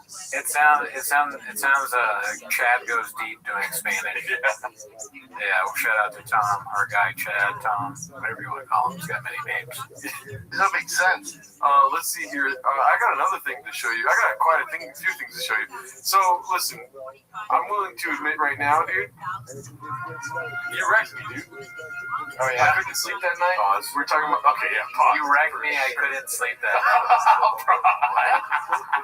What? This guy. What is going on? Hey yo! Slap shirt. I couldn't sleep, dude. You have me tossing and turning in my bed, dude. Pause. But we had a huge argument about basketball. You had a huge argument. I responded. It was a big argument, dude. Okay, sure. You know, and it was in my head. Makes sense. And I will say one thing. Really? Time was on your side, dude. Time was on my side. Because time, everyone in the world. What? I'm trying to lose the argument. What day does our episode drop? Tuesday. Right. What was this Tuesday in the basketball world? Was it like some kind of invitational game or something? It was the NBA Cup. Yeah, dude. Do you hear how lame that is? Shut the fuck up. We're not arguing anymore. This is the NBA Cup. What the fuck is that, dude? That's some of this new bullshit. Yeah. What is it, hockey now, dude? Please don't get. All right, never mind. Well, before the NBA Cup happened, what happened in the comment section, dude? I don't know, man. One person agreed with me. Oh, okay. And there was like 50 some odd comments. So I lost the argument, first of all. Well, people don't like LeBron James. I may be wrong about the NBA. But and I'm not a person, like dude. LeBron James. But I wanted to show you what happened during the NBA Cup, and it's not a good look for me. Oh, wow. Have you seen this yet? No. Well, check it out.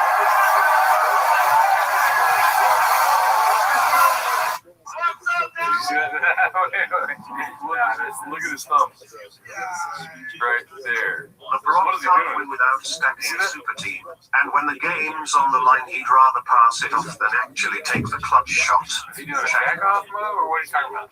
Oh, shout out to you, Lubinowski. Thank you. Or Saul, I thought it was Lubinowski. Thank you. LeBron can't win without Shaq. Okay, we get it. You guys don't like LeBron, all right? Josh Hart is playing little fingeries, or what do you call footsies, but with your hand? He's messing with his butthole right there. I mean, I don't know. That's a narrative for sure. Well, look at Jalen's reaction, dude. That's the narrative. Watch Jalen's reaction. The guy that's getting their butthole tickled. Watch his reaction. Oh, so yeah, it is. That's the fastest turn I've ever seen. Oh, I see. He does turn really fast. Well, maybe it's by accident. No. Josh Hart is like, you don't know these things. You don't watch it. He's a troll. Is that how? Okay, so trolling. He's trolling him? Trolling with his thumb. This is supposed to make me want to watch the NBA? No, I'm saying it's on your side. It's not against me for sure. But I'm just saying this is not a good look. The day the episode comes out, and I'm like a fanboying about the league. What team is this? The New York Knicks. Okay, so the Knicks are good? Yeah, and you know what this means? LA comedy is way better than New York. This is what they do over in LA. This is funny right here. This is T-Fat-K funny right here. Oh, yeah, this is shop humor for sure. Yeah, Brian and I could see Shop trying to put his thumb up someone's ass. I saw a successful egg comment earlier where Cooney's good. Dodgers had please ban baseball talk on the live chat. Oh my, you're the one talking about it. You brought it up. But listen, you're an all-star. Okay, you're the Shohei Ohtani of our Reddit. So you do what you want. Okay? For God's sakes, don't leave the Reddit. Okay, other people are going viral now because you went viral. I was going through we'll go to it later, but I was going through the Reddit and I was like, oh my God, there are other people getting hundreds of likes on this subreddit now. And it's not just successful eggs. So everyone is standing on the shoulder of the giant, which is you. So thank you. You built the fucking floor we walk on. What did it start on Thursday? Yeah, it's something stupid like that. You built the truck we drive. He's like, I'll build the ground y'all walk on. Yeah. He was doing Black Sun for a while, actually. He kind of did the same thing as Schultz. I never put those two together. Well, before we get to the Reddit, I did have to choose at least 8 clips to check out with you here. Pause. I don't know why I sound gay left and right now. I wouldn't worry about it. I'm not worried about it. What's it called? But that's social media. This isn't real. One thing about my hair is that it's getting long. So I've been looking up a lot of videos about how to get your hair cut. I've been trying to find my own style. This guy has basically the same length of hair as that I do. You know what I mean? Same beard, same kind of skin tone. You know what I mean? Yeah. That's basically me. You think you look like Robert Baratheon? Yeah. I am rewatching Game of Thrones. I have full disclosure, but that's what you think. And that's fine. That's good. Cool. Great. Cool. It's good. Robert Baratheon's pretty cool. So you see that? Do you think that guy needs a cut? Definitely the beard, and so do I. I'm going to get my beard trimmed on Friday. But yes, the beard for sure. I don't know about the hair. Very intuitive of you to say definitely the beard, right? Let's go ahead and see what happens, all right? Let's just play 21 seconds here. Is that spicy or anything? Okay, here we go. Let's see how this happens here. Whoa. Looks pretty good, huh? Let's see what's Nice. Oh no!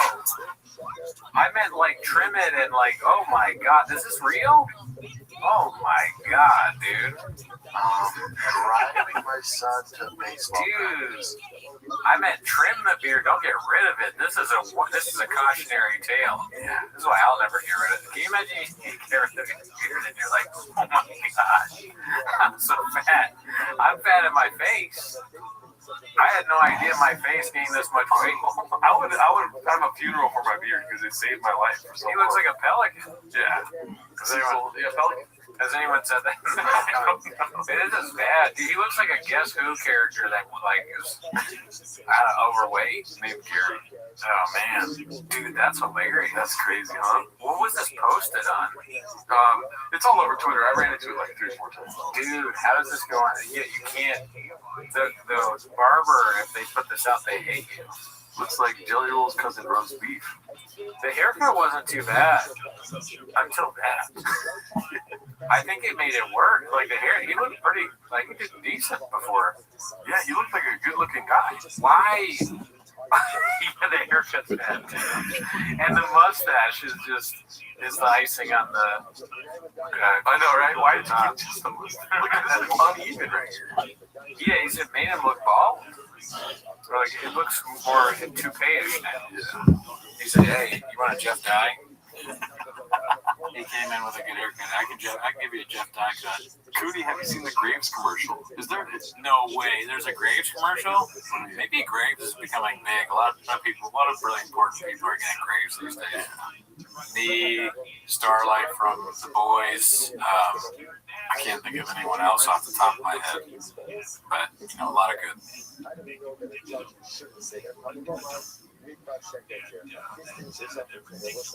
this is so profound because what this case is highlighting over here is the not my problem approach.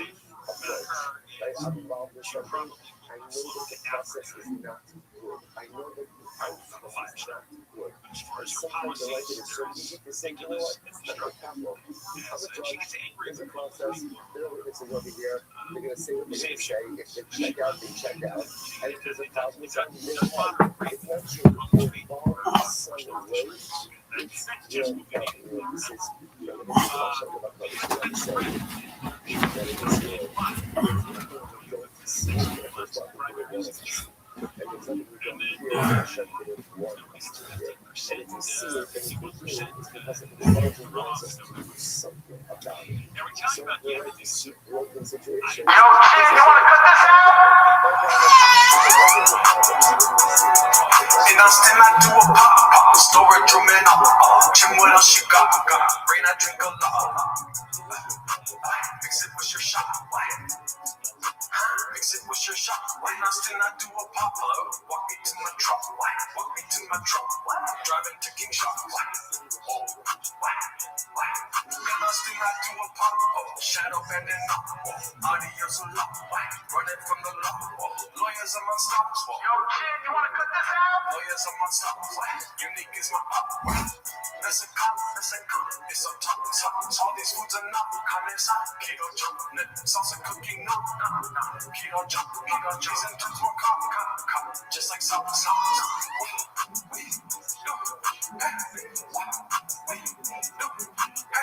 Ryan loves the man. Rogan's up in him. Fucking on your stool. He's my dad.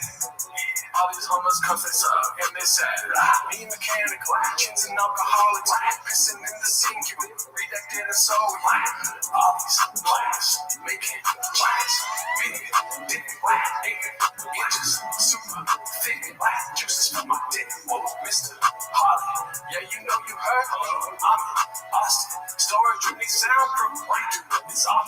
Audio is royalty. I got baseball, yeah, I'm driving. Yeah. You're the charmies. Young Tiger and Box. All of the two fucking up. All of the tinker in it. All of the ends that they suck. And they have all seen my dick. Yeah. Sorry about that bitch. Hold up, bitch, in the set. Hold up, and I'm getting milk. She using her digits. Happy in the shit. Told her I called it. Then I'm pissing the city. Mixing all day. Modding up the truck. Modding up the truck. The gringo poppy. I'm being a Fauci. She just wanna feed me. Beans, cheese, and beans. I'm out in my truck. Keep it taking batteries. Driving to the macho. Thickest little cut.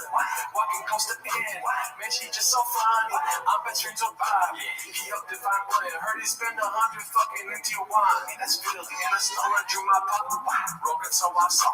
Brian's my girlfriend. Daddy's round the clock. Walk me to my truck. Walk me to my truck. Walk me to my truck. In the storage room, we pop. Chin, what else you got? Chin, what else you got? Get me on the roll. I'm a werewolf and y'all stuck.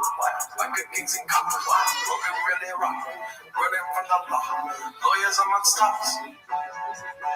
It's time my favorite time of the week. When you get near Papa, try to speak. Be surprised today. You better watch 10 minutes of shop.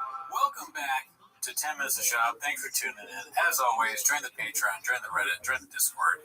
On our Patreon, you get early access of this show, 10 Minutes of Shop, which you know and love. But that is not why you're here.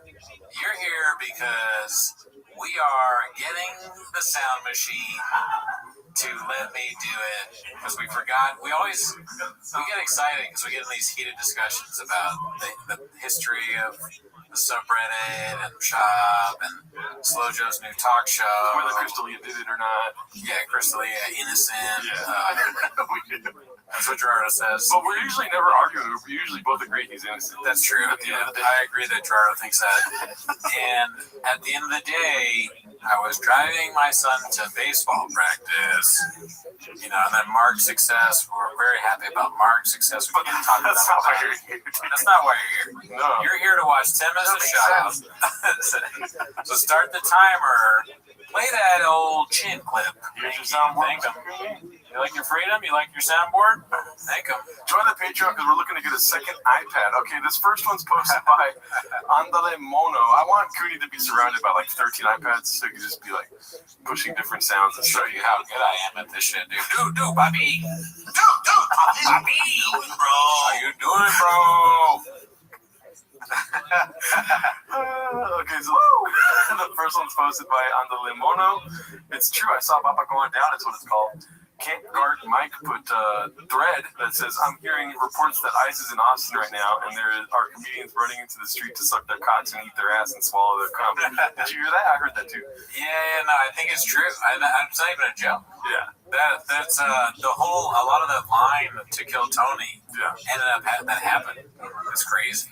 Yeah, you know, this shows how journalism in America has gone downhill because this guy's out here reporting facts and they're out there reporting blockbuster fucking bullshit, dude. Yeah, I mean, he's not even a comedian. He's just writing down what he saw. He's like a citizen journalist. Yeah. And I respect that. And I honestly, I want to thank him. Look at this guy. He's doing God's work. He's on social media. This isn't real. He is the new kind of journalist now. They move over, Vice. Ever heard of it? We got Can't Guard Mike. Yeah. He's telling the people what's going on in the streets. NY Cox and they're eating ass as well. NYT, yeah, right. More like CGM, dude. Can't Guard Mike. You know what I'm saying? You go up to like kill Tony, feel like, what did you do today? And the line, what did you do before us? Oh, I saw an ICE agent, so I sucked his cock, ate his ass, and swallowed his cum. Is that just a you thing? That's kind of no. Everyone in line in Austin does that. Tony Hinchcliffe was right next to me, dude. Yeah, no, Tony. Oh, he was like an ass, but he was doing that to people that weren't nice. Tony just kind of does that, but it's kind of his thing, and that's cool. Alrighty, let's see here. This next one is leaked mothership emails between Brendan and Joe posted by Where Does It Hurt RA from D. Maybe Dick, I don't know, to Brendan Foods. Okay. I'm so sorry, Brandon. You just missed Joe Rogan. He actually told me he was thinking of winding down the entire Austin, Texas comedy scene operation. Bummer. If it starts up again, we'll be sure to let you know. Joe Rogan is not 5'3" at Gmail. Deal with this. Thank you. Hi, Joe. I was thinking of moving down to Texas for an epic vacation. Blank told me you were planning a party. Comics for the win. I cleared my calendar. What are the details? Thank you, good sir. Thank you, good sir. Like Elon. Good sir, would you mind if you spare us the details for the finest parties in all of the island? That's like that's my Elon. You know that text? I'm not Mr. Whole Foods. Yeah, that email that he sent on Christmas morning. That's crazy. Where he's like, dude, I don't want to be on an island. I want to fuck. Yeah, no. A lot of people have been saying, on Christmas of all days, you wake up and the first thing you do.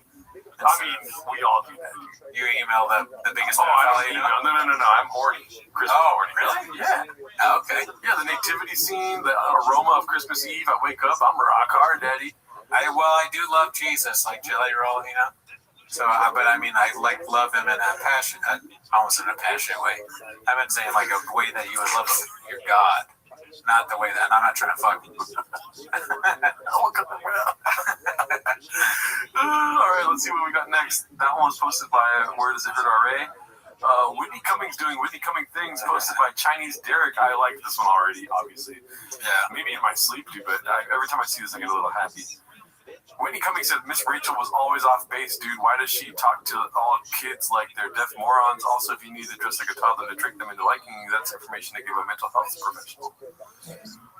I've talked ad nauseum, I feel like, recently about Whitney Cummings, as if we talked about it on the live.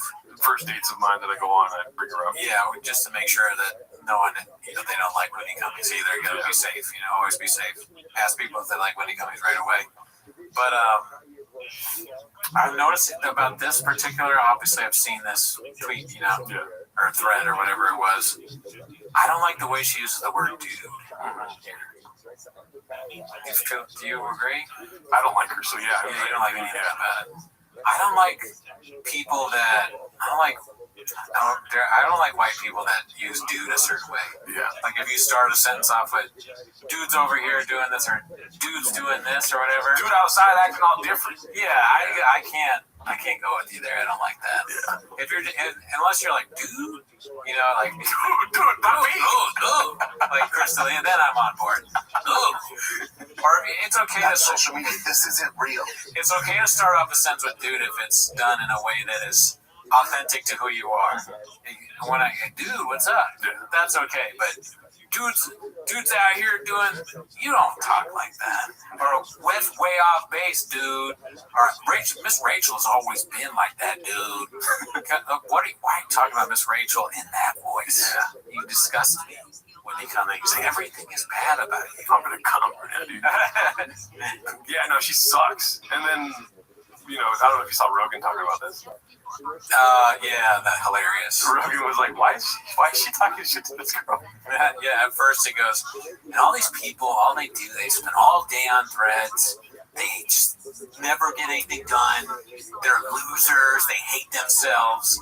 And then they go out and they make fun of Whitney Cummings, who's like, why would you do that? She's so nice. She's great. You know, and she doesn't care. It's not going to hurt her career. Were you going to go see it? That was one of my favorite things that Joe Rogan says. Like, were you going to go see her? You weren't. He's kind of a good dude. You're like, if you're good at stand-up, even if people don't like you, you can maybe win them over. You know, they might go, but he's like, they're not going to go see her. Because he knows she sucks. Yeah. And you know what? He sucks too. Yeah. Sorry about that. Those facts hurt your feelings. What? I like when you pushed the wrong button. Like that was right. You could have hit a carne asada right there or something. Yeah. Look, the carne asada works for everything. Yeah. Carne asada. I feel like that one's for when you're spitting facts, dude. What? But yeah, what? I guess that makes me a cool. Shout out to Whitney Cummings. Keep doing your thing, dude. You do bring joy to all of us in some weird, fucked up way. Yeah. Icarus Lives has another What Happens Next here, dude. Part 16. You ready for this, Daddy? Very excited. I'm a little tired, but spicy. I can't wait. I'm driving my kids to baseball practice. Let's see this. What happened next? Yeah, I was doing a Survive the Laugh Act, and I read all the books on serial killers. Yeah, definitely serial killers. He hasn't read a single book. No, I don't think so. Well, yeah, I wonder what he even means. He probably when he says I read books, he probably means something different than what we think. Watching documentaries. Yeah. I think that's a good guess. I mean, he's doing 8 podcasts. At this time, he's doing Food Trip Diaries, Pizza Hut Express or something like that. Fighters that love fighting. So, you know, all these different shows. And he's still got time to read books, dude. That's a good point. It's unlikely, but I honestly think what you're saying is a nice assumption that he's saying watching documentaries, but what he means is he's watching documentaries, but he's saying reading books. I don't even think to him reading books could mean anything. Like he saw a flyer, or someone told him about a book. That's what I think. I don't even think he's watching. Comment on YouTube. Yeah, he's like, I've been reading these books about. A lot of people say I'm like a cook or when he comes in. It's a comment like I'm not funny. What book was that? Oh, it was on YouTube. This guy, Balloon Fart, said it about me. This guy, Lamoon Bao. Dixie Enormous. I was reading this book by Successful Egg, and there's a whole chapter that was a guest thing by Rogan and Shorty Pie there. And what is he talking about? Oh, have you seen that? Have you seen that new Elephant Graveyard? Oh yeah, dude, I read that book, dude. That was Everything is a book. Yeah. Let's see. I read all the books on biker gangs. I know my biker gang. Oh shit, biker gangs. Never mind. I take back everything we said. He's reading books for sure. Okay. And I see this group of biker gangs. Biker gangs in the back. They're like, a good amount of them. Does not believe whatever the fuck you're saying. He's trying desperately to understand what's coming next or what's going on. He's good. Obviously being interviewed by a monkey. Which is funny because I kind of look like a monkey. That's the look of people that had respect for Brendan turning homeless. You know what I mean? Ron Perlman is like, as long as I'm as comfortable as possible, I'll be okay in this interview. Brian Collins like, fuck, he's saying he reads books again. I see them in their patches. I won't say what gang it is. It says what gang it is. Yeah, okay, that's good. I like that. Which one is it? Hell's Angels. Or which gang? The Mongols, maybe? You say Hell's Angels? I recognize the logo. I'm like, holy shit, man, Nine Pigs. So I get off stage, I'm waiting for my car outside. They come out, they follow me out. And I'm like, oh, when I was a UFC fighter, I was supposed to do this appearance in Colorado Springs. And my manager calls me and goes, you can't go. I'm like, what do you mean I can't go? It was a paid gig and I have a lot of money back then. I'm like, what do you mean I can't go? He goes, bounty on Papa's head. Dude, no way. He said that?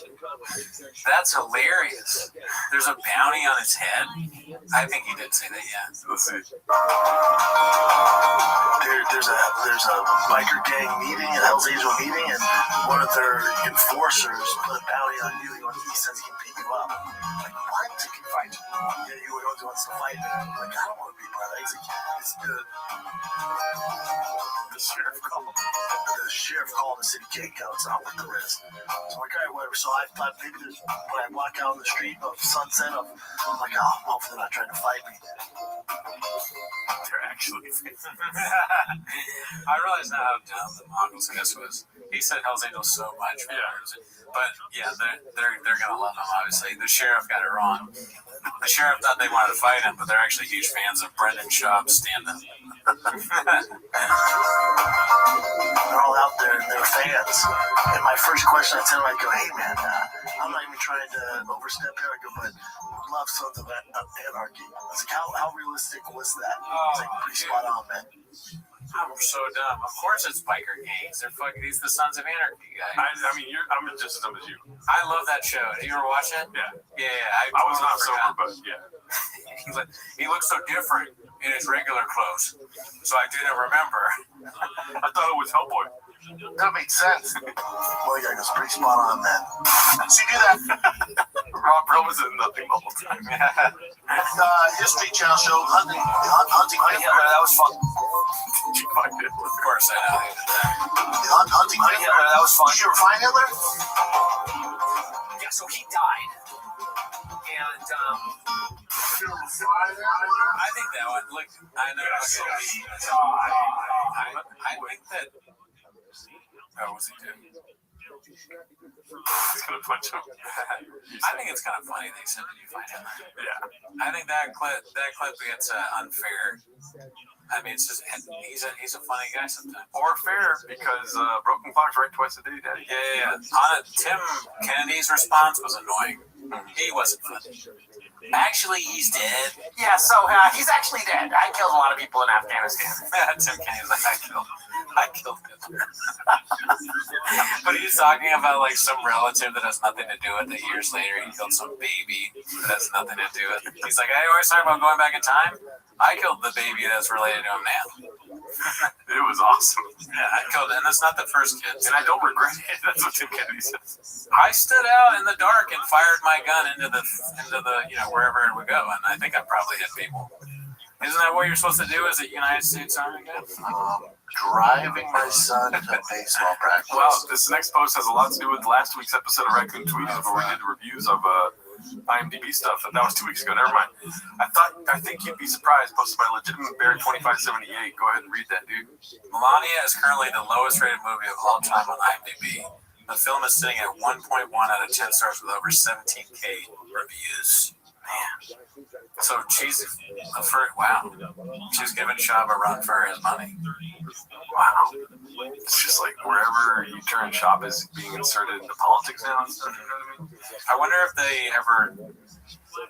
they're in the Situation Room or they're in the White House and they constantly check to see, as Melania's reviews are going down and down and down. They're like, well, it's still better than Brendan Schaub's Gringo Poppy. IMDb is a load of horseshit. Yeah, it's 1.3, so it's not at Schaub level yet. Well, at 17,000 views, it was at 1.1, but now it's at 32,000. You back to your situation room point. The situation room up to 0.2 points. Yeah. We go, Melania, we got some great news. You're above Brendan Schaub again. She goes, thank God. Thank God. I didn't want it to be that bad. You mean the one where he talks about Mexican cookies? I didn't know every line of the Gringo Poppy. That's the White House I want to vote for, is people that have seen the Gringo Poppy. Oh, hell yeah. You know? I want Brett Ratner to direct Brendan Schaub's next stand-up special. I don't want that, but yeah. Brett Ratner directed X-Men, right? Yeah, I think he did one of them. He did Rush Hour. Rush Hour, yeah. Red Dragon, Hercules film there. I mean, why did he stop? He was so good. Alrighty, let's go to the next one. Don't answer that rhetorical question here. This is posted by Big Battle 9416. You want to see something? I mean, it's not. I think people like little factoids. So I'm almost dead certain about this, and I might be getting this wrong, but I feel like I was listening to Ben Avery back in the day on Tim Dillon's podcast when he used to do DoorDash, and he said that he went to Brett Ratner. Remember that? Yeah. Not only did Brett Ratner not tip him, but then he sent, I think he maybe messaged him or something, and Brett Ratner was like, oh yeah, I'm sorry about that, and tipped him 1 cent or something crazy like that. He is an utter, irredeemable piece of shit. So, yeah, that's funny that he did that to Ben Avery of all people. I mean, just like, okay, I was going to make a joke. This is a joke. I don't feel like just like you said, you separate the art from the artist when it comes to Jeffrey Epstein. Okay, that was the joke. All I said was I read his book. That's all I said. He doesn't have a book. Okay, look at that part now. Let's see it. This one's supposed to be Big Battle 9416. Papa Toad doing man dragon comedy. It's like Dershowitz going, I got a massage, but I didn't have my clothes on. Yes, I got a massage. Now, like, what is wrong with you? But I never took it. My pants was on. Yeah. You are a monster too. Speaking of monsters, look at these shoes, dude. What the hell? Oh man, I'm trying to be taller, eh? Yeah, listen, dude. You calling a grifter a grifter? You know what I mean? Yeah. Calling the kettle, what is it? Kettle blue or something like that? That's facts. The pot caught in the kettle a tea bag. Oh man, my brain hurts. But you're not hiking, dude. Why are you wearing these shoes on stage? Good question, but that's kind of his thing. He's a hunter. He might go hiking right after this. He's 100 million. He has millions and millions and millions of dollars. That's true. Yeah, everything else seems pretty coordinated, you know what I mean? I mean, he's doing one of his terrible bits. Sorry, go ahead. Yeah, you're right. And that's more important than what I'm saying. Yeah, he's a bad guy. You're right. He's a bad comic. Why am I thinking of him in any other way, shape, or form? Look at what he's doing right now. He looks like he's about to do a kickflip. Oh, fuck. An old man trying to relearn how to skateboard. But look at that shit. That is his stand-up. He's doing another one of the stupid, what is it? I have no idea what it's about, but it's probably horrible. Just horrible. He's so not good at stand-up, but nobody will tell him. So he thinks he's good. Yeah. I think we should leave it that way. Just not tell him the truth. Don't tell him the truth. He's talking about making another comedy club in Vegas. Did you hear about that? No, really? He wants to make Comedy Mothership in a second city. And he was saying they were looking at Vegas.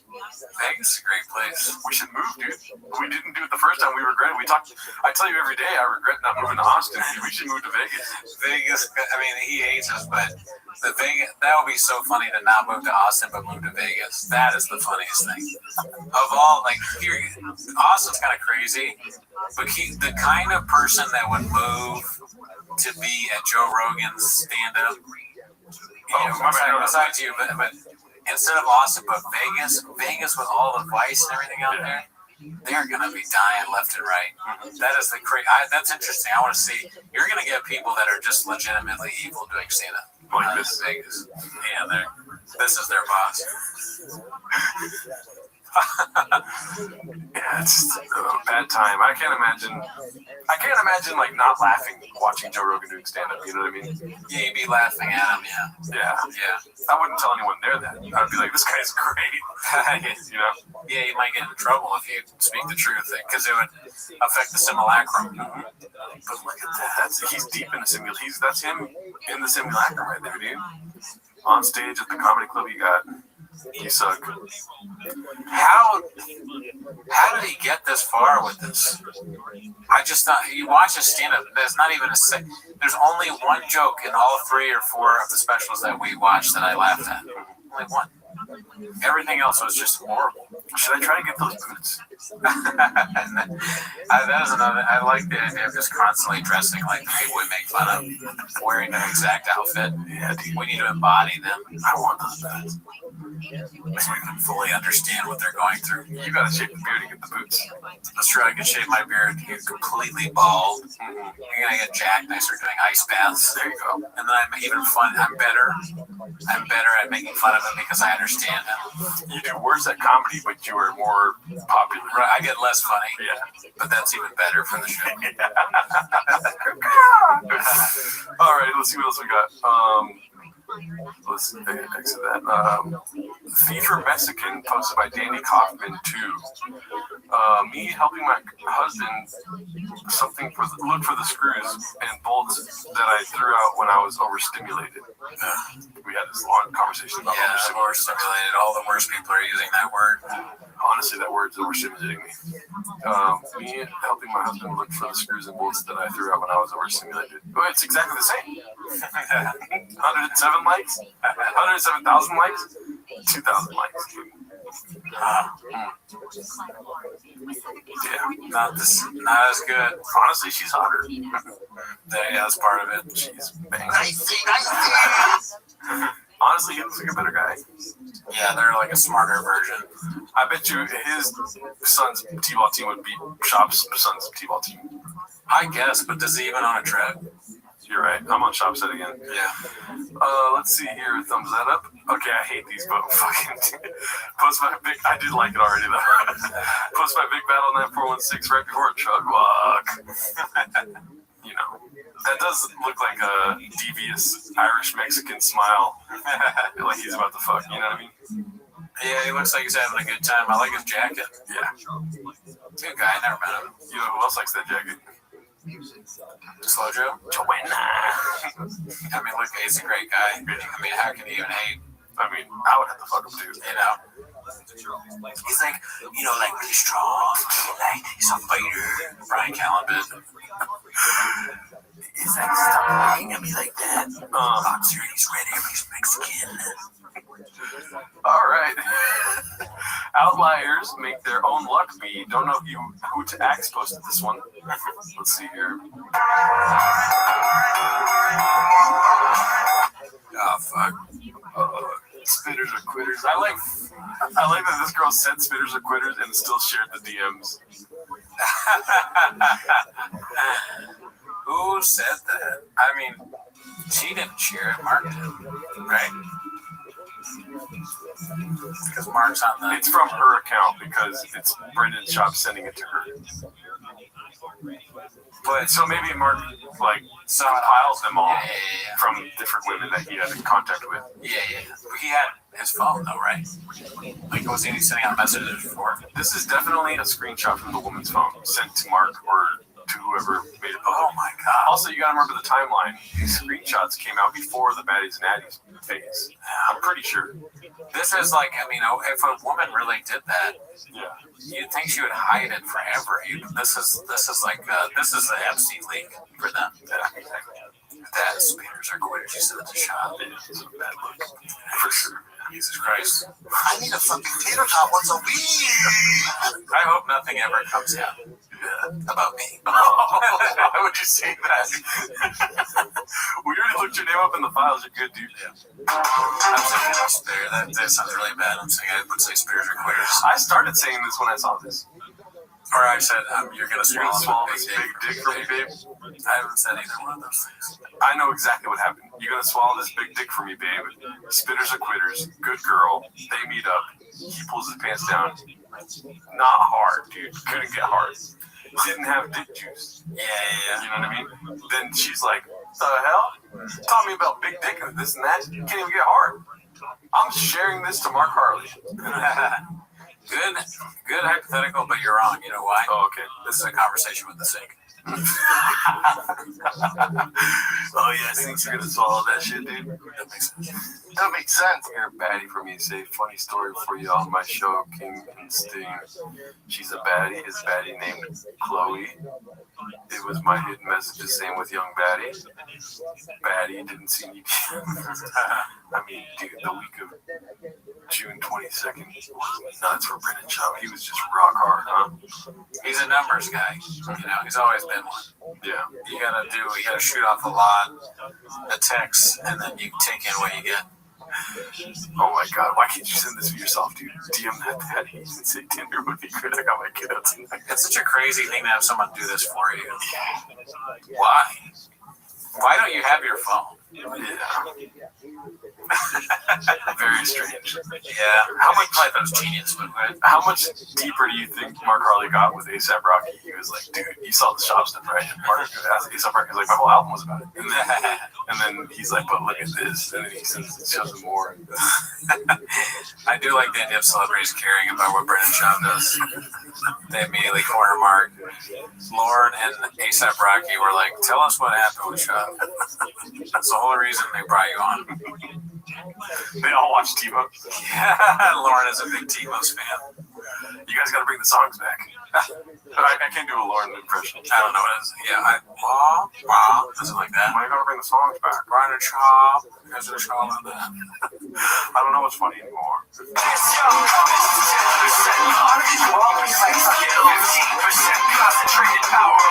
Oh, here we go. Addie's Becker. Working Addie's.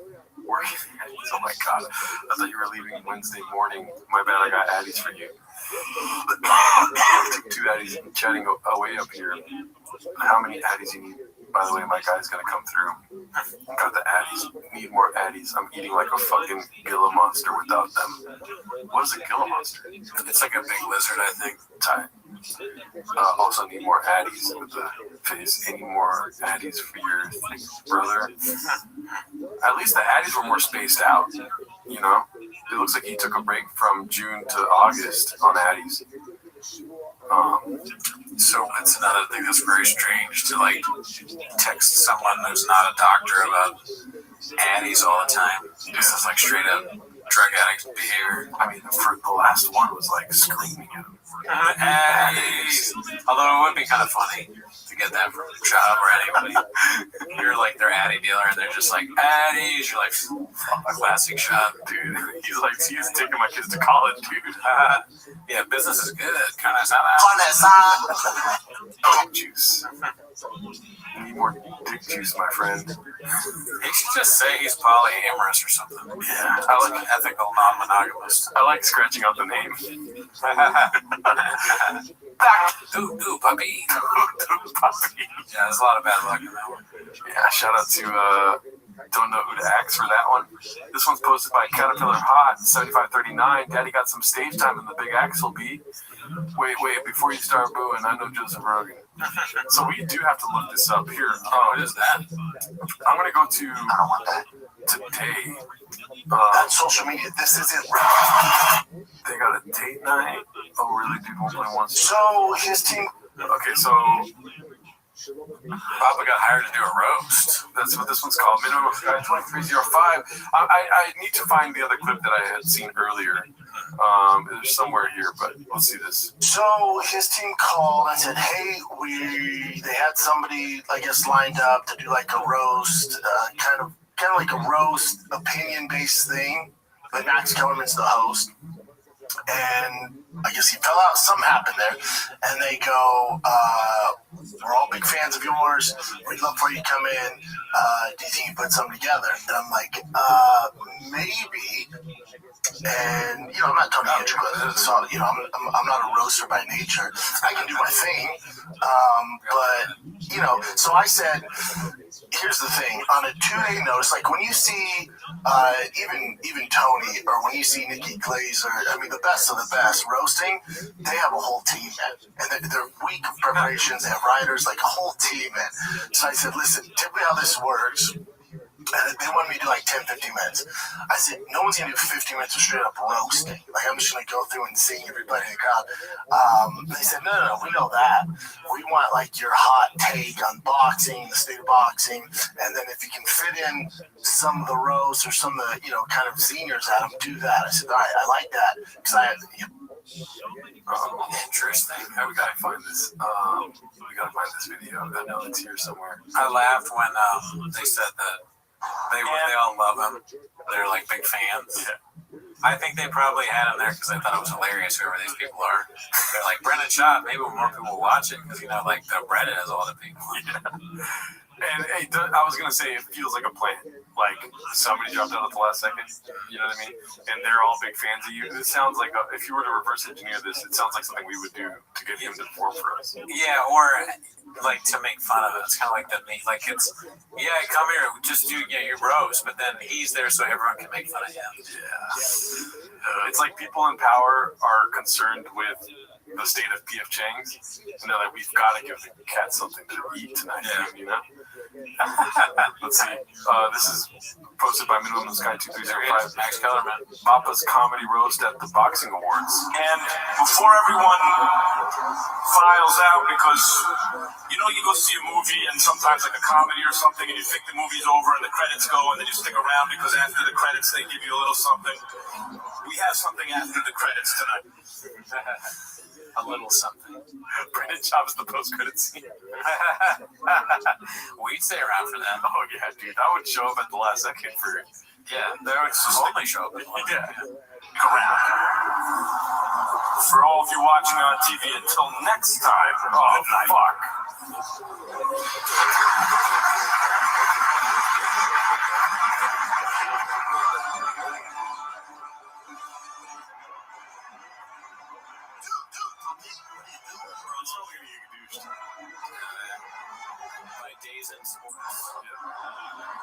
Welcome back here inside the beautiful Cipriani 25 as the Greek Awards have just wrapped up. I'm Katie.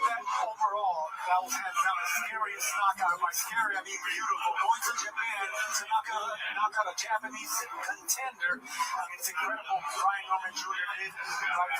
Okay, so I don't know if you could tell, but in the background, they're bringing up Brendan Schaub. I can hear Max Kellerman speaking. Oh, okay. Thank you. You know this guy, he's what he just said. Yeah. So try to listen to what's happening behind these microphones. Okay. Can we also talk about the fact that we got to see A former MMA fighter and a former something. Conor Benn and Chris Eubank Jr. go up onto the stage at the same time together? I know that was, maybe the intention if that fight won to have both fighters go up, but I thought it was unlikely personally, but it happened, and it went. No one clapped, and they're not going to show that part. Oh my god! And he told everyone you can leave. Max Kellerman was like, they fucked up. They hired Brendan Schaub.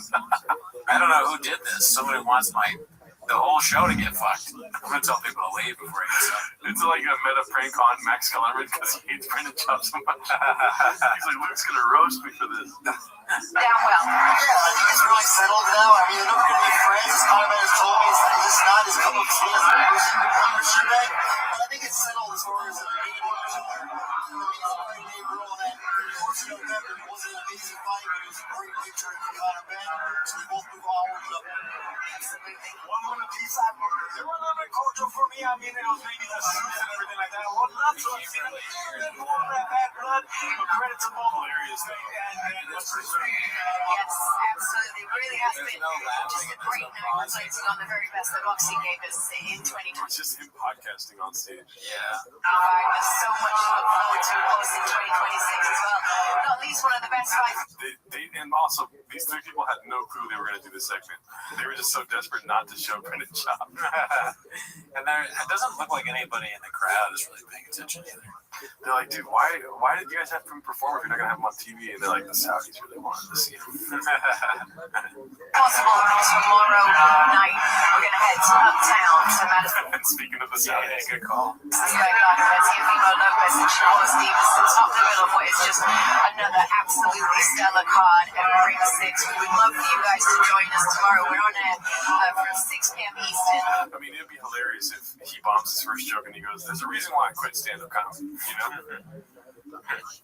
Shout out to Brendan. Sorry to see that happen to you, brother. We're on your side, though, at the end of the day. We would have been listening. Yeah, we would have been there clapping. Every single joke, just like uproarious laughter. It's good to see him back, though, you know what I mean? Like, this is a good sight to see right here. Microphone in hand, you know? He kind of looks like one of those old WWE wrestlers now. Yeah. With the bleached hair. What's his name? Shawn Michaels? No. Maybe a little bit like that. But I was thinking more, right there, it looks like he's going for Cody Rhodes. Oh, yes, okay. It's not a Cody Rhodes look. I was thinking Cody Rhodes. I don't know wrestling. I've been watching this as a kid. I don't watch the new stuff, but I do know who Cody Rhodes is. Yeah. Great guy. That makes sense. So this one was posted by Caterpillar Hot 7539. Daddy got some stage time in the Big Axel B. And then here it looks like we have what we love to watch here, which is Podcast Chins. 21 Mortars CSMO posted this one. Mr. Potato Head says Baba went crying to Toe because he got his feelings hurt. Love the narrative. Let's see what it is. A movie we used to talk about a long time ago. I was like, Patty's in it. All right, let's go. You thought he was going to win, right? Because I asked you. Yeah. And you thought he was going to win. I love Patty. So like, what moment did you know that you were shocked? That you were like, oh no. What was your oh no moment? Shocked. I was rooting for Patty. I was never shocked because Justin's so good. Okay, that's not the right word. But what moment in the fight did you realize, he can't beat him? 30 seconds in. Oh, wow. That's pretty well. You know, it's funny, too, because, like, this is, like, I guess I just related to the thing I know about, but when you see someone get on stage, you can tell how long they've been doing stand-up. Yep. You can just tell. Yep. Right away. And somebody who doesn't remember the first time I saw him. Remember that? He says, remember the first time I saw you do stand-up? Remember that? What? You just started. Yeah, Eric was super mean. Super mean. Oh my God, this guy.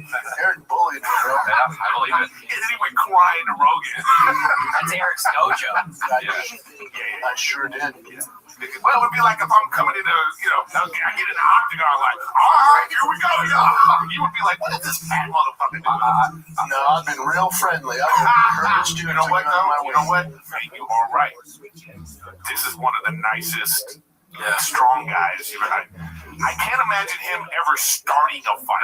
No, never. Starting a fight? Dude, Papi. What are you gonna do, Nate? Volume punch me, motherfucker?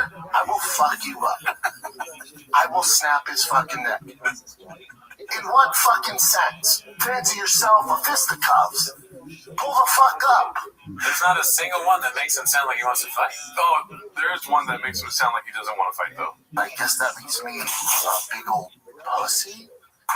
It's like you gotta pay fealty to Shab at some point in the show, and we all know we wouldn't be here without Brendan. Like he wants that. Yeah, good job. We got him. Thank you. You like your podcast? You like it? Thank you.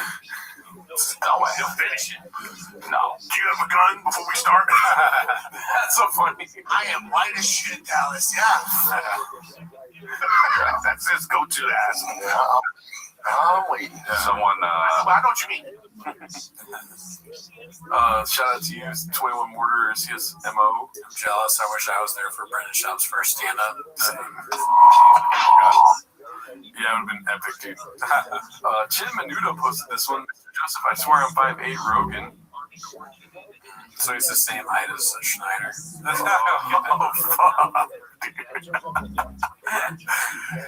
Wow. He's lying about his height, eh? He's 5'3", huh? Wow. That's social media. This isn't real. When has he said he's 5'8"? Talk to the people. I don't know. That's a good question. I'm just saying shit. I'm just buying into wholly to the narrative.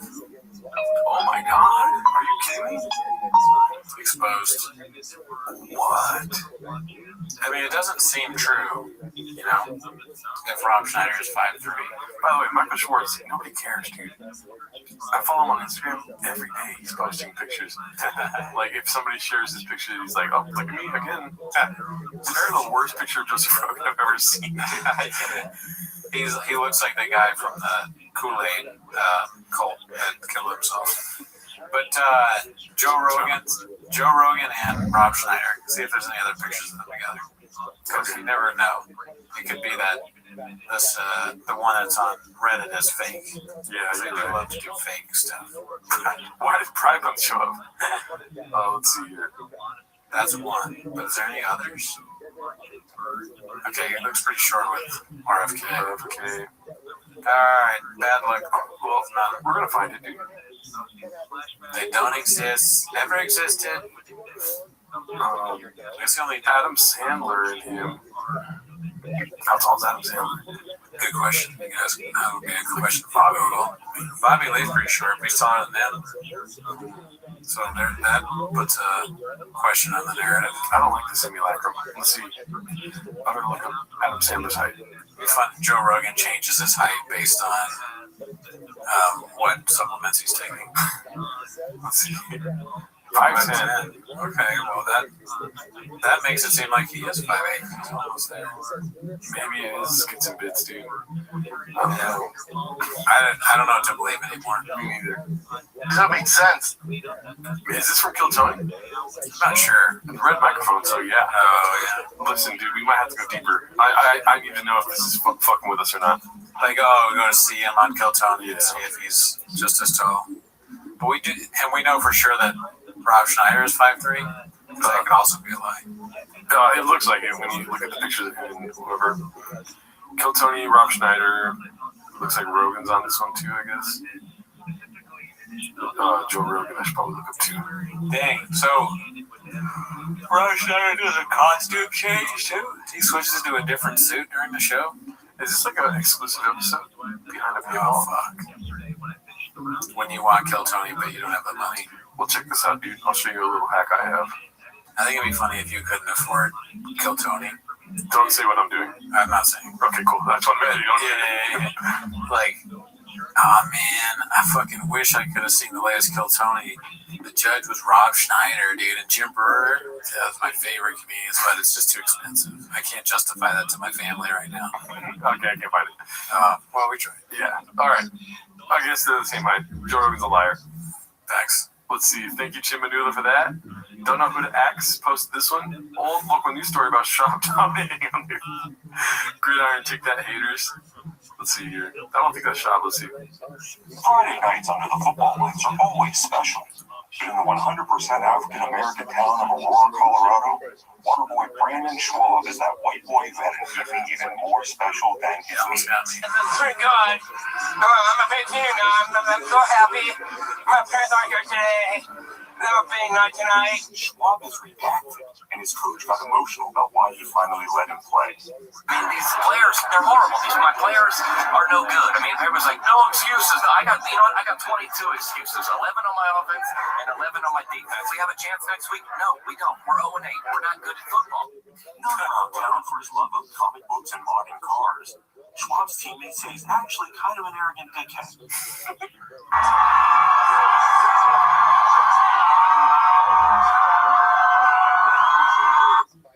But when our news crew told the players they could look like really good guys on TV, they knew exactly what to do. $100 checks to each player from a local door-to-door email salesman sealed the deal. The opposing Denver School for the Blind players stood down. In a way, Schwab went. His extra chromosome giving him that additional burst to the end zone with his annoyed teammates. And last touchdown. Touchdown? How's it going? We asked Schwab's mom about his big night. Fuck him. Yeah, fuck that guy. Big time. And even asked Jay his opinion. Robert Lee reporting for News Team 66. All right, so obviously this cook needs to take our training again at PM Jenks. He needs to go to HR and Yeah. I think so.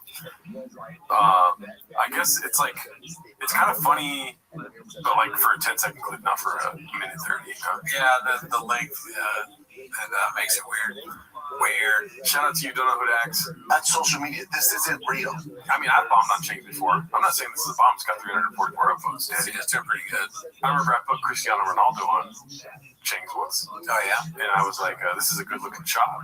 And everyone hated on it. But I saw it. Nobody else did. I posted one that I posted plenty of things that bombed on Chains, but I posted this one. It was like, who was the actress at the AMC thing? You know, a famous AMC ad where it's like, Nicole Kidman. Nicole Kidman, yeah. And I put, instead of AMC, I changed it to PF Chang's. And no likes. That was great, though. It was good. Yeah. It's just like, you know, sometimes you get the updos, the downdos on Reddit. You know, it is what it is. We got 132,000 fucking homeless cats that don't like our shit, daddy. Okay, so Bean Dip being the consummate professional at the boxing thing, plus my Gandhi was my pimp. I did see this one already. Let's see. It's fine. When it comes to big, go through, brother. It's all right. Thank you. Go ahead, brother. No, I have no idea what's going on. It's so annoying for him to walk in front of the camera, dude. Yeah. I walk behind the camera. He knows how to ruin things. Yeah. A show, a production, he'll put this foot in it. Getting into the bathroom. Big one. Yeah. He knows how to ruin tires. This is hilarious, dude. Mission Impossible.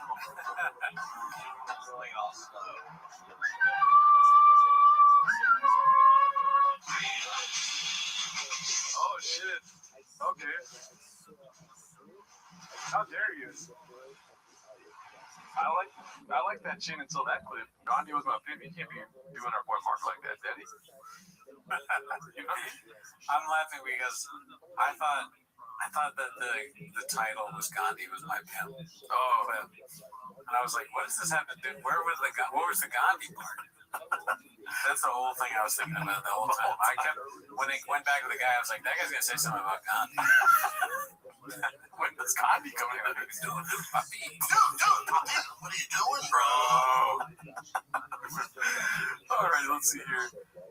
Post by miserable number 104. Check, please. Did not like this one either, but it's Brian Callen and Bobby Lee. An elderly man promised a model 2,000 to get intimate. After the act, he told her he had no money. The caption. That's a great caption.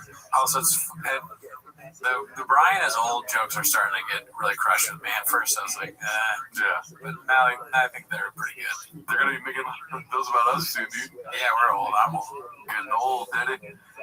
You're like 40, I'm like 30 something. Hey, it's not true. Last upload was 10 months ago. The next one should be Fire, posted by Dazzling Rabbit 633. I think he's one of our guys. Nice. Great guy. Never met him. It does take 6 months, so you know this next one, he's going to drop 2 in a row. Yeah, I mean, we've talked ad nauseum about how long it takes. It's just getting the trucks there is hard. Making sure you got all the tools ready, even harder. Yeah. You guys wouldn't get it. I mean, I worked on trucks. I had a truck show for a long time. And since you were 6? Yeah, I was a truck show for 10 years. You know how many episodes we did in the 10 years? And this is actually a lot for them. Yeah. 4.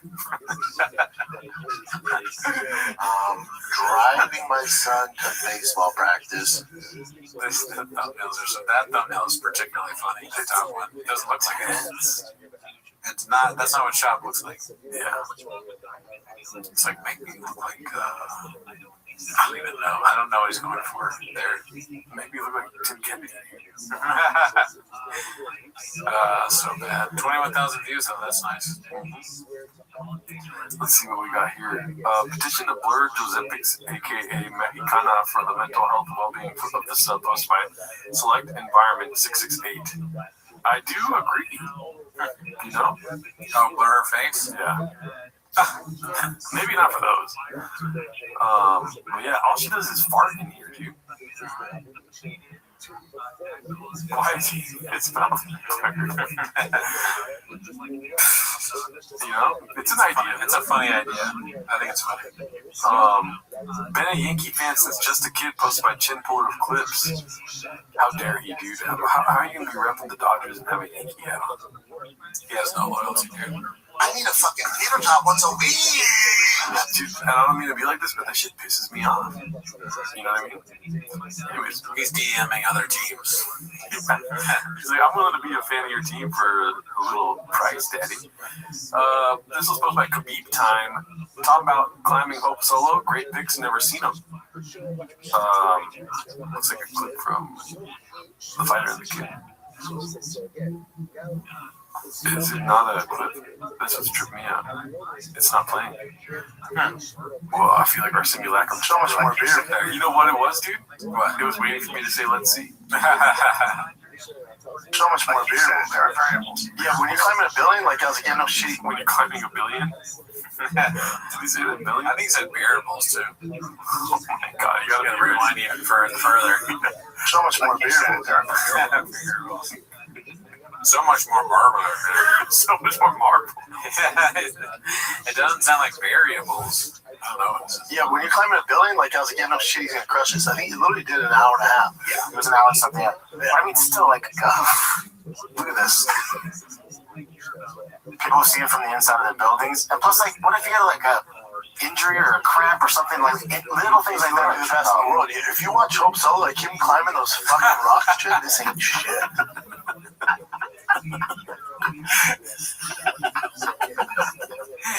Oh shit! God. Hope Solo just entered the chat, dude. That's crazy. How does he keep doing this?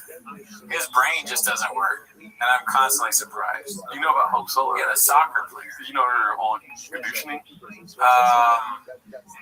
She had a problem with alcohol. Oh, okay. She's nuts. Yeah.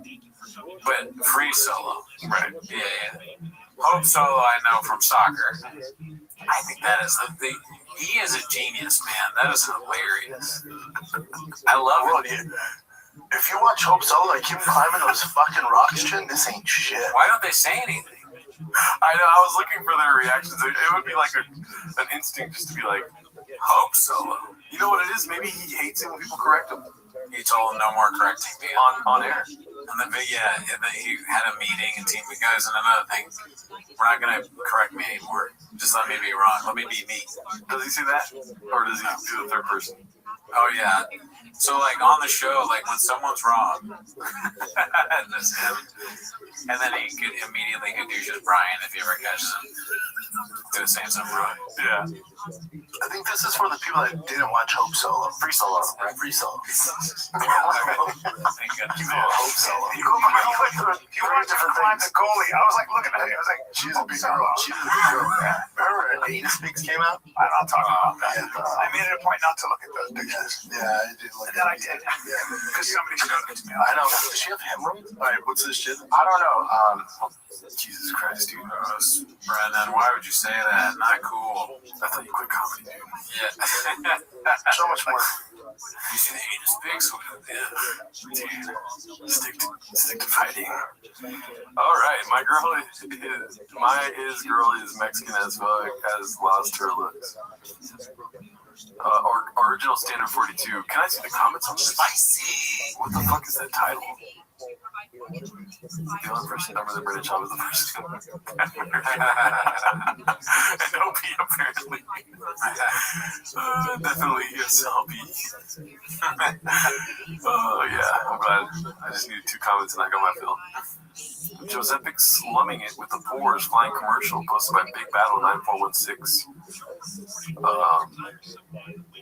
28 degrees Fahrenheit at 5:30 in the morning. She woke up at 4:34 for sure. Oh yeah, can catch that. Somehow Bart is immune to suffering from overexposure like he is cirrhosis. Posted by Big Battle 9416. 56,000 views. Did not watch that episode, gotta say. This is posted by Working Toe 855. We're doing a lightning round here before we end. Oh, really, dude? Millennia is now one of the lowest rated movies in IMDb history with a 1.1 out of 10 stars. Not true. Not true. Not true. 1.3. Get it right. Yep. Put some respect on my queen, dude. Okay, I'm not saying that. But here, let's do a little something for the fans, dude. They like when we do new. We've never done new, by the way. No, not once. Not once, dude. Have we ever?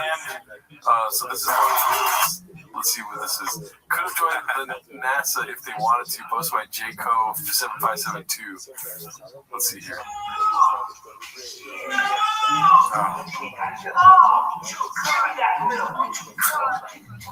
Oh, I can't wait. BD is right. Big dude energy. I can't wait to get my hands on him. That boy's My God, this is why we don't go to you. Which one do you think is worse? Mooing. Yeah, And easily. give me some, like, that whole mooing thing is 100% like not happening. You know what I mean? They like kids. Give me some milk.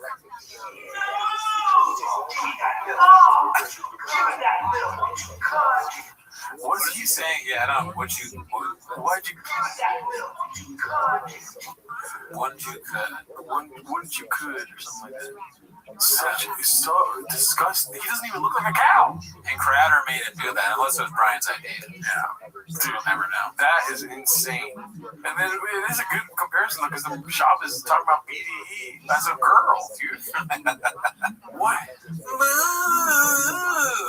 This gives like, you know, that whole like dress theory. You like black dudes wearing dresses, gets to the top somehow like that. Oh, okay. So it's like, dog, they did this. Yeah. It fucking sucked, dude. What the hell? Where are their writers at? If we could get even worse if we did cow costumes and dresses.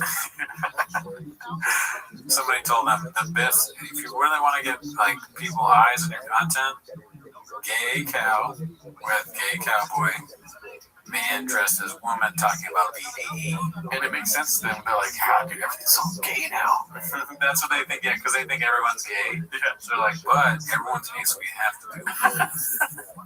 All right, Danny Kaufman, too, posted this one. 2 minutes of unadulterated, self-admitted bootlicking. I hate that term so much, dude. Bootlicking. It is kind of hardcore. That's a hardcore term. The UFC makes billions of dollars. Facts. Yeah, because they don't pay the fighters. Whatever the fuck it is. They're the only combat sports organization in the history of combat sports to make money.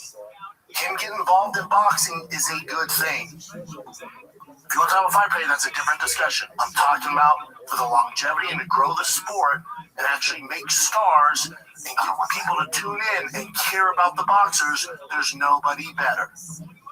No, you're a bootlicker. Okay, sure. But history will show there's only one guy that's ever figured it out.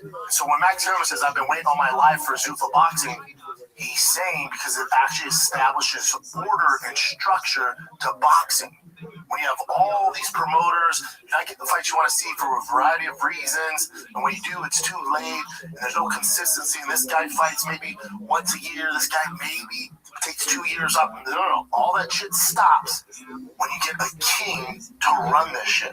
When you get somebody who looks at like a business and you get consistency. And those fighters, all right, maybe you're not making $50 million a fight, but you're fighting 3 times a year. And it's on CBS, it's on Paramount, it's on Netflix. So maybe you're not getting that one huge payday and then going away and then retiring, coming out of retirement. It's a shit show. Dude, that's all I'm saying. That's why he's good for boxing. He's agreeing with himself. He's the only Sure, there's a lot of reasons why people don't like it. I get all that. I'm just saying, as far as a business model, this is exactly what boxing needs. It's Tito, bitch! Yeah, I mean, the only thing I thought about that is that, the fucking, oh god, I lost it. What was he? I don't remember what I was gonna say. That was the worst clip I've ever seen. Yeah. There was something in there, but I don't have it anymore. Something about the bootlegging. Oh, yes, now I remember. This is not worth it. But with the way he says, like, oh, bootlegging, all right, cool, or whatever. That's the Jeff Dye delivery. Yeah. I guess I am then. Where we're supposed to laugh because you suck, I guess. All right, hilarious. Sucks. No, it just sucks. If the clip is about what's his name, Dana White, right? Or does assuming? So he's like, if Dana White was there, he would lick his ass, suck his balls, and swallow his cock. Yeah, basically. Is Dana White in the final? That's what I'm looking for right now. Dana Is White. Dana White in the Epstein files? They're talking about UFC from Dana White. Let's see this. Another great night of fights to Jeffrey Epstein. Get caught up now. Did you miss the latest episode of Dana? Okay, so it might be just like some subscription. Yeah, it's like an ad. Yeah, like that's so funny that they come in From Dana White.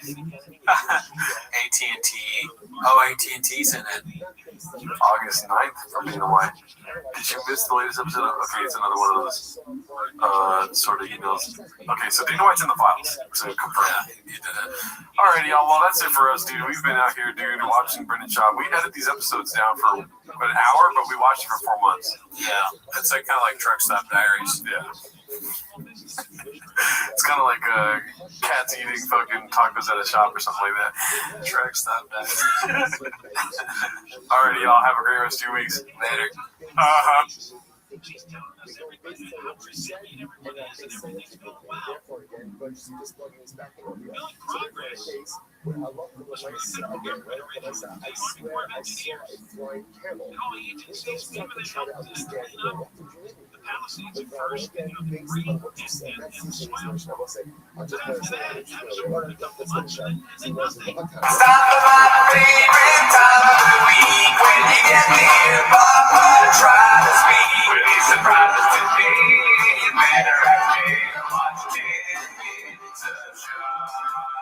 Welcome back to Tim Mrs. Shop. Thanks for tuning in. As always, join the Patreon, join the Reddit, join the Discord.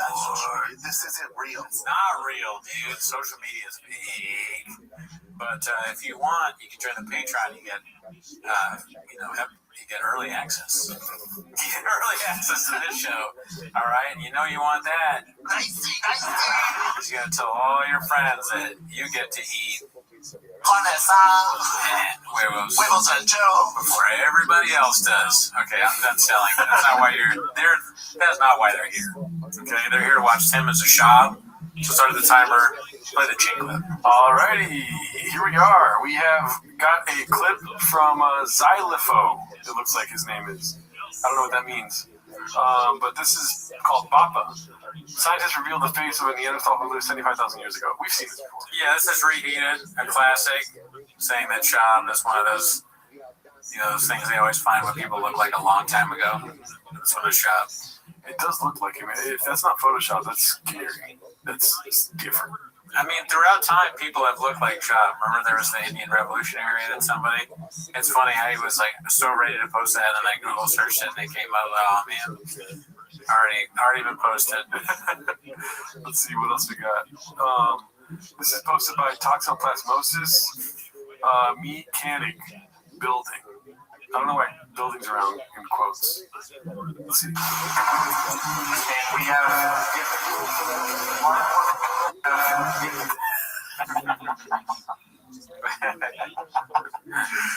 2 likes is funny. It was great. Something is It does kind of look like he's doing it wrong, even though I have no idea what he's doing. Yeah. Doesn't it seem like he... And it seems the guy is standing, so I was like, we actually have a tool that we use for that. You're using the wrong one. I guess that makes me a big old pussy. He's like, Shab, I told you to paint it, not screw it. Yeah, not good. What do you think the 170 stands for right there, Daddy? That was the lowest he's ever been able to lift. That's facts. Oh, he's always lifted more than that. I actually knew the answer to that, and you're correct. Good. Yeah. I like that one. Let's see here. What else? Chin puller of clips. Clint, get a chip of me being a mechanic. You didn't say that. It's now up to 77 likes. That's good.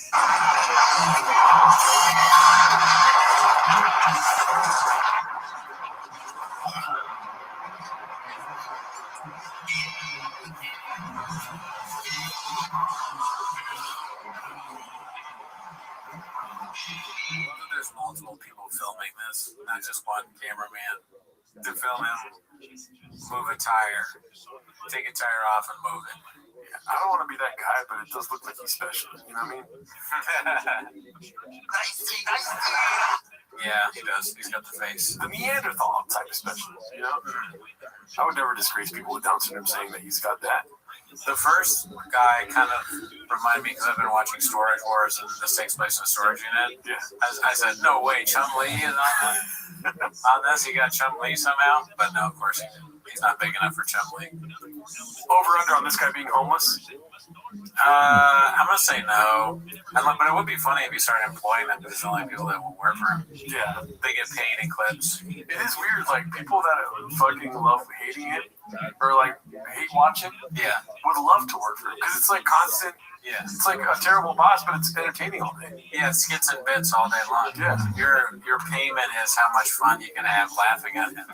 In hopes that he doesn't hurt you. Yeah. Because he might get mad. You make fun of him enough. He's like, dude, that Bobby Lee drink. Bobby Lee is one of my closest friends. Daddy, get a little, jump that thing right off. My kangaroo's like a pecker with a picker on My kangaroo is like a pecker with a picker on it. it. Yeah, I don't know what he actually says. Oh, here we go, dude. We live for these. Icarus lives. What happens next? Part 15. Oh. Can you imagine it didn't work? That would be so sad. I would cry. Yeah. Let's see. What happened next? How are things 225? Things that a few months ago I did 40. Or did you, so I think maybe 36. Like, oh, cool. He goes, what's much you did? 40 reps at 225. Pound bench did 32 reps at 225. I think it's B. Yeah. From what I remember. Yeah, well, it makes. I can't remember. I'm admitting now that I have Graves' disease. I cannot remember what we just watched, what he said, but I feel like he said 40 something. So it would be funny to say less than that, as if it's better. Is that the point of the clip? Can we rewind? I'm curious. What happens next? 25. Things that a few months ago I did 40. Or did you, I think maybe 36. 40. Oh, cool. He goes, what's much you did? He's going to say 40. Oh, because it's more. But it would be. Do you think it would be kind of funny if he said, "Oh, actually, really? Oh, cool. I did 32." Like, because he's talking about Thor, though. Yeah. But of course, but Shab wants to do more than everybody. True, but it's him also kind of like reducing Thor, but like, you only did 40, I did 32. Yeah, I guess in a way, if you get anywhere near what Thor guy got, that's pretty impressive.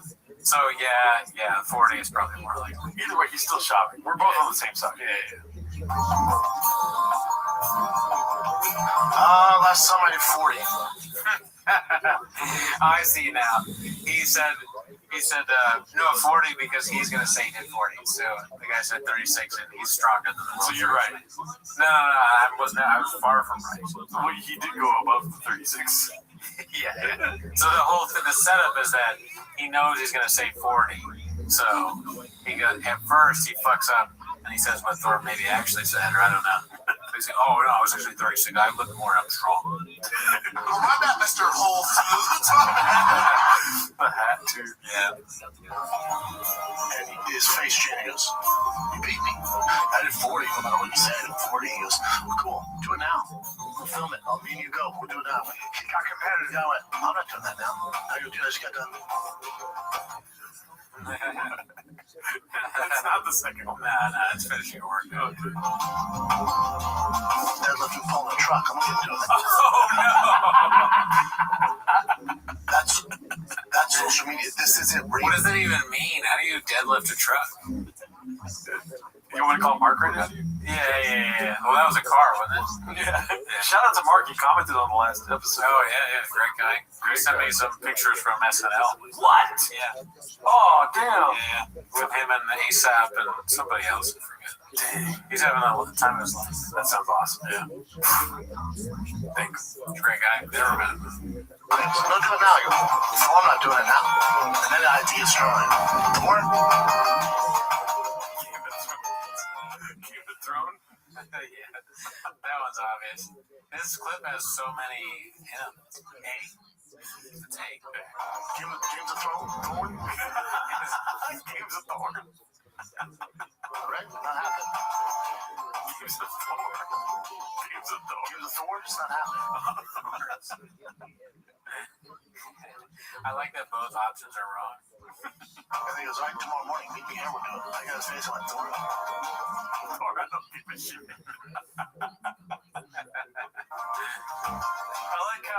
Chris lives knows the correct answer. He's not as far down into the abyss where he'd be coming in, you know? Shout out to Nietzsche. I'm doing that. I think it's 4 episodes in a row now. Quote at Nietzsche. Yeah. The same quote, by the way. I'm not changing it. Okay. I guess that means me. Listen, I gotta say something before. I can't emphasize enough. I don't give a shit how drunk you are. I see you. I wish. I gotta tell Cooney that every day. I don't give a shit how violent you are. Yeah, well, you know, I think you do. I think you're wrong. I want to get one of those little Christmas trees for my apartment, dude. It is kind of funny that it's so small. Who's my dad? I didn't miss it. Joe Rogan's his dad. You are. I see. You know who I wish was my dad? Joe Rogan. For sure. I never met him before, but nicest guy I've ever met. That sounds like a candidate. Yeah, both sound like they're plausible answers. I'm going A. Okay, I'm gonna go B. See, you know who I wish was my dad? And I've never met him before, and he's hands down the nicest comedian I've ever met in my life. I've never met him before. What are you doing, bro? What is it? Hands down the nicest guy I've ever met? Yeah. Oh my god. Hold on. Starting on a Conor McGregor accent real quick. What were you a kid? We're not here to take part, we're here to take over. I'm not here to take over, I'm here to take part. It's B. It's B. What is that hat, dude? I don't know. We should get 2 of those hats. Yeah, like we have every hat he's ever worn somewhere. Where would you store them? In the fridge, it's huge. Oh, yeah. Is it a new? No, fuck you. I'm not here to take over, I'm here to take part. I said it last year. I'm not here to take over, I'm here to take part. Ladies and gentlemen, let's hear it.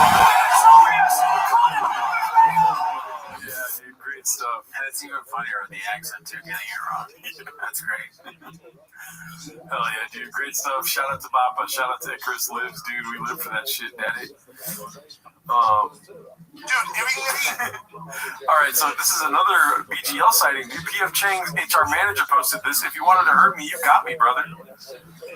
I mean, unbothered. You know what I mean? Yeah, I mean, just another hugely successful national commercial, playing security, perfect for the role. He's a big guy. How's he fit in that camera? I mean, stop me if I go too far. But Silver Fox, you know what I mean? Just handsome, good looking compared to Papa. Yeah, I mean, this is a very normal picture in comparison to Papa. Yeah, right. No silly YouTube thumbnail face. And it's supposed to be silly. Yeah, thank you. But he maintains, it's silly, but it's not. You wouldn't gadoosh this guy. No. He's you know who he is. He's a strong man, and it works. I probably have already done this before, but I sincerely want to apologize to Mark for anything bad I've said in the past. I am so proud of him. Yeah, it's pretty cool. It is like, out of all people I've met in comedy and whatnot, his trajectory, unfathomable and incredible and inspiring. You know what he did? He bet on himself. He did. Yeah. Bobby Lee is one of my closest friends. Me and Bobby talk about no one's been more supportive of what I see. I mean, Shop hates us so much on TV and SNL. I can't. It is so funny that he's on Saturday Night Live. It's gonna be funny to picture him in his, I was gonna say apartment, but in his house in Austin, saying Super Bowl, getting mad at Mark Harley on his screen. Are you kidding me? A Super Bowl commercial? Yeah, I mean, he probably can't talk about Mark around him. People get mad. If they say, "Oh, that commercial is funny," go with.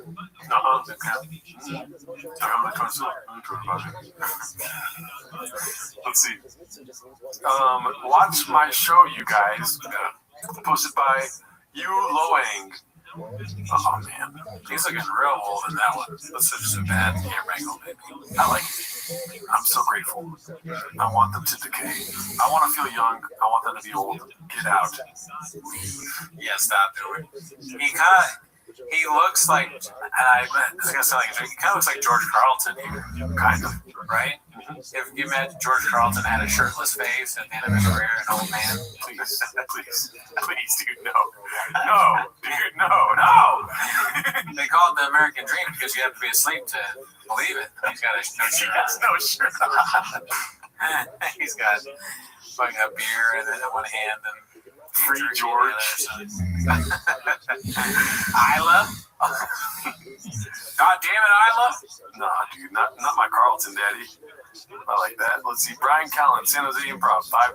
Posted by Annual Train at 9982. Well, I'll tell you what train nobody's getting on. January 23rd, 24 in San Jose. We've seen this one before. But this one that's $5. They reposted though. Okay. This is 5 days ago. They're posting. They want you to. Oh, you must have forgot. They say that right before they posted. I've not seen Bert. I'm stuck on Bert looking that old. He really looks like a dad here. Yeah. He looks better in the show.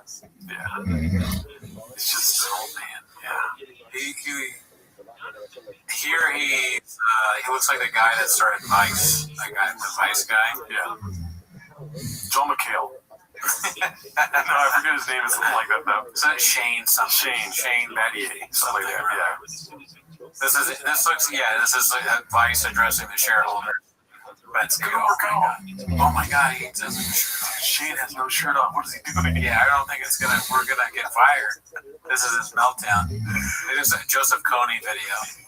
When that guy went crazy after he made the Kony videos, running through the street naked. We're doing our 6th video on marijuana this week, and he has no shirt on. What are we doing here, dude?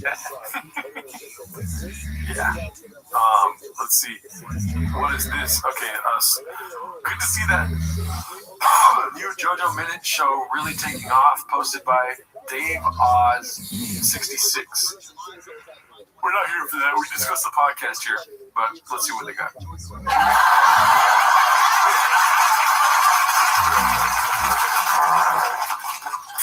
Oh, come on. No. Wow. I like the farting videos now. I think I maybe always like the farting videos, if I'm being honest. Yeah. When they make it seem like she farted, I'm stupid. I think it's hilarious. That'd be funny if she was on Inside the Actors studio and James Lipton thought the farting videos were real. Why do you fart so much? Could you do one of your... I'm sorry to trouble. I'm just such a huge fan. Could you do one of your farts now? If you could fart around any other living actor, who would it be? Why?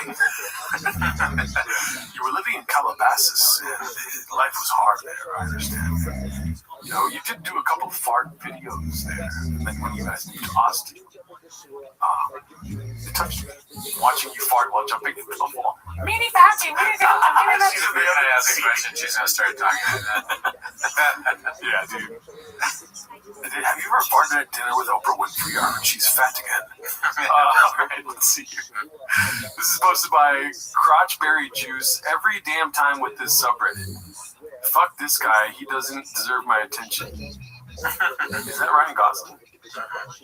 And then everyone, you go back. Yeah, you go back. You can't escape. Yeah. Walsh has talked about this a lot. He tries to get away from it, Brandon Walsh, but he can't. And, every once in a while, you can't sleep, you got your phone in your hand, you're going to go on the Reddit and look and laugh about what Brendan's doing right now. We've all been abducted. We've all been proned, and they can tap in at any time.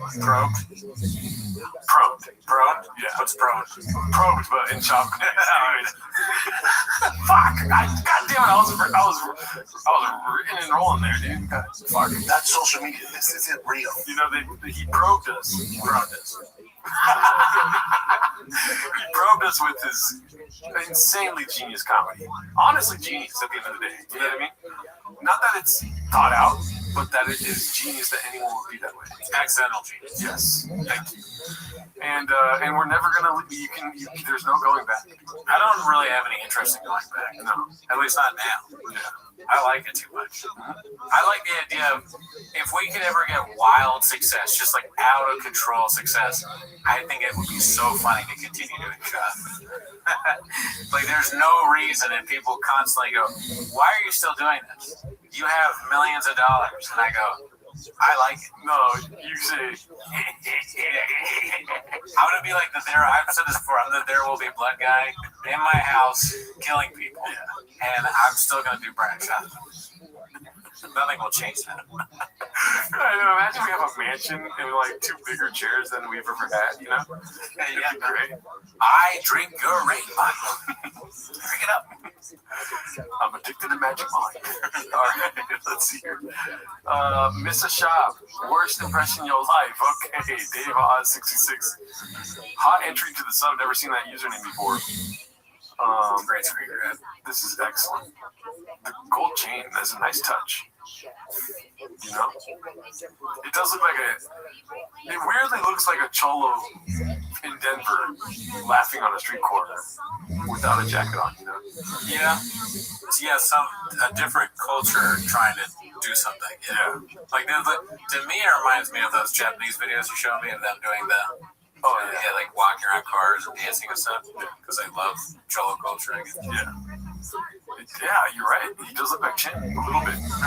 And not being racist, just honestly. Yeah, God, just reminds me of it. Wrinkly, you know? I mean, just what is happening with his lips, dude? It's unbelievable that somebody's lips are that stiff. You know what I mean? He makes really weird faces. Yeah. And the pictures that come out are like, it's almost impressive, you know? Because I don't really make a whole lot of different faces. But Shad was a man of many faces. All of them redacted. Unreal. Let's see. All right, so this one I started to read earlier and I just stopped. This is why you shouldn't believe comedians that espouse the belief that Rogan is super supportive. You constantly hear from Shane Gillis and Andrew Schultz how generous Joe is, but the reality is he's a condescending bully who can't stand seeing his producer / supposed friend be excited for getting positive feedback about his stand-up career. As if being a prick to this degree wasn't enough, he had to find a sore spot on Red Band's recent shows to make sure he knows what the pecking order is. And the constant use of the insult bitch so casually is pathetic on another level. As well as the condescending whisper, I just said I heard Sunday was a little rough. Okay, so obviously this guy's sad. He's watching a lot of Joe Rogan. I don't like that. Honestly, fuck Joe Rogan and all the people who think he's selfless and wanting others to succeed. He's a fraud, a jealous, vindictive, self-righteous prick, and a spiteful asshole. Damn, now he's just gone. He just goes, B. Let's see what he's talking about. That's fascinating. This isn't real. So he's using this as a reference point. Let's see. Fascinating 25 minutes. And then sometimes extend. Joe, you haven't seen me in a lot. I'm sure you got way better and probably the greatest comedian ever. No, I'm just saying you don't even know my I saw you material. 2 weeks ago, bitch. No, you didn't. You saw you at the Ice House. Yeah, you saw me, but you didn't see me do my set. You saw audience members yelling out subjects to him. That guy's I got the report back from the American Comedy Company. Oh, the report. Oh, cool. I did awesome. Yeah, I did really good. I did awesome. I really did. I did awesome. I believe you. No, I did. Yeah, if you don't believe me, that's just I said I believe. Assassin. Not me. That's one there. This is so old, this clip. Yeah. I mean, Red Band is not good at stand-up. So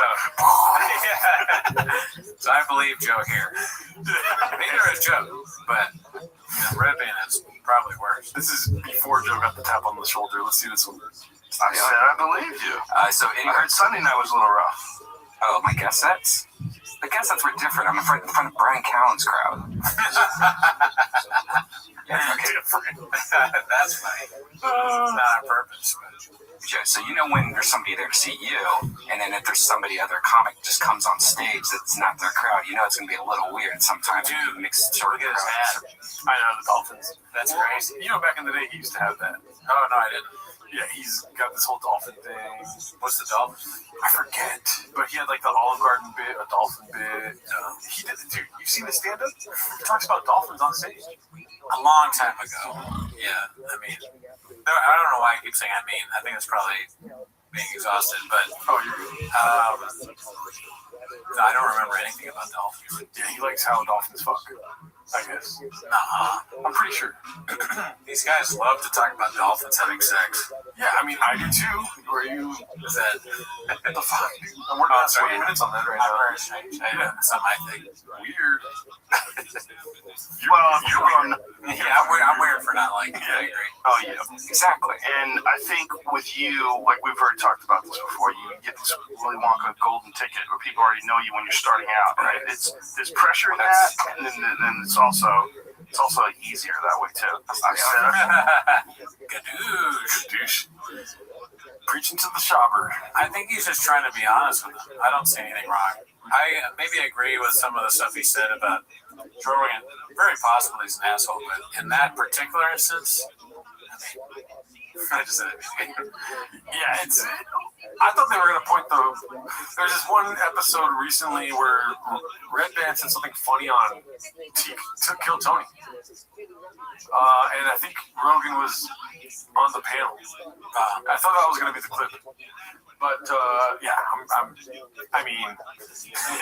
I'm just all over the place. I thought it was going to be that. I was thrown off by it being an episode from 10, 15 years ago, yeah. This one's posted by Big Battle 9416. It's called Not Enough Room to Mention the GLP-1 Bolt Talks. Tummy tuck, ass implants, and beans and cheese. All natty, no filter. 37-year-old bod. Feeling better than ever. Taking peptides and balancing all my hormones. GHK, CUNAD, SS31, MOTSC. Thank you. Danielle Johnson P in Wellness Law, LABRX. You got my health on check. Unscathed. That GHK-CUNAD sounds like something you make like a science project or a movie about some Russian thing where plutonium is missing. Exactly. I was going to say it sounds like the Manhattan Project. Yeah. This is something Oppenheimer wrote, a code where he said, this is what we need to finish the bomb. You know what would feel better? Putting some fucking clothes on, dude. But very cool. It's winter time right now. Yeah. What are you doing? What are we doing here? But she's doing it all for the bit, right? How old is that dog? And why are you exposing yourself to it? That's kind of weird, my guy. I don't like it. Wear a burqa. I wouldn't want my mom to be doing this stuff, but it is what it is. Some families are different. They probably don't. This is just the normal to them. They do TikTok dances now. That's going to be the next thing, actually. They haven't started doing like family TikTok dances and videos. They just do them too. But eventually the kids will be involved. And maybe they could be like them Elios or whatever. That would be funny. They're going to be like the LeBron James family. Dude, no. Or I don't even know what's the LeBron James family. They do that. They do like the TikTok. It's a lot cooler though. They're fucking cool, dude. LeBron James is awesome. Okay, that's your narrative. What are you gonna say about them? That's the narrative. That's the narrative. Is Bronny in them? When they were younger, yeah. Okay. What I was laughing is if one of Shop's kids turns out to be like the Rizzler. Chocolate chunk. Boom, boom, boom. Yeah, how many booms does that get? Yeah. Brendan? Boom, boom, boom. Fat Chops. His name is Brendan. Boston James is his name is Brendan. I mean, he needs a nickname. Yeah. What would it be instead of the Rizzler, the Toddler? Oh, fuck. Yeah, because he'd fuck up the names, too. Whatever the nickname is, he'd fuck it up. Toddler.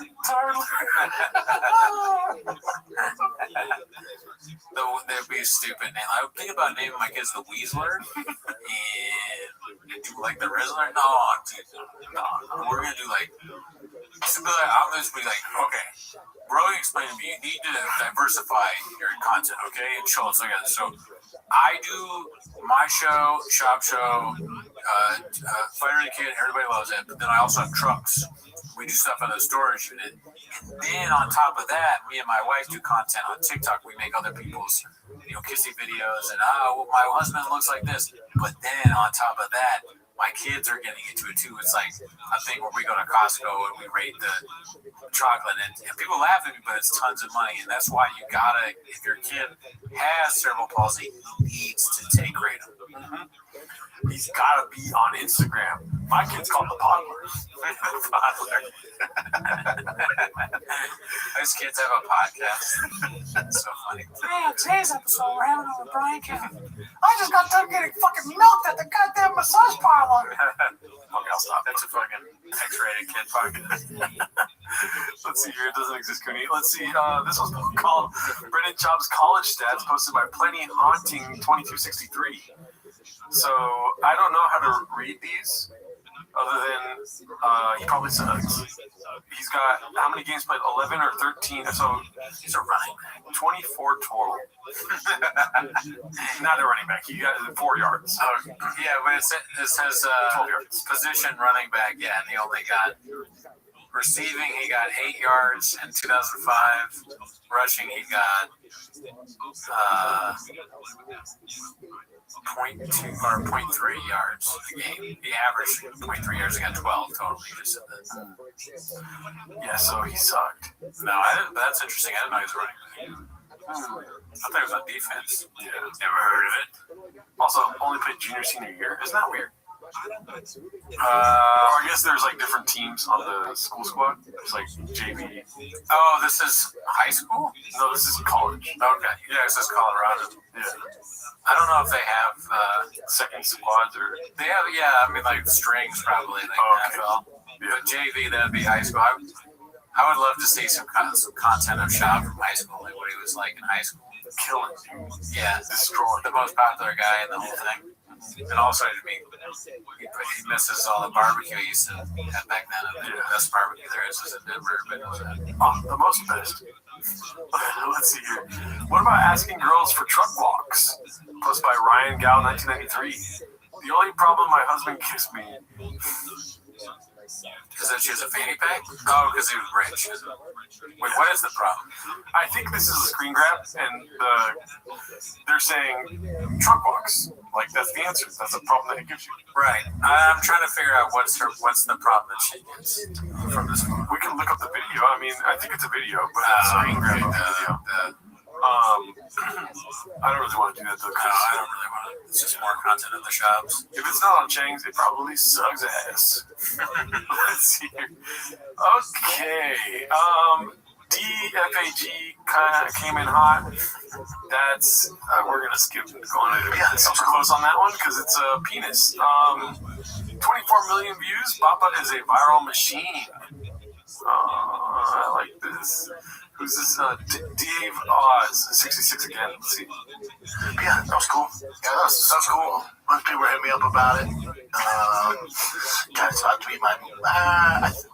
The one where I flipped my trucks, the biggest views I've ever posted. I think that did like 24 million views. Jeez. Oh, really?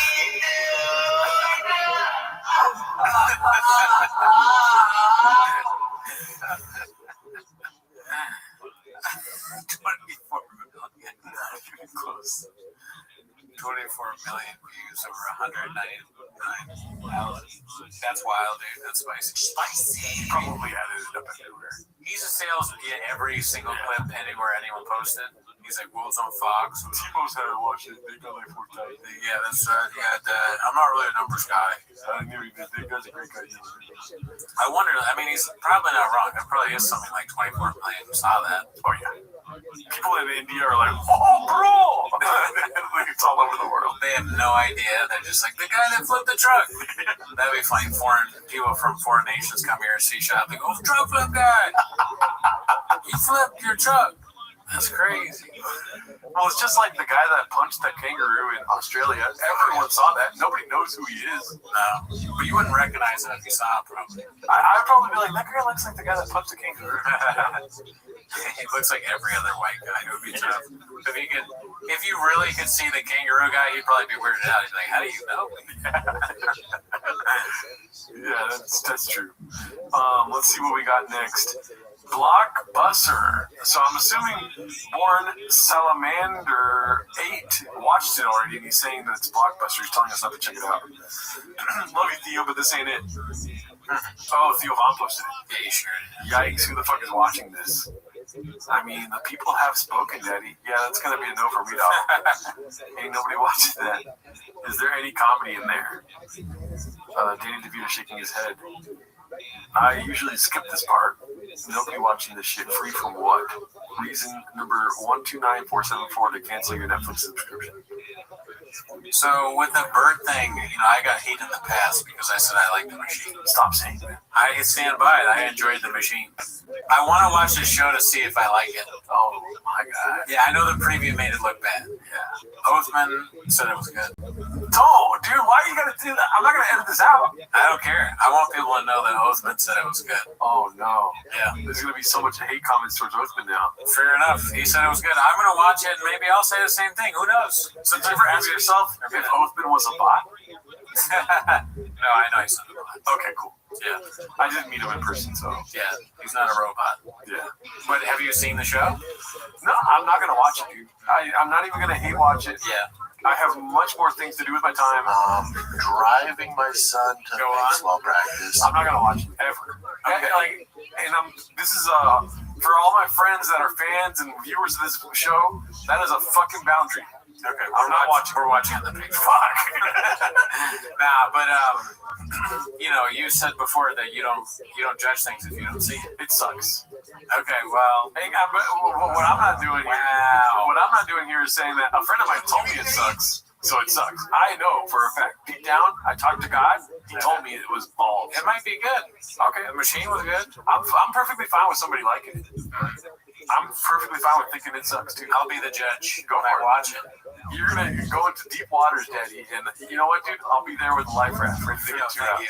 I mean, here's a problem. I can't watch it because my wife lives with me. So, when will I watch it? Yeah. She can't see that I'm watching. I'll have to watch it in secret. What are you doing? Nothing. Not watching the Bert Kreischer's new show. You bitch. That's the narrative. She doesn't even want to watch it with you, huh?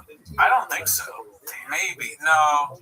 Because I've suggested good movies that she doesn't want to watch with me. So I don't think she's going to watch Bert Kreischer's show. You have to write out a good pitch. They'll be like, it's an irreverent comedy about a guy that takes his shirt off and humps the stool at a comedy club in Boston. Whitney Cummings likes it. Yeah. Whitney Cummings said it was good. She's like, and divorce. Yeah. And I got to figure out how to get you out of my apartment. Let's see here. From Kardashian to relatable housewife and mom. Me helping my husband look for the screws and bolts that I threw out when I was overstimulated. Oh my God. Stop saying overstimulated. I hate it. How many of these idiots are going to keep using that as an excuse for their stupid behavior? It's dumb. What does that even mean, overstimulated? Go die. Okay. You're overstimulated. Yeah, if you were overstimulated, it means you're done getting stimulated. Cool. Never come again, dude. I'm tired of it. Pull the fuck up. I'm tired of it, dude. You're right. Fucking die. I agree. Die is strong, but it seems annoying to continue. This must be just a buzzword that people are using now. Facts. Oh, sorry about that. Yeah, I didn't show up. I said I was going to drive you to the hospital, but I was overstimulated, so I'm sorry. Kids in school, I couldn't do the homework last night because I was overstimulated. Yeah, Mom, I got an F, but don't worry, I was overstimulated. The mom was like, all right, we'll talk about this later because I'm feeling a little overstimulated. Yeah. Shirking the responsibilities of being a parent. Yeah. Well, guess what? I didn't make dinner tonight. Figure it out yourself, but I'm overstimulated. I no longer am in love with your father. I'm overstimulated. I'm going to go fuck a black guy. I'm out of here. I'm going to work on the street now. And I'm going to get stimulated every night for money. Mom's back to being a streetwalker. Back. You've done it before? I was overstimulated as a child. You were actually overstimulated when you were born. Don't get me the crack I want. I'm 100% on your side, though, dude. I hate it, dude. You can't be uncomfortable for 1 second. You know? Is that what it means? That sounds right. Overstimulated to me is a synonym of feeling uncomfortable. Yeah. Like, you could just, bite your tongue and live through a moment, dog. Get the fuck out of here. Stop posting on Instagram and shit like you're overstimulated. Fucking Whitney Cummings is saying it. When Whitney Cummings and Jasleen Singh are the ones that are fronting your movement, abandon shit, dude. Yeah, that's a good point. Plus, it would be kind of super annoying. You're living with a woman and she gets stressed out or whatever, and what she does when she's stressed out is either throw your stuff out or talk about how all the guys she fucked before you on YouTube. It's like, Jesus, what can we do? Is there a pill that you can take to less stimulate you? Yeah. Because you can't go on YouTube and tell everybody that you fucked a lot of guys. All right, you're fucking guys, and you want to throw my stuff out. Can I get a kiss? You're overstimulated? What the fuck? You can't even kiss me? Yeah. What is that? Why couldn't you? What would your stimulation level have to do with you kissing? If you're stimulated, wouldn't you want to kiss me? Right. I'll unstimulate you. My lips are disgusting. You said like, oh gosh, I can stimulate you. He's like, but actually, that's the problem. You can't.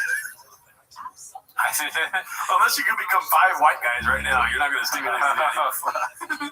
Yeah, she's like, I would. I love you, but you're just not attractive. Not like the roster of white dudes.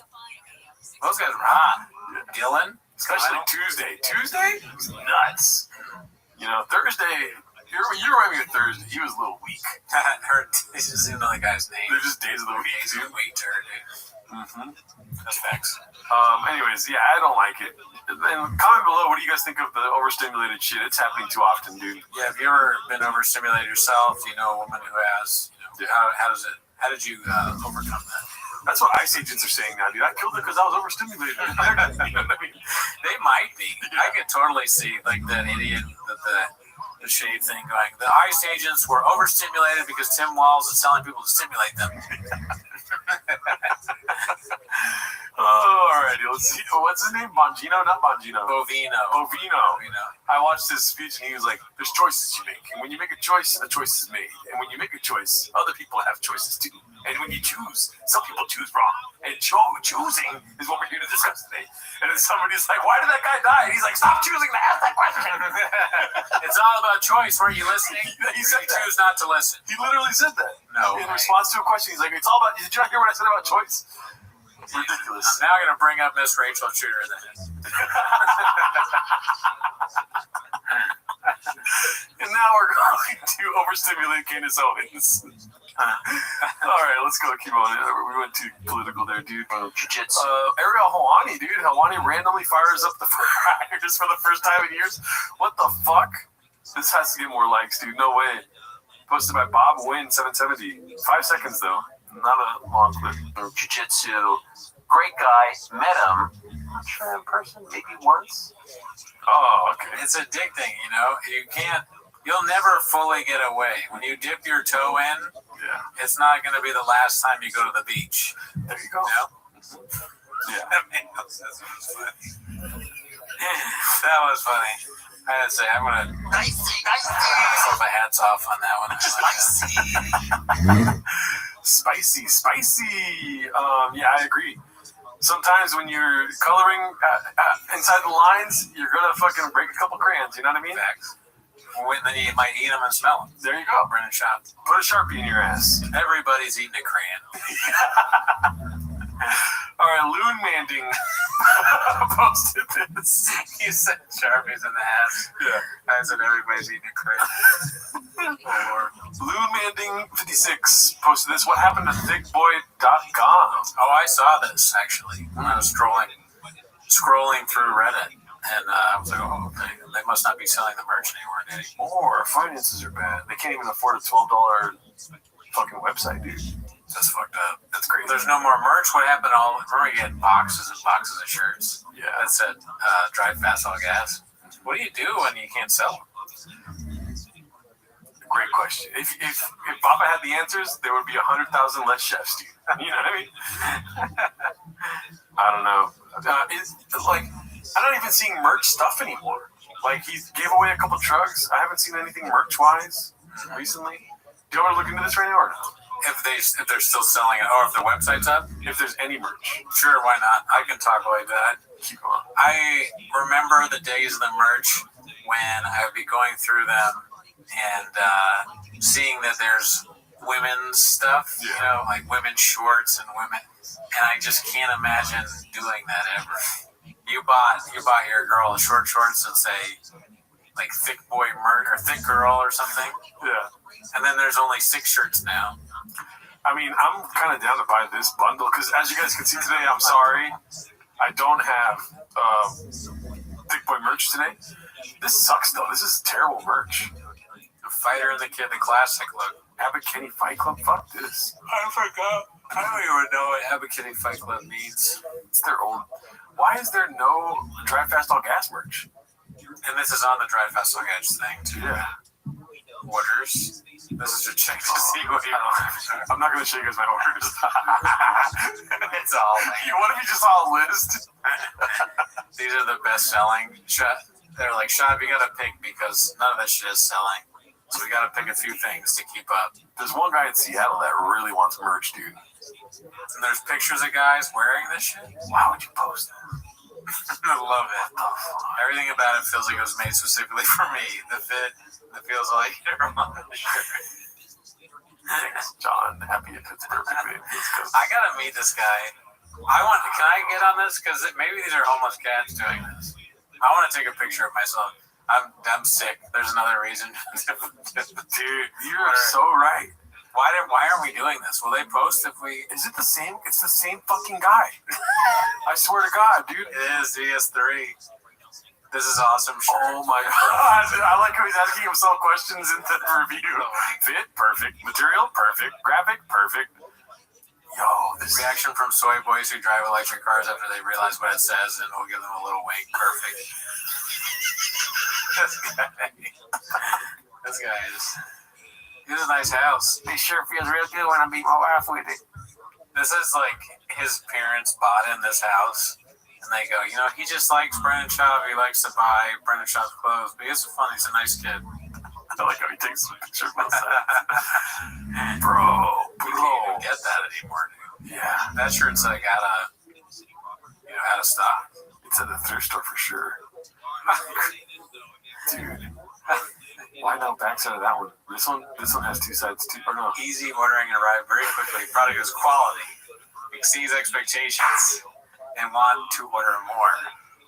That is so funny, dude. Why don't they say like thanks for ordering again? Why don't they say again? They don't recognize John, dude. John is keeping them in business, dude. John's really into it, and he's got great hats. Yeah, his hats are actually making the fit come together. Oh, I can't buy that merch. Damn. Dude, that's amazing. I'm kind of having fun looking at this. Yeah, John is all over the place here, dude. I want to see this one again, though, because there's 2 pictures in this one. Why is it not working? Is John order... I want to see all of John's posts. What's the bottle there? You don't know about Blue Venom, dude? Oh. But you can't buy Blue Venom from Brennan. Works great. Love the taste. He's selling stuff that says meth. Methylene blue, cool mint. And then don't spill it on your white counters. Good call on keeping that off the white counters. I wonder what sad shop employee is responding to this. Bro, how are we so far behind on this? This John guy has to have another one. There's no way he posts 3 reviews. There's this many? Do you automatically show up? Get rid of Brendan Schaub, the wannabe tough guy. I like how they don't respond to this. And they left it up. We should just fucking post a picture of us with any of the merch that we have. We should. We should get new merch and post it. Let's be fair, all right, Tony? Yeah. It looks like Ben. Yeah. I have to know Ben for a second. Ethan. Super soft and bright colors. Fit is athletic. Thanks for the awesome feedback. We're glad you love the softness and colors and that the fit works great for you. Appreciate the support. What's the latest one from? What date? Does it have a date stamp? Let's see here. Because if they're still doing this. First of all, that guy definitely listens to the Fighter and the Kid right here. He's a little scary. He's pissed he didn't win for sure. The truck giveaway. Let's see. The latest one. This is 10/28. So it's so they don't. It's a little misleading because some of them were from this month. That we were looking at. Good. I could be mistaken. No, I think it is in chronological order. Yeah, I don't. Damn. So we gotta wait for the next. On the bed. Love this stuff. Why didn't they respond? They responded to this one though. Started to acquire my own little Drive Fast All Gas section in my closet. gear is comfortable and gets compliments when I go out. Bro, anyone that listens to T-Fat-K can fuck us up. That's what I'm getting here. Yeah, these do look like pictures of people that can beat us up, yeah. He turns around, he's like, what'd you say about Brendan? He's gonna fucking kill us. They kind of, yeah, they look like they've all had a somewhat tough life. Yeah. Retired WWE. That guy, Shawn Michaels, maybe? Yeah. Like a dollar store for Shawn Michaels. This is dude, we could just do the whole show on this review section, Daddy. It is very interesting. Let's go to 1-star reviews with pictures. There is none. You fucking homeless cats aren't willing to put your face on there. No Brandon would fuck them up. I don't want to leave a 1-star review. I want to leave a 5-star review. Definitely. And so, guys, you got to hold us accountable. You can go back to that last 1-star review. That was a funny story. After failing to ship the order before Christmas, so this was a Christmas gift? Oh, yeah, look at 1/21/2026. Okay, so this is still going. I sent several emails attempting to find out where my order was. Literally, can I get a single human being on the phone or an email to respond? I had to open up a dispute with my credit card company, and then suddenly 2.5 months later, a random package shows up in the mail. LOL. Anybody reading this? I have your package unopened. I do not want the stuff. I've already got my money back. Damn. A Christmas present from Dry Festival Gas. That's crazy. Dude, puppy. What are you doing, bro? After failing to ship the order, this is the same thing? Oh, yeah, this is the same person, just twice. 3 times. Oh, wow. He's really mad. So that's January 21st of this month. A blind subscription they hope you forget about and keep paying for. Oh, no. VIP club. Oh, okay, you can join the VIP club. What do you get? Monthly member credits, tight. Best price on Brennan Shaw gear. Okay, you guys, give me gear for $30 a month. What the fuck? You have to pay for it twice. So if you're in the club, you get deals on the Drive Fast All Gas merch. Unreal. But what do you get in the club besides that? Automatic double entries into all giveaways. Okay. Full control over your membership. Pause, skip, or cancel. No bullshit, no questions asked. Exclusive VIP monthly giveaways. Of what? Nobody else gets. Who knows? They keep it vague for a reason, Daddy. Yeah. Early access to new drops, sales, and giveaways. Get first dibs. New Drive Fast All Gas releases promos and giveaways before anyone else. I mean, when are they giving away the next truck? I don't want to be that guy, but we're gonna have to enter and send in a picture, dude. Like, that's the only way we're gonna feel okay with ourselves. I want to definitely send in a picture. I guess we could buy the Epic Kenny Fight Club hat. No, I'm not doing that. We're not going backwards, Daddy. Okay, no more buying merch. The future. No. Next drop. Oh, okay, yeah. DFAG merch, dude. When is the next drop? Everyone's waiting. Everyone's asking, dude. Oh, that's great. All right, back to this. Let's see here. On Bappa's queerness, homophobia, and search for identity, posted by potential being 6301. I'm curious to see how long it is. It's very long. I was caught off guard in a recent Golden Hour clip by Bappa's overt homophobia. I suppose the rhetoric is typical of right-wing alpha male truck pods. Is that a thing? I don't know about that, dude. That's social media. This isn't real. It is, dude. I don't know if truck pods are a thing, but let's take truck out of that. Right-wing alpha male pods. Sure. There you go. Okay. Now it makes sense. Truck pods, very funny. Potential being 6301. I think they put that on purpose. Yeah, it's fine. Yeah. It's not, and by the way, Cooney, it's not a truck pod. It's a Golden Hour. Oh, okay. Yeah, that even more evidence that it was a joke. Gadoosh. Yeah. Kind of gadoosh you a little bit there, but attempting to discuss the agenda and failing to identify what that means until a timely assist from Hot Chip seemed like a big swing in a potentially alienating direction. So is he a gay man that listens to Golden Hour? Hold on. I don't know. Not yet. Assuming this to be a pretty obvious projection, I consider Bappa's own sexuality as a potential catalyst. His specific queerness has been discussed and dissected at length, but this brought to mind the resentment he likely feels towards himself, knowing that not only could he be living a more fulfilling life, putting stuff in his ass, dishes in the butthole like he says. He's already done that. Yeah. But what his career could have been like if he were able to confront the aspect of his life early on. The potential entertainment career from an out MMA guy who possessed both physical attributes typically associated with heteromasculinity with a queer sexual identity, which he confusingly acted out as comedy in the Gringo Poppy. Wow. Couldn't have put it better myself, Mr. Homeless. Could likely have positioned himself to be much more financially and artistically fulfilled than where he finds himself today. Instead, you have someone who is all consumed with performative identity characteristics designed to influence how he is perceived by others, despite how obvious this appears.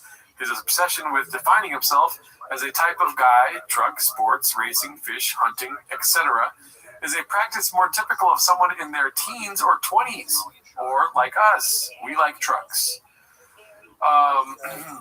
More than a 40-year-old plus with such varied lived experiences. Even his latest claim of a baseball dad portrays a superficial title that most fathers would take as serious as a t-shirt slogan, positions his role as a father as secondary at least. For all the clowning on him that is done, I do feel some sense of empathy towards him if this is in fact his plight. Hopefully, his public persona is just an Andy Kaufman-esque performance piece, and he's living his true life behind closed doors.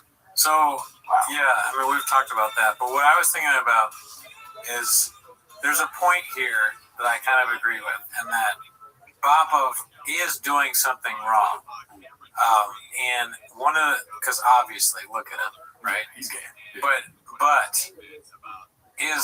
could he have done what Tiger King does? Should he be doing that? Openly gay moron. There's not a lot of gay idiots, right? Yes. There's really not a lot of famous gay morons. Tiger King is the only one I can think of off the top of my head. Maybe Andy Dick. Joe Rogan, but he's not openly gay, right? Yet. Yes. So, but what I'm saying is, like, Bappa is totally Tiger King. Yeah. He's selling crap, and he's irresponsible, and I could totally see Bappa being like, I'm never going to financially recover from this. Exactly. After he's accidentally killed a staff person with his trap.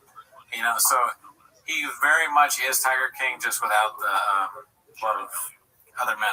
Well, didn't Tiger King fuck chicks too? He had kids, right? Or wrong? I could be wrong. I know he was into dudes. He was. Yeah. Well, everyone knows he's into dudes. He was with the guy with the crazy teeth. To piggyback off of you, pause.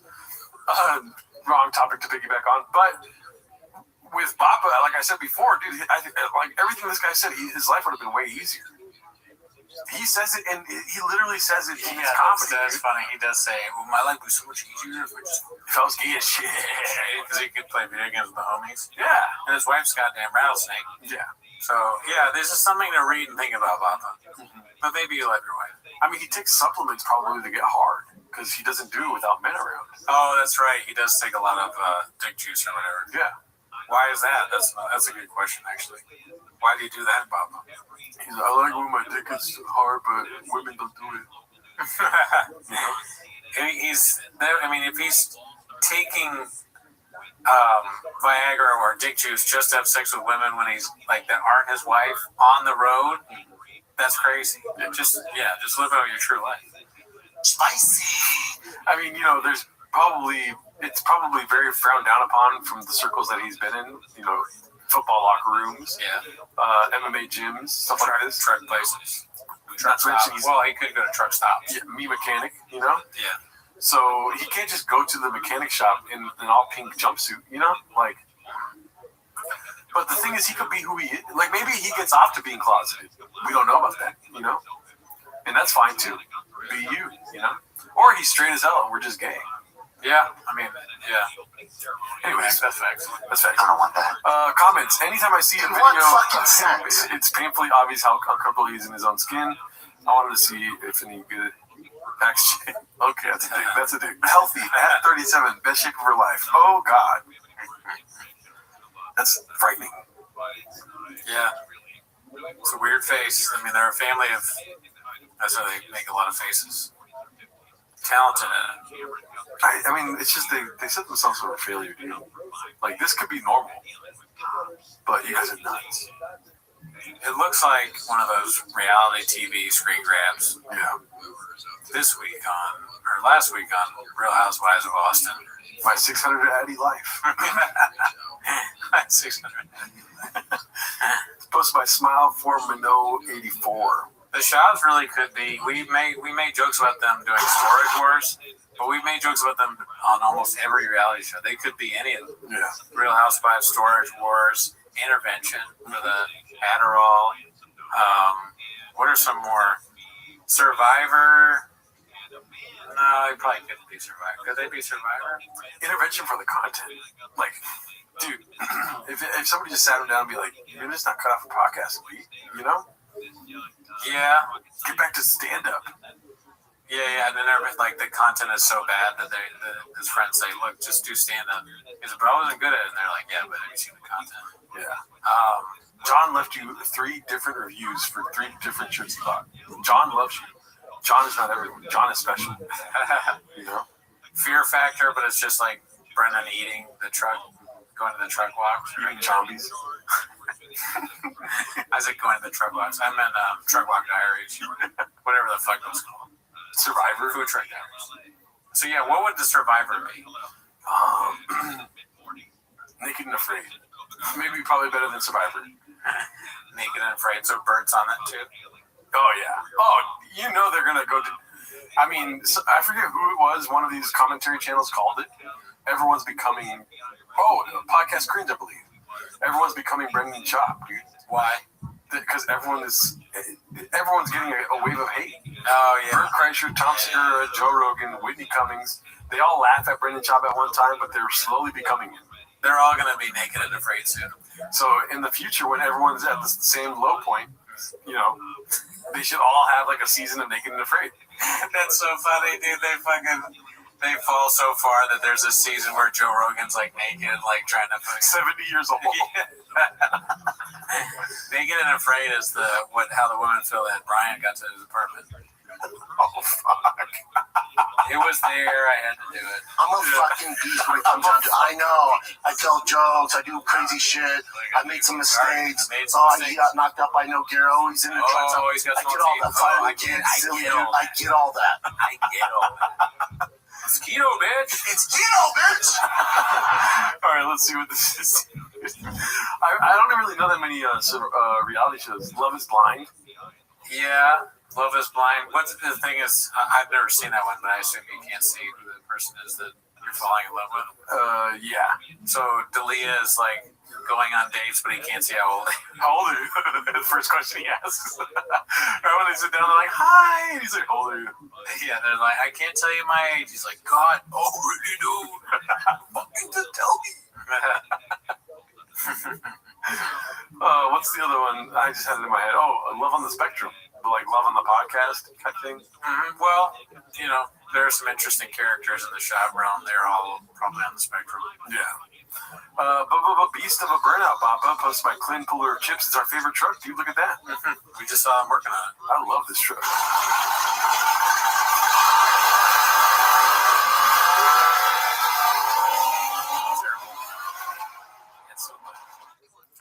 There wasn't even a burnout. No. It's too loud. I wouldn't, you know. Yeah, my burnouts are a lot quieter than that. For sure, you know. I burned out my truck earlier, dude, out here in Seattle. Oh, that's right. Yeah, dude. I was like, dude, so sick. I'm sorry I deleted the video by accident. Why would you do that? You ever recently deleted it? Yeah. I deleted that too. No, fuck. All the Wrong Moves. Blockbuster Studios presents Caterpillar Hot 7539, City of Austin, All the Wrong Moves. Good. Are we on here? I love when I see our names. Nope. Cast Media, Tiger Belly, Comedy Mothership. Yeah, I'm at the Moon Tower, and he's not at the Moon Tower. Toontown no longer around. He used to do Bravo. Food Truck Diaries.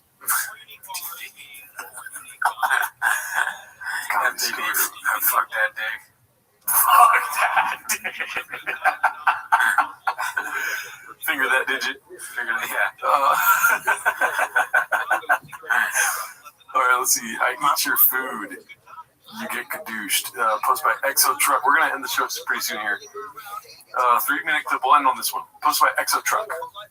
You're gonna have to fight me. He goes, I'm not gonna fight you. I went, that's not an option, man. I'm so mad. The car's broke. We've been through this enough. Whoever loses leaves. Did he break in? He didn't. We have no idea. So I take my sweatshirt off and I'm just in sweats and no shirt now because I don't want to grab my shirt. Yeah. Ready to fight. UFC style. Yeah, they want UFC, right? But you hadn't fought. No training, nothing. It's great. And we're gonna fight. And he goes, I'm not fighting you. So I'm like, that's the number one thing I get to do because I want him to fight me first. Yeah. So I'm gonna kick off the team. Yeah. So I go fucking Ace Ventura 2 style. That's so crazy. America. Why does he do this? I don't know. Just probably saw it on TV or something. You know, I'm white as shit. I am white as shit, Dallas. Yeah. Loogie right in his face. Face to face. Wow. He doesn't. Wow. He's a big dude, too. I'm not fighting him. Good luck getting in the fight.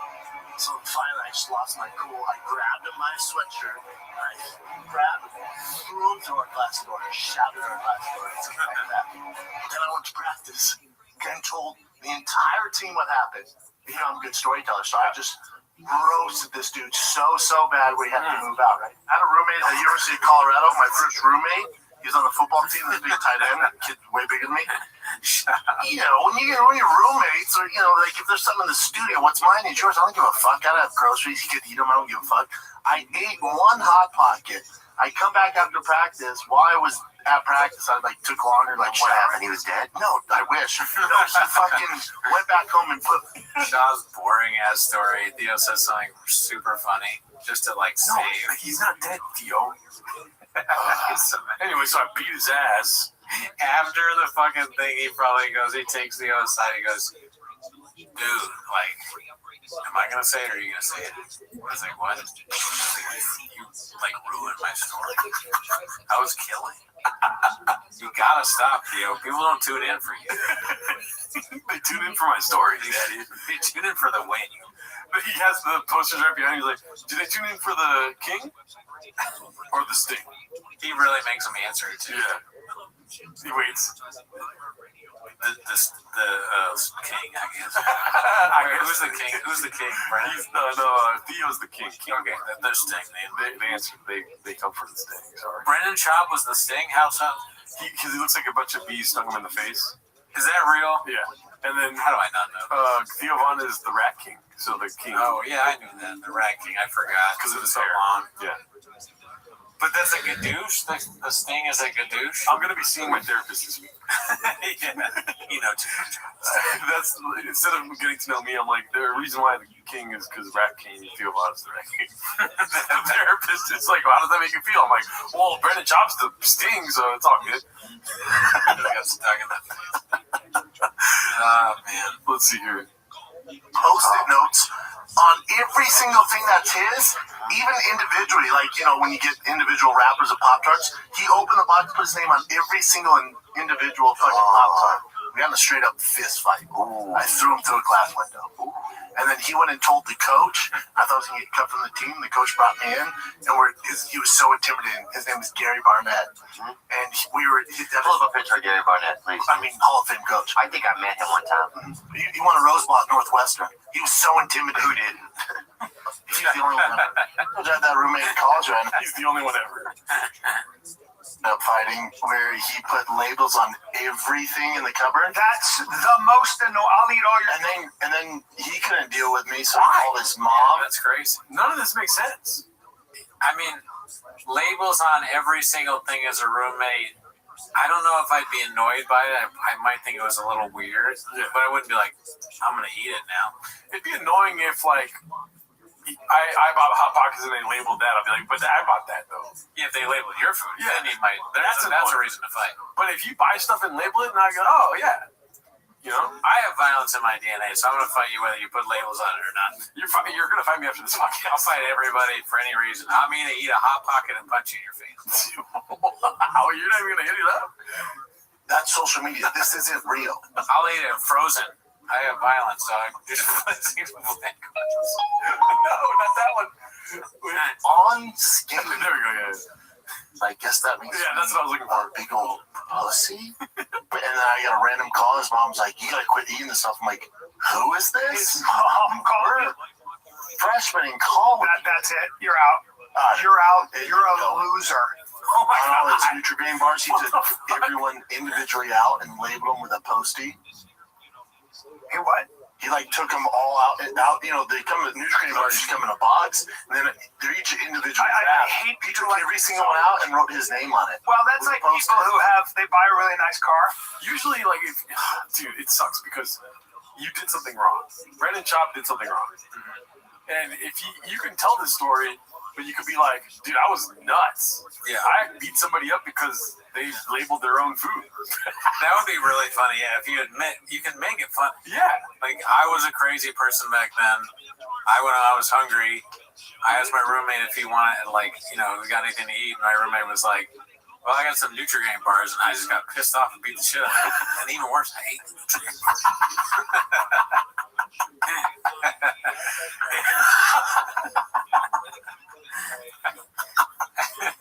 His mom called me from the hospital, and I was still drunk, so I called her a bitch. And then I went to the hospital and beat her up. And the worst part of it is, the coach let me say, because I was good, and he wasn't that good. You know, so it just goes to show, not all fair. Love more. I sold comic books a lot.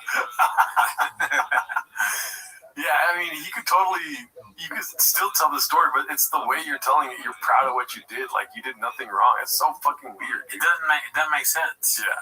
You ate his food. He put the labels on there kind of like to help you in a way, like so it's easy to know what's what. To save your friendship. Yeah, he's not. What did he do that was so?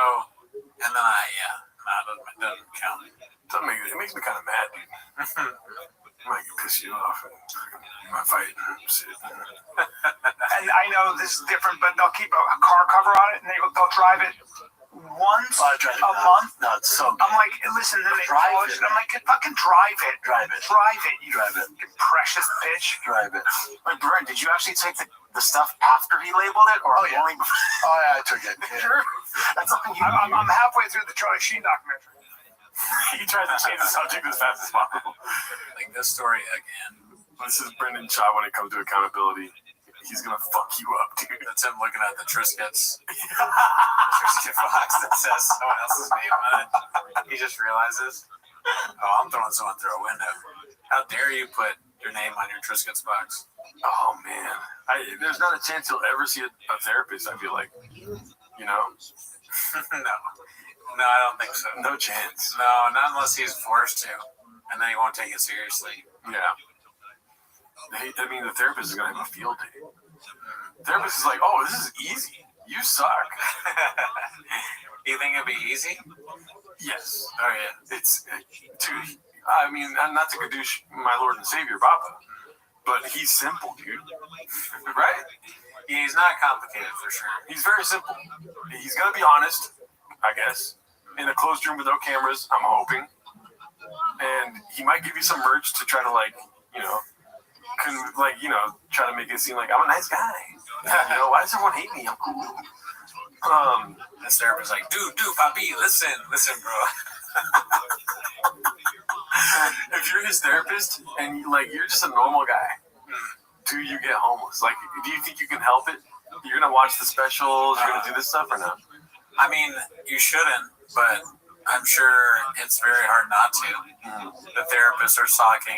Let me check this guy out. He says he's a comedian. Yeah. And then he starts watching Reddit. The therapist starts feeling so bad about reading and laughing about the posts because he gets excited for the sessions where Brennan acts out the post in real life in front of him. And then the therapist one night finds that he's posted 3 clips on Shanks, and his name is Lamumbao. And he goes, I can't believe this is me now. I need a therapist. Yeah, and then he goes to some sort of therapy for not posting about one of his clients.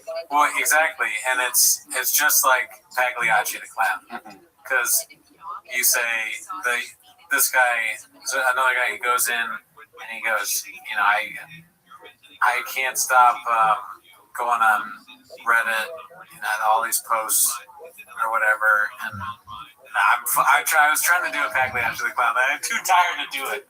But at the end of it, he goes, Doctor, I'm Pagliacci, Doctor, I'm cutie, broken and shorty. Yeah. You know what it was. Yeah. You know I tried, dude. You know I fucking tried, all right? I'm tired.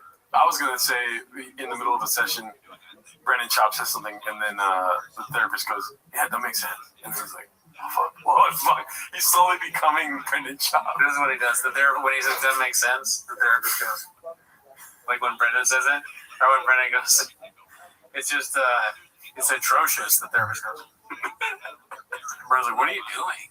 And there's nothing. I'm not watching your Reddit. And then the therapist does shit like this. He wears one of those COVID masks because he's laughing, but Brendan thinks he's gay for having. Why are you wearing a mask? I'll get you. I won't wear a mask. Therapist is like, "Called it." Yeah. He says Brendan shuts up by accident. He's like, "Oh shit!" But Brendan's too stupid to ever realize. How was your son's baseball game? He won. Therapist is like, "Called it." So you've been going to a lot of baseball practices, huh? He's like, "Oh, do I talk about that?" And the therapist's like, "Yeah, you did, yeah. You talked about it in the last session, yeah." What? That makes sense. What?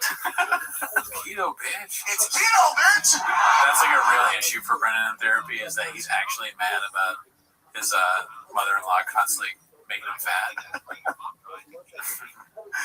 Hell yeah, dude. Well, I think that's it for this week, dude. Shout out to y'all for watching, dude. Y'all the realest, y'all the coolest, dude. You know what I mean? See you next week. Senior living facility in Orange County, and she was 102 years old and still drove like every day. So, I mean, you can get there. That's a lot of luck, I think. By well, it's difficult. But here's my recommendation before we go to break. If your mom or dad has one of these security cameras, make sure they're paying the $8 a month. So you have a 30-day backlog, or you pay it for them. But please make sure that you have that video. It could be a matter of life and death. In this case, they would have had a clear shot of the person who stole and ripped off and kidnapped Nancy Guthrie if they were paying for the subscription.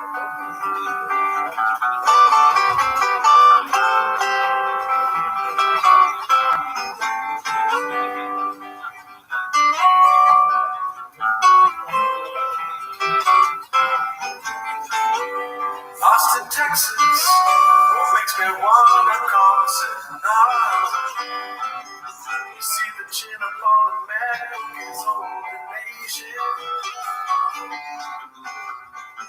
We left her in LA, and the pride thinks I'm gay. Right before we left, he said I'm his girlfriend.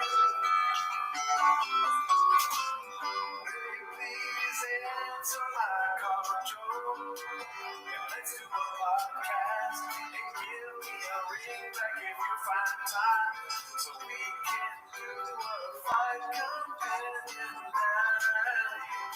I fucking love you, Joe. I'm harding up my truck. I only wish my girl could just control herself. Instagram isn't real.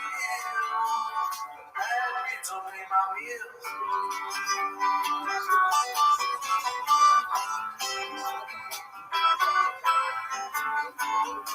Little Lenny, oh, could you walk me to my truck? 'Cause I can't ride a joke and you're just so funny.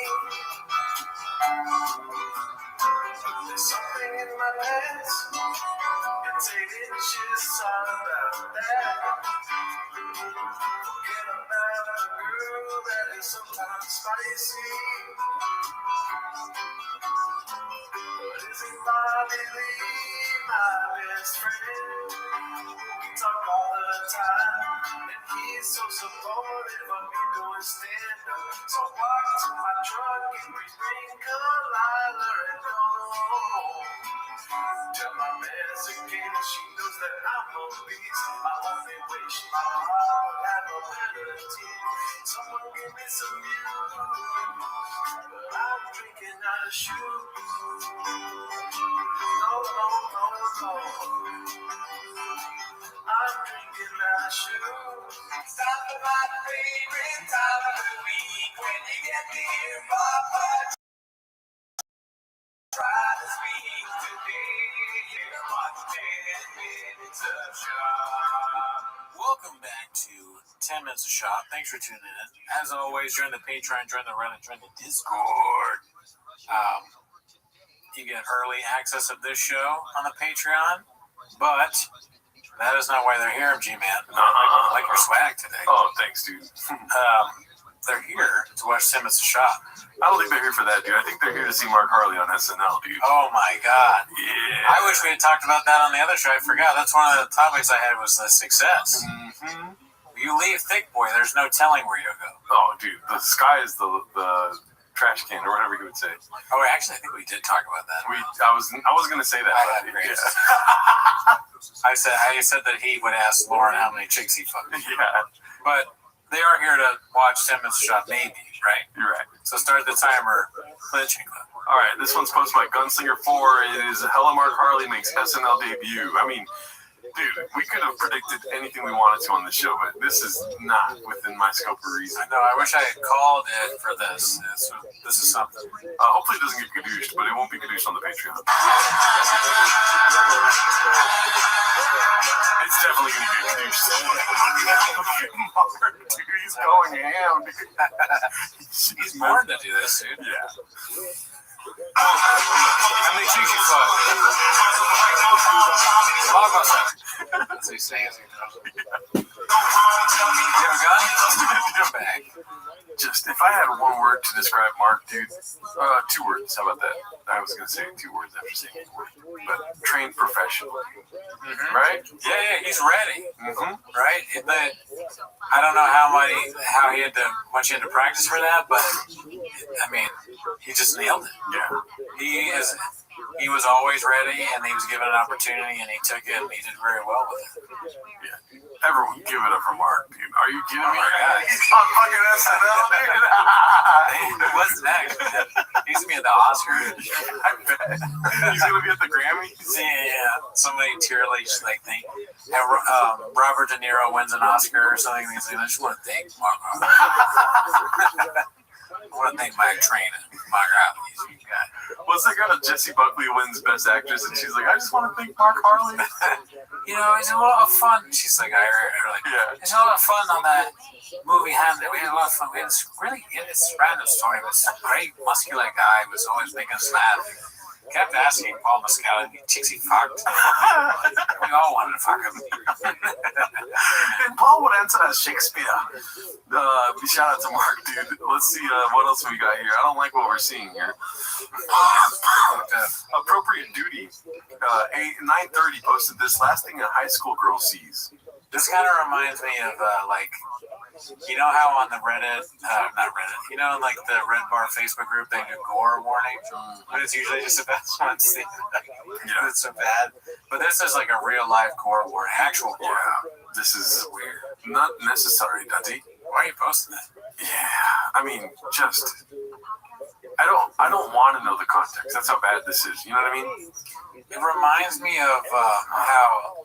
And I'm not calling this guy a hot chick, but you know hot chicks, they do a picture where they look terrible on purpose. It looks like he's trying to do that, but he just looks terrible regardless. Yeah.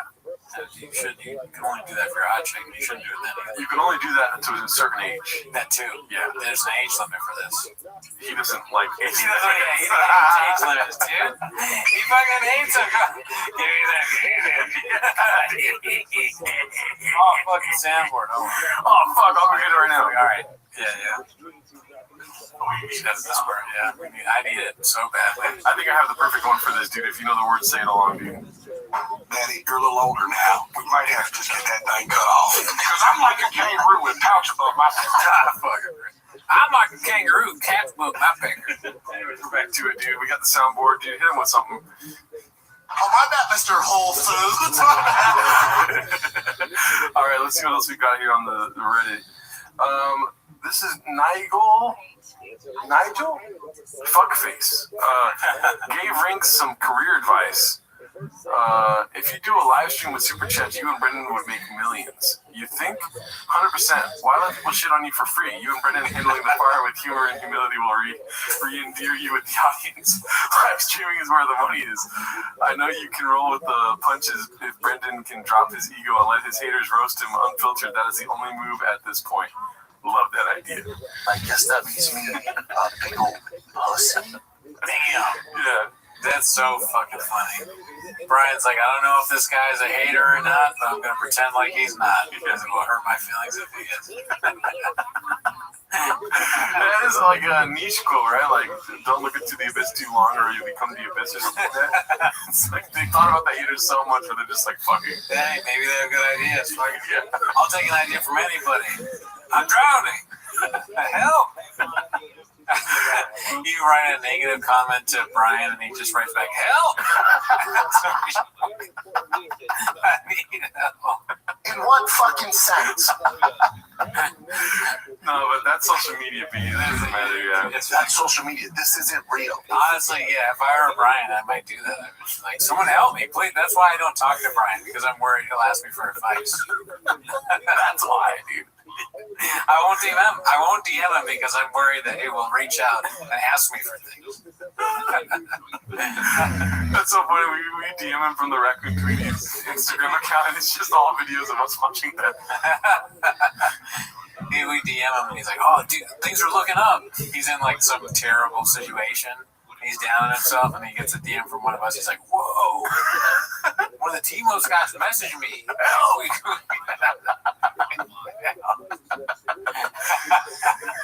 It's so funny. It's gone from his victims to him saying help. He's just this victim. He like for someone to help them, and now it's him. That's so funny, dude. All right, let's see what else we got. This is a hot start, dude. Hot start.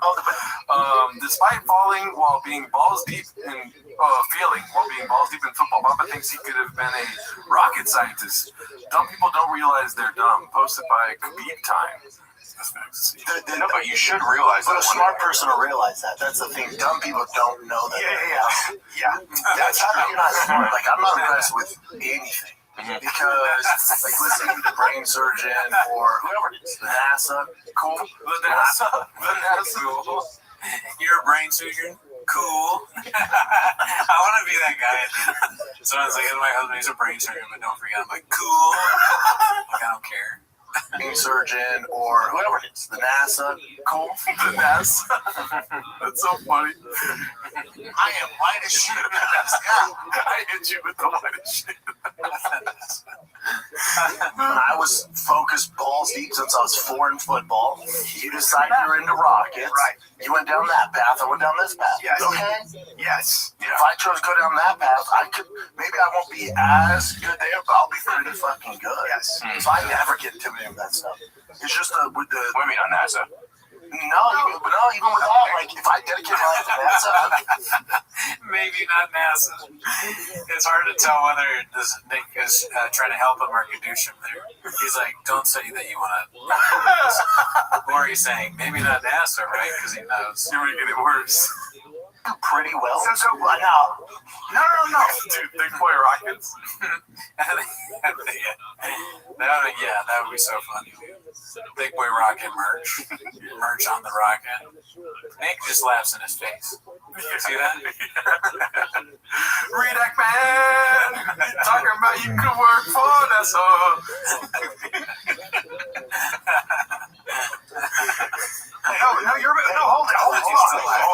Hold this thought, because I'm not gonna be able to compete with the Nazis. Oh my god. Dude,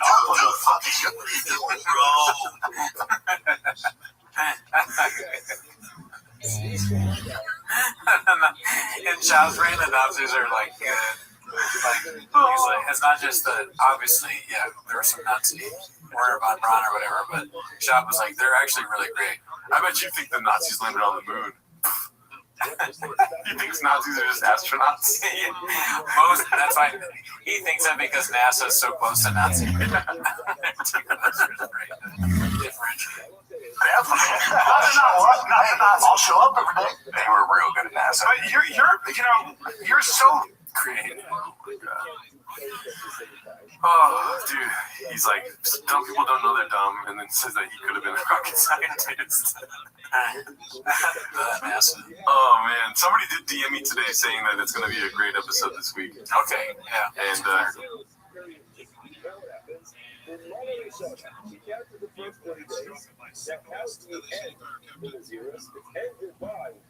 going to park one, I'm taking a haircut.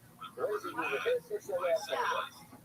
He separates the car bump, ready to go ahead, and the bump is car bump to take to that. They said, you know what? Forget it. I don't want to do it. So he goes to a yard. He says, listen, if it's so accepted by himself. It's looking pretty fucking nice already. Spicy. All right, let's see what else we got here. This is.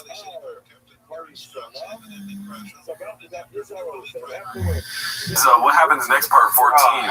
Dude, I mean, What are we fucking some Icarus in my life? I know, this Christmas came twice, Daddy. Pause. Let's see here. Icarus lives. What happened there? Your brothers, sisters, now? Just sisters. You know, you see my pops, we all like fit. You're fine. Your pop real fit. Yeah. Your dad, You're fine. and my dad. My dad should fight. I like fight. Yeah. That's my brother in high school. Should fight. That's in shape. Well, I'm training my dad on weekends, though. My dad's been doing, I mean, Black belt and keto. I don't know. Black belt and keto is pretty nuts.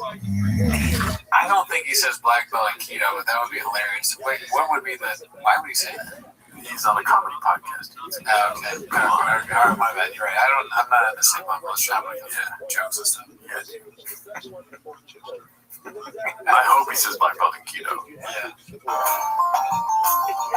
black belt taekwondo, keto. He's insane. Oh, fuck. I get it. Like, is he trying? There's like a keto, maybe? Probably. Yeah. He's saying a word wrong again. Kung Fu, what's up, dog? My dad got a Are we talking about like dad's fighting now? She was getting lit up. Her striking is so bad. She just hasn't gotten better. It's like she had all this promise. Remember, you know.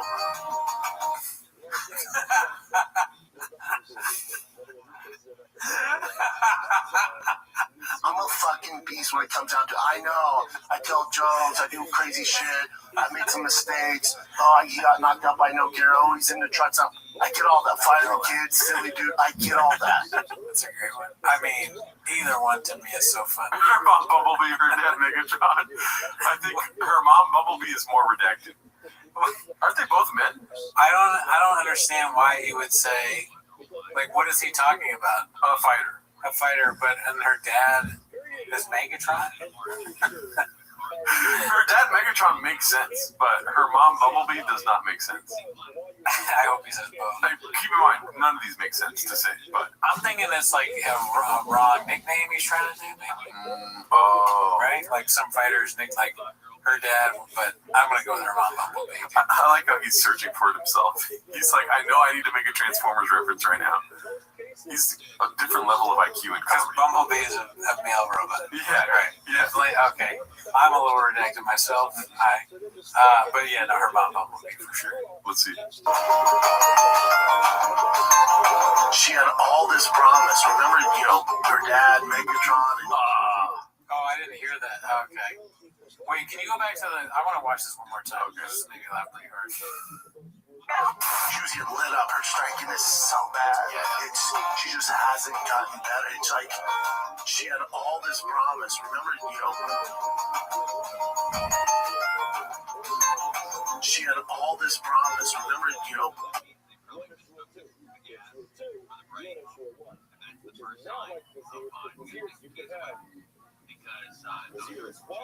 Her dad, Megatron, and she had all this promise to be the next big thing, and she has the looks obvious.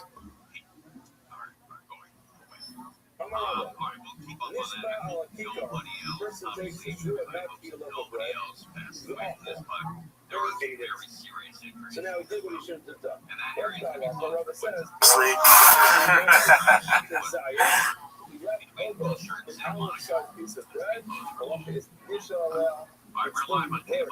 Damn, he said her dad Megatron. I pray to God Bumblebee's not a woman, because then we all look like idiots. I don't think Bumblebee is a woman. I'm not sure. We'll find out. Yeah. So then I always wanted.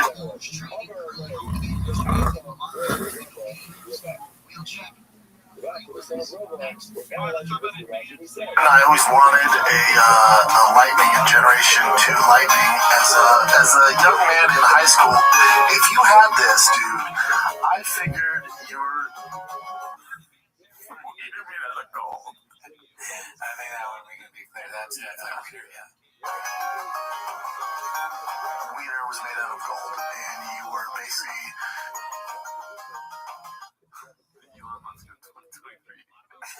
What are you gonna do, Nate? Volume punch me, motherfucker? It's in high school.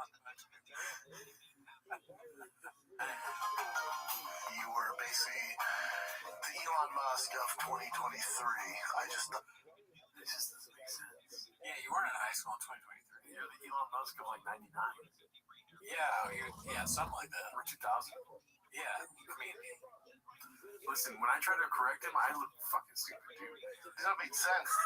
You were the richest man in the world. Generation 2 started in 1999. I got very famous by.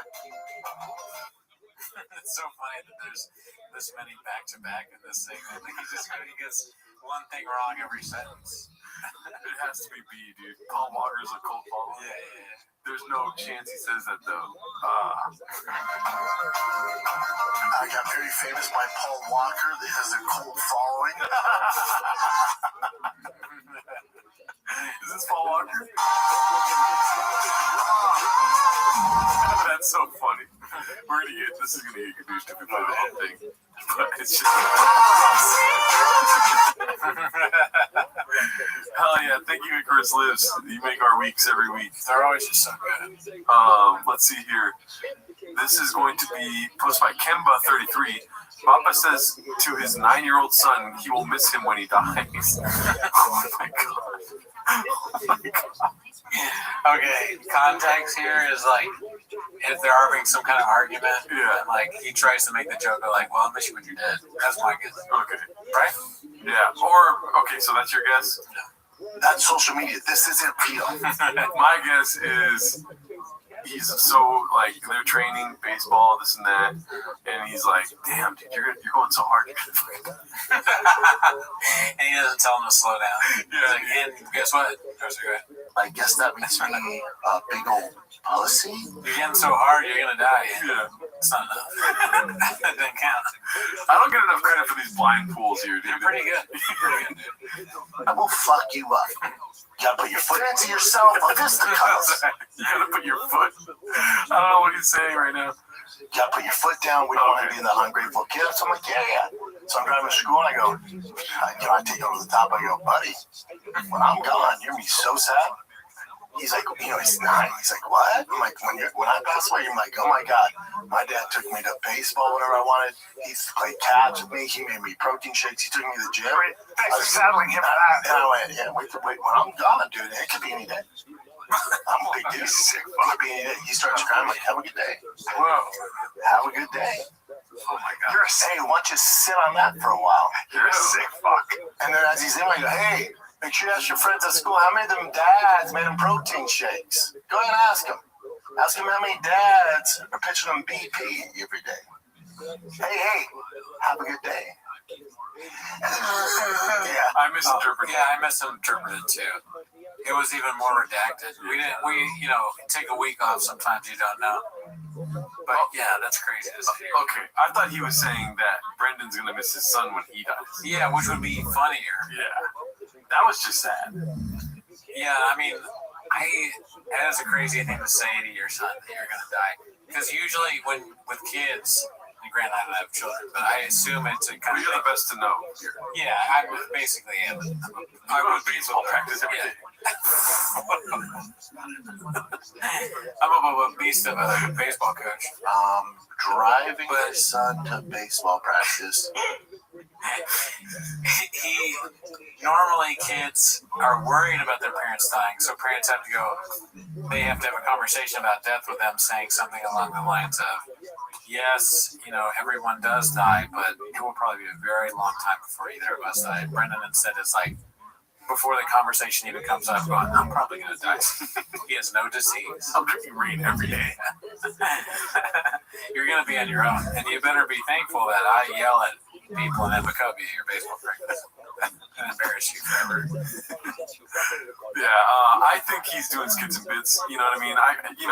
The great thing about Brendan is sometimes he's doing this without trying to be funny. He's trying to be funny here, and it's not hitting as hard. You know? Yeah, it's true. He's a Chili. He's a comedian genius. He's a great dad, dude. So that he wouldn't do that.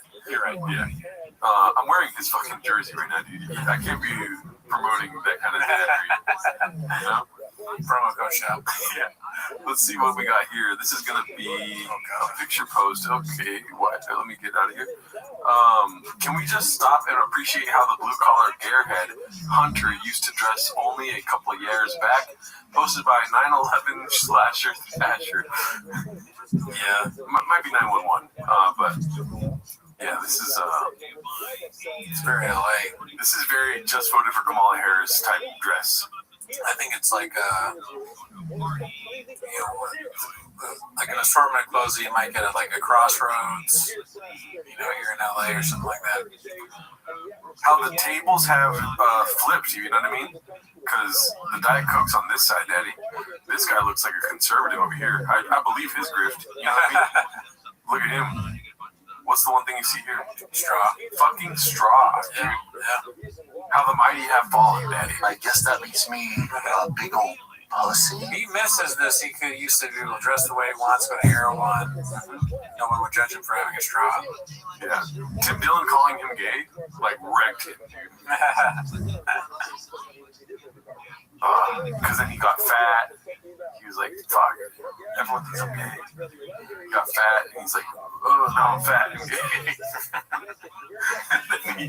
and then now he's bulking up, Daddy. He's a bow hunter now. He lives in Texas. That'd be funny if he just went out and fucked up everyone that talks shit about his special publicly, you know? He drives around there, what were you saying? And, he's got Hell's Angels on his side, Antifa on his side. He's going to fucking hit up all those fools, and they're just going to go door to door, dude. Go to Austin Comedy Podcast Studios, not storage rooms, and then go to wherever Tim Dillon's at. It's gonna be like how comedians try to find Red Bar. Yeah, it's gonna be the opposite. It's gonna be one comedian trying to find all these other. And guess what, dude? You're gonna miss me on that, dude, because he's gonna come in. What if I show up here? And you're dead because of the arrow is through your neck. He's shot you an arrow, and I go, oh no! But seriously, you're gonna miss me. Yeah. Well, name another co-host that would get you water. Dude, you're bringing up a great point. Not the water, that was fucking stupid, but the one before that. That's why he's telling his son. He's like, I'm going to go on a mission to my retribution for all the Ringo Poppy hate. Yeah. I didn't know it was 1.1. That's why he got bulked up. Now he's going to go, Do you think he's worried he's going to die on that?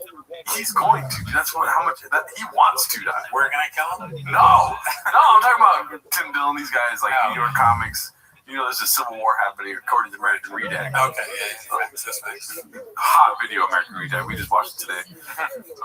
Let's see here. This is going to be another SNL post. Dude, BGL even made it to the curtain call. Meanwhile, Baba reposting the implication that a Hollywood somebody that maybe knows his name, Toxoplasmosis, posted this one. I mean, that would be so epic if he posted it on a story like, congrats to my boy Mark, and they're in a lawsuit together. Let's see. How would that make you feel if you saw somebody that you're trying to sue or is suing you on SNL? Bitter. I mean, fucking. Whoa. Fancy yourself a fisticuffs. Be very mad. Yeah. Is that Jay Light? Looks like a right there cake. You know what I mean? I'm so happy. It's so funny because so many people, their dream is to be in this credits thing, and Mark Harley's just there, fucking chopping it up. So the cameraman has to be fucking homeless, dude. Or the producer in the booth, switching cameras is like, we need BGL on the credits, dude. Who isn't homeless, right? There's probably less non-homeless than there are homeless at this point in California. Yeah. That's New York. It's just, when they look into California fraud, they're going to be like, where does all this homeless money go? It's going to the Reddit. It's getting fun of the Bobby Lee. Dude, shout out to Toxoplasmosis for that. The next one is posted by B. Hezi. The Redact really did repost the name drop. Yep. How you like them apples from Brendan Schaub. Did you see this? No, what was this? I watched the whole podcast, Matt Damon and Ben Affleck on Joe Rogan Experience. I can pull up the clip that is here, so just talk to the audience. I mean, those are two of my favorite guys. Two of my guys. Have you ever met them in person? No, but I've never met them. They're great guys, though. I did watch Good Will Hunting a lot of times. I'm basically balls deep in Good Will Hunting. Box.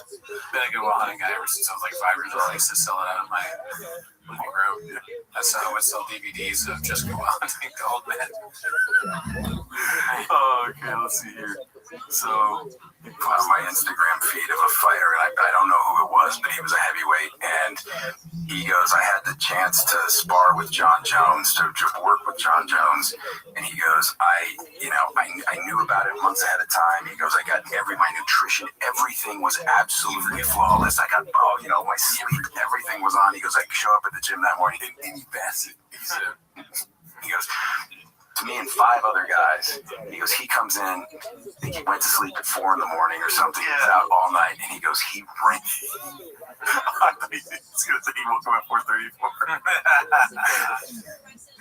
And through all. That's my buddy Brendan Schaub. Is that who I am? Okay, yeah. It was the funniest story. I was like, and he goes, and then I just knew, that's a level. Like, yeah. Why do they laugh when it's Brendan Schaub, dude? I mean, why do everyone's homeless, dude? Oh, I see. I missed that. They do laugh when they hear it. And because Matt Damon's doing a bit, he's trying to be like, and I can't remember who he was, but he knows it's going to come out. He's trying to get Rogan to say it. Because you can't just bring up Brendan Schaub in front of Rogan, because Rogan loves Brendan Schaub, and he's paranoid that everyone's going to make fun of his boy. You can't let somebody talk shit about your boy. On your platform? No, dude. On a show? Yeah. Never. If somebody says something about my boy, I'm just like, all right, that's cool. Like, I'm going to be over here. Yeah. You know what I mean? You're a cuck. That's what Brendan says, dude. All right, I guess I'm not a cuck. I'm not going to talk about my boy on the show. I'm just going to talk about fucking whatever. All right, whatever it is. Fine, cook. But, yeah, so what's happening is Matt Damon and Ben Affleck they're 40 chess. They make Joe Rogan say Brendan's name. That's what you look like, though. You don't expect to hear Brendan Schaub's name. What? I haven't heard that name in years. I am white as shit, Dallas. Yeah. He was like, no, I wasn't talking about Reddit. I was talking about Instagram. I saw it on Instagram. Let's see here. Imagine being that elite. Ben Affleck looked so uncomfortable. And realizing there's another level. Yeah. Oh, yeah. Brendan was a top 10 heavyweight, and John wasn't even a heavyweight. John was a light heavyweight. It was a lower weight class, and he just beat everybody's ass. And he said, this is his warm-up. He's just kidding. He just fuck everybody up. I saw it. Yeah. I mean, dude, proof is in the pudding.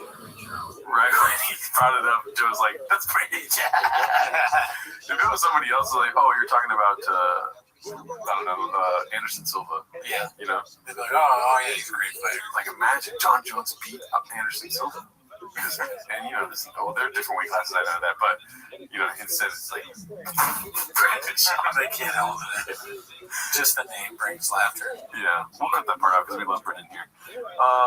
Let's see, this next one is posted by Successful Egg, one of our guys, 8345. It's called Brian Callen Steals Nick Swartz's Reno 911 character in his fake story.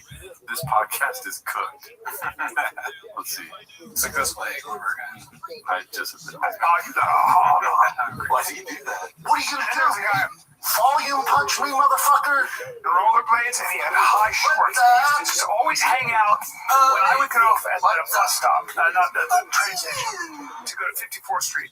I'd get out, and he'd be hanging out in just shorts and rollerblades and a half shirt. Not attractive. Yeah. Weird, tall, white guy. Caucasian, about 5'10", roller skates, which made us think Maybe it's Terry. Maybe Terry would know this guy. Maybe the person that works there is Steven Ugly.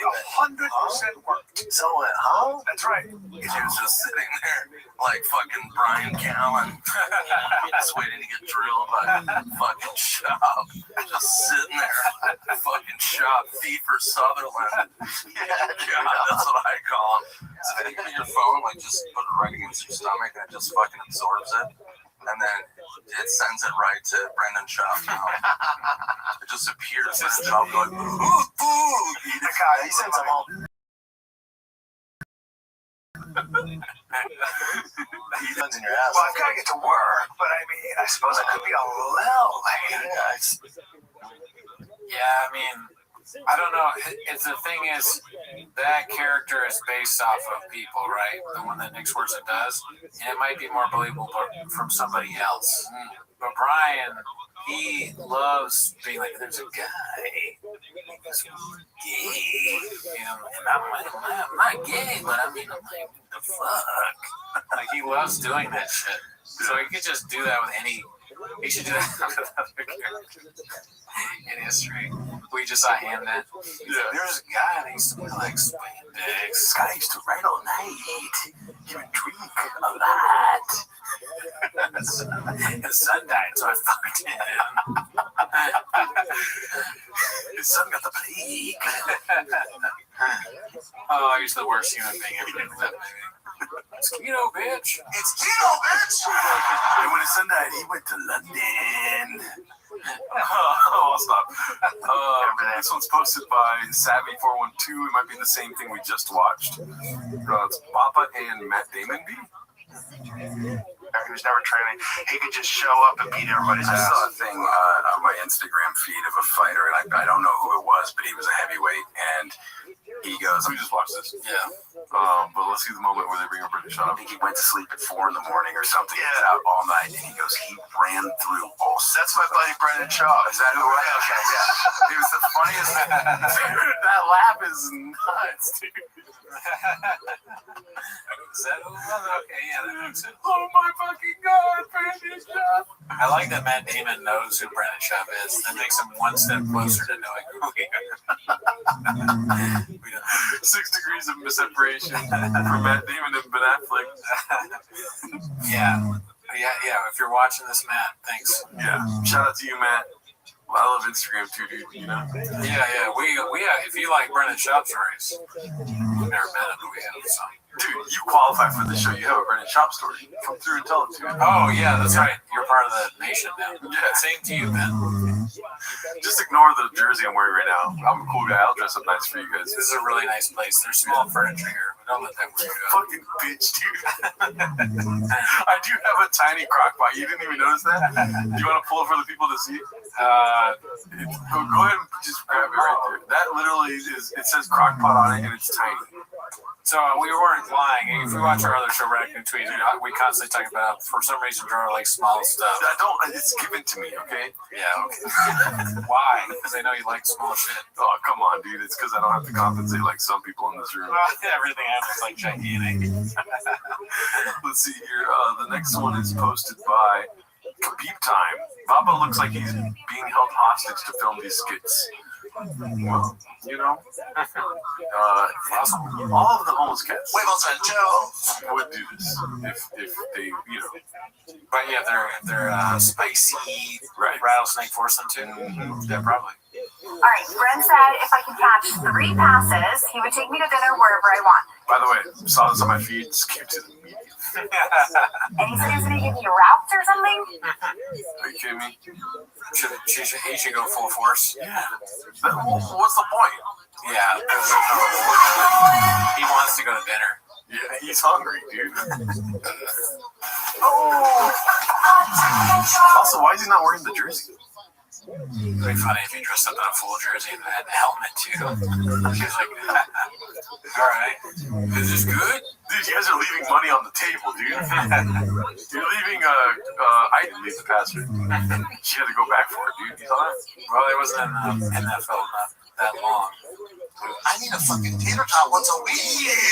Dude, Cooney could be guarding her with 2 broken wrists and still catch that ball. You know what I mean? Yeah, I mean, if I had to catch 3 balls to go down the burn shot, catch it all 3.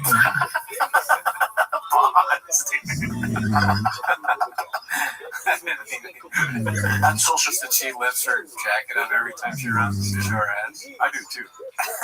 Yeah, dude. Of course you do. What, you never played football before? If I'm around Brendan Chop, you don't think I'm gonna lift my fucking sweater to show my ass? You think she does it because she's like a brilliant social media person who gets more views? Probably, right? 100%. I didn't think about that. Guys pause it on there. You know what I mean? I'm not a guy. But guys stop it right there where it shows, Driving my son to baseball practice. There's me an arrow through your neck. Let's go.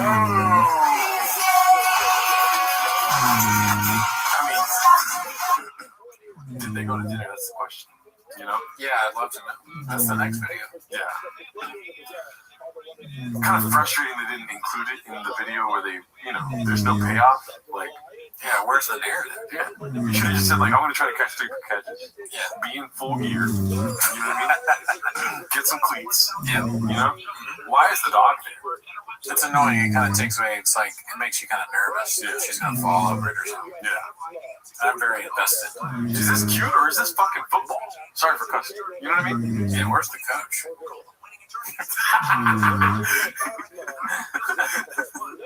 That'd be funny if they set it up as like some football catches, but he pulls out a bat and starts hitting baseballs at her. I thought about that too. Like he shows up in a tennis outfit and she's like, oh god. I said, football, are you okay? You know why she would show up in a tennis outfit, right? Oh yeah. I mean that might be more for views. Yeah. Let's see here. This one's posted by Handsome Black Man. Ethan Klein, he's not one of our guys. Let's see what this is. I have no clue what this is. Oh, Ethan Klein's on the table? I don't know. It says Ethan right there.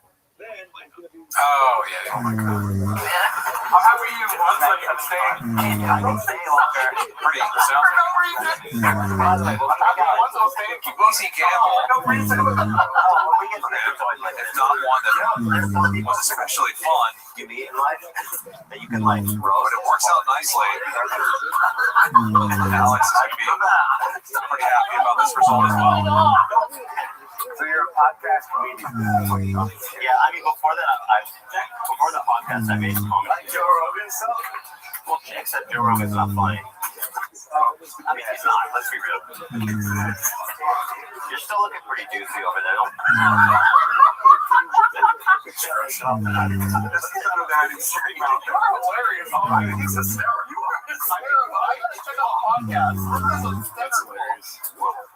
It's like a free podcast. Unassuming funny guy.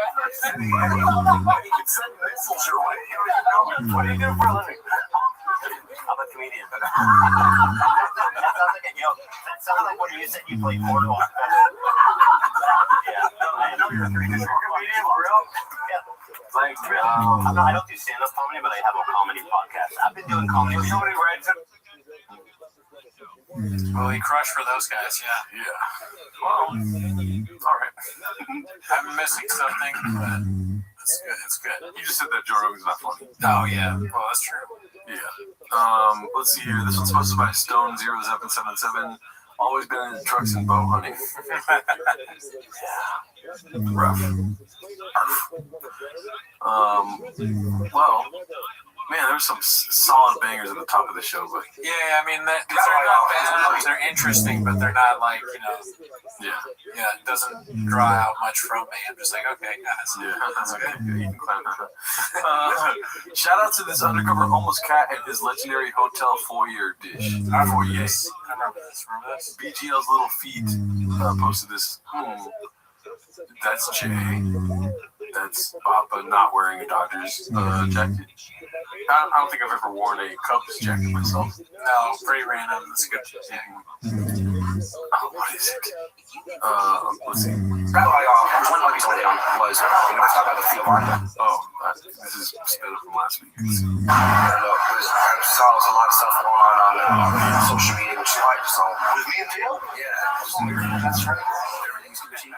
We're great. Social media series. Yeah. I didn't even know there was a thing. Yeah, it's a narrative. That's the narrative. Oh my god, dude. Remember this? Or like a long time ago. I do remember, but I don't remember what I don't remember the context at all. I don't like it so far. It's sad. I love that Papa is willing to do anybody's show, but if you're gonna do it, you like now. I don't know if I said this last time we watched this, but it's so half-assed. Yeah. He's not engaged in any way. He's barely paying attention. His brother is there. He's on the couch. He's got coffee, and he just got out of his hotel room. Maybe he's like, "Was it? There's beef? Huh? Who? What? What? Why? That doesn't make sense." Yeah. Same thing with like the truck walk thing, where he's like, "No. Bobby Lee is one of my favorite people." It was a fallout because it was the King and the Sting, and what was it? And then King and the Sting, and then it's the Gold Matter. Again, this is social media. Sorry. It's the wing. The King, the Sting, the wing. He was frustrated. Yeah, it's frustrating. And he said again, this is social media. Yeah. So he's about to do the line. It's not real. Social media is different. It is. Well, he's right. We don't need this argument on this. For Real Housewives and YouTube, the drama is what gets clicks. Yeah. I talked to Theo yesterday. He's one of my close friends. My kids call him Theo. No, the thing there is, so me and Theo started King and Sting together, and then during the pandemic, he moved to Nashville. He thought he could just zoom in and do both, and he just couldn't. He thought he could either zoom in or fly back to LA every week and do it. Nashville's not close, so it was beating him up. He said, dude, it's I like how he's licking his lips because he's like, I know all this, and I'm still asking you the question, dude. He's thinking about views. He's like, oh, it gets views? The drama gets views? Oh, so I should just dedicate my whole channel to you. So if when I'm not there, Leo would always fill in, and eventually he was just like, dude, I can't do it, man. And his podcast is massive, so he's like, hey, I can't do it, I don't need to really do it. I just don't have time to keep flying back and forth. He's like, how about we slip to Lee in there, and I'll go do my thing. I was like, all right, say less. That's it. It's fire. I love Leo.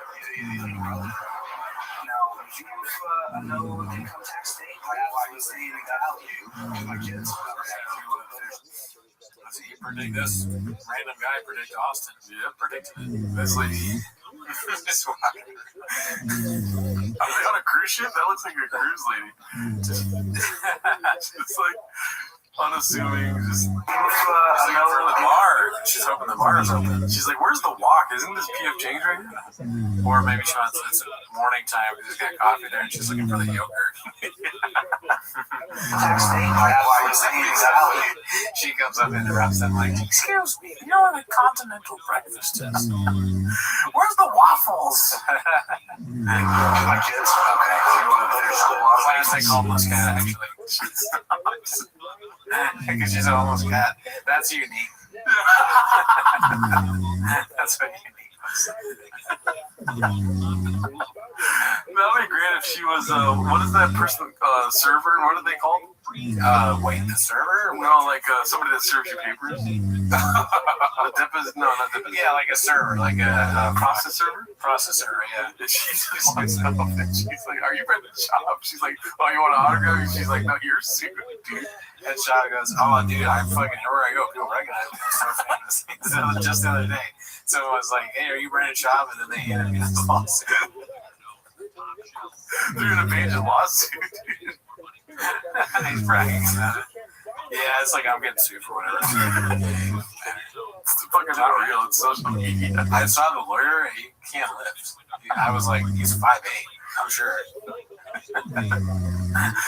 Football program he's in school during.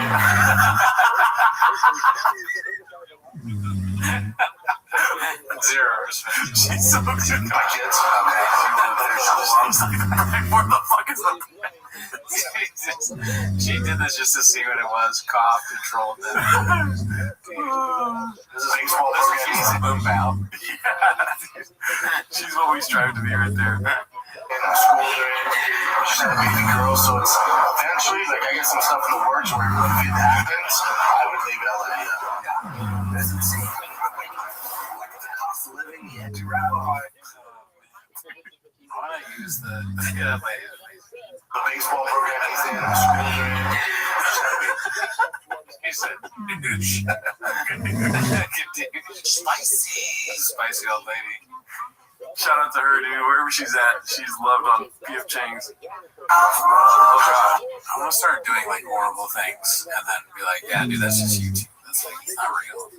It's like social media. It doesn't have anything. I'm just doing evil shit.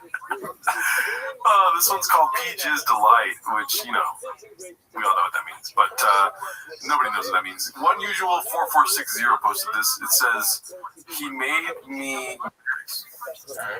Redacted. I do like that T-Pain song. Yeah, it's a really good song. Video when Bappa saw Uncle Theo in the crowd and immediately started to hate. This was 3 months after Theo left King of the Sting, posted by Chin Menudo. This is a tough fight. They're not doing Bryce. Oh, there's Theo. This one's gonna be a bonfire. Way to go, Dana. $79.99. God, you're too good to us. Uncle Dana, thank you. God bless you. Merry Christmas.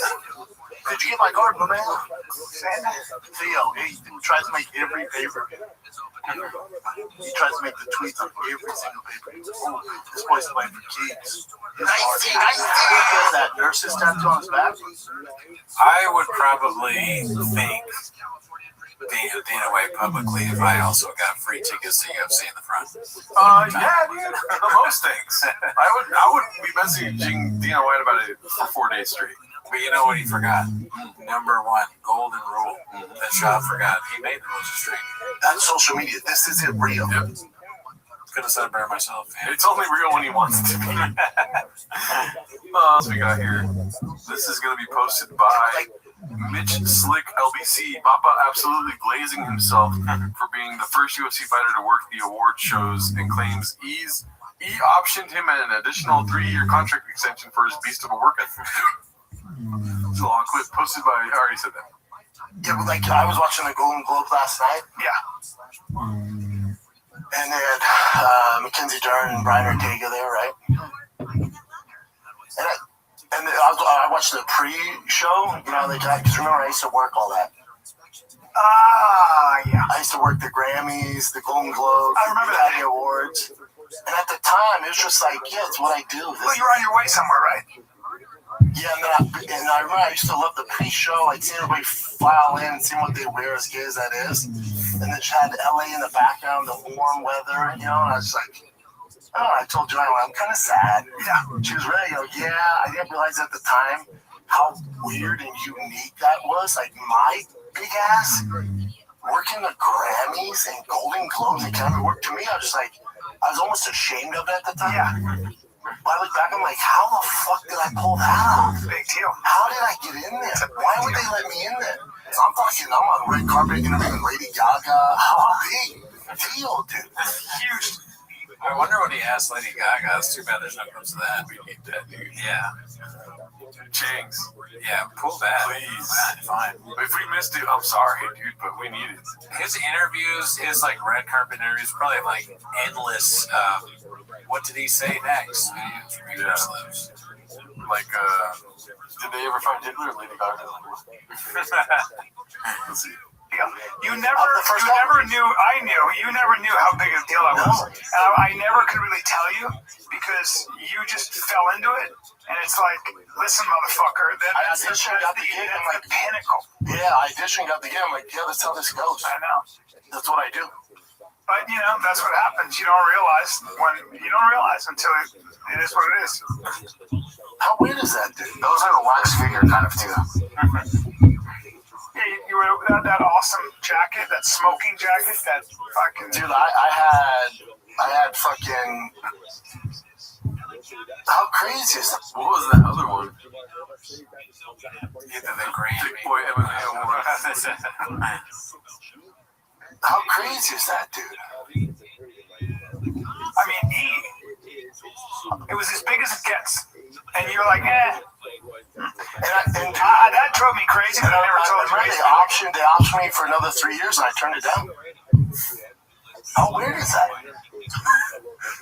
I mean, don't get me started. And I also just kind of like... I used to lose my mind with that. I was like, yeah, whatever. But then again, to be fair, you've always been... You were more ambitious, right? You wanted bigger things. But you don't realize that that's as big as it gets. It's a question of you making it that huge. You know what I'm saying? But... Yeah, and I was on. But I will give you. Oh, very funny. Yeah, I mean, we all know what happened. Yeah. He quit and then he put out the Gringo Poppy. And we go over the reviews on Record Tweeties this week of Gringo Poppy because of a tweet that, Richard Redacted put on our Reddit. Reddit would like your feedback. Let's see here. The T-Ball Power Hour podcast, Try Not to Fall Asleep, posted by Clint Puller of Chips. Oh, God. Do you want to make any... He's going to talk about baseball. Yeah. I think that's it. This is, I think, probably boring story about watching TV. And, like, maybe Delia's on his phone. Eric's like, oh, yeah. Eric's like, oh, hell no, I'm hungry. Did we start? You got the Delia on his phone. Yeah, there you go. Didn't know we started, but it's all good. Of course we did, because we're talking. And honestly, I feel the energy. I don't hear Chris. And I feel the energy, and your energy is great, man. Both of you guys came hot. And I'm ready. I'm ready too. Is that a Broncos hat or some kind of weird other hat? These are headphones. No, this is Tigers travel ball baseball team. Oh, shit, nice. Cool. Yeah, they got some fly ass unis. Bro, the amount of money I pay for this kid to play travel ball, and they're like, oh, we're doing City Connect jerseys. I'm like, the fuck we are. One of those. Remember when I said in the beginning? Start over. Do you remember what I said in the beginning of the show? That energy was great. Now I got the energy, and let's do this. All right, Yeah, it just fucking. Yeah, well, it's gone. I can feel myself. I can feel all over here. It's gone. I'm only saying, really, I wasn't talking about everybody. I just meant for me. But He sucked all that energy. But the thing is about it, it's just my energy inside me. It was hot, and now I'm just. So yesterday, I ate this croissant egg sandwich. Okay. Okay, man. Well, what the fuck, dude? What? Yeah, but this shit was fantastic. Okay. Hey, hold on. Hey, because me and Eric don't care, right? Yeah. Hey, but me and Eric don't give a fuck, though, right? No, what I'm saying is now I crash, and that's not cool because I have my carbohydrates up top. So when you watch this, it's weird what happens. You know what I mean? Like, I ask myself so many questions, and it's like, why are we alive? You know what I mean? Yeah. Like, what is the meaning of life? Watching this. Yeah. Imagine listening to this. I don't know why. I mean, they must just be huge fans. If you're just listening to this as someone not laughing at it for ironically, you got to be like a big fan. And it's just like listening to your friends talk. Yeah. For a while. It's like being fat in the age of information, where you know it's bad for you. It's like you're just doing it to be fat now. I don't know if they know it's bad for them, if they're really fans of this. Yeah, it's so crazy, huh? And then you ask yourself, like, why am I alive? Because they're living for this. It's the only way that you listen to the show is if you want it. You need it. Like, you need this, dude. You need to hear Chris D'Elia be upset with Brendan Schaub, and then Brendan Schaub to tell him, like, hey, we don't care whatever you're saying. You need it. Yeah, they probably do. Yeah. I mean, it's like their favorite. Maybe, who knows? It could be their favorite show. I keep thinking of it like it is so strange. That's why it stimulates you thinking this, because the whole thing is just kind of weird. I want to be like there as the director of this and take my headphones off and go, that was perfect. Tell him it's so good. We got it, dude. I want to watch. You're making fun of these people that are listening to this shit that are driving you crazy because you're just like, you can't believe it. I want to listen to this live. I need to be there. I want to be there with them and just watch. Like, you're watching like Birdman, like it's a one-shot movie. You're like, wow. Yeah, it's just so weird. D'Elia, I want to watch him slowly crumble. I feel bad about that, but I do. I mean, you don't feel bad about him slowly crumbling. You feel bad about wanting to see it. Yeah. I mean, I shouldn't want that. It's not healthy. To see another man who like lose his mind. He's like, this is how he started his show. Are we tired? What? He's talking about baseball. Alright, fine. Let me kill him with the croissant sandwich story. He's been fucking destroying at the places that still book me. I guess that makes me a big old pussy. Oh man, well, let's see what else we got here, dude. That was hard to try not to fall asleep to. This is posted by Dandy Kaufman 2, world famous shop shutdown. Okay, that's a good guess. This is like, he's looking his age now. He's aging faster in Texas. If you go close enough, he looks like he's at a sauna.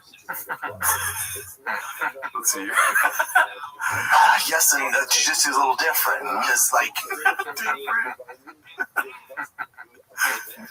it's just different. Yes. Can we get a third? Yeah. I'll buy another fucking Big Boy jersey if you said a third one. It's different, like. It's like, unfortunate. Now, Wheel of Fortune, what's the thing? Are you Jeopardy? No, you gotta guess the. What was that Wheel of Fortune where you? If you Oh my spin it, god! you guess it. Yeah. So that's what this is, but it's just different. What is different? I'm sorry, Dave. But we can play the game. Like, right? I went against a world-class grappler. If I don't engage and play their game, I can shut it down. The shutdown, yeah. World famous shutdown. So for Luke Rockhold, he can't shut down Colby's wrestling. You have to engage. That's wrestling. You go backwards, you can get warnings. So you gotta engage. Yeah. I forgot. Okay. I forgot about the world famous. We've also had two. Alright, let's see what we have here. We're gonna wind down soon here. You can do lower now. Cut that thing off. This one's close.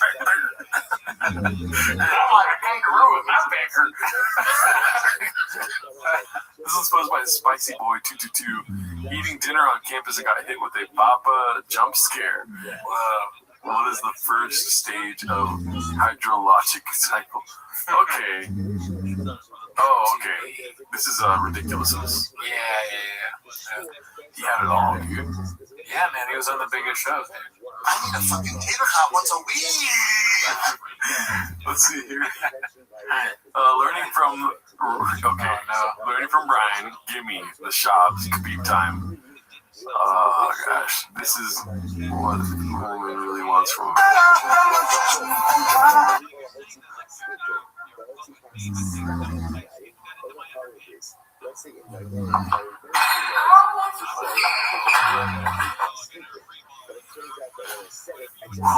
It's getting worse. On that side. She is cooking cut this up. I mean, just the faces. Like, that's not good, dude. That is not good. What are they thinking doing this shit? They must know something that we know. That pimple's growing hair. Let's see. Let's start doing those reels, dude. Oh my god, that would be, if we lost a bet, we'd have to remake all those reels. Oh, fuck. Oh, shit. Let's not start that bet. World's worst professional MMA analyst will make a rocket scientist feel dumb. I think we already saw this, but Dandy Kaufman 2. Let's see. And then ask him to list off Conor McGregor's last 7 fights. I'm like, wait, what? Yeah. I'm like, yeah, you feel stupid? That's how I feel when you're breaking down rockets, motherfucker. Some people. The beginning is crazy. But, I mean, I mess with my words, and I just did it there. Yeah. You know, it's when you're tired. You fucking been working. I've been working on my truck all day long. Yeah.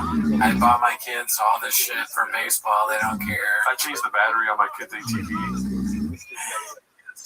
It's like I get tired. Oh, I'm sorry. I do 5 podcasts in a fucking storage container. Yeah. Give me a break, bro. Like, you almost forgot. That's social media. This isn't real. Not to mention the 3 Diet Cokes that are fucking me up, dude. Yeah.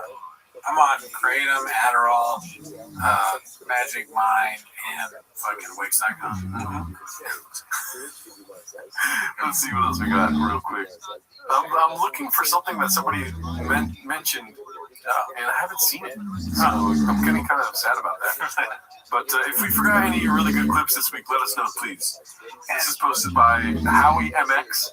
Papa keeping a tally of Lions sports expenses for payback plus interest when he makes it. His parents are modest people who work their ass off, and he wrote him a letter for Christmas saying, I know how much you sacrificed. I know what He's older now. I know what you went without.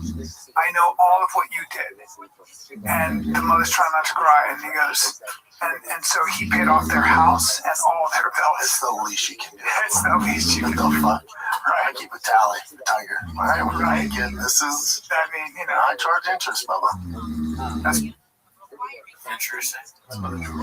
I would do that for Shab, actually. You know, like when I make it, I'm going to write him a thank you letter. Yeah. And send it mine. I'm gonna give you more thank yous because it's interest. You know? Yeah, merch. I'm like praying that it's a joke. I'm like, it's a joke. It's a joke. He's not doing that. Let's see here. This one's posted by Nick Simmons getting boinked in the comments. Or it's posted by Dazzling Rabbit 633.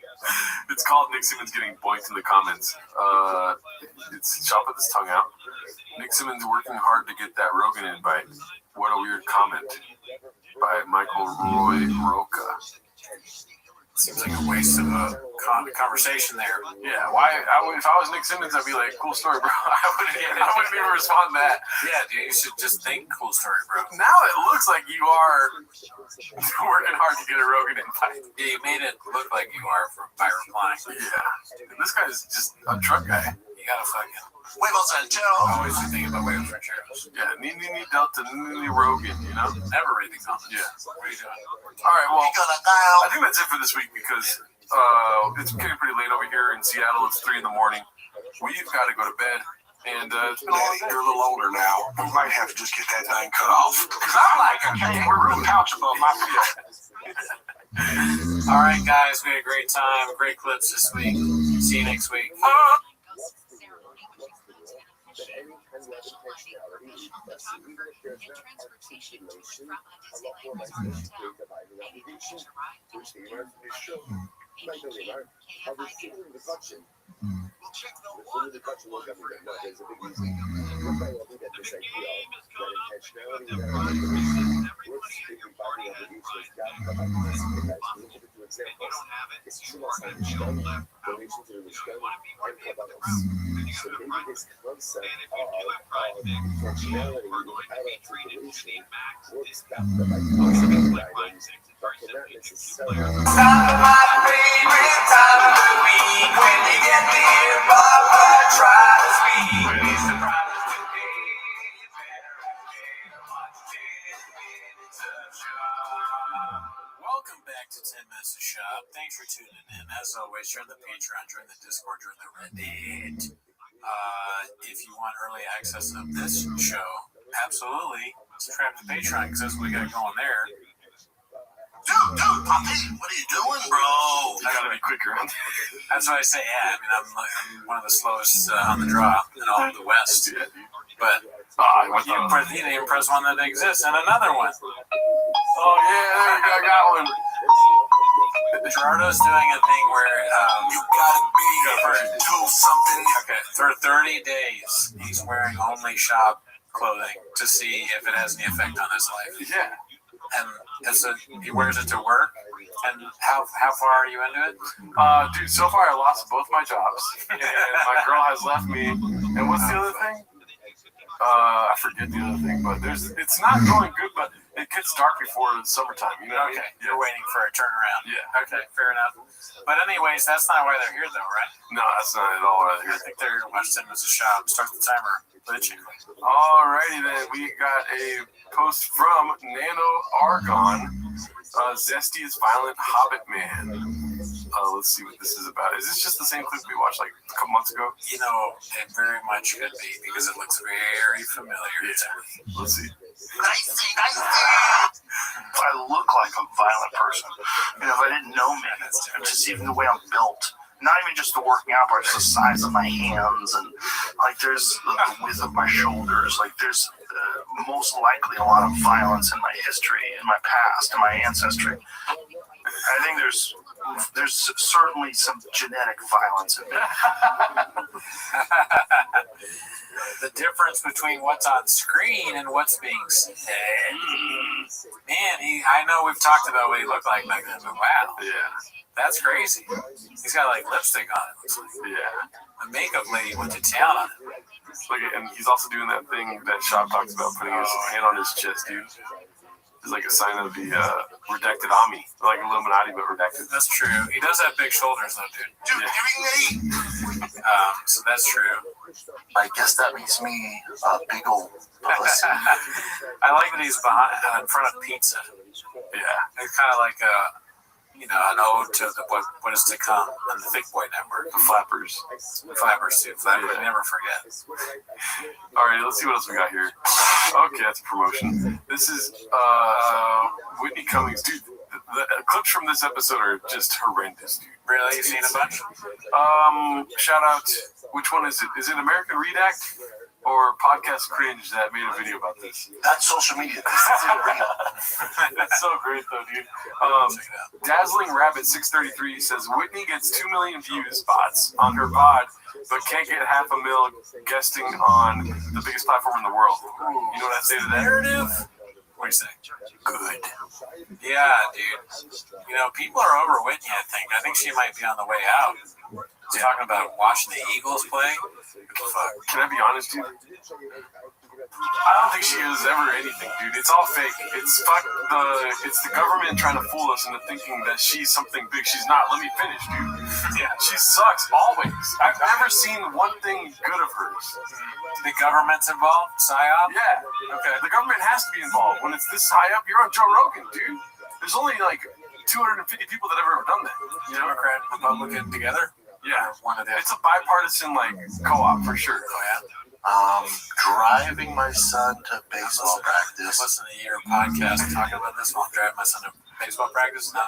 Dude, I'll be back on. I was going to say a joke where I'm on Dave Bongino's side on any time. I've never been on his side. Yeah, he but stinks. I'll be back on his side if he starts talking shit about Whitney Cummings, dude. It'd be worth anybody talking like having a whole video on one comedian and how they hate them. I'm kind of on their side. Yeah. And I know that's a sickness in my brain. Yeah. But I like it even when I like the comedian. It's kind of interesting. In fact, I might even like it more when I like the comedian because then it makes me mad. Yeah. Remember that one drunk guy that watched us? Do you remember that? Yeah. There was like a drunk dude that was trying to watch our show and comment on our show, but he was too drunk to even say anything, and it was just sad. It was sad. Yeah. And he had like 10 views. Like, it made me feel like we suck because nobody's watching somebody watch us, dude. Well, I was like, in a way, we made it because somebody was actually watching. That, we got a commentary channel. Shout out to that guy. Hope he's okay, but it doesn't seem to last long because, that guy seems like he's headed to rehab. Yeah. There's no Bobby Lee. Bobby Lee is one of my closest friends. He comes out. Manny, you're the moment now. He comes out of rehab and he's a huge fan of ours. They're good. That's Balloon Fart. He was talking shit about us and then now he's a huge fan. Never did he. All right, let's see what else we got here. We got another Icarus Lives. What happens next? Part 13. Icarus Lives for these. I haven't seen this one yet. Let's see here. What happens next? Is it twist off? No. 10-7 bottle, 10-7 shop. I don't even understand the reference, but I'm certain it's 10-7 shop. No, it's 10-7 bottle. What's 10-7 bottle? What's the reference? The bottle wins. Like, it's a 10-7 round. Oh, fuck, dude. Yeah. Okay. So you get it. Yeah, let's see. I've always been a boxing guy. Let's see. Hey, boss, do they have a bottle opener? Someone has one. Out of this crew. Someone has one. Are you sure?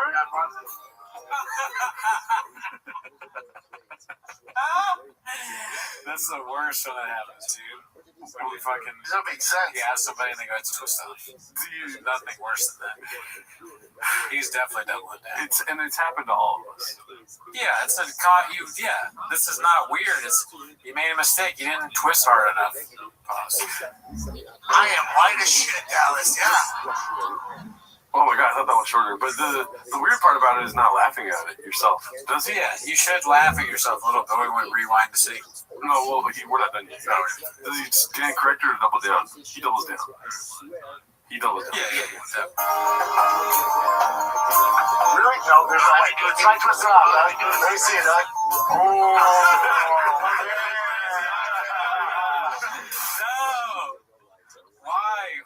made it so much worse. You had the other guy do it for you. Let me see it, Doug.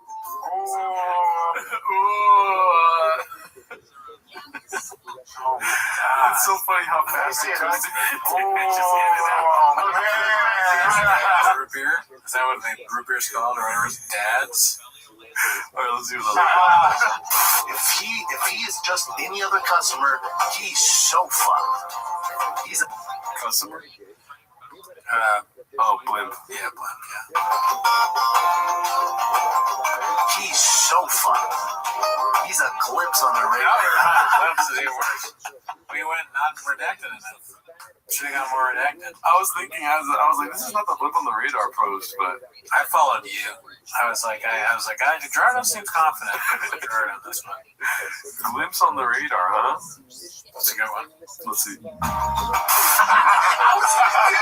when I found out my dad was at my grandma's house, my aunt calls and goes, Edgar, your dad's here. I'm like, oh, fuck. I thought maybe he's dead or something. And the whole way down from Hollywood to Orange County, I'm not going to give him any shit. We're going to start over. We're going to fucking make this good. I'm not going to give him any shit. Baba kills the vibe. Yeah, Baba kills the vibe. Let's see. Fuck that 240ZX. Is he still alive? No, he's dead. He has to say something. He's got to put something in. No, he's dead. He's gonna. That's how he ruins stuff. But a little bit of this energy at the beginning of that clip. Dude, Poppy, what are you doing, bro? Is that the guy? Is Eddie Bravo the guy that told him that? To date Latinos? Oh, you're probably right. And then he acts like he's his best friend. My best friend told me that. Dude, I hope have you seen this next post? Yeah, I haven't watched it, but I saw it pop up. And I was like, oh, hell yeah. Shout out to old Barney, dude. One of our guys. He says clip inspired by the boys at I didn't see that part. I just saw the title. Yeah, dude, shout out to him. I would like a series of these, old Barney, if you're watching, you know what I mean? Old Barney, old boy, dude, you can go further and further with this. Yeah, bring it back to the old days of Chains where there were series and parts of things. Yeah. I think the Godzilla thing is still going on. I like that, but that's social media. This isn't real. Let's see. When storage units are abandoned in the great state of Texas, the treasures within are put up for auction.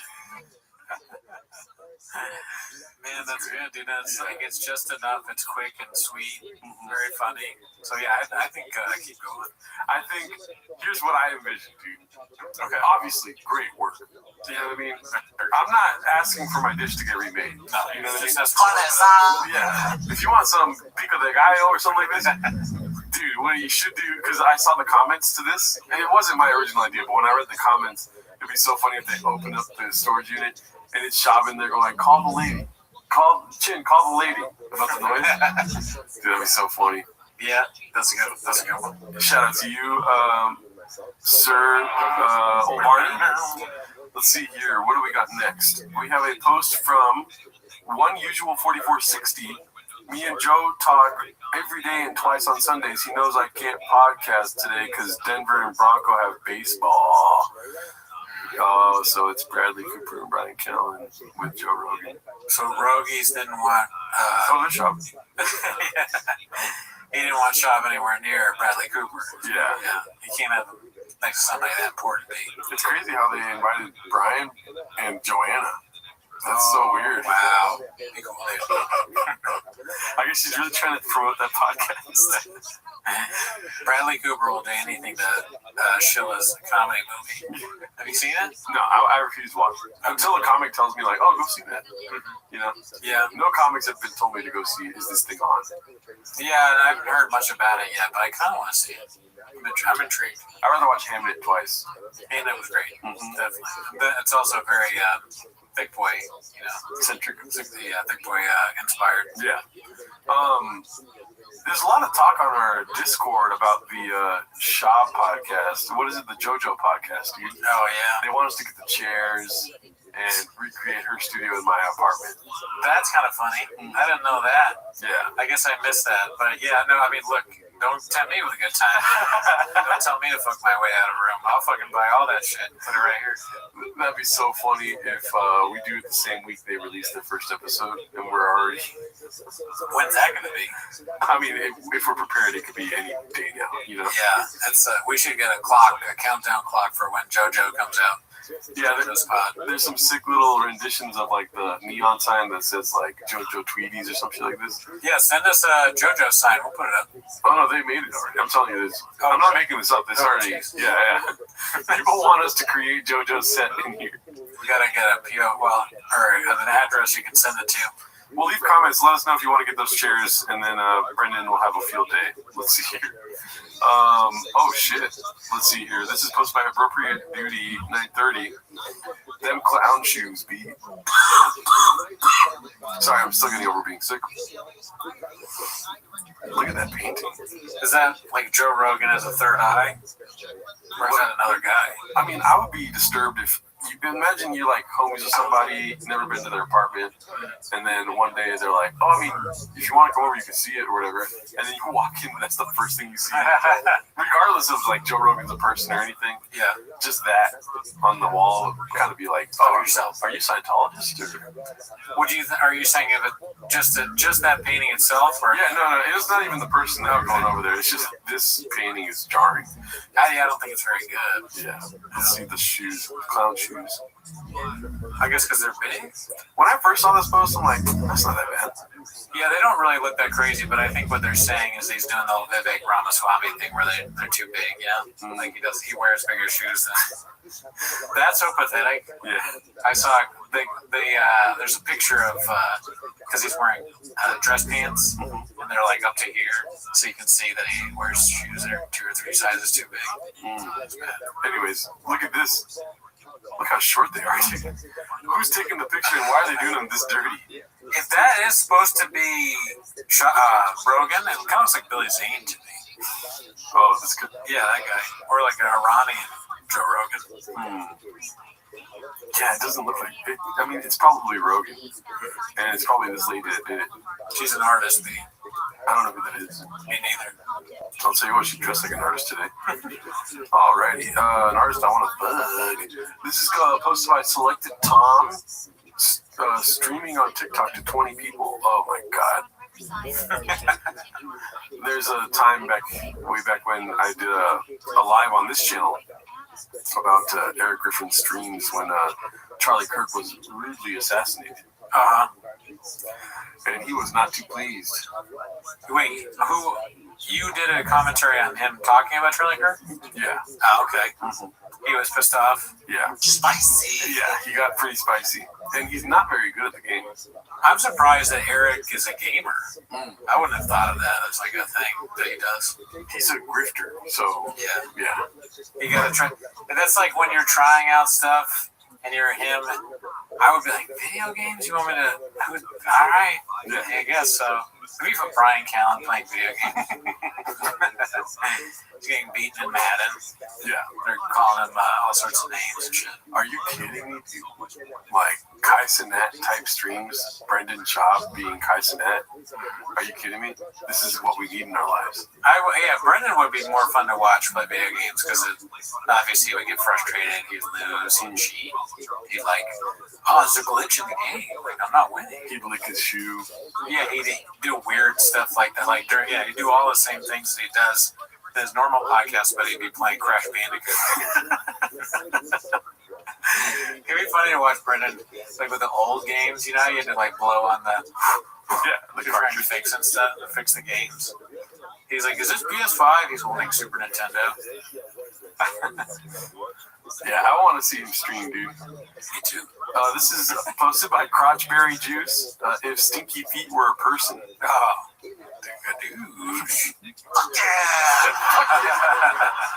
On skate. That's a horrible choice and everything about that dude. He's trying to look cavemanish or something. I don't think he's trying to. Yeah, he just is. Yeah, the mustache is a choice. I guess Schultz inspired. It's a rough look. Prison. I mean, dude, that's why I wear my Draft Fastball hat. I don't want to be seen with my hair out. This is your first day in prison, and you're choosing which gang to be in. But not you're looking at this guy and you go, "Oh, should I be in this gang?" Well, it looks like he'll murder me if I don't join. Yeah, you look at the prison, you go, "Oh my god, I didn't know it was this bad." These guys in here look fucked up. Dun, dun, dun, dun, dun, dun. You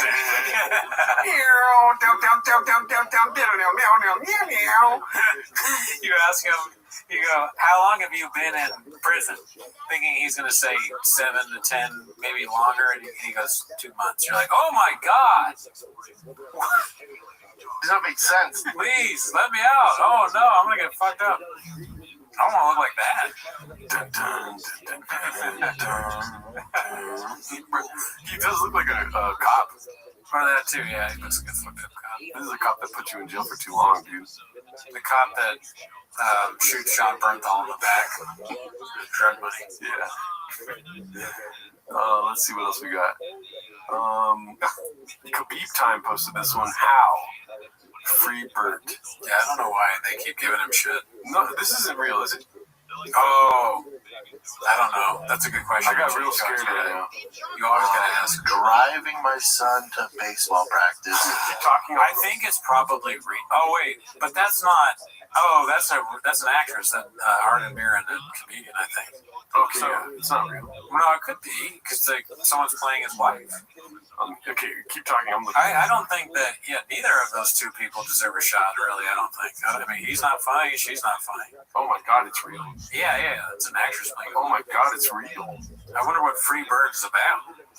There's no way. Why? I don't know why Netflix does this kind of stuff. They have to. They're being forced to by some evil hand, or Joe Rogan, the podcast kings. Joe Rogan said, "Give Bert a show." And then they did. All right. Well, hopefully this doesn't get gadoosh. We're gonna watch this. If it skips here, it'll be on the Patreon version. But we need to watch this. This whole shirtless thing, where does it come from? It's like freedom and fun and middle finger to the world. I don't give a fuck what anyone thinks. All I'm asking is for you to be. Why is it not going full screen? That's so annoying right now. This whole shirtless thing, where does it come from? It's like freedom and fun and middle finger to the world. I don't give a fuck what anyone thinks. All I'm asking is for you to. That comedy club was called The Nut House. Did you see that? Yeah, I did. Freedom and fun and middle finger to the world. I'm so jealous. I want to perform at The Nut House. Bro. Yeah. It's funny that he's doing the same thing on the TV show that he does on stage. It doesn't get worse than that. He kind of looks like a turkey or something. This is how you know there's too much bureaucracy in Hollywood, dude. It's like they agreed to this 4 years ago, and it's just coming out now. You know, like Bird is at the lowest he's been on this superstar totem pole. There's no way this does well, right? I don't think so. Maybe Netflix executives have so much money they're doing this just to laugh at Bird. They're having a good time. Yeah. Oh yeah. Oh, that scene's hilarious. They're all cooked out. Dude. He looks like a rotisserie chicken. Oh, he's humping the air again. Let's see. Fuck what anyone thinks. All I'm asking is for you to behave like a normal person. Maybe live life with your shirt on. I hate to say it, honey, but we need to fit in at this school. We better have up our game. Who's this bitch? That's Kirsten Vanderfro. Hey, that's Rosa Joint. Hi. Some hot gossip going around about you. What are you talking about? My daughter just transferred into Bartlett to 8th grade. Walk right in there. Hands out, say hey. That was extremely triggering. I feel violated. You crossed the line with your big, fat mouth. Headmaster's office. Suspension. Our daughter hating you. And the pig requires a little lipstick. Well, who the fuck said that? Shut the fuck up, Isla. Money moves, money make. Intention never late. What it takes to be great. Boss energy. First and foremost, I was so wrong for the way I behaved. It's so funny. I grew up in a trailer the same size as this. Why is that funny? The irony. You started this. It's up to me to finish it. Or finish him, whatever you prefer. They might not see the little facade, but I do. You're gonna go to... So boring. Yeah. Just so boring. This is like if you put Bert in, what is that one HBO called? Euthanasia or something? Euphoria. Euphoria? Yeah. That's funny. Bert Kreischer in Euphoria. The kids are okay because he's done all the drugs. Yeah. There's no more drugs for them to take. They're like, I would get high, but Bert did it already. I guess we'll go to school and learn. Looks like Rue's gonna live. Yeah, Rue lives because she takes one look at Bert without his shirt on and thinks, I gotta get my life. That's where you turn out to be. That's funny to me because I stand by this. The machine was not bad. I enjoyed the machine. Wiggles and Joe. Sorry. Social media. This is Alright, that hurts your feelings. Where's Pussy one? Oh, yeah, this was I guess that makes me big old pussy. I enjoyed the machine. Let's oh my god, let's finish this. Down in flames. This wasn't your idea. Don't run away from it. You run right the fuck at it. This is the change I needed, and it's long overdue. This is who I am now. I fucking love you! I fucking love you.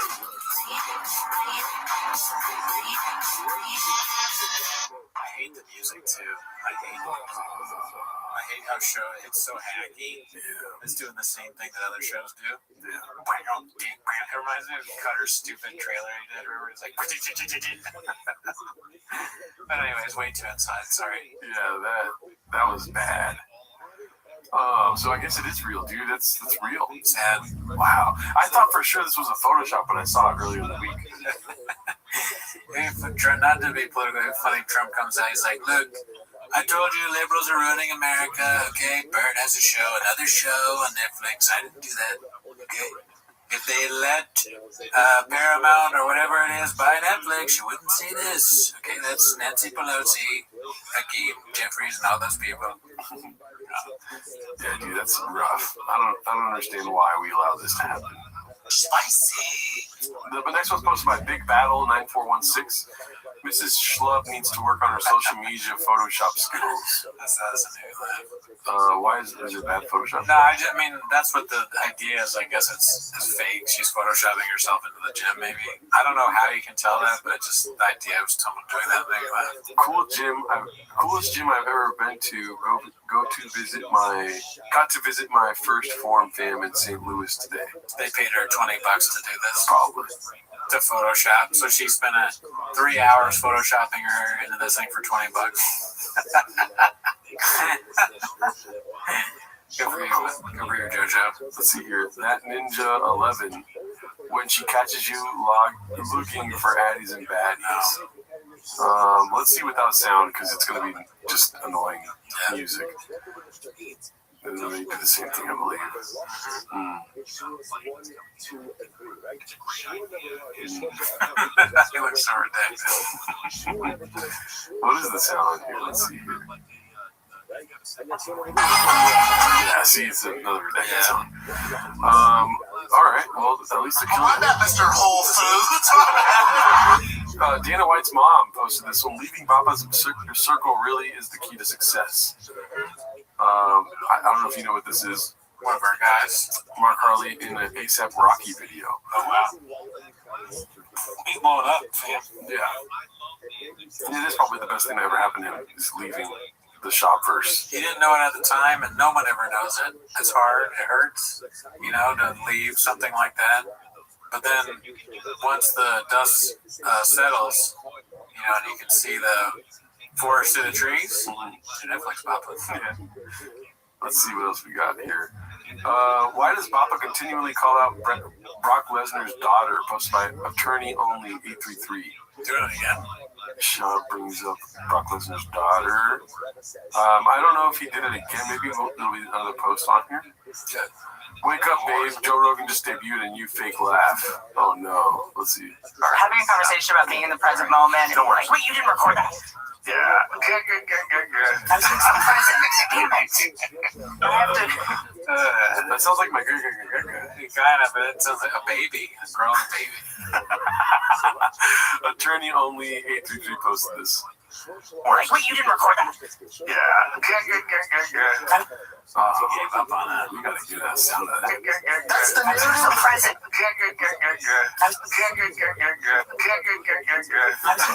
You just gotta do that when you're talking to Wendy Cummings. She's so unfunny. Force yourself to say, do something. I wish I could do that every time you talk. I can't even do it. Let's see what else we got. Matt 180X BGL talking to squirrels in the Mercury Insurance commercial. Wow, he's just killing it, dude. He's everywhere, man. He's a hardworking guy. I think it's so funny that he is literally like, for a commercial actor, he's doing amazing. And he's perfect for it. Yeah, I know that. I'm not conditioning him at all. He's the right guy to do it. But it's so funny that he comes from the Bobbleverse. Yeah, I mean, well, he was wasting his time in that shit. And now he's out there doing... This guy was built to be a goofy dude in commercials. I love it. Yeah, you know that Bappa uses that too, right? Oh, yeah, he's like, he launched Mark's career. Yeah. Like he does everybody. Yeah, he started Mark's career. He's probably talking about it to this day without mentioning all the bad stuff. Yeah. He's like, if you want to intern here, you know, this guy did it for, he was in A$AP Rocky's music video recently. He does that for all these people that hate him. Yeah. They meet. The new interns meet Malik or Mark Harley, and they go, "Oh, so you start just like me. I started with shop." And I'm like, "You gotta get out of there! Get out of there now!" I did think it was weird. He kept making me like pick up his plastic Solo cups. His nicotine pouches. Let's see here. Are you Saudi Arabian? This is posted by Hater990VR. Wannabe white nationalist gets questioned about his race. Is that Shab? I think so. I think you just asked him. Are you Saudi Arabian? Dude, if you grew into... Yeah, that's... Let me actually... You grew up Photoshop? No, it's a real photo. You do actually have that look. You're you know Eastern girl? I don't think so, man. We gotta get you an ancestry test. I know. This might be your... I'll rock one of those. Oh, dude. Oh, That's pretty great. It's awesome. It's so close to him. It does look like Shab, dude. Dude. Fucking Saudi Poppy. Brendan Shaw. That's Brendan Shaw. Dude, That's Brendan Shaw. that's Brendan. Well, the Shaw's your Brendan Shaw Akbar. But that's Christ. I like that. Thank you, Brendan Shab. That's dude. Akbar. Farsi Poppy. Shalala Akbar. That's not even how you say it.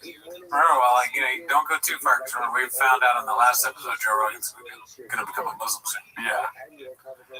Let's see here. Chin, what happened to you? Posted by Entire Amphibian 320. Wow.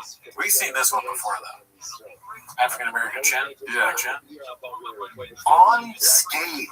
Well, it's crazy how much he looks like it. I don't know if he's American, but he is black for sure. Black chin. Black chin, yeah. Black chin, Arab chop. We need these. This is like the multiverse. Yeah, this is very important. That's social media. This isn't real. We need Asian Callan stat. We need Pakistani beanie guy yesterday, dude. The Schwab's property taxes alone are $89,000 a year. It's going to be a problem with how the career is on its final legs. You know, let's look at it because it's interesting. But I do struggle with like real posts like this where there's reality to it. But it's definitely interesting. Yeah. Oh my God, HOA fees, dude. That's the one thing I love about California is the